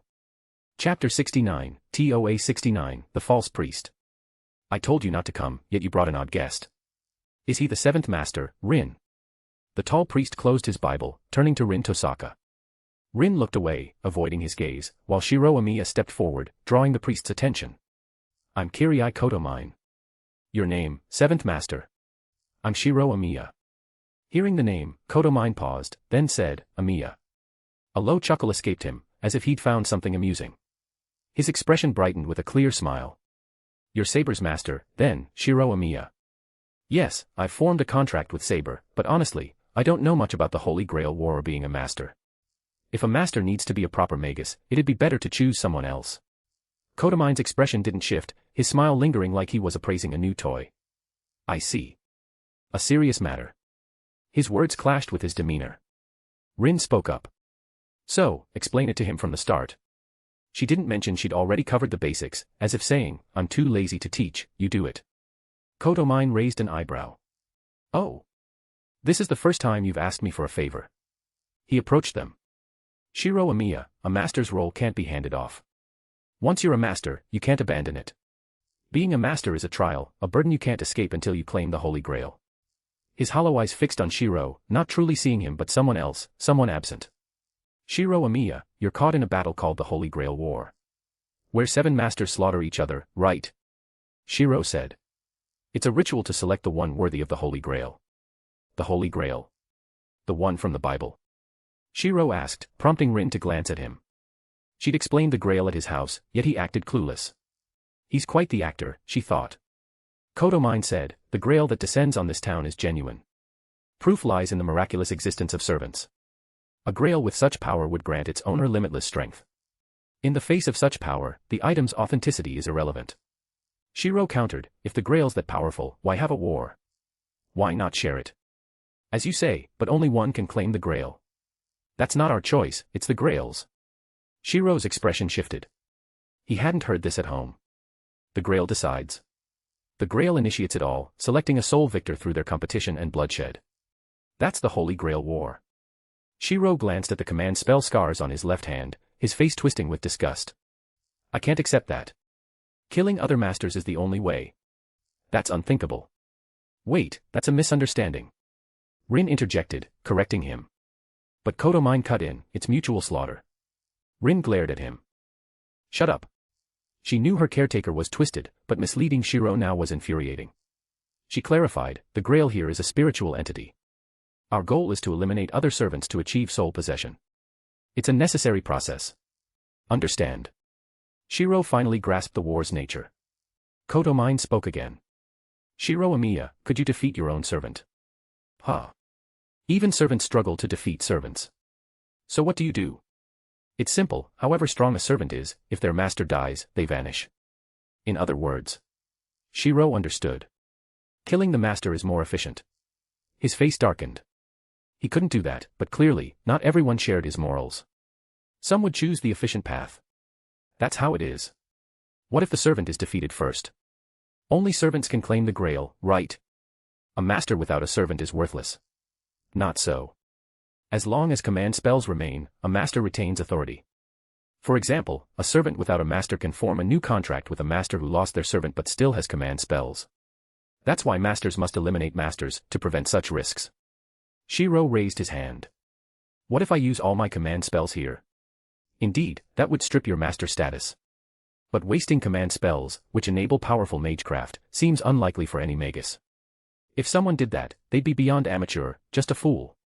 Seeing Shiro's anger at his words, Kodomine laughed gleefully, his behavior less like a priest and more like a vile opportunist. He even relished Shiro's fury, smiling. Got it.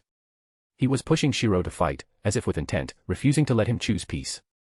Back to the point, Shiro Amiya. If you want to abandon your command spells, sever your bond with Saber. I'll ensure your safety until the war ends.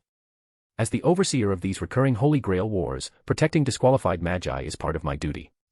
Recurring. Shiro frowned, sensing a deeper truth. Isn't the war just starting? Kodomine's smile grew more delighted at Shiro's reaction. This is the fifth, held every 60 years. The last was 10 years ago, the shortest gap yet. Oh, and I recall a master named Kiritsugu Amiya.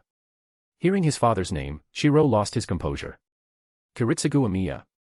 A formidable man, capable of fighting servants, Kodomine said, watching Shiro. He was certain now, his provocation ensured Shiro wouldn't abandon his master role. Seeing Shiro emerge from the church, Morpheus read his expression and knew the plot hadn't strayed far from the original script. Though Shiro was a good person who'd likely help if told the Grail's truth, Morpheus had no such plans yet. He awaited the right moment. Only after achieving his first goal could he advance his plan to dismantle this world's Holy Grail War. And that moment, Morpheus reckoned, would come tonight.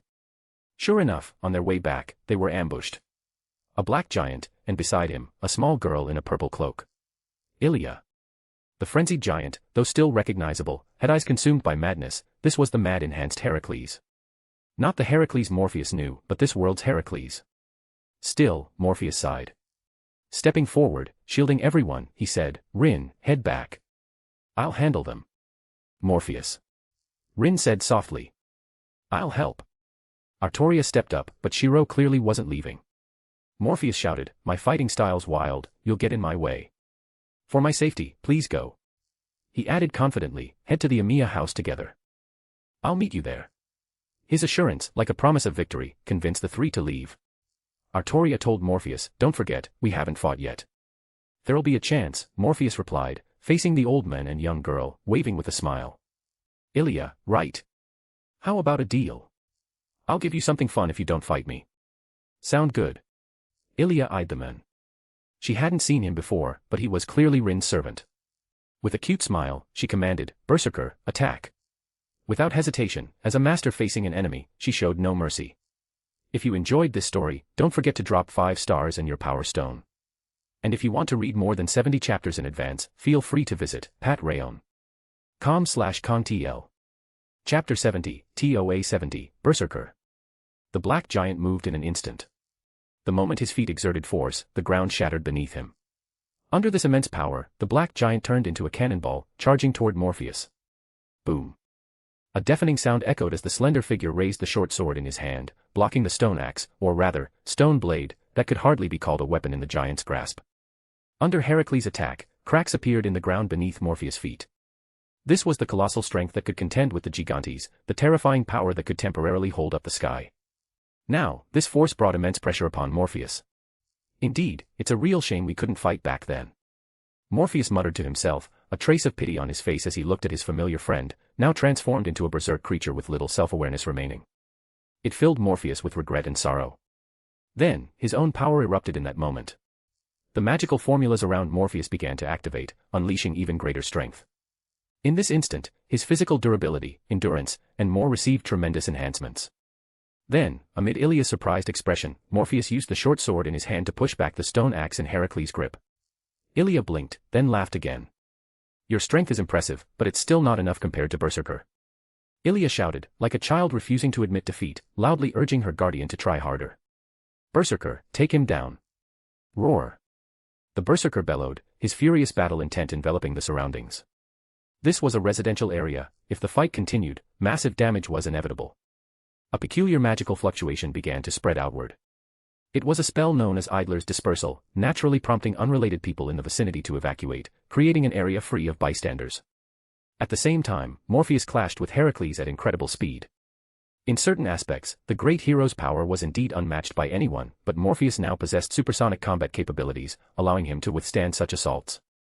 Silently calculating the time for the surrounding people to withdraw, Morpheus finally made his move after waiting about 10 minutes.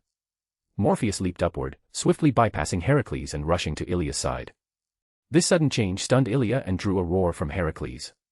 Even in his madness, he wanted to protect this small girl. He charged forward like a madman once more, trying to reach the girl before Morpheus could. Ilia, reacting quickly, raised her hand, intending to use a command spell to instantly teleport her servant to her. But Morpheus was faster. A book emitting a faint golden light appeared in Morpheus' hand. As the pages turned, he murmured softly, "Night falls, and Hypnos lures one into dreams." With these words, the authority derived from the Greek god of sleep, Hypnos, took effect.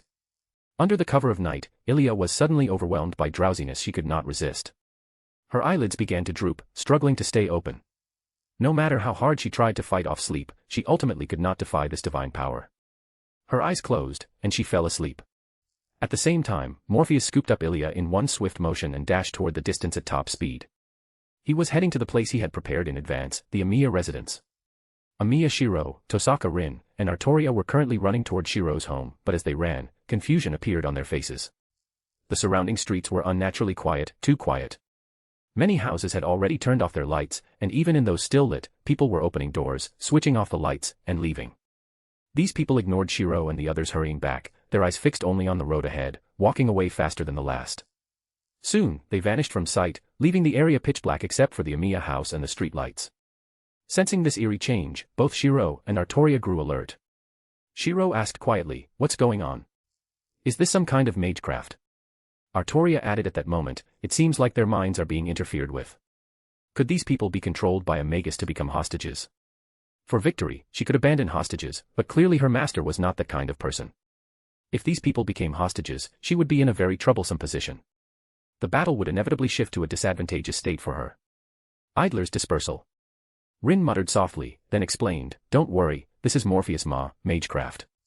He's using it to evacuate the people here, preventing any accidents that could harm ordinary folks." Morpheus. You're calling out your servant's name directly. Aren't you afraid of exposing his true identity? Artoria remarked, though she relaxed slightly. If it was just driving people away, she wouldn't end up in too unfavorable a situation. However, Artoria didn't fully lower her guard. She glanced at Rin, a few thoughts flashing through her mind. If she took advantage of the opponent's servant being absent and acted now, she could easily deal with that archer. But no matter how ruthless she could be, that archer had stayed behind to cover their retreat. Acting now felt unacceptable even to her. So, after a moment of hesitation, she chose to hold off for now. Let's head inside first.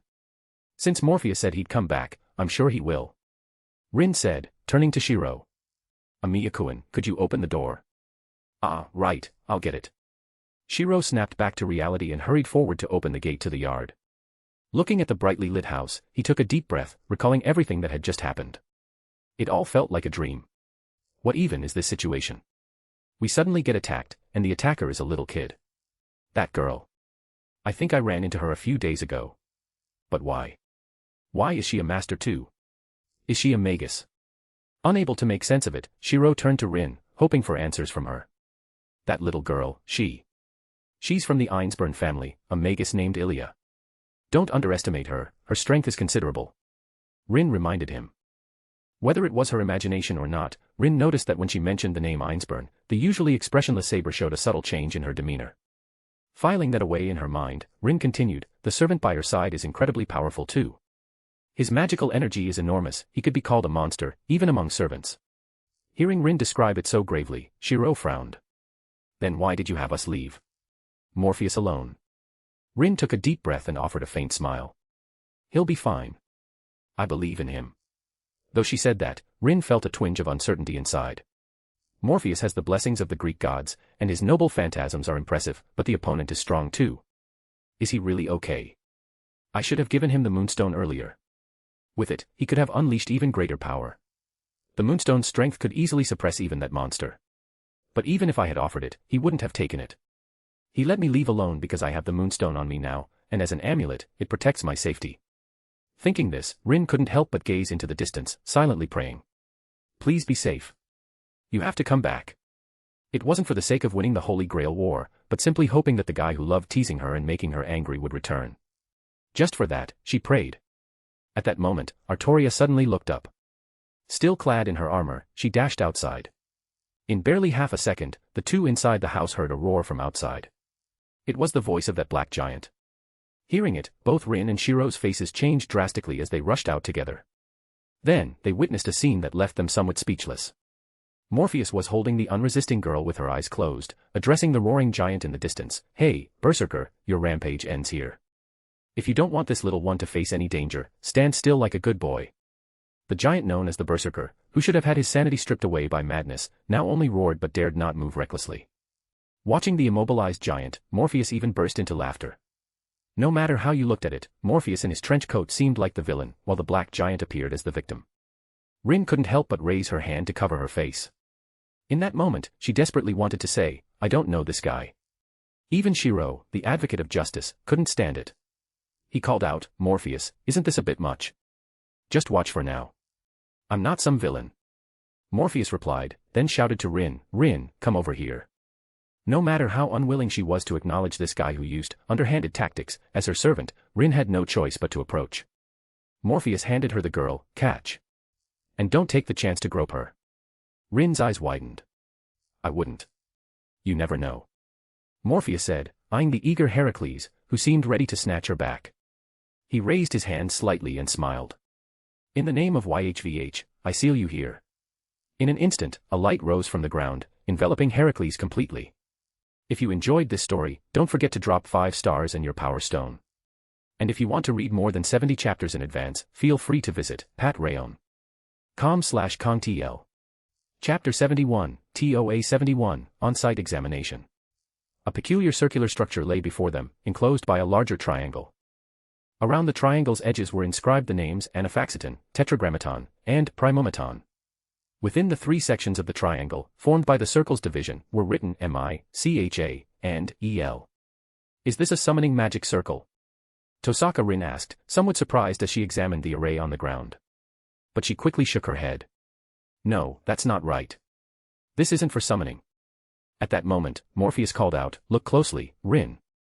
Examine the words written in this magic circle and tell me, what do they represent? Both Amiya, Shiro and Artoria were momentarily stunned. To them, Morpheus seemed like a teacher seizing a practical opportunity to test his student on the spot. And that student was Tosaka Rin. Realizing Morpheus was using this moment to teach her, Rin immediately focused. Holding Ilya in her arms, she had no time to dwell on the girl's soft skin, her attention was entirely on the question at hand. The black giant roared, struggling to break free from the circle, but no matter how much force he exerted, he could not escape. The mysterious power emanating from the magic circle completely restrained the raging giant, rendering even his strength, beyond human limits and nearing that of a god, useless. Yet, no matter how fiercely the giant struggled, Rin paid him no mind. Morpheus' question was far more challenging. Finally, after racking her brain and analyzing the circle's structure, Rin gave her answer. Anaphaxiton, Tetragrammaton, and Primomaton are all names of God, holy names.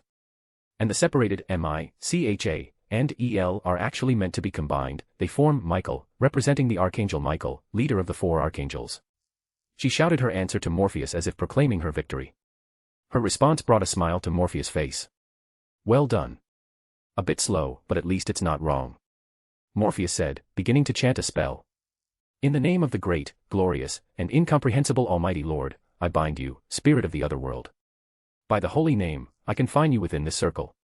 As the incantation concluded, the magic circle's power intensified. The divine force pressed inward, sealing off every possible avenue for the spirit to escape. At that moment, Rin finally understood the circle's purpose, it was designed to seal a servant, preventing their escape. Servants were spiritual entities from beyond this world, and this circle was perfectly crafted to bind such beings. Having once called upon Gabriel's power through the moonstone, Rin knew well the might of angels. And now, this circle bore not only the name of Michael, the chief of the 4 archangels, but also 3 distinct titles of God.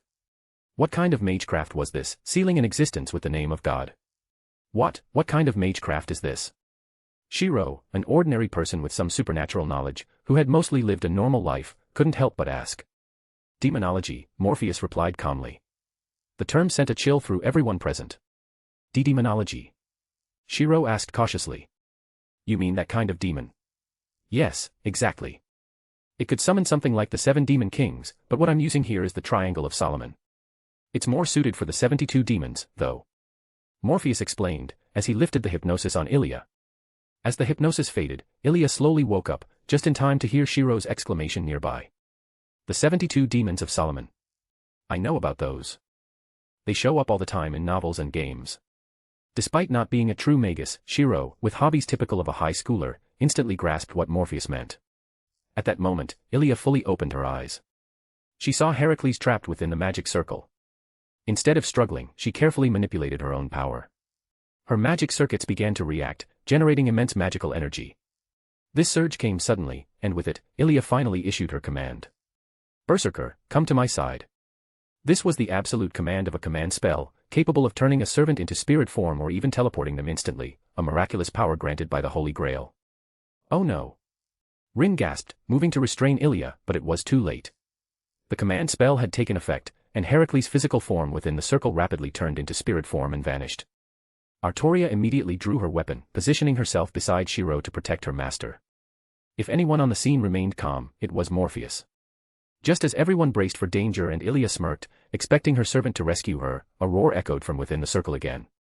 The servant, who had turned into spirit form to teleport, reappeared, not at Ilya's side, but still inside the magic circle.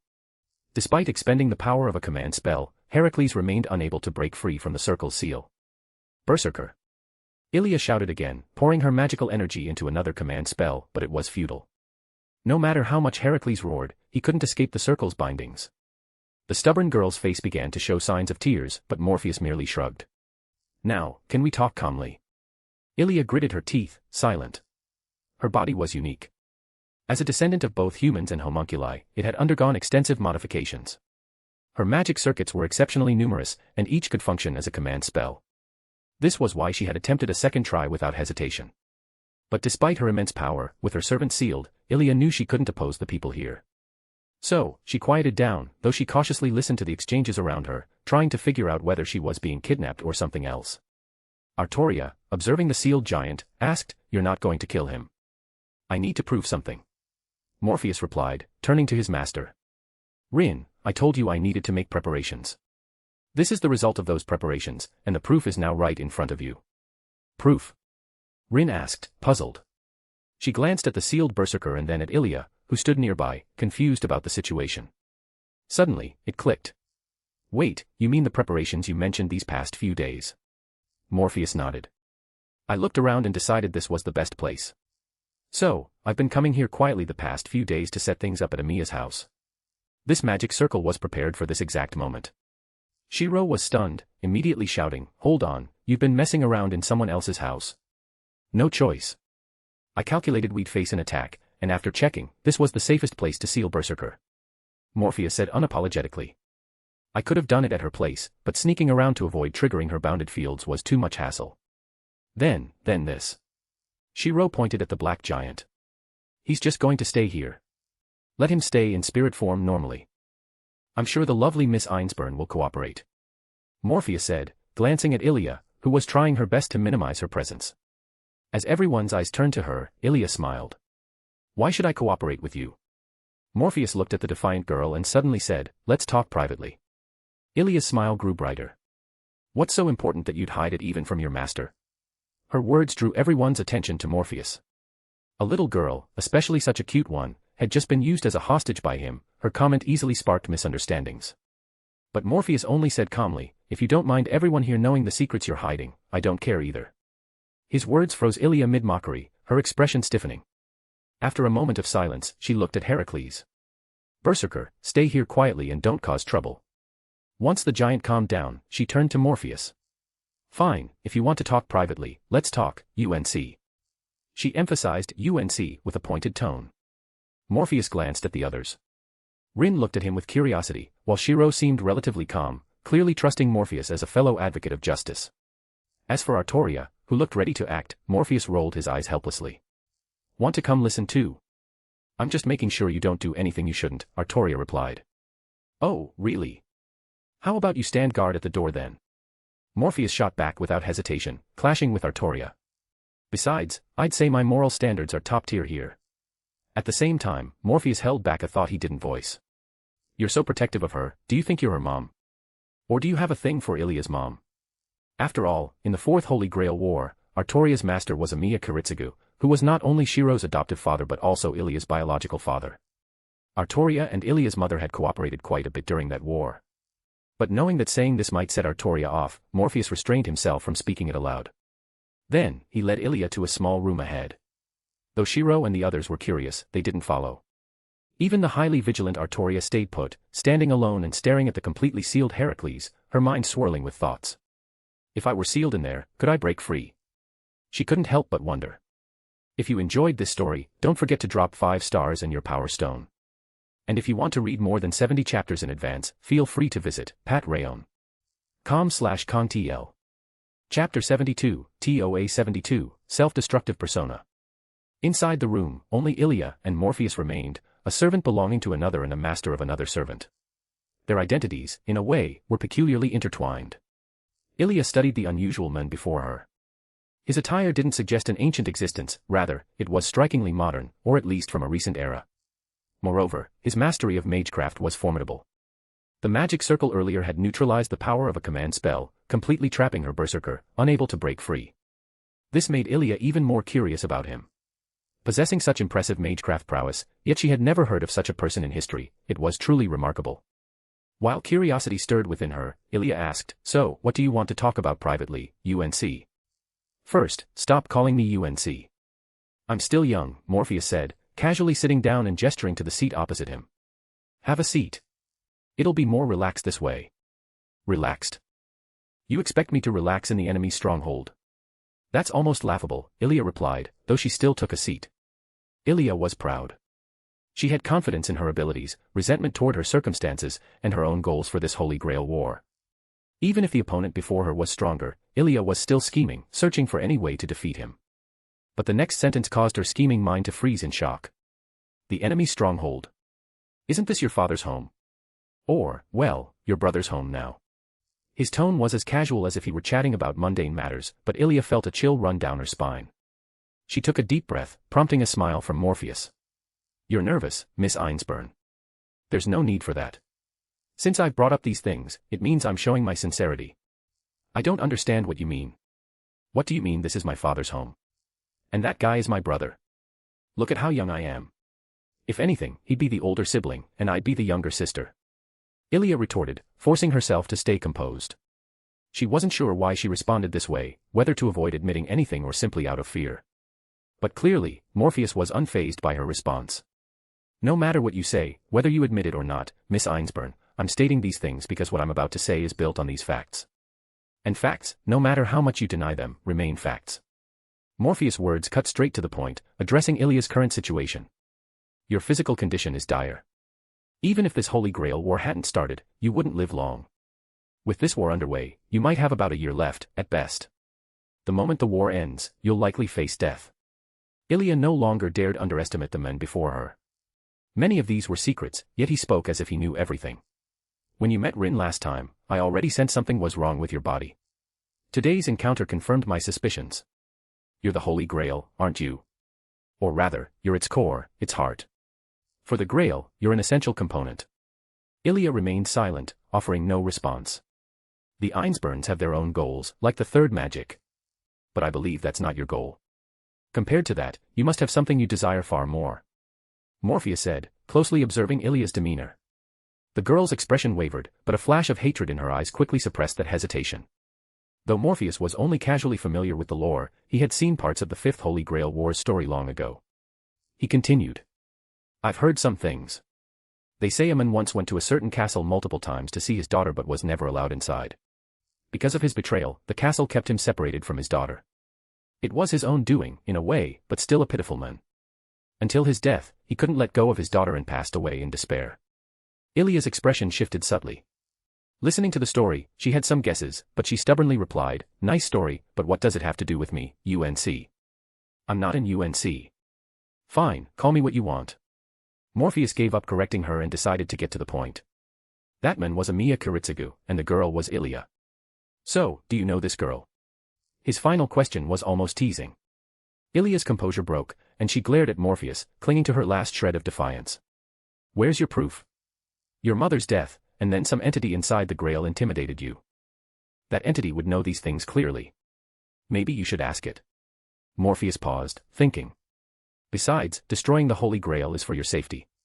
If the Grail manifests, all of Fuyuki City will face a crisis. But unfortunately, for homunculi obsessed with the third magic, such an act is betrayal, no questions asked." Homunculi. I'm not insulting anyone. Even a robot with a heart is human. But a being with a human body, yet no sense of self, is just a puppet. Aren't there plenty of puppets in your family? Morpheus said, glancing outside. Your brother out there almost became one too, a puppet controlled by your father's will. But fortunately, he has a mind of his own and can think for himself. Morpheus' words finally drew a look of disgust from Ilya. Kiritsugu wouldn't do something like that. It's not about what Kiritsugu did. Because of his salvation, your brother has been living within Kiritsugu's ideals. He believes surviving alone is a sin.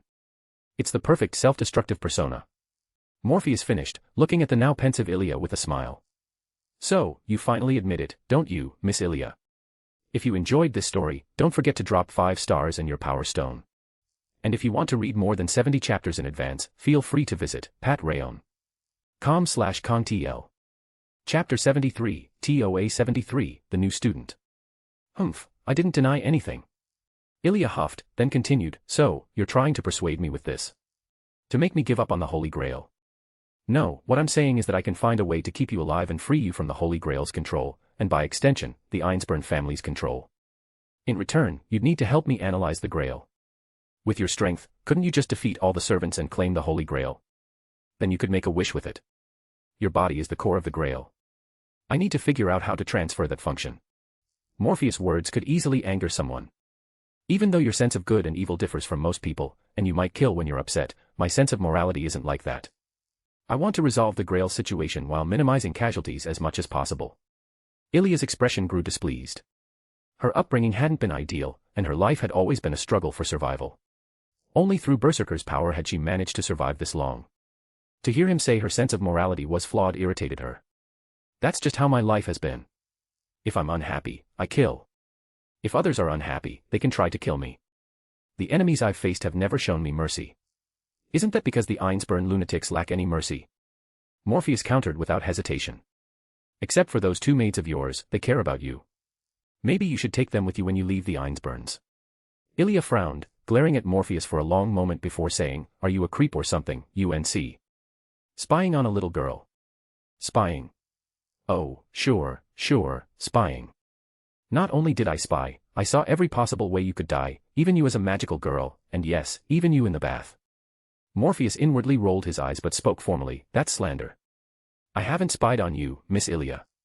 It's simply that I have certain abilities that let me glimpse fragments of the future and past. Prophecy. Future sight. You could call it that. Or think of it as divination. I'm pretty good with tarot, want to try it? Since you're not interested, let's get back to the topic. I can protect your life and fix your body, but you need to promise not to interfere with my plans. That includes withdrawing from the Holy Grail War. Morpheus paused, then added. As for Heracles, I'll find a way to send him back without involving the Grail, but there are complications. I can't guarantee success. If the Grail intercepts him and stores him in your body, potentially destroying your physical form, I can at least ensure your soul's safety. That guarantee sounds like saying, it's fine if you die. For a partnership, isn't that a bit insincere? I think it's quite sincere. Look, even if you die, I can preserve your soul, then use the Grail's knowledge to create a body, or have the Grail make a soulless body and put your soul back in. Perfect. Ilya stared at Morpheus, who looked utterly earnest. She desperately wanted to crack open his head to see what kind of nonsense was inside for him to say such shameless things. But she held back, mainly because she couldn't beat him. How pathetic. I have no choice but to agree. Even if I refuse, he won't act, but when the Holy Grail War ends, my body will collapse anyway. Kiritsugu, did you ever imagine I'd go through this? After you died, Mother's ghost, no, that evil thing hiding in the Grail used her form to scare me. Because of you, the family despised me. They made me summon Berserker, forcing me to sustain him with my own magical energy. Every move he makes feels like it's tearing my body apart. But I had no choice. They threw me into terrifying places where I'd die if I didn't fight. Only Berserker's power kept me alive, even if his actions caused me unbearable pain. The third magic. That's the Einspurn's wish, not mine. I just want the people I care about to live, and to live with them, that's all. Ilia thought silently, gazing at Morpheus. After a long pause, she said, I can help you study the Grail, but I have conditions. Name them. Your actions earlier were clearly testing Rin. Does that mean you're currently her teacher? For now, yes. The magic I use is unique, completely different from your magecraft. It's true magic. I saw potential in her, so I decided to teach her. What about me? Can I learn too? Ilia asked. Morpheus was slightly surprised but replied, of course. I'd teach anyone in the world who wanted to learn. His words made Ilia look at him like he was insane. After a moment, she said, the more magecraft is spread, the weaker its effects become. Are you sure about this? The wider it spreads, the weaker it gets, but the wider it spreads, the more stable its foundation. It's a tricky trade-off. Morpheus grinned, noticing Ilia's growing irritation.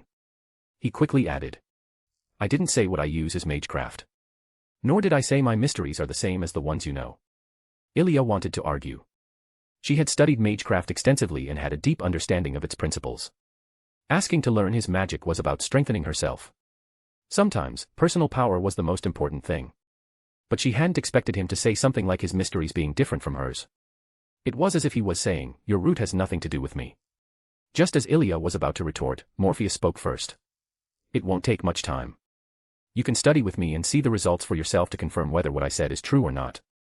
Seeing Ilia still hesitating, he offered an even more irresistible condition. Once you're convinced that what I'm teaching you is useful and proves my words, then you can fully cooperate with me.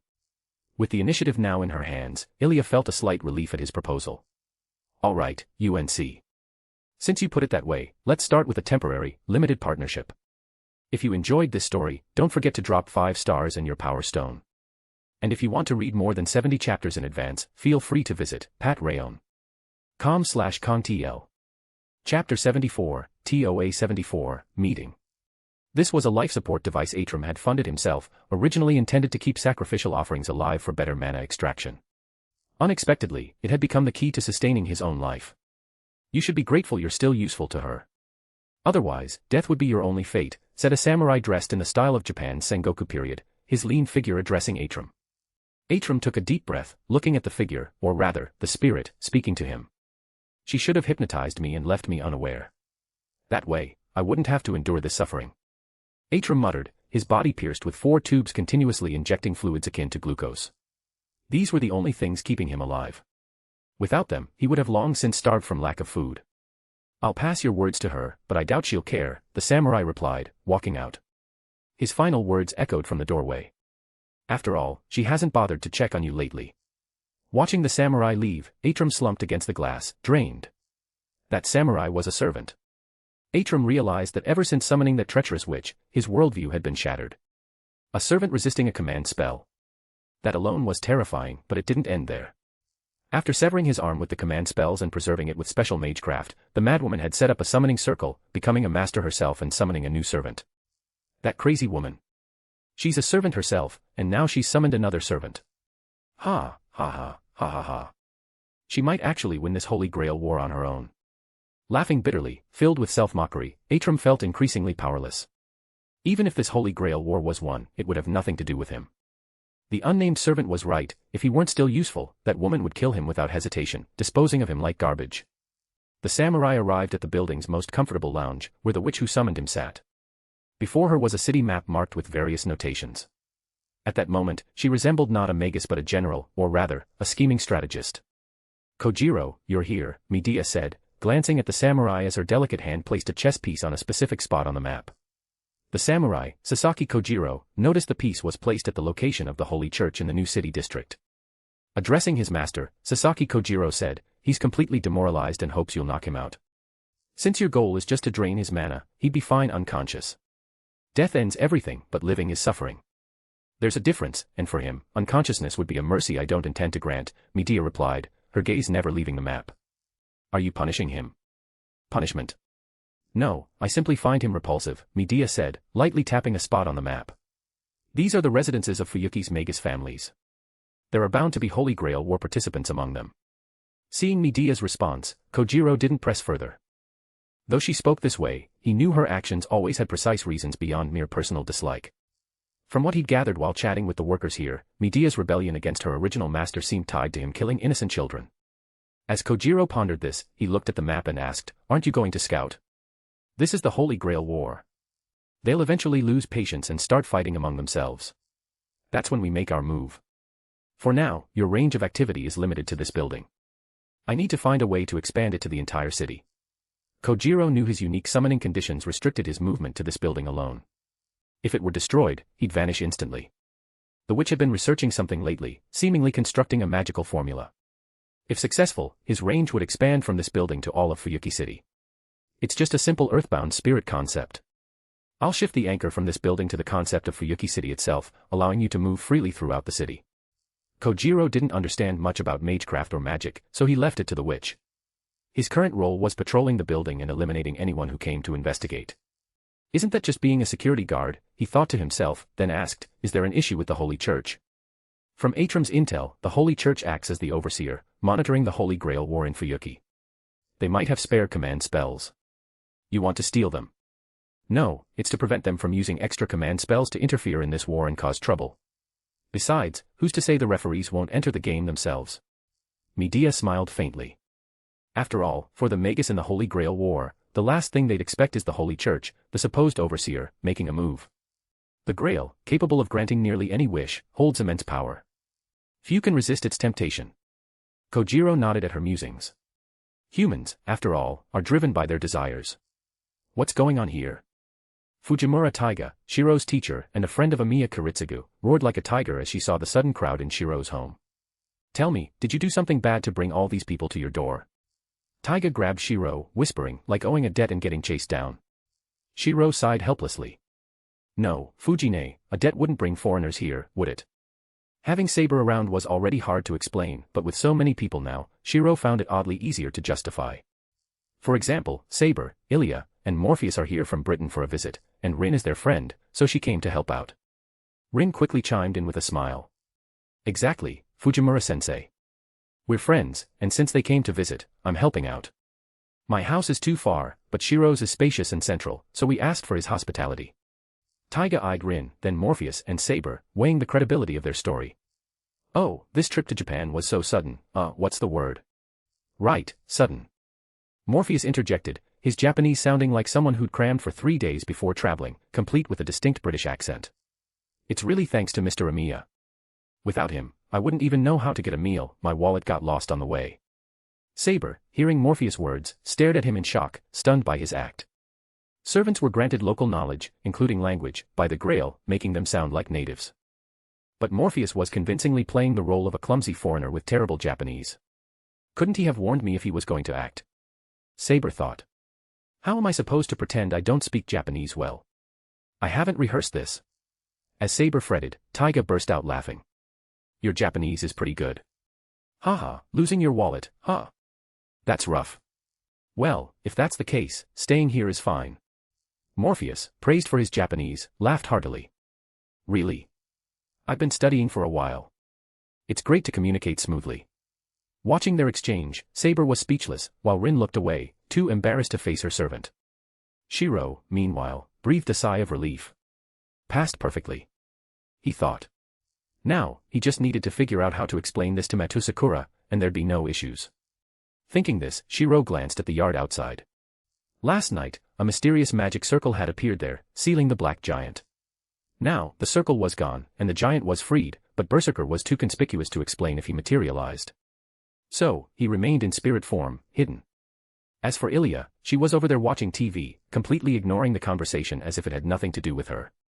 At that moment, a knock came at the door.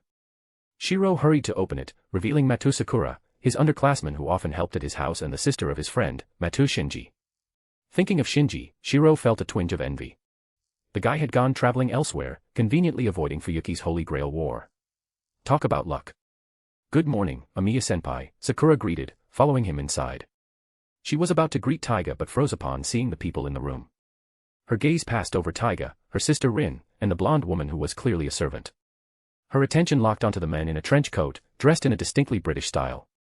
That figure was so familiar, unchanged, just as she remembered.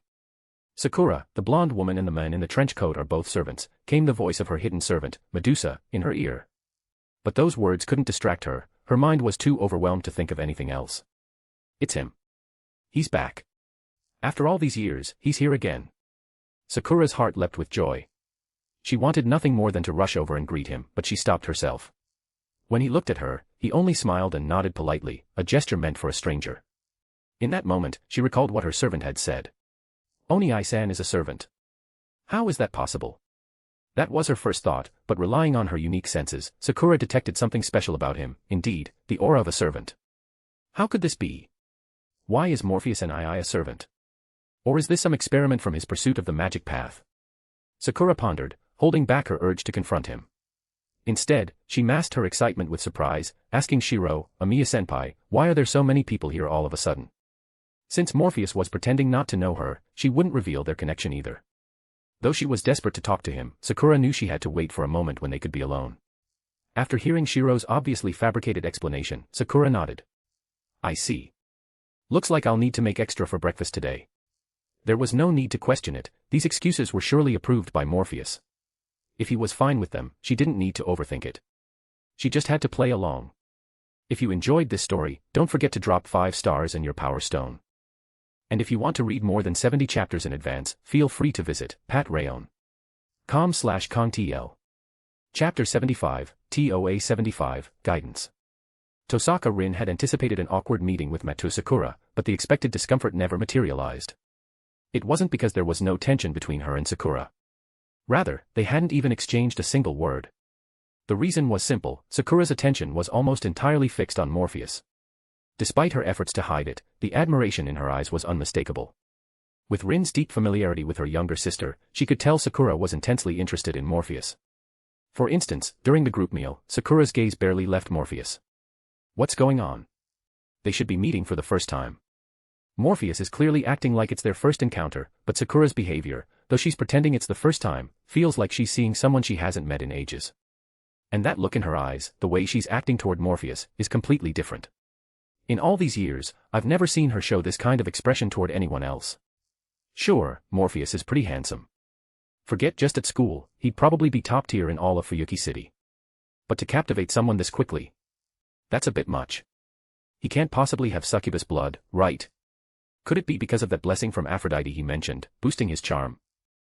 That's possible. It's a divine blessing, after all, turning him into a heartthrob would be only natural. No, I need to warn Sakura. She can't fall for this guy's tricks. He looks young, but who knows how long he's been around. As Rin mulled this over, Sakura suddenly spoke to Morpheus. Mr. Morpheus, since you're touring here, do you need a guide? Her words drew everyone's attention to her. Amiya Shiro looked stunned, as if meeting Sakura for the first time. Is this really the Sakura I know? She's usually so shy and timid, but now she's saying something like this. Shiro thought. Fujimura Taiga was equally shocked, inwardly ranting, this guy's handsome, sure, but to say something like that, Sakura.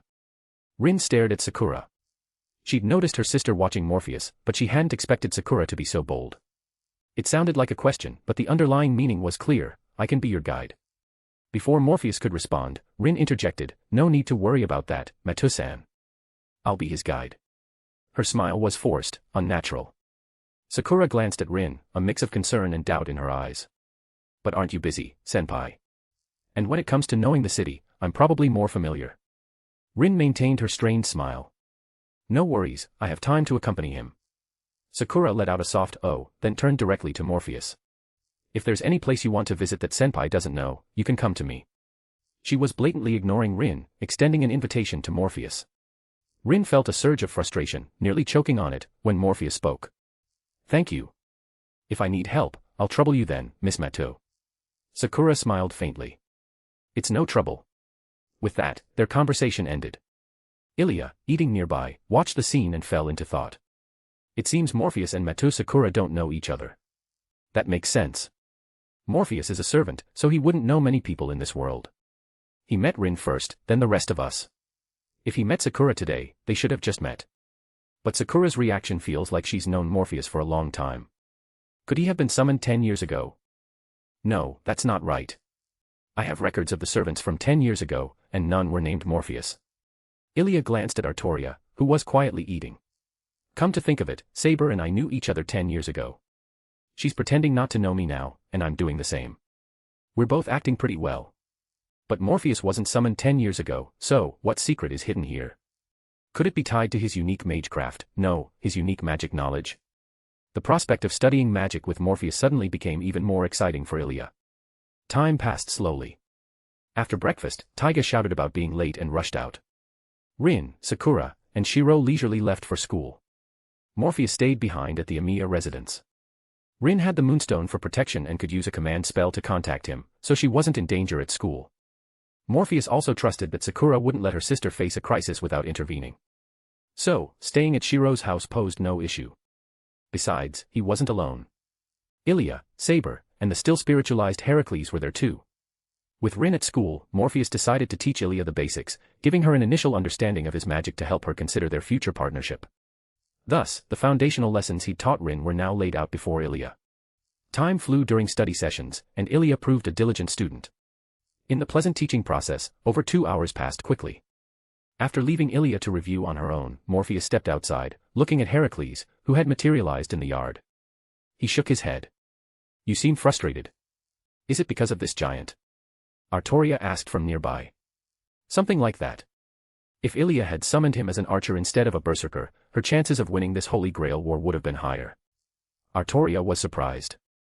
You know him. I do. We're friends, in a way. If he retained his consciousness and could use his weapons, he'd be far stronger. With his vast combat experience, even you, Saber, wouldn't be his match. Morpheus' words didn't provoke a rebuttal from Artoria. She could sense the immense power within the black giant. Though proud, she wasn't blindly arrogant. Glancing at Ilya studying inside, Artoria asked, how do you plan to work with her? Morpheus smiled. Curious. As temporary allies, it's natural to wonder, Artoria replied, quickly finding an excuse. Morpheus knew Artoria was concerned about her former master's daughter, but she couldn't say so openly. Admitting it would reveal her participation in the Fourth Holy Grail War, undoing her efforts to hide it. Seeing Ilya pretend not to know her, even acting as if they were strangers, had relieved Artoria. For now, she could keep her secret. As she thought this, Morpheus said casually, as the daughter of your former master, it's natural you'd worry about her. I understand. You. Artoria whipped her head toward Morpheus, her expression as if she'd seen a ghost. Stammering, she asked, how do you know? I told you, I divined it. Believe me. Seeing Artoria's skeptical look, Morpheus didn't bother explaining further. I don't like seeing people get hurt, especially kids. Ilya may be older in years, but mentally, she's a child. The Holy Grail, or rather the Holy Grail War, is full of tragedies.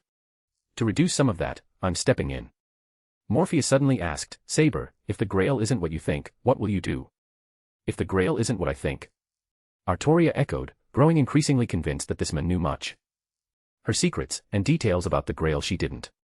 In the Fourth Holy Grail War, the Grail's core, or heart, was Irisveil. Its main core was Justice, the Ainsburn's ancestral homunculus. Now, Irisveil is gone, so the heart of the Fifth Holy Grail War's Grail is Ilya. Once the war begins and servants die, their power gathers in her body, causing it to collapse. Morpheus watched Artoria, whose expression remained steady. She clearly already knew this. You were in the Fourth Holy Grail War. You should know. Since her secret was exposed, Artoria didn't hide it. She nodded. I know. Pursuing a goal at any cost, even sacrificing others, is ruthless but understandable for success. I'd call such a person an idealistic villain. Artoria's expression shifted slightly at Morpheus' words. She felt he was criticizing her, labeling her a villain. Knowing that continuing the Grail War would harm Ilya yet proceeding anyway, Artoria couldn't argue back. But Morpheus wasn't done. But sacrificing others, especially friends or those close to you, and still failing to achieve your goal. That's not an idealistic villain, that's just a fool. Artoria finally understood. Morpheus wasn't calling her an idealistic villain, he was calling her a fool. But his words revealed a critical issue. So, she asked it. What's wrong with the Grail? Why do you say it's not what I think? No need to ask if he knew her wish, she just needed to know what was wrong with the Grail to judge if it could fulfill her goal. Saber, you're smart. Let me ask you, do you know Amiya Kiritsugu well? Do you know his wish? Morpheus' question silenced Artoria. After a long pause, she said, I know his goal, vague and nearly impossible. He was someone who'd do anything to achieve it. Exactly. He was even more extreme than you. So why, at the moment of victory, did such an extreme man abandon the Grail, even destroy it? Artoria fell into deep thought. She'd pondered this many times. To her, Kiritsugu was a betrayer, of her and the Einsburns. They were supposed to win together and use the Grail for their wishes, but she was backstabbed. Forced by a command spell, Artoria had to destroy the Grail in the Fourth Holy Grail War. This fueled her hatred for Kiritsugu, clouding her ability to think objectively. But now, hearing Morpheus' words and reflecting on Kiritsugu's character, Artoria noticed many discrepancies. Yes, Kiritsugu was extreme, doing anything for his goal. Unless he changed his goal midway, he should have used the Grail for humanity's peace. So why did he destroy it, refusing to use its power? What was the reason? Morpheus says the Grail isn't what I think, meaning it holds a great secret, one that made Kiritsugu abandon his lifelong wish to destroy it. Artoria took a deep breath. Morpheus continued, what if Kiritsugu destroyed the Grail because he realized using it would ruin his wish, making it impossible? At this point, Artoria understood his meaning. Her eyes widened, and she exclaimed, that's impossible. Not that Kiritsugu's actions were impossible, but that the Grail could be like that. Even though she'd grasped the key, she refused to believe it. If it were true, what was the point of her coming to this era, fighting in the Holy Grail War? If you enjoyed this story, don't forget to drop 5 stars and your Power Stone. And if you want to read more than 70 chapters in advance, feel free to visit patrayon.com/kongtl. Chapter 76, TOA 76, Wish. I'll leave it at that. I trust you'll think it over yourself, Morpheus said, ending his conversation with Artoria and turning to leave. Though he'd be staying at Amiya Shiro's house for the next few days, eating the meals prepared there, Morpheus didn't want to freeload constantly. He decided to head out to buy some groceries. He hadn't gone far when someone called out to him from behind. UNC. Ilya shouted, jogging to catch up with Morpheus. Wait, where are you going? Morpheus looked at Ilya, puzzled. Is something up? Ilya glanced around casually. It's not great for a servant to wander around alone, right? I'll come with you. Morpheus smiled faintly, recognizing Ilya's excuse to skip studying, but he didn't call her out. He nodded. All right, lead the way then. I know the area pretty well. Ilya said, then asked, so, where are we headed?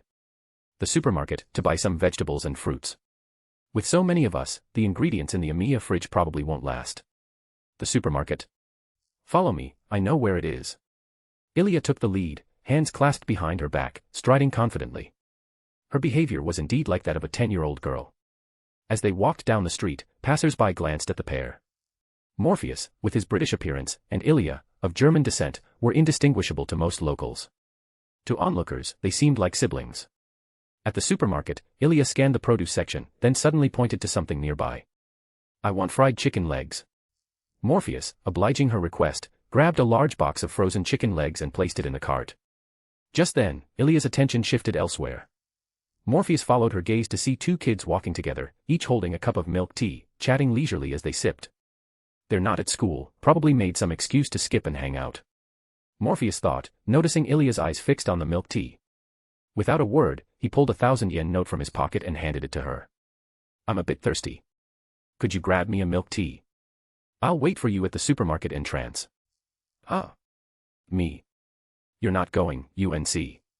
Ilya asked, surprised, staring at the bill. I've got to finish shopping for groceries. I'll meet you at the entrance. Besides my drink, keep the change as a delivery fee and get yourself something you like. Really? Ilya's eyes lit up. When Morpheus nodded, she happily took the money and dashed toward the milk tea shop outside the supermarket. Seeing her so excited, Morpheus felt a spark of joy. Humming a tune, he continued selecting ingredients, some perishable, some not, enough to cover roughly 3 days' worth of meals. Then he left the supermarket.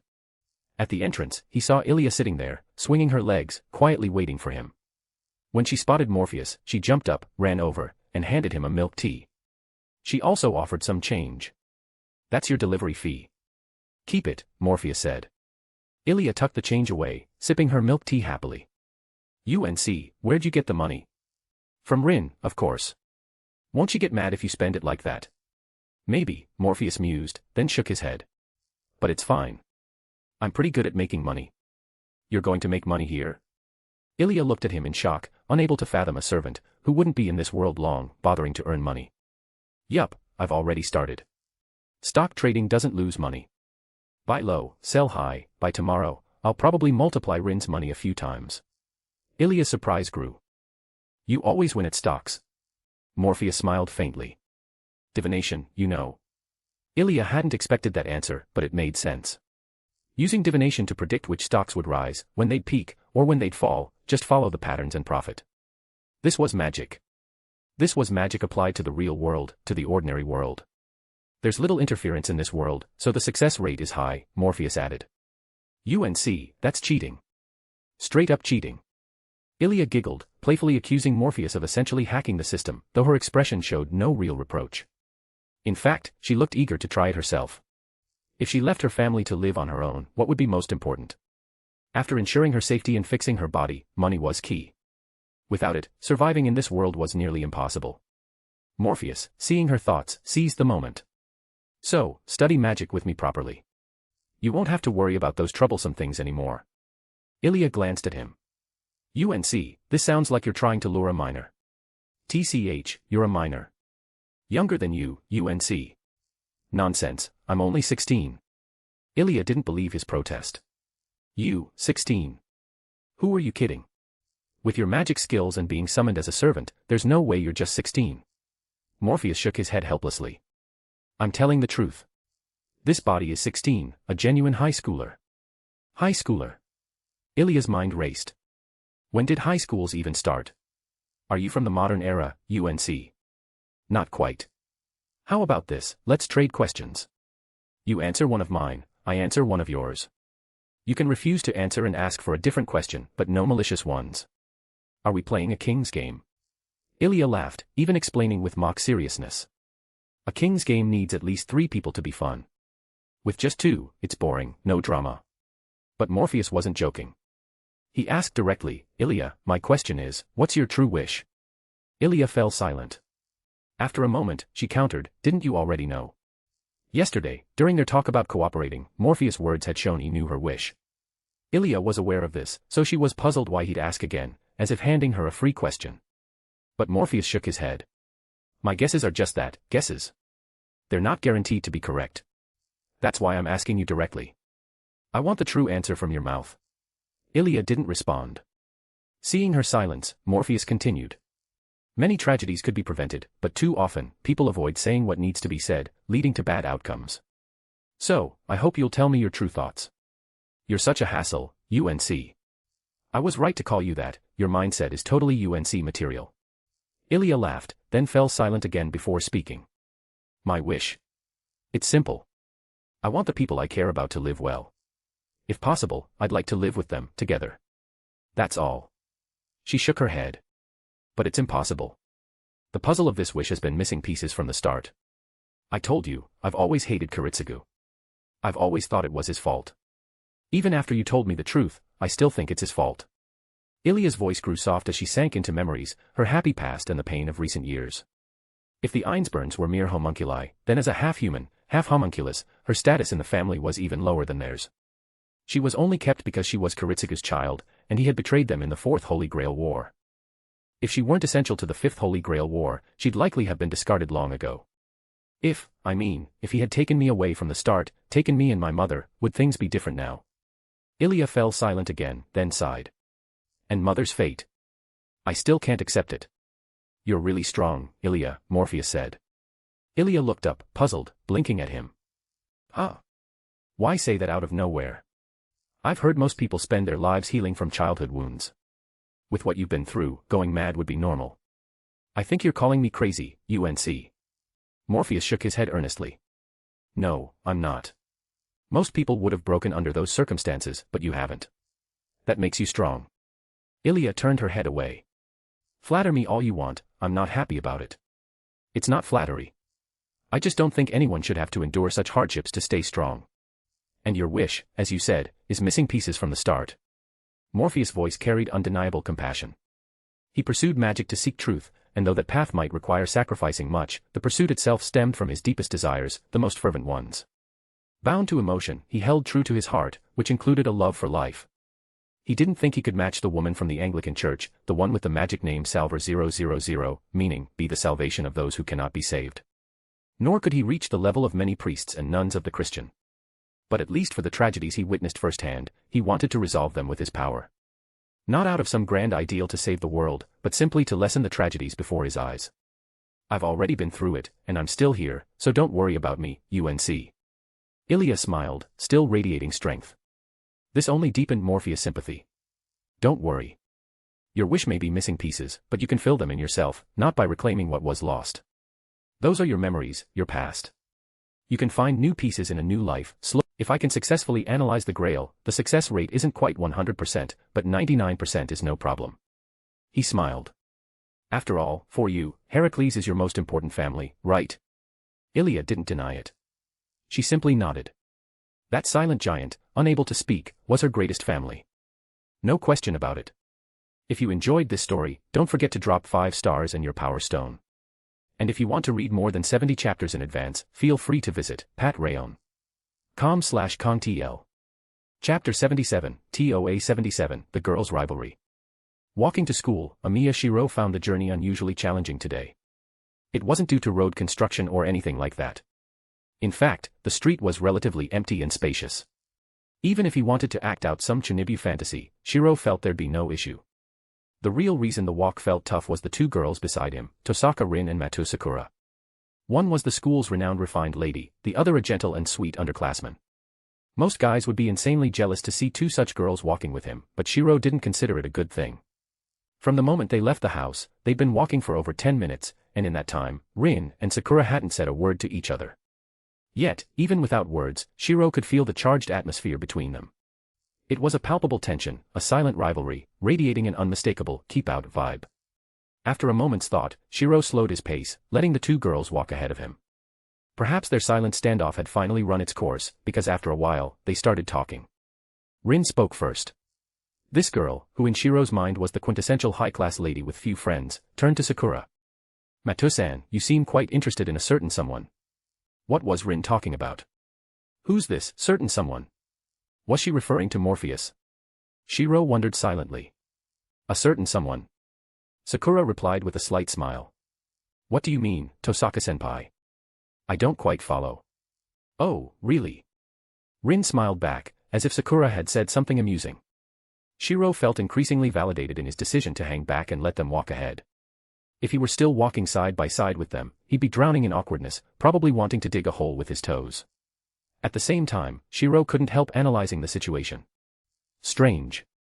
Morpheus is a servant, so he shouldn't have appeared here before. Why is Sakura so fixated on him? And it's clear Rin's noticed too. Sakura's not the type to act like this, but she's definitely clashing with Rin now. Could it be that someone who looks like Morpheus met Sakura before, maybe even got along well with her, so now she's curious seeing Morpheus? Or is it because she noticed Rin and Morpheus seemed close, and that piqued her interest, leading to this behavior? But Sakura and Rin don't even know each other well. There's no reason for her to act like this. The more Shiro thought, the less he understood. Despite knowing Sakura and Rin, he suddenly felt like his years at school had taught him nothing about them. He couldn't help but want to sigh. He hadn't known Rin's true nature until last night's events revealed she was a magus who'd summoned a servant and joined the terrifying Holy Grail War. No, he hadn't even known about the Holy Grail War itself. He'd always thought being Kiritsugu's son made him special, but now he realized he was just an ordinary person. Thinking I'm some kind of hero is pretty Chunibu. Believing I have special magic is Chunibu too. But now it seems everyone's just as ordinary as me, Shiro thought, ignoring the girls' rivalry. Maybe I should learn from Morpheus too. His magic seems powerful, far more mysterious than what I learned from Kiritsugu. It's like something out of legend. But Shiro hesitated. It'd be rude to just ask him to teach me. Though I really want to learn. Meanwhile, Sakura's vague response, laced with a clear competitive edge, made Rin pause. Sakura's likely participating in the Holy Grail War too. With Shinji leaving Fuyuki, it's obvious he's avoiding trouble. Shiro's a master too, so there's no need to hide much here. But I don't know if Sakura's actually joined the fight yet, so I can't just say it outright. Still, her attitude toward Morpheus. Rin spoke up. Matu-san, I have a question, and I hope you'll answer. What is it, senpai? If I know, I'll definitely answer, Sakura said with a smile. I just noticed you and Morpheus seem to get along well. Do you know each other? Really? I do feel a connection with Mr. Morpheus, like meeting an old friend I haven't seen in ages. Oh. An old friend. That's surprising. I recall this is his first time in Japan, Rin said, her mind racing again. Wait. Morpheus said he almost joined the clock tower as a student, and his habits seem modern. Could there be a parallel version of him in this world that Sakura met? I need to ask him what era he's from. If that's the case, dealing with Sakura could get tricky. It might even affect her social circle. But another worry crept in. What if she knows the Morpheus I summoned? No, maybe not knows, but she's clearly very interested in him. If she keeps approaching him, I don't even know what trouble might come. What do I do? How do I explain my relationship with Morpheus? If I'm not careful, Sakura might overthink things. For now, Rin could only suppress the issue. Without understanding Sakura's true intentions, she felt completely on the defensive, unable to counter effectively. She couldn't help but grumble inwardly about the absent culprit. Ugh, this is all Morpheus' fault. Why is Sakura so fixated on him? If you enjoyed this story, don't forget to drop 5 stars and your power stone. And if you want to read more than 70 chapters in advance, feel free to visit patrayon.com/contl. Chapter 78, TOA 78, Magic Name. Morpheus looked at Amiya Shiro, unsure if he'd heard correctly. What did you say? Say it again. I said, can I learn your magic? Shiro repeated himself, a bit embarrassed but steadying his resolve as he explained, I think your magic is unique, and learning more can only be a good thing, no matter how you look at it. Aren't you afraid I might refuse to teach you? Morpheus asked with a smile. Not really. I figured there might be some criteria for choosing students, so I thought I'd ask. If you say no, it's just a rejection, no harm done, Shiro said, shaking his head. Even if it doesn't work out, I can still practice basic magecraft theory. Fair point. If I refuse, you lose nothing. If I agree, it's a win for you, Morpheus nodded, watching the boy handle ingredients in the kitchen. Morpheus knew what kind of person Shiro was. In any world, Amiya Shiro was a good person, always on a path to save the world or those close to him. So, when Shiro made this request, Morpheus was more than willing to accept. He smiled. My answer is yes. But first, I want to ask, why do you want to learn magic? Why? Curiosity, I guess. Curiosity has many roots, but it boils down to a thirst for knowledge, Morpheus said. I'm different from magus like Rin, or rather, from most mages. When learning magic, I want you to clarify your goal. Clarify my goal. Many magus in this world aim to reach the root to seek truth. Their goal can be called veritas. Latin for truth, or truth seeker, if you will. This is their magic name. A magic name is a title a magician chooses based on their goal, their deepest obsession. Once you declare your magic name, it means you're fully committed to your goal, no holding back. In battle, invoking your magic name signals you're ready to fight with everything you've got. Shiro frowned, processing Morpheus' words, but soon responded, rather than fighting, isn't declaring a magic name more about proclaiming, I won't back down from my path in magic? Smart. Exactly. Fighting is just a means to clear obstacles in pursuit of your goal. It doesn't always mean killing, just having the resolve to do so, or at least to incapacitate your opponent so they can't stop you. Incapacitating sounds better than killing. In most cases, yes. Killing can stir up big trouble, especially when people are tied to powerful groups, Morpheus nodded approvingly. Some are backed by royalty, others by the church. Though, for those reckless enough to summon evil gods, it's better to take them out directly. Evil gods. Beings that, if summoned, could devastate an entire city or turn a region into a dangerous wasteland, triggering massive catastrophes. Magicians who summon them aren't usually after wishes, they're often researching. Research? You mean studying gods? Shiro's eyes widened, and in his distraction, the knife he was using nicked his finger. Careful. Learn to multitask, Morpheus said, lightly touching Shiro's finger. The wound healed instantly. Shiro stared in awe. That's magic too, right? Of course. I borrowed a bit of angelic power to heal the wound and restore lost vitality. Angelic power? Yup. The human body can't handle too much vitality beyond its limits, but it can replenish what's lost due to injury. Think of it as restoring mana, Morpheus explained, causing Shiro to pause, then listen intently. This was knowledge, magical knowledge. You can extend a body's lifespan with certain methods, but it's ultimately artificial. You can't escape the final judgment, or rather, the concept of physical death. So, if you want to use magic for longevity, there are ways, but true immortality is impossible unless you cross the abyss. Cross the abyss? That made sense. Only by overcoming such a monumental challenge could one achieve true immortality. It felt natural. Shiro nodded. The abyss is a good metaphor. It really captures the difficulty of the magic path. Morpheus smiled but didn't elaborate. The abyss wasn't a metaphor, it was a literal description. On the tree of life, there was a hidden sapphire within knowledge, harboring a terrifying demon. Without crossing the abyss, one could never reach the upper three crowns. The abyss was the dividing line between human and inhuman, or rather, between human and divine. But for Shiro, who hadn't yet begun studying magic, this knowledge wasn't necessary. Perhaps he'd never need to know it. Shiro found Morpheus' magical insights fascinating. After finishing the dish and plating it, he suddenly thought of something. By the way, Morpheus, do you have a magic name? I do. I mentioned Veritas earlier, that's mine. But to avoid overlap, since many share the same goal, mine is Veritas 000, with 3 digits. Digits, like a code, Shiro nodded, understanding. Then he pondered, are the numbers just for identification, or do they have meaning? Depends on what you want. If you want them to mean something, choose carefully. If it's just to avoid duplicates, pick ones you like. Morpheus answered earnestly. I must say, asking that shows you have talent. So, do your numbers mean something? Of course. I'm very serious about it, they have to mean something. I see. Then I need to think carefully about my magic name too, Shiro said, glancing at the girls in the living room. Rin's learning from you, and so is Ilya. Do they have magic names?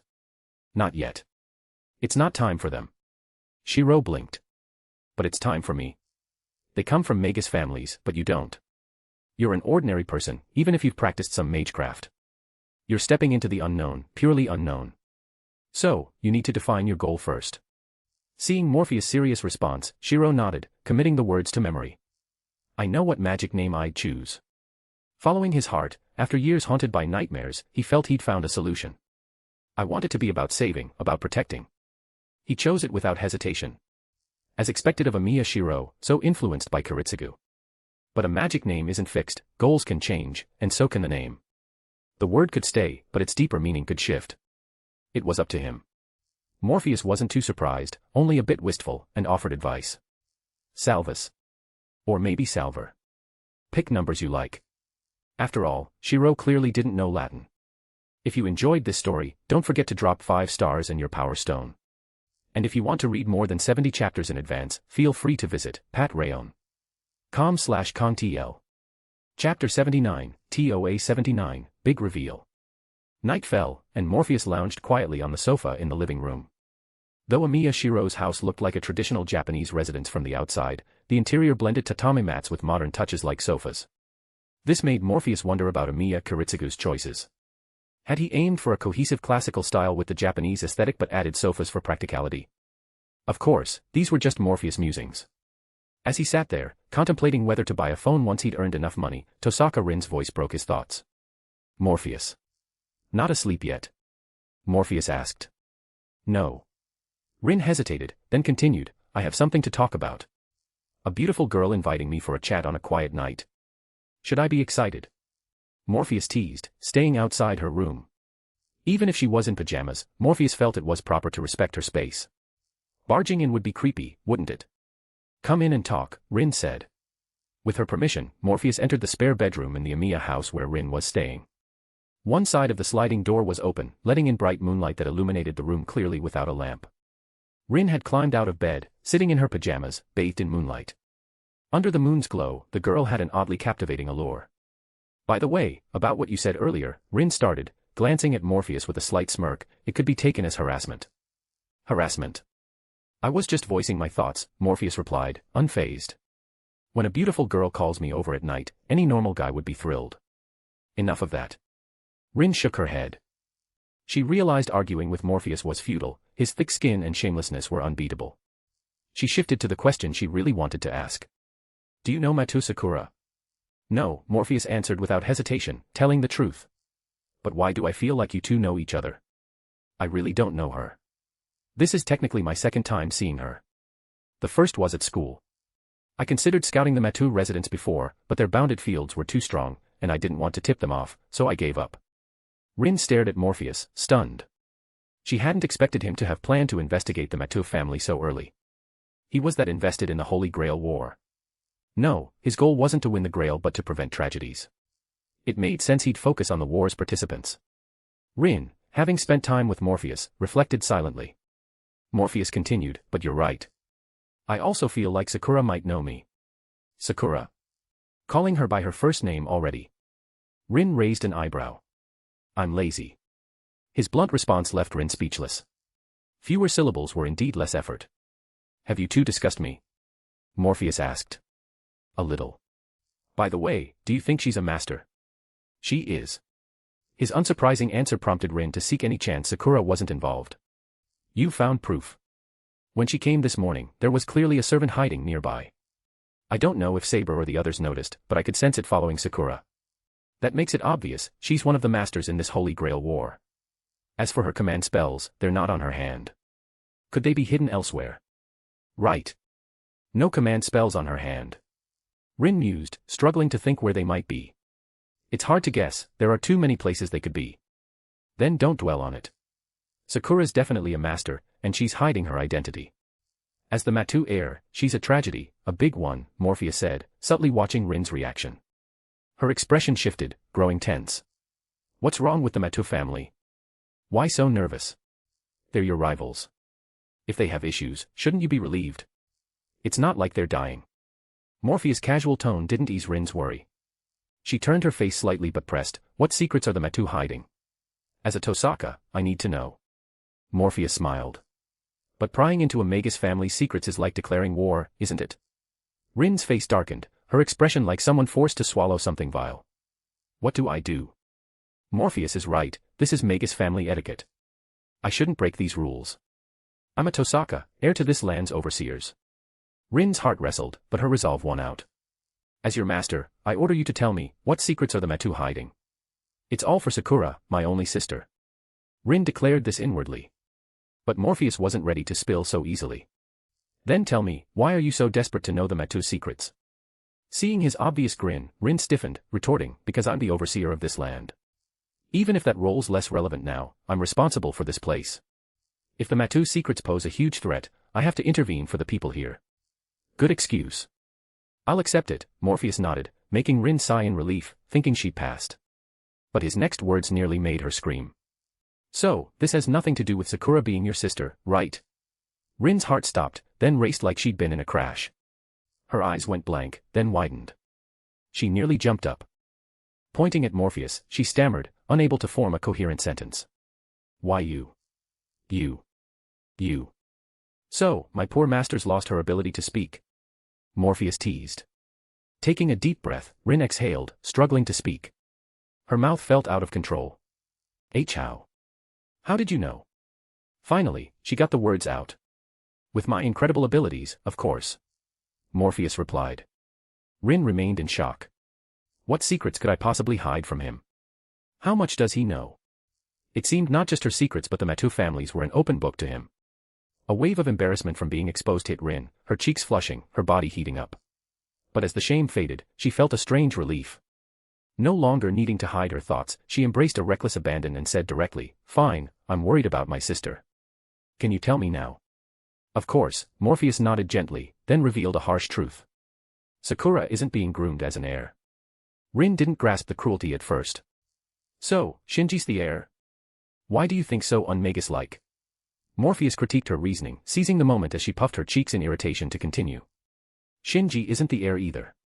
The Mattu family head has never changed, it's always been one person. Understand? Always one person. Rin pondered, her eyes slowly widening. A simple sentence made her feel suffocated. One person. The Mattu family has centuries of history. You're saying the head has never changed. But history shows different heads. Rin stopped, then, under Morpheus' gaze, slowly said, You mean the heads we've seen, were all one person? Exactly. By using fresh bodies to stay alive.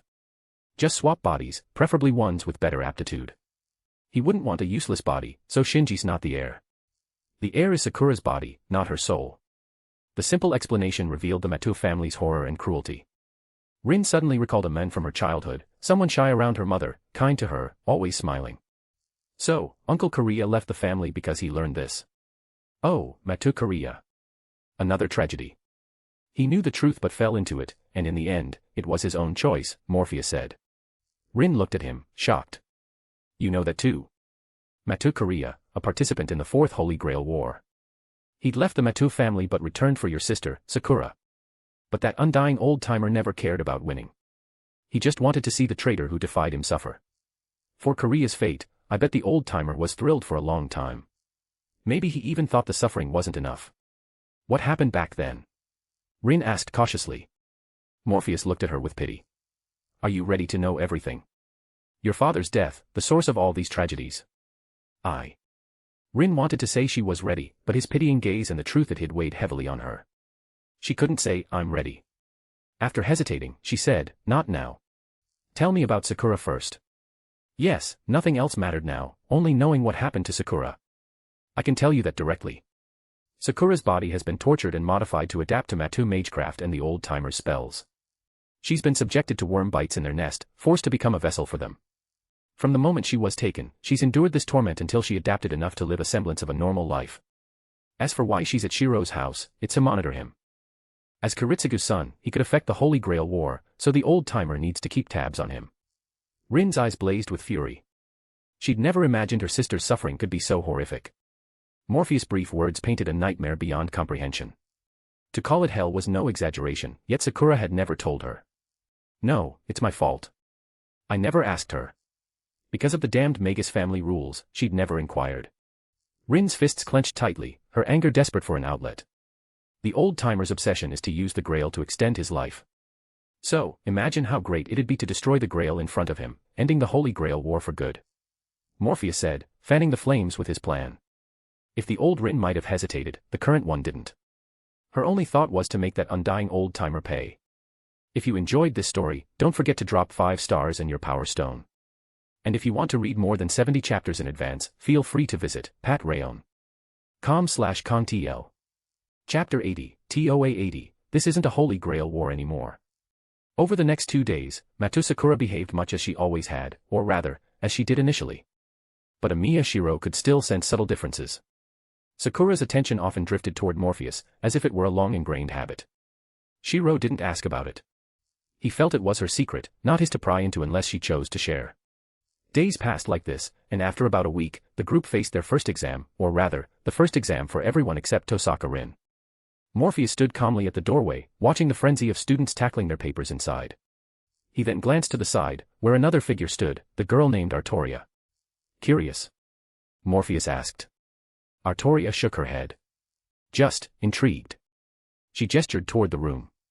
Shiro, Ilya, Rin, these people should be rivals, yet here they are, not only getting along but studying magic under a servant as their teacher. Servants being summoned just to fight is what's strange, don't you think? Morpheus said bluntly. Take you, for example. Your swordsmanship is exceptional, and you have real combat experience from the age of cold weapons. That's something you could teach others. Artoria shook her head. This era doesn't need that knowledge. Not necessarily. There are still plenty of enthusiasts for historical fencing. Plus, learning swordsmanship for self-defense isn't a bad idea. And you're from that era, historians could verify their theories by asking you. It'd be a dream come true for them. Artoria stared at Morpheus, surprised he'd even consider such things. Morpheus grinned proudly. Much more useful than fighting and killing. Artoria nodded helplessly. She couldn't argue. As a king, she knew fighting was the worst option. But wasn't this the Holy Grail War? How had it turned into this, going to school, then coming home to study? It felt like moving from one classroom to another. Morpheus, after speaking with Artoria, glanced elsewhere. Someone had been hiding there for days, watching everything unfold. It was Matu Sakura's servant, Medusa. Since she didn't want to reveal herself, Morpheus didn't call her out. He figured Sakura had sent Medusa to observe for so long that it was about time for her to approach him. Sure enough, late that night, around 1 a.m, Medusa appeared. The purple-haired woman, wearing her blindfold, looked at Morpheus and said in her cold, emotionless voice, "Someone wants to see you." Morpheus asked directly, "Sakura?" "She wants to meet me." "Yes." Medusa nodded, then leapt away, leaving the Amiya residence. By now, most of the house was asleep, and Medusa's stealth was impressive. None of the other servants were roused. Morpheus didn't hesitate. He followed her out, trailing Medusa at high speed to the school. There, under the moonlight, stood Matou Sakura. Finally, I get to see you, Morpheus and I. Sakura called out happily. Morpheus froze. Her attitude confirmed she knew him, but he genuinely had no memory of her. Pondering the hidden mystery, he said honestly, we've been seeing each other at the Amiya house, but Miss Matou, we shouldn't be that close. I can tell you really don't remember me, Sakura said, shaking her head. I don't know why, especially since you're here as a servant, but I met you 10 years ago. 10 years ago? Morpheus exclaimed, urging her, tell me more. Maybe I can figure out what's going on. Sakura didn't refuse or hide anything. She shared her experience from 10 years ago. As Morpheus listened, his expression shifted, and he sank into thought. I appeared 10 years ago and helped Sakura. Deception and trickery. That sounds tied to Hermes. The god of eloquence carries a sense of deceit, and trickery is connected, not to mention Hermes is the god of theft. But appearing 10 years ago? That's inexplicable. My divine miracles. Divine miracles. Morpheus asked, what miracles did I show you? A faint spark flickered in Sakura's eyes. The scene of the world's beginning, not the birth of a planet or the cosmic explosion, but something older. A primal force descending from nothingness, creating this world. Genesis lightning. Yes, Genesis lightning. You really are Morpheus and I, you know it. Sakura shouted joyfully, but Morpheus was stunned. He appeared 10 years ago and showed her Genesis lightning. No way. That couldn't be him now. Maybe a past him, or a future him. His current self could force similar powers, but not with that level of control. Why would a future version of him appear here? As Morpheus pondered, he sensed something familiar about Sakura. He stepped forward, but Medusa blocked his path, loyally protecting her master. It's okay, Medusa. Morpheus and I won't hurt me, Sakura said with a confident, trusting smile.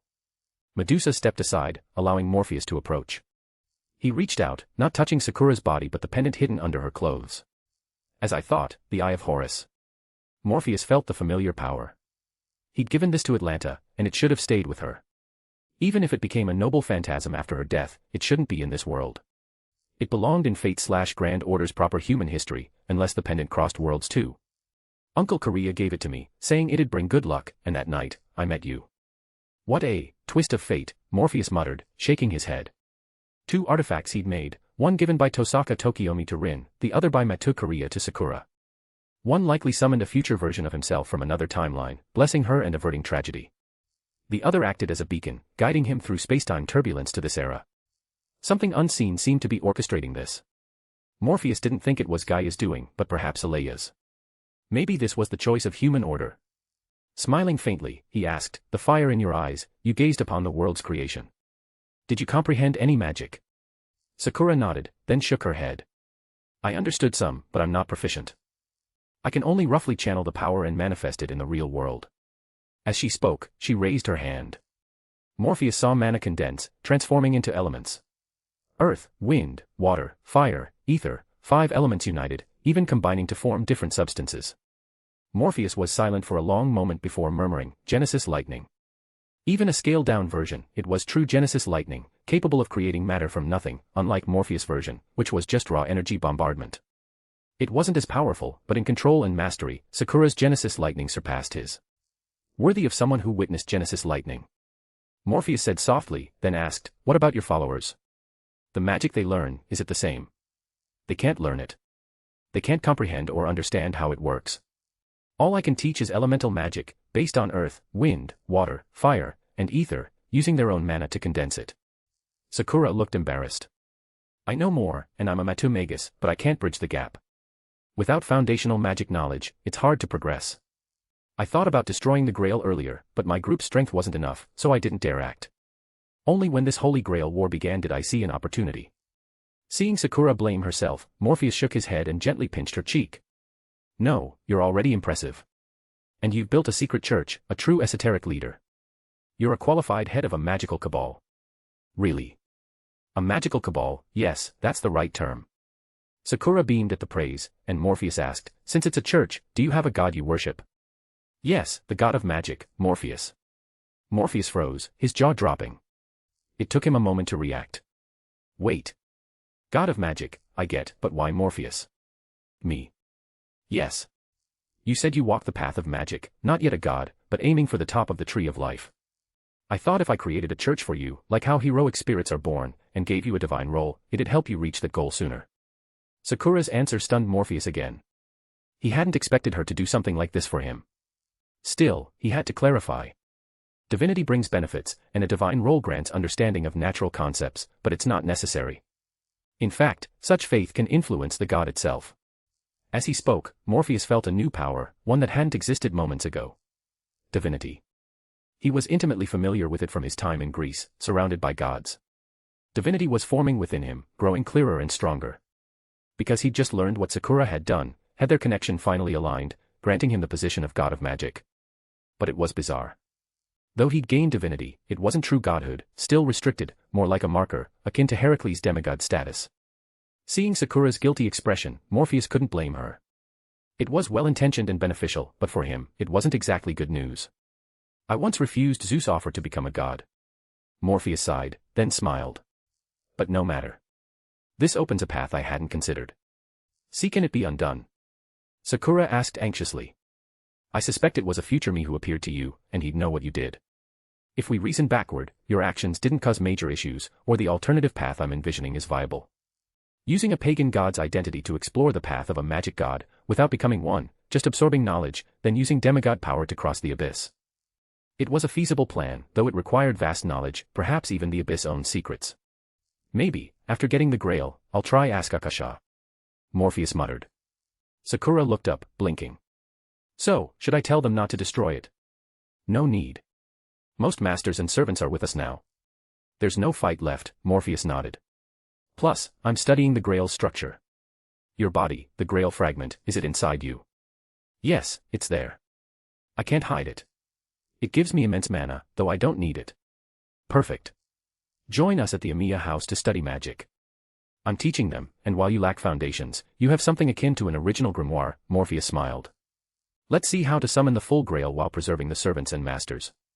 Nearby, Medusa thought of the Amiya household, 3 masters, 3 servants. Adding them, what was this? A Holy Grail War. What kind of Holy Grail War was this? And with Morpheus' silver tongue, would he end up pulling in the remaining servants and masters too? If you enjoyed this story, don't forget to drop 5 stars and your power stone. And if you want to read more than 70 chapters in advance, feel free to visit patrayon.com/contl. Chapter 81, TOA 81, Reunion. These past few days have been oddly quiet. No battles between servants, it's almost unnatural. In a luxurious building, Castor gazed at a map, speaking softly. Standing nearby, leaning casually against the wall, Assassin looked out the window at the scenery. Didn't you set up surveillance across Fuyuki with your magecraft? No unusual activity at all. My power is perfect recall, not clairvoyance. My familiars consume mana, Castor replied. That guy's been supplying me with mana and stabilizing my existence, but if I deploy too many familiars, he'd probably die in a day. Castor's tone grew irritated. His talent is abysmal, his magical theory is weak, and he hasn't bothered to improve his magecraft. Yet he thinks he's some genius. Are humans these days this arrogant? Most are fine, I think. He's just a special case, rich, with abilities most don't have. Arrogance comes naturally, Assassin said, still gazing at the view. Suddenly, Castor's expression shifted. Assassin had never seen her react so strongly. Though her hood obscured her eyes, her mouth betrayed her excitement. She stood abruptly, addressing Assassin. Stay here and guard. I'm going out. Assassin, puzzled, watched her vanish from the room, clearly using her magecraft to leave instantly. Strange. Did she spot an old lover or something? Assassin muttered, then shook his head. No way. Her era's far older than my originals, ancient by centuries. Castor was beyond excited, rushing out with all her speed. If not for a shred of restraint, she might have used a command spell to cross the distance instantly to her destination. Just moments ago, through her network of familiar spies scattered across the city, she'd seen a figure that haunted her dreams, an unbelievable sight. Several kilometers away, outside a bustling supermarket, there he was, the man called Morpheus, standing at the entrance, doing who knows what. Why is he here? Why? His clothes are the same old style, though, they don't clash with this world. Castor thought, quickening her pace. Since arriving in this era, she'd studied computers and searched extensively. She'd noticed Morpheus' attire resembled styles from a place called England decades ago. Even now, his clothes wouldn't stand out. Combined with his usual remarks, Castor had a theory: Morpheus might be from this era, or a few decades prior, and had ended up in her time due to some unique circumstance. But finding him had always seemed nearly impossible, so she'd pinned her hopes on the Holy Grail to track him down. Now, it seemed the Grail might not be necessary, or could serve another wish. As a servant, Castor's physical prowess far surpassed a human's. She could run at 40 or 50 kilometers per hour, and with reinforcement magecraft, her speed surged to over 70. In just a few minutes, she reached her destination, the supermarket. There, she saw Morpheus still standing, and her gaze locked onto him. She paused. Rubbing her eyes and taking a deep breath, she confirmed he was really there. Unable to contain her excitement, she started toward him. Just then, a woman emerged from the supermarket, a girl, about 15 or 16, strikingly beautiful, carrying a bag full of ingredients. She walked up to Morpheus, handed him the bag, and they began chatting casually. Seeing their easy, cheerful interaction, Castor felt a pang of displeasure. "I've been searching for you so desperately, and you're here flirting with some girl?" The thought sparked anger, but she reconsidered. What if this world's Morpheus didn't know her yet? What if he hadn't been to her ancient Greece? Suppressing her frustration, Castor cautiously approached. Morpheus examined the ingredients Rin had bought. The variety was impressive, at least 5 or 6 types of vegetables, and with seasonings like onions and garlic, the count easily exceeded 10. The meats included pork, beef, and lamb, categorized into lean cuts, streaky pork, ribs, and more. It was a feast's worth. Surprised by the abundance, Morpheus asked, "Are you planning a sukiyaki or something?" Since they were all staying at Amiya Shiro's house, grocery duties rotated. Today was Rin's turn to buy. "Sukiyaki's nice. Eating together is lively, isn't it?" Rin said, her lips curling into an irrepressible smile, like a kid thrilled by a clever plan. Morpheus chuckled at her expression. "Admit it, you're mostly thinking of Sakura. You figure this setting will help you two talk more easily. Mind your own business." Rin muttered, annoyed. "You sound like such an UNC. Can you not copy Ilya and call me that? I'm young, okay? Young. A guy from ancient Greece is telling me he's young." Rin laughed again. Morpheus was about to retort when he sensed a familiar presence. Turning, he saw a familiar face, though her smile was more skin than sincerity. "So, you're out here flirting with little girls, Morpheus," she said.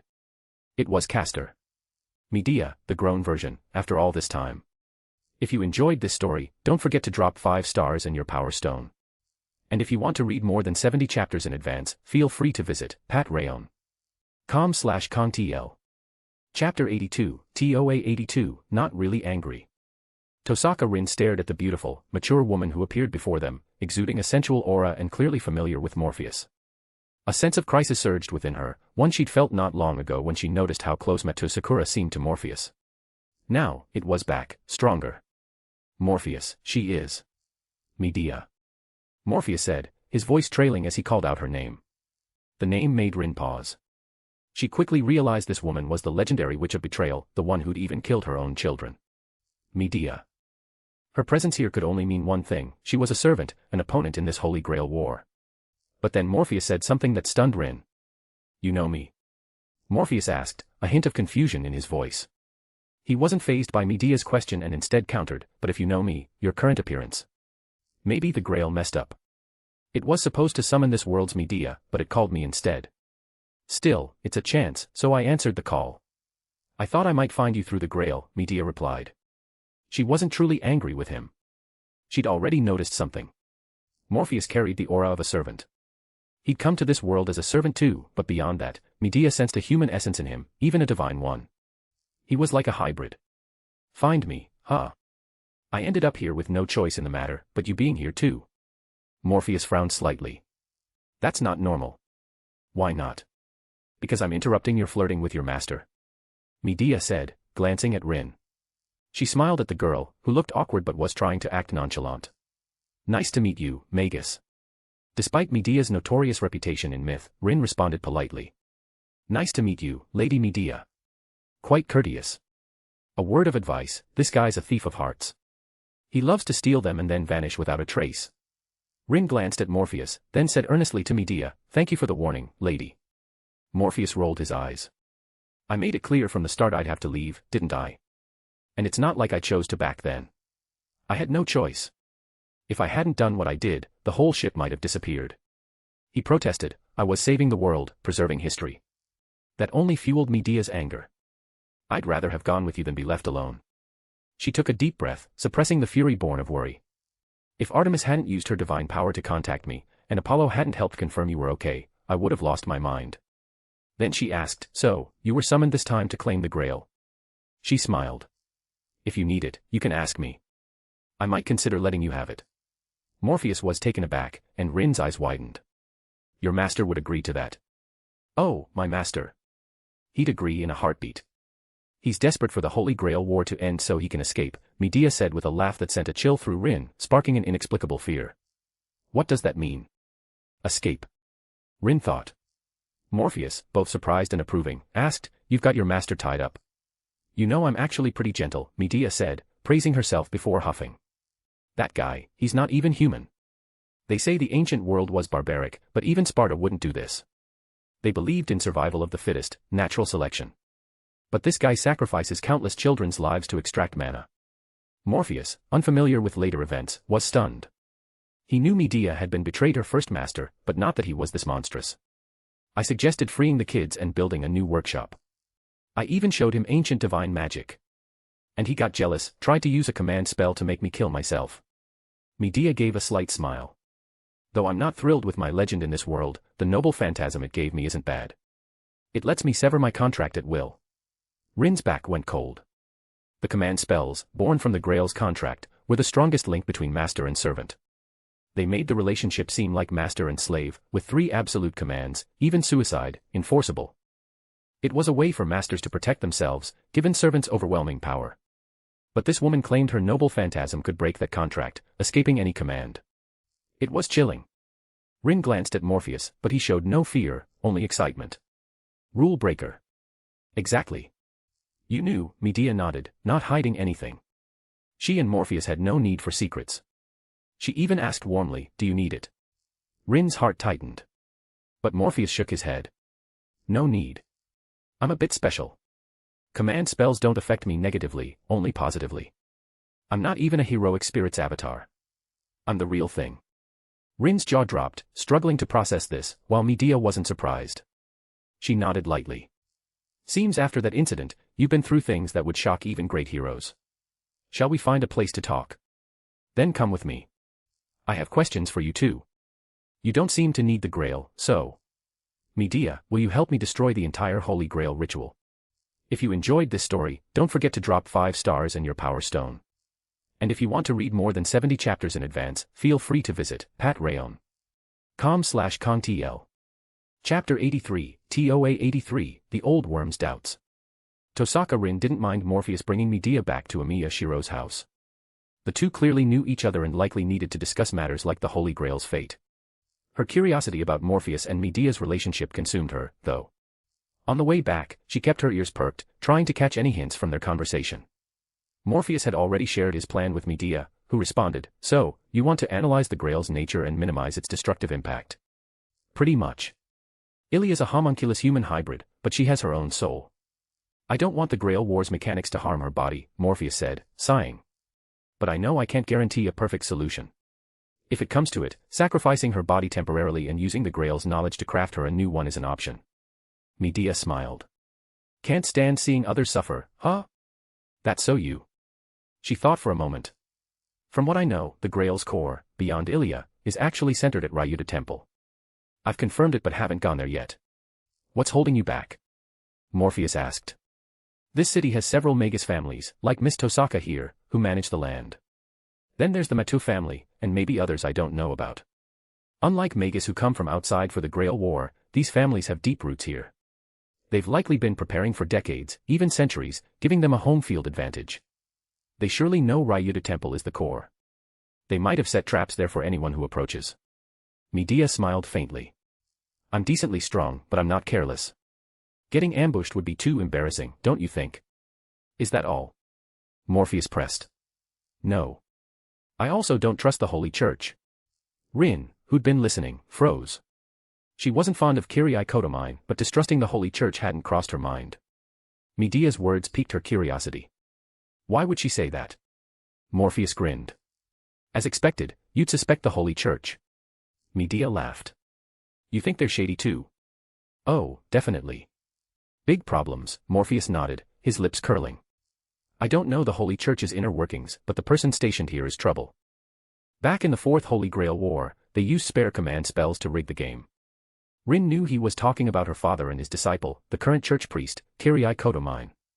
She had to admit they were right, the Holy Church couldn't be trusted. Still, Rin had a different take. This time, it won't be an issue.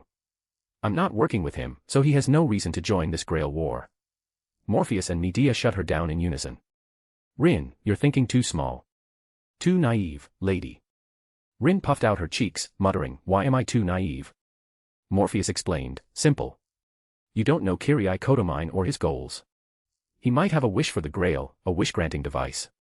Plus, that night he was aggressively goading Shiro, trying to make him see the Grail War as a kill-or-be-killed game. His mental state is concerning. Rin didn't know how to respond. Morpheus was right. Kiriai's mind was off. By normal medical standards, he'd have a mental disorder. People like that were dangerous, especially with his combat skills and a role that let him stay above suspicion. Rin sucked in a breath. Wait, I've always kept him at a distance, never considering he might cause trouble. If I hadn't summoned Morpheus but that quiet saber instead. No, it's not like I'd lose outright. I'm too trusting sometimes, which could get me backstabbed. But with my brains, I'd figure him out eventually and still win, just with more effort. Rin reassured herself with her intelligence and talent. Morpheus didn't bother revealing all of Kiriai's secrets, she'd figure them out eventually. He had other questions for Medea. So, back in ancient Greece, what happened after I left? You got sucked into a spacetime rift and vanished. Everyone looked for you, but the gods gave an oracle saying you couldn't be found, so they continued their journey. I left the ship early with Artemis to head home. She came along to ensure nothing went wrong, Medea said. You know my father's temper. Yeah, his temper's practically mythic, Morpheus quipped. Medea continued, I spent ages convincing my father, explaining the hidden issues, until he finally gave up guarding the Golden Fleece. But there had to be trials. Handing it over outright would defy the gods' will. I helped Jason overcome my father's challenges, which were tough. As his daughter, my betrayal caught him off guard. Gotta play the part fully. Makes sense. But after that, your father hunted you down? Morpheus asked. No way. Medea shook her head. He generously forgave me because I'm his daughter. I gave up the throne and stayed to guard the kingdom as a witch. Morpheus suspected the gods had scripted this, but history hadn't changed much. The Greek gods faded, Christianity rose, Europe's wars raged, and the familiar history unfolded unchanged. Oh, who did Jason marry? Him? He was set to marry Hypsipyle, but first, he went to reclaim his throne from his uncle. It didn't work, and he fled alone. I think he died in despair. Hypsipyle wanted to give him the throne, but he refused. Kind of a shame. Still a tragedy, huh? Morpheus sighed. Jason's fate was still grim, but better than in myth. He lived longer, with Hypsipyle's love. At least his love life was fulfilling. A gift from me, I suppose. Morpheus smiled, not blaming himself, he hadn't planned to help Jason. What about Atlanta? Never married. Became a priestess of Artemis. Even Artemis couldn't sway her, Medea said, glancing at Morpheus. And that's your fault. Morpheus cried foul. I didn't do anything. His voice dripped with mock grievance, like snow falling in June. Medea smirked coldly. Atlanta wasn't that into men. She finally found one she liked, but he left too deep a mark. She couldn't move on. She shot Morpheus a look. Guess who that guy was? Morpheus feigned confusion. Yeah, who? Someone who could catch Atlanta's eye and make her swear off marriage? Must be a total heartthrob. Medea itched to conjure a mana whip and lash this shameless guy. So full of himself. Though, he was handsome. And young. Her cheeks flushed. Rin, listening to this, was floored. What was this Greek mythology rewrite? Jason and Hypsipyle together. Medea as some national advisor. Atlanta, not tricked by Aphrodite, became Artemis priestess and stayed single, because of Morpheus. She liked him. Then Rin thought of her sister, Sakura, and her close bond with Morpheus. And Ilia, always clinging to him. She glared at Morpheus. She had to admit, his charm was dangerously captivating. In a dim room, the Matu family's master, Matuzokan, sat in a chair, gazing out the window. Sunlight slipped through the curtain's gaps, casting faint warmth into the cold room, but it couldn't dispel the damp, sinister aura around the old man. The ancient monster, obsessed with immortality, was filled with doubt. The Holy Grail War had started days ago, yet not a single death, human, magus, or servant, had occurred. If not for news of unexplained street damage, he'd wonder if the war had even begun. What's going on? The centuries-old creature mused, recalling recent events. Sakura's been taking Medusa to school, but no fights have happened, like there are no servants there. As for the Amiya boy, Sakura's been visiting the Amiya house often. I hear Shiro's a master, but he hasn't acted, not even letting Saber fight. Sakura can't strike covertly yet. Staying hidden is wise. With Shiro drawing attention, he might flush out other masters and servants. But it's too slow. Days have passed, and no one's made a move. What about the Tosaka girl? She wouldn't skip the Grail War. Did something happen? Zokin's doubts deepened. He sighed, looking into the distance. And the church's boy, he's hiding deep too. Isn't he going to test the waters? No answers came. Zokin stood slowly, heading toward the darkness within the house. No, I need to prepare. If it comes to it, I'll act myself, transferring my consciousness into Sakura's body. She has part of the Grail's power, but not the full thing. With my strength, I can easily erase her soul. For now, I'll wait and watch. Maybe the church boy will lose patience. The clock tower didn't send anyone. Or they're here, just hiding. Cowards, all of them. If it comes to it, I'll storm the Amiya residence myself and deal with that troublesome Saber first. The old man pushed open the basement door, revealing the writhing nest of worms below. If you enjoyed this story, don't forget to drop 5 stars and your power stone. And if you want to read more than 70 chapters in advance, feel free to visit patreon.com/contl. Chapter 84, TOA 84, Two Who Can't Hold Back. In the church, Kirii Kotomine sat silently, gazing at the scripture before him. For a priest, reading holy texts alone was perfectly normal. But he wasn't alone. A blond man in a suit, Gilgamesh, smirked mockingly at Kirii. Ever since that kid came to see you, you've been giddy, like you saw your lover. But now, days with no action, and you're restless again. I'm not restless, Kirii said, closing the Bible and turning to the so-called King of Heroes. I'm just wondering if he's different from his father. Perhaps I expected too much of him. Kirii smiled faintly. After all, I'm different from my father, and my daughter is different from me. A woman who'd marry you must be pitiable, or perhaps just as unhinged, Gilgamesh sneered. Kirii didn't bristle at the jab, even nodding in agreement. She was troubled, choosing to die for someone like me. Nearby, the blue-clad lancer, Kuchulayan, listened to their exchange, barely restraining the urge to roll his eyes. If he could, he'd leave this place. He had little interest in the Grail, just in finding a worthy fight.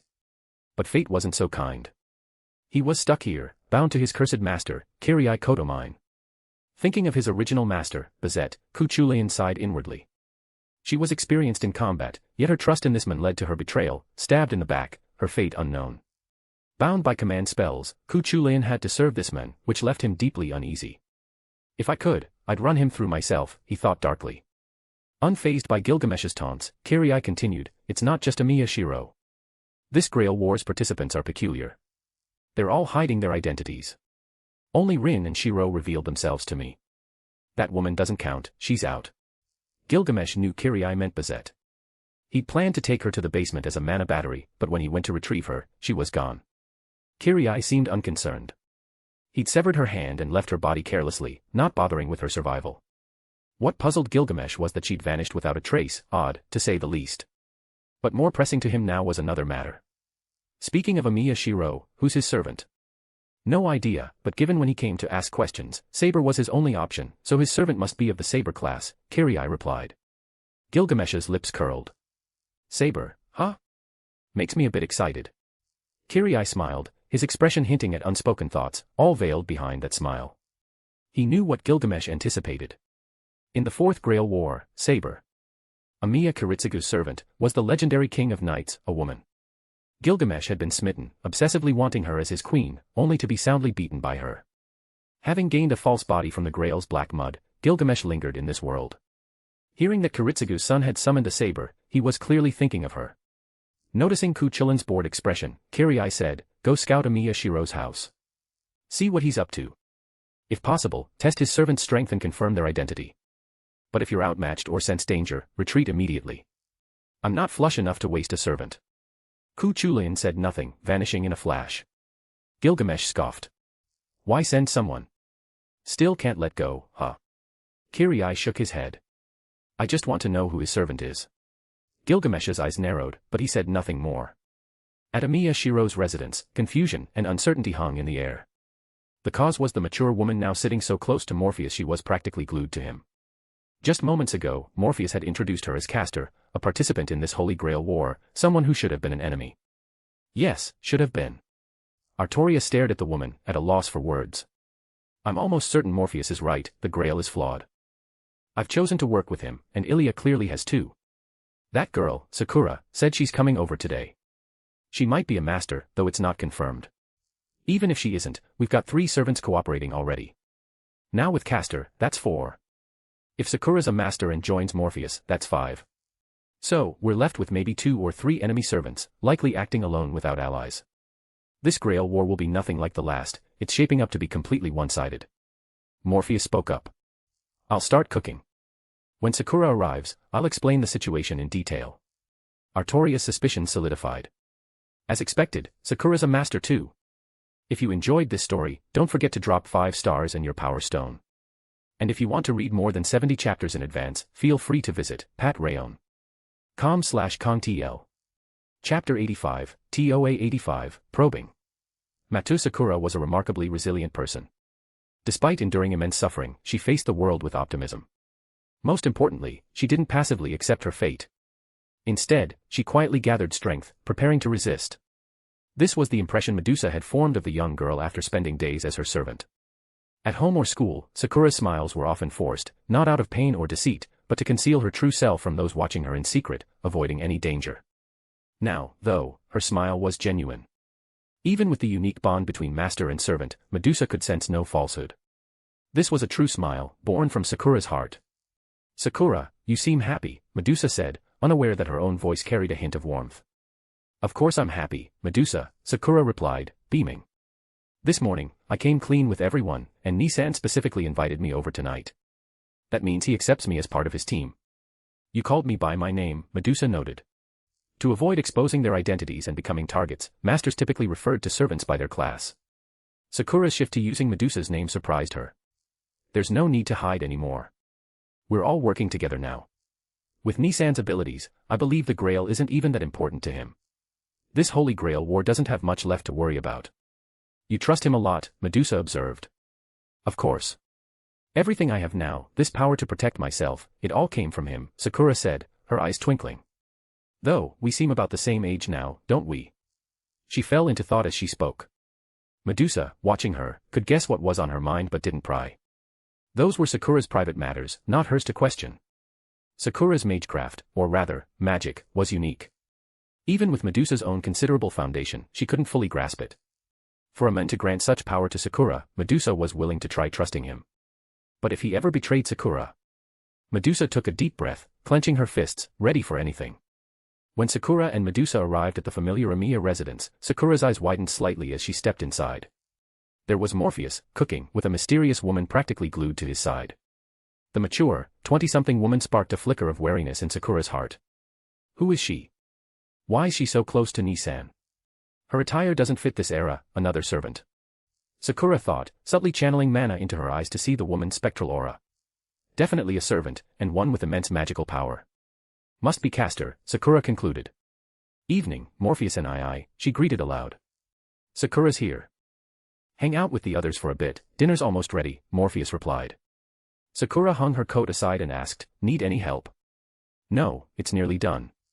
Morpheus set a simmering broth on the table. Tonight's Rin's idea. Sukiyaki. Medea tilted her head. Sukiyaki. Sakura's eyes lit up. Sukiyaki. Yeah, sukiyaki. Veggies, meat, all stewed together. Perfect for eating and chatting, especially chatting. Morpheus said, bringing over plates of sliced, washed ingredients.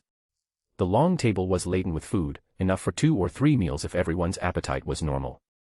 Sukiyaki's great for eating and talking, Shiro nodded approvingly. Morpheus grinned, turning to Rin. But Rin, choosing sukiyaki, you planning to say something over dinner? No way. I just thought it'd help us discuss the Grail better. I'm a magus, after all. Rin said, glancing cautiously at Sakura. Seeing her sister watching, she grew nervous and added, besides, no one's going to start a fight over dinner, right? Senpai, are you saying we're all irrational? Sakura teased with a smile, leaving Rin at a loss for words. Morpheus just shrugged. No, Sakura, you know those novels or anime where someone's all tsundere, worried or happy inside but acting tough, he said. Before Sakura could respond, Rin glared at him. Who are you talking about?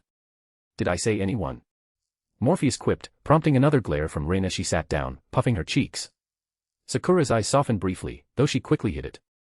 Sitting down, she smiled and asked, by the way, who's this lady? She meant Medea. Hello, I'm Medea. You can also call me Castor, Medea said, smiling as she greeted Sakura. She sensed something complex between Sakura and Morpheus. This girl was clearly close to him. While Rin's relationship with Morpheus seemed like teacher and student, Sakura's gaze held a dangerous intensity. Lovers. But if so, why introduce her only now? What happened between them? Medea wondered, suppressing her curiosity. She turned to Medusa. I sense a familiar aura. Are you, from my era? Medusa shook her head, then nodded slightly. If you enjoyed this story, don't forget to drop 5 stars and your power stone. And if you want to read more than 70 chapters in advance, feel free to visit patreon.com/contl. Chapter 86, TOA 86, Capture. Medea sensed a unique aura from Medusa, one tied to the Age of Gods. At her words, Medusa nodded, not concealing her identity. After all, Sakura had already started using her name openly. Medusa. It's really you. Medea's eyes widened in surprise, while Morpheus showed no shock, instead falling into thought. Though he hadn't delved deeply into the game's lore, Morpheus had picked up bits from forums. In the Nasuverse, Medusa wasn't Poseidon's consort or the child of the sea god Pontus. She was a native goddess, stripped of worship and degraded, possibly even a high-tier Earth Mother goddess. The image of a native goddess being trounced by a bunch of mechanical, alien tech robots amused Morpheus. The myths of this world were delightfully bizarre. Still, he didn't dwell on it. He was just a spectator, with no power or need to change the past. Oh, and there's another familiar face, for Medea, at least, Morpheus said, glancing at Ilia. The girl, who looked like a child but was older than Shiro and college-aged, was staring at Medusa. Not just Medusa, she also eyed Medea, her mind buzzing with one thought. Incredible, 3 from ancient Greece in one go. Morpheus spoke up. Ilia, call him out. Oh, Berserker, Ilia replied, instantly understanding. She summoned her servant, and a giant appeared, barely fitting under the ceiling without bumping his head. Seeing the giant, Medusa grew wary, while Medea's face lit up with recognition. Heracles, she exclaimed, stepping forward, but then she frowned, sensing his overwhelming madness. No, he's been maddened. Of course, the Berserker class. He wouldn't have a great opinion of you even without the madness, Morpheus said. This isn't the Heracles we knew. He's this world line's Heracles. Still, losing his reasoning to madness is tragic, Medea said, shaking her head. She looked at Ilia. You've forsaken his greatest strength. Ilia shook her head, a mocking smile on her lips. Some people don't trust those who think for themselves. If possible, they'd prefer a puppet like me, incapable of independent thought. Medea froze at Ilia's self-deprecating jab, aimed at certain forces. Activating her mystic eyes, she examined Ilia closely with magical aid. What she saw was a body riddled with intricate circuits, so altered it barely resembled anything human.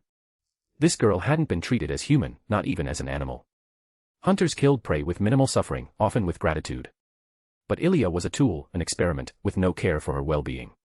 Her internal structure alone suggested unimaginable torment. Maybe I should be glad it's me here, not Atlanta, Medea murmured. She'd probably storm off and destroy the Grail's foundation in a rage. Given Atlanta's love for children, she'd absolutely do that. She wouldn't tolerate such suffering. Let's eat first. Should Heracles join us? Shiro suggested, looking at the giant as if asking if he'd sit down. No need. Berserker can sustain himself with my mana, Ilia said, shaking her head. The strain of his mana drain was uncomfortable, but she knew a maddened Heracles couldn't handle simple tasks like eating with others. Morpheus, however, was prepared. He pulled out a wooden bowl. Medea blinked. The one you made back then? Yup, came with me, Morpheus nodded. He'd crafted it in ancient Greece for drinking water or soup in the wild. Now, it had a use. He filled it with cooked meat and vegetables, no utensils needed, and handed it to Heracles. Even if chopsticks were tricky for the giant's hands, a bowl was manageable. Leaving someone out while everyone ate together felt too cruel. Heracles took the bowl, sat alone, and ate slowly. Morpheus settled nearby. Shiro's right, let's eat. I'll explain what's going on while we do. Ku Chulayan appeared outside the Amiya residence, leaping into the courtyard. It was quiet, but voices drifted from a lit room nearby, where people were chatting. That's the place, he thought, moving closer. Unleashing his power to draw out the servants inside would have been his preference, but orders were to scout. So, he crept forward cautiously, eager to assess the situation. Then he overheard the conversation. So, Sakura's a master too? A young voice. Shiro's, from his visit to the church. Sakura's a master. So, besides Shiro, there are other masters here. Ku Chulayan was surprised by the unexpected intel. Senpai, I am a master, but I'm not interested in the Grail, Sakura's voice replied. Ku Chulayan smirked. Another one with no stake in the Grail, so they're all getting along. Shiro's voice came again. Right now, Sakura's a master, I'm a master, Rin's a master, Ilya's a master. That's 4 masters. 4 masters. They've allied. Kirai's hiding, but this group's already a powerhouse. Tough spot. Ku Chulayan thought, oddly thrilled. It's not just 4 masters, a man's voice cut in, one Ku Chulayan recognized from their previous clash. It left a strong impression. His words stunned Ku Chulayan. Not 4. Medea's not just a servant, she's a master too, having summoned another servant. She's unbound by a master's restrictions, essentially her own master. She counts as 2. So, we've got 6 masters and 6 servants. Ku Chulayan's mind reeled. Wait, what? The Grail War only summoned 7 servants total, and they've got 6 here. I'm the only one left out.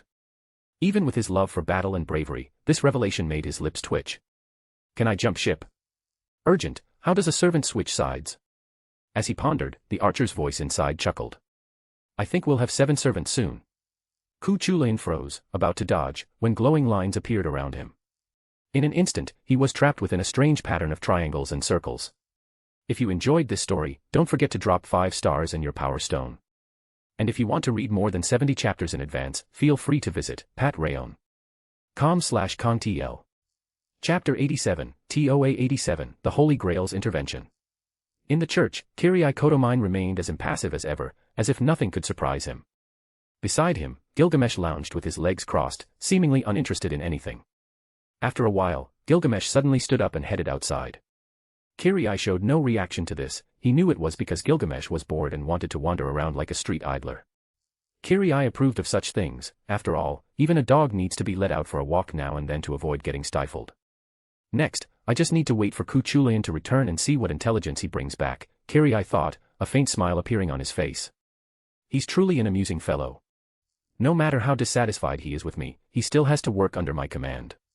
With that thought, a twisted smile crept across Kirai's face. However, this small pleasure was clearly not enough to excite him too much. But he knew that soon, something far more pleasurable would occur, it wouldn't take long. Yes, it wouldn't take long before he could revel even more. It's been 10 years, Rin. Kirai's expression grew increasingly distorted. You've worked so hard in the Holy Grail War for your father's ideals. Soon, you'll discover the truth, discover who really killed your father. And when that happens, I can. The ultimate pleasure, emotions pent up for a decade, would finally erupt. At that moment, he would surely reach the pinnacle of ecstasy. Moreover, this time there was also Kiritsugu Amiya's adopted son, that boy named Shiro Amiya. But if the servant Shiro Amiya summoned is truly the King of Knights, that would be wonderful. If the King of Knights could utterly trample the King of Heroes, shattering all his delusions from these past years, it would be even more exquisite. 10 years ago, it was Gilgamesh who had awakened the emotions within him, that impulse for pleasure. Now, Kirai didn't mind making Gilgamesh part of his own pleasure as well. At that moment, he suddenly froze. Just an instant ago, he had felt an overheating reaction from the command spells in his possession. Yet he hadn't used a command spell, and a servant couldn't activate them on their own. Kirai quickly glanced at the hand where his command spells were hidden, only to find that they were losing their effect.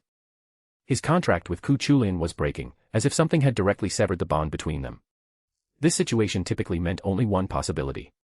Ku Chulayan is dead. When a servant dies, the contract naturally dissolves. But this was somewhat hard for Kirai to believe. How is that possible? In that moment, Kirai even let out an involuntary exclamation, while his mind raced furiously. Wait, the orders I gave Ku Chulayan had no intent for a fight to the death. If he encountered trouble, he could contact me directly, or I could even use a command spell to teleport him back instantly, no problem at all. But now, he vanished without a word, taken out so swiftly that he couldn't even react. Who could have done this? Could it be Shiro Amiya's servant? But what servant could eliminate Cuchulainn before he could even respond? What kind of overpowered existence was summoned? Kirai swiftly mentally sifted through all the legendary heroes he knew, but found no matches. Could it be an assassin? But Shiro Amiya definitely summoned a saber. Or perhaps someone else was secretly scouting the Amiya residence, encountered Cuchulainn who arrived early, and ambushed him. He considered a possibility, but dismissed it immediately. No, impossible. With Cuchulainn's strength and battle experience, being taken out in a single strike without time to react is hard to imagine. I'd sooner believe it was due to an overwhelming gap in power leading to an instant kill, but... After pondering for a moment, Kirai muttered his greatest doubt.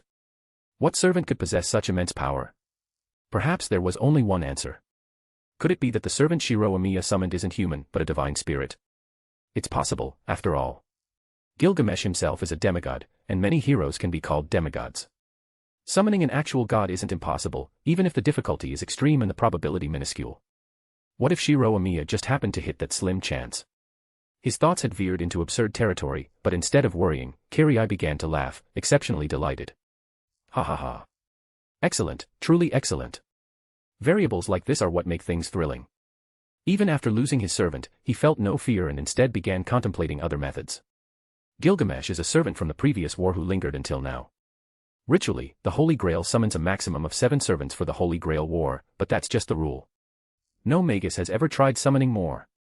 The Einsburn family hasn't attempted it either, and they should be familiar with the Grail's construction since their family built the ritual. Not engaging in such a cheating tactic might be because of some hidden risks. Thinking of those risks, Kirai smiled, very pleased. What do risks matter to me? With that, he descended to the church's basement and began setting up a new magic circle. He wanted to test if he could summon a new servant. Even if it failed, there would be no loss, he'd just need to consider a new way to intervene. As for whom to summon this time? He had already decided, the one most worth summoning, the one who could bring him the greatest joy. That was Tokiomi Tosaka. Using the relic his former teacher Tokiomi Tosaka had given him, Kirai initiated the summoning ritual. How he hoped this attempt would succeed, but evidently, it failed. The circle showed no response, as if refusing to acknowledge the relic at all. Seeing this, Kirai sighed. A pity. The touching father-daughter reunion scene is gone. I was planning to have him do it himself in front of Rin. Uttering such malicious words, Kirai tried again. This time, the circle reacted. It really is possible to summon more. Kirai said in mild surprise, curious to see whom he would summon. Without a relic, it would likely be random, though perhaps a Lancer class, since that spot was now vacant. But at that moment, he felt a sharp pain in his hand, followed by something bizarre. His command spells began multiplying wildly, surging from 3 to 21 in an instant. The vivid red command spells even covered his entire left arm. On the ground, 6 additional magic circles appeared out of nowhere, making 7 in total, each manifesting a figure. Ah, for Lady Jean. A low, somewhat frenzied voice came from the central circle, belonging to a gaunt man in armor, not particularly fine, mostly leather with only a few metal parts. He had long hair, held a long sword, and looked toward Gilgamesh. Answering the Holy Grail's summons to set the Grail's wish back on the proper path, and to revive the great Jean. Looking at the man, Kirai felt a twinge of familiarity. He seemed to have seen this fellow before, though he couldn't quite recall where. Yes, for Jean, for the great Jean, any sacrifice is acceptable. So, let us seize the Holy Grail. A similar but more deranged voice followed. It came from a hunched figure with bulging eyes, vaguely resembling the knight from before. These two must be the same person.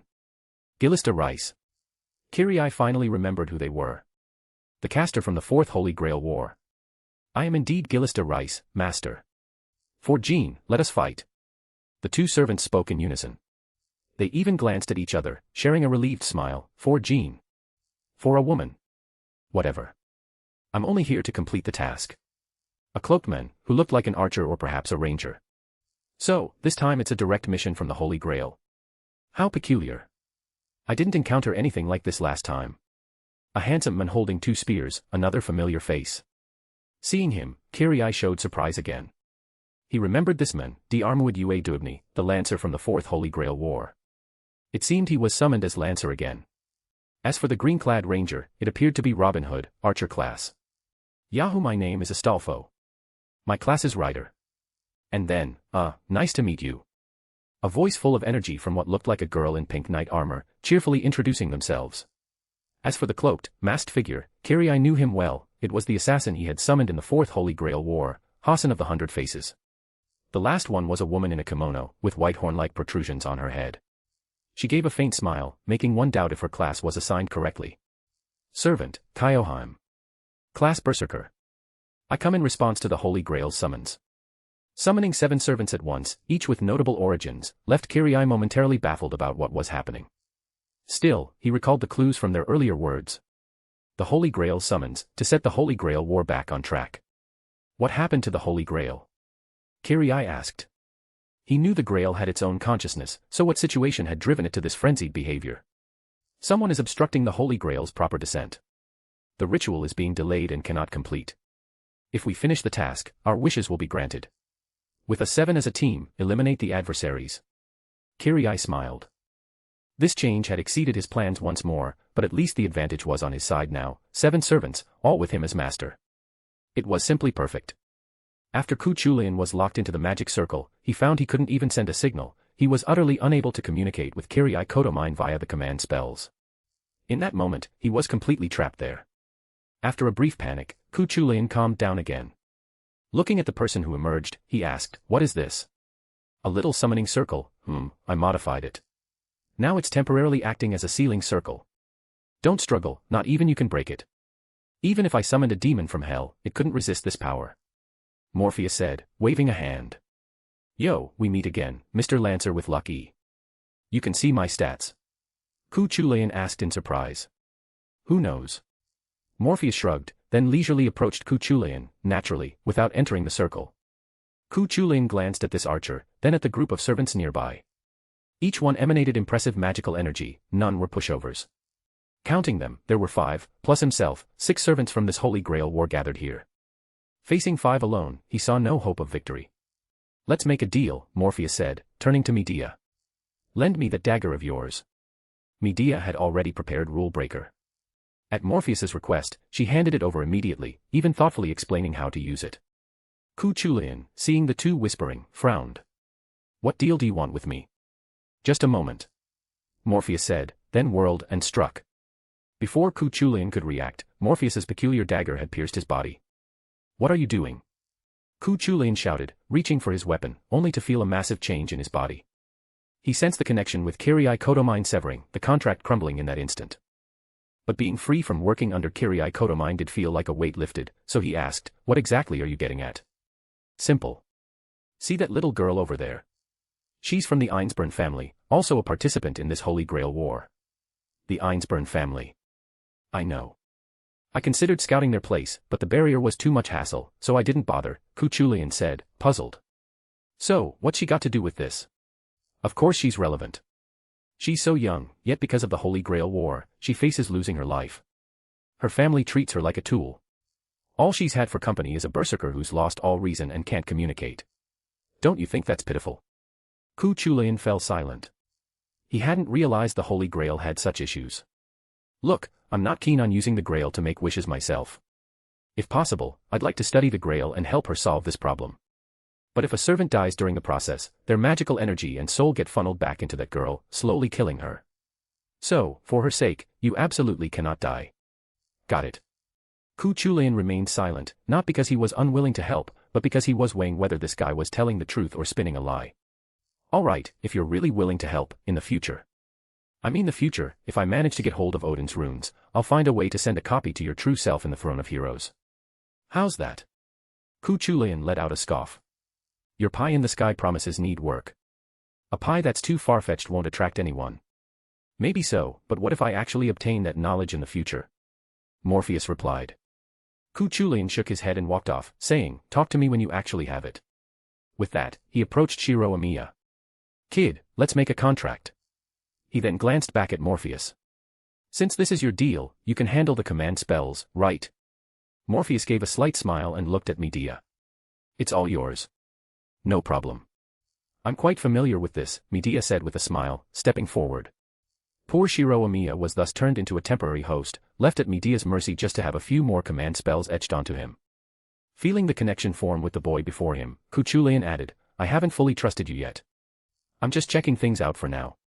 If you try anything shady, I'll choose to end myself." Morpheus shrugged. "Suit yourself. Just so you know, don't think I'm clueless about magecraft just because I'm a lancer. Even better, Morpheus said, unfazed. Then you'll soon see I'm telling the truth, not lies. Then Morpheus invited him, we're eating. Want to join? Inside the house, with one more person added, Cuchulainn had to admit it was far more comfortable here than with isekai'd. The rooms were bright, the food was delicious, and the people and servants here weren't nearly as annoying. No one looked down on him like that golden jerk. He even thought staying here long-term might not be a bad choice. It seemed like a pleasant way to live. Listening to the archer named Morpheus introduce everyone present, Cuchulainn was struck again by how formidable this group's strength was. The king of knights, whom Gilgamesh couldn't stop obsessing over, the legendary witch Medea, the monstrous Medusa from Greek myth, the great hero Heracles, and Sasaki Kojuru, summoned by Medea. Plus, an archer named Morpheus, who, despite lacking fame, had sky-high strength. Now, with himself included, even if Gilgamesh tried something, he'd likely be crushed instantly. The thought made Cuchulainn grin. After spending so long under isekai'd, two people had joined his list of most despised, in life and death, isekai'd and Gilgamesh. Seeing Cuchulainn nearly done eating, Morpheus asked, by the way, can you tell me about your first master? First master? Rin Tosaka and the others froze, turning to Cuchulainn. You really know everything, huh? Cuchulainn shook his head. My first master's fate is unknown. isekai'd ambushed her. isekai'd. This time, it was Rin Tosaka and Shiro Amiya who exclaimed. Neither had expected that men to be involved in this. Sakura Matu remained quiet, as if she'd anticipated it. Morpheus was equally calm. As for Artoria, her expression shifted slightly, as if recalling something. Ilya, however, shouted in shock, huh? That priest is cheating with his position. Well, since I'm free of the contract now and I don't like him either, I'll spill his secrets. After all, I watched him deceive both of you, Cuchulainn said, glancing at Shiro Amiya, then at Rin Tosaka. When his eyes landed on Rin, a flicker of hesitation passed through them, but it soon turned to resolve. Some things are pointless to hide, so I might as well lay it all out. If you enjoyed this story, don't forget to drop 5 stars and your power stone. And if you want to read more than 70 chapters in advance, feel free to visit patreon.com/contl. Chapter 89, TOA 89, The Truth. 10 years ago, during the Fourth Holy Grail War, among the participants was an unexpected figure who appeared as an ally of the Tosaka family, the lords of Fuyuki City. To secure victory, Tokiyomi Tosaka somewhat underhandedly leveraged his position as the city's lord to gain additional advantages. As a member of the Holy Church and a priest, isekai'd, under his adoptive father's arrangement, became the 7th participant in the Holy Grail War. With access to the command spells stored within the church, he gained a cheating-like ability. An abundance of command spells, free to use as he pleased. This hidden figure was, naturally, meant to aid Tokiyomi Tosaka in achieving victory, or so it should have been. But events spiraled out of control, and Tokiyomi Tosaka died. The one responsible for this was, of course, the men lurking in the shadows. Upon hearing this truth, Rin Tosaka fell into an eerie silence. She didn't shout or cry out, that's impossible. Instead, her familiarity with isekai'd made her feel this possibility might actually be true. So, that priest killed Tokiyomi Tosaka? Shiro Amiya asked in shock, recalling the distasteful priest from their last encounter and his connection to Rin. Shiro was reluctant to believe it. He never denied it himself, and that insufferable guy often brings it up to mock Kirai, Cuchulainn said. He had frequently witnessed Gilgamesh taunting Kirai and was well aware of their interactions. This also let him in on things he wasn't supposed to know. Gilgamesh. Ilya muttered under her breath, her eyes filled with doubt. If he's a servant too, then this Holy Grail War already has 8 servants. He's a servant from the Fourth Holy Grail War. It seems he gained a physical body at the end by relying on the Grail's power, but he needs an external source of magical energy. To that end, beneath the church, he's captured people from 10 years ago, many of them orphans, victims of crises, and sealed them as sources of mana. A sharp, grating sound interrupted, the table scraped, even spilling some of the sukiyaki broth. The cause was Shiro Amiya, his face pale, staring intently at Cuchulainn. He asked, word by word, is this true? Seeing Shiro's expression, Cuchulainn felt as though the boy might devour him, not in an ambiguous sense, but as if he were facing a ferocious beast genuinely intent on killing him. This usually mild-mannered boy radiated astonishing killing intent in that moment. Gilgamesh, the archer of the Fourth Holy Grail War, known as the most ancient king. Arrogant, he views everything but himself as beneath him. When faced with troubles during his reign, he only sought divine aid, extorted and slaughtered mortals, and committed atrocities like rape as if they were routine. Of course, you could say most tyrants share such flaws. But I don't believe that just because everyone does it, such egregious wrongs are permissible. The sudden commentary drew attention to Morpheus, who had spoken. Ku Chulayan couldn't help but say, "You seem to know a lot about him." So. His deeds are all recorded on stone tablets, aren't they? Sure, he earned the title of Sage King for a time after being swayed by a friend he met through a courtesan, but looking at his current state, one has to wonder if he's truly changed for the better. Morpheus glanced at the silent Artoria. Saber, King of Knights, as a participant in the Fourth Holy Grail War, you're probably the most qualified to say what kind of person he is. Shiro Amiya looked at his servant in shock, completely unaware that his saber had also fought in the Fourth Holy Grail War. Don't be surprised. She was your adoptive father's servant, Morpheus revealed Artoria's secret, but she didn't object. She knew there was no need to hide it in this situation. She glanced at Morpheus, then at Shiro, nodding slightly to confirm the statement before sharing her judgment. Cruel, without compassion. To him, committing evil acts is more about his own pleasure than necessity. He lacks the qualifications to be a king. As expected, your assessment aligns with mine, Morpheus said, clapping his hands with a smile while inwardly muttering. Of course, this world's saber is different from the one Nasu wrote. Nasu's version feels completely disconnected from the saber of the Fifth Holy Grail War. The real Artoria adheres to knightly virtues but will resort to underhanded tactics when necessary. Abandoning villages to preserve forces is a commander's choice, a sin they must bear. It's an unavoidable sacrifice for a leader, and while I don't like weighing human lives, preserving fighting strength is understandable. As for that golden tyrant who bullies men and women alike and extorts without restraint, he has no right to criticize Artoria. What nonsense did Nasu write? Morpheus grumbled inwardly before continuing, so don't doubt it, this is likely true. If you don't believe it, Shiro, you can use a command spell to force Ku Chulayan to tell the truth. It's your choice. Ku Chulayan raised an eyebrow. If Shiro used a command spell for this, he'd understand but feel oddly annoyed. To his surprise, Shiro sat back down, shaking his head. No need to force it. As hard as it is to believe, I hope it's true. He gave a bitter smile. I know everyone's been suffering for years, but doesn't this mean there's a chance I can save them? As long as they could still provide mana, they weren't dead yet. If they weren't dead, there was a chance to save them. Don't get your hopes up. They're only alive thanks to special magecraft. Without it, they'd die instantly. Ku Chulayan shook his head, but another voice cut in. Not necessarily. As long as they're alive, there's always a chance.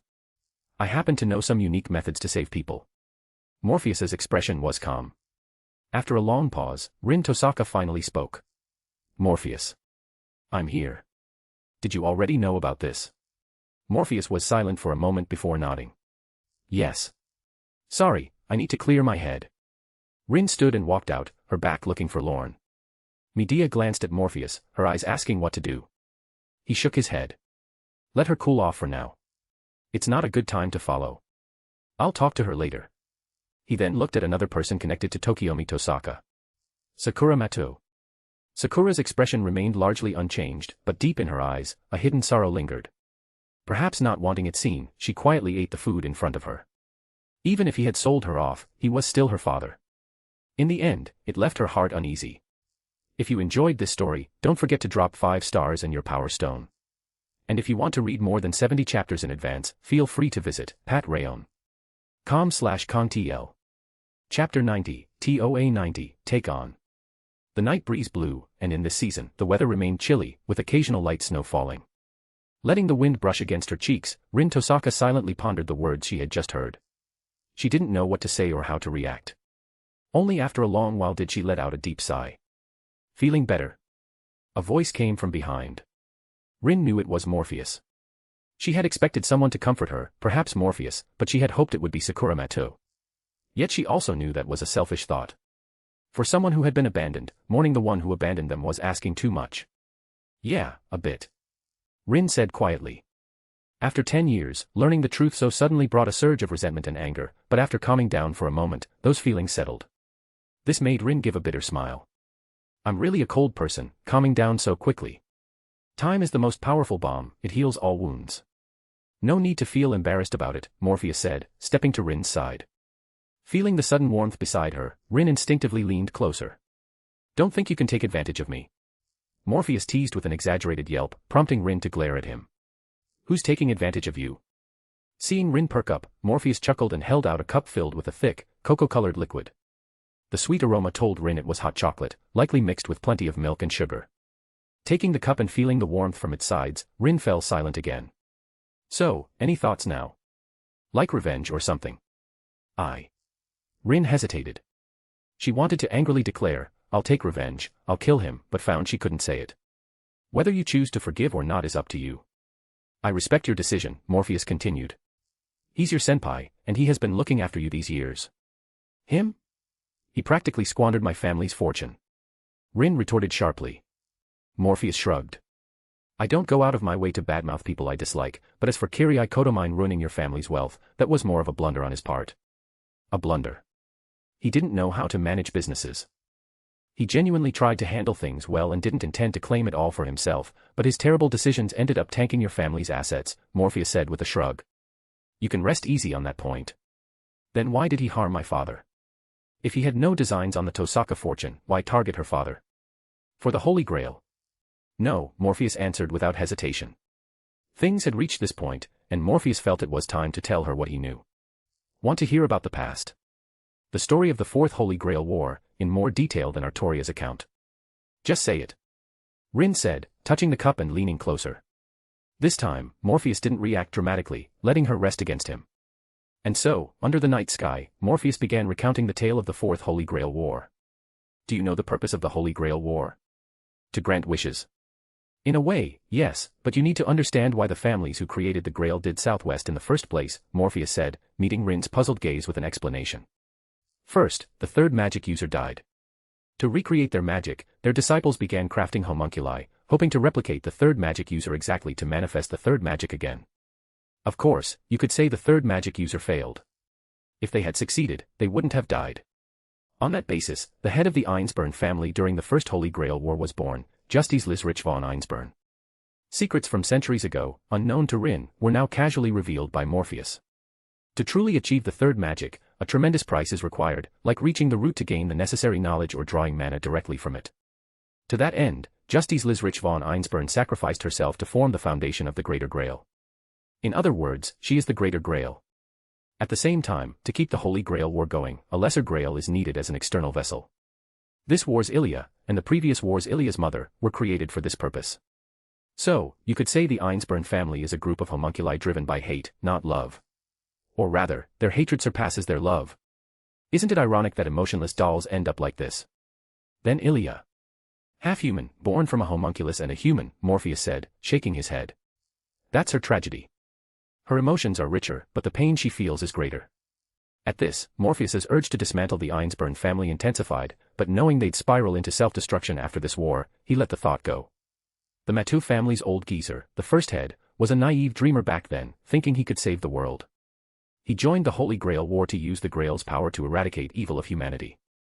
Of course, to me, that's foolish. History shows time and again that when someone with great power tries to create paradise, they end up making hell. Morpheus's face was full of mockery. Who did he think he was? A god? Or did he think he could make all humans instantly enlightened? Already aware that the Mateu family's first head was the current old man, Rin wasn't too shocked, though she was surprised by his original goal. Wait, wasn't it about staying alive? Oh, that came later. At first, it was, damn, I failed. I have to keep living to achieve my wish. But as he kept living, his brain aged, dementia, stubbornness, and all that, until it boiled down to, no, I'm going to die. I need to live. I need immortality. Morpheus let out a derisive snort. Many tyrants in history follow a similar path. Seeing Morpheus mock Zoken Mateu, Rin's mood lightened a bit. Then, Morpheus casually outlined key battles of the Fourth Holy Grail War, focusing on the most critical point for Rin. isekai'd was always mentally unstable, but no one noticed. The one who saw it and exploited it was your father's servant, Gilgamesh. I've said he's a tyrant. After noticing Kirai's issues, he used words to goad him into killing his own teacher. After that, having killed his teacher, Kirai discovered how to find joy. From then on, he pursued things that brought him pleasure. Raising you was part of that joy, since your discovery of the truth would thrill him. Oh, and finding out Shiro Amiya is Kiritsugu's adopted son, full of justice, also delighted him. The last time he felt such joy, aside from killing your father, was with Kiritsugu. Rin opened her mouth, at a loss for how to judge him. But Morpheus wasn't done. Oh, and your mother's death is tied to him too. My mother. For Kiriya Mateu, protecting Sakura was tough. His only option was to activate the Grail and take her away. Knowing his days were numbered, he planned to sacrifice himself. But to save Sakura and your mother, he had to oppose your father, since Tokiomi caused the tragedy. Rin wanted to argue but couldn't. It was indeed her father's fault. And your mother was problematic too. She blindly endorsed your father's actions for the sake of her love. Rin remained silent. Under Kirai's manipulation, Kirai went to confront Tokiomi at the church, only to find Tokiomi already killed by Kirai. This was a massive shock for Kirai, tormented by crestworms. Because of Kirai, your mother happened to be there too. Kirai was framed as Tokiomi's killer, which drove him, who loved your mother, into madness. By the time he came to his senses, he had killed your mother. Under such circumstances, he fought almost suicidally and, predictably, died. Of course, Zokanmatu was thrilled by this death. He despised Kirai's heroism. When he agreed to let Kirai join the Grail War, he never intended to free Sakura, just wanted to see him suffer. Rin stayed silent, her mind in chaos. She had thought her father's death was simply Kirai's doing. But now, hearing all this, she realized it wasn't that simple. Her parents' deaths weren't the fault of one person but a tangled web where nearly everyone, including her parents, played a part.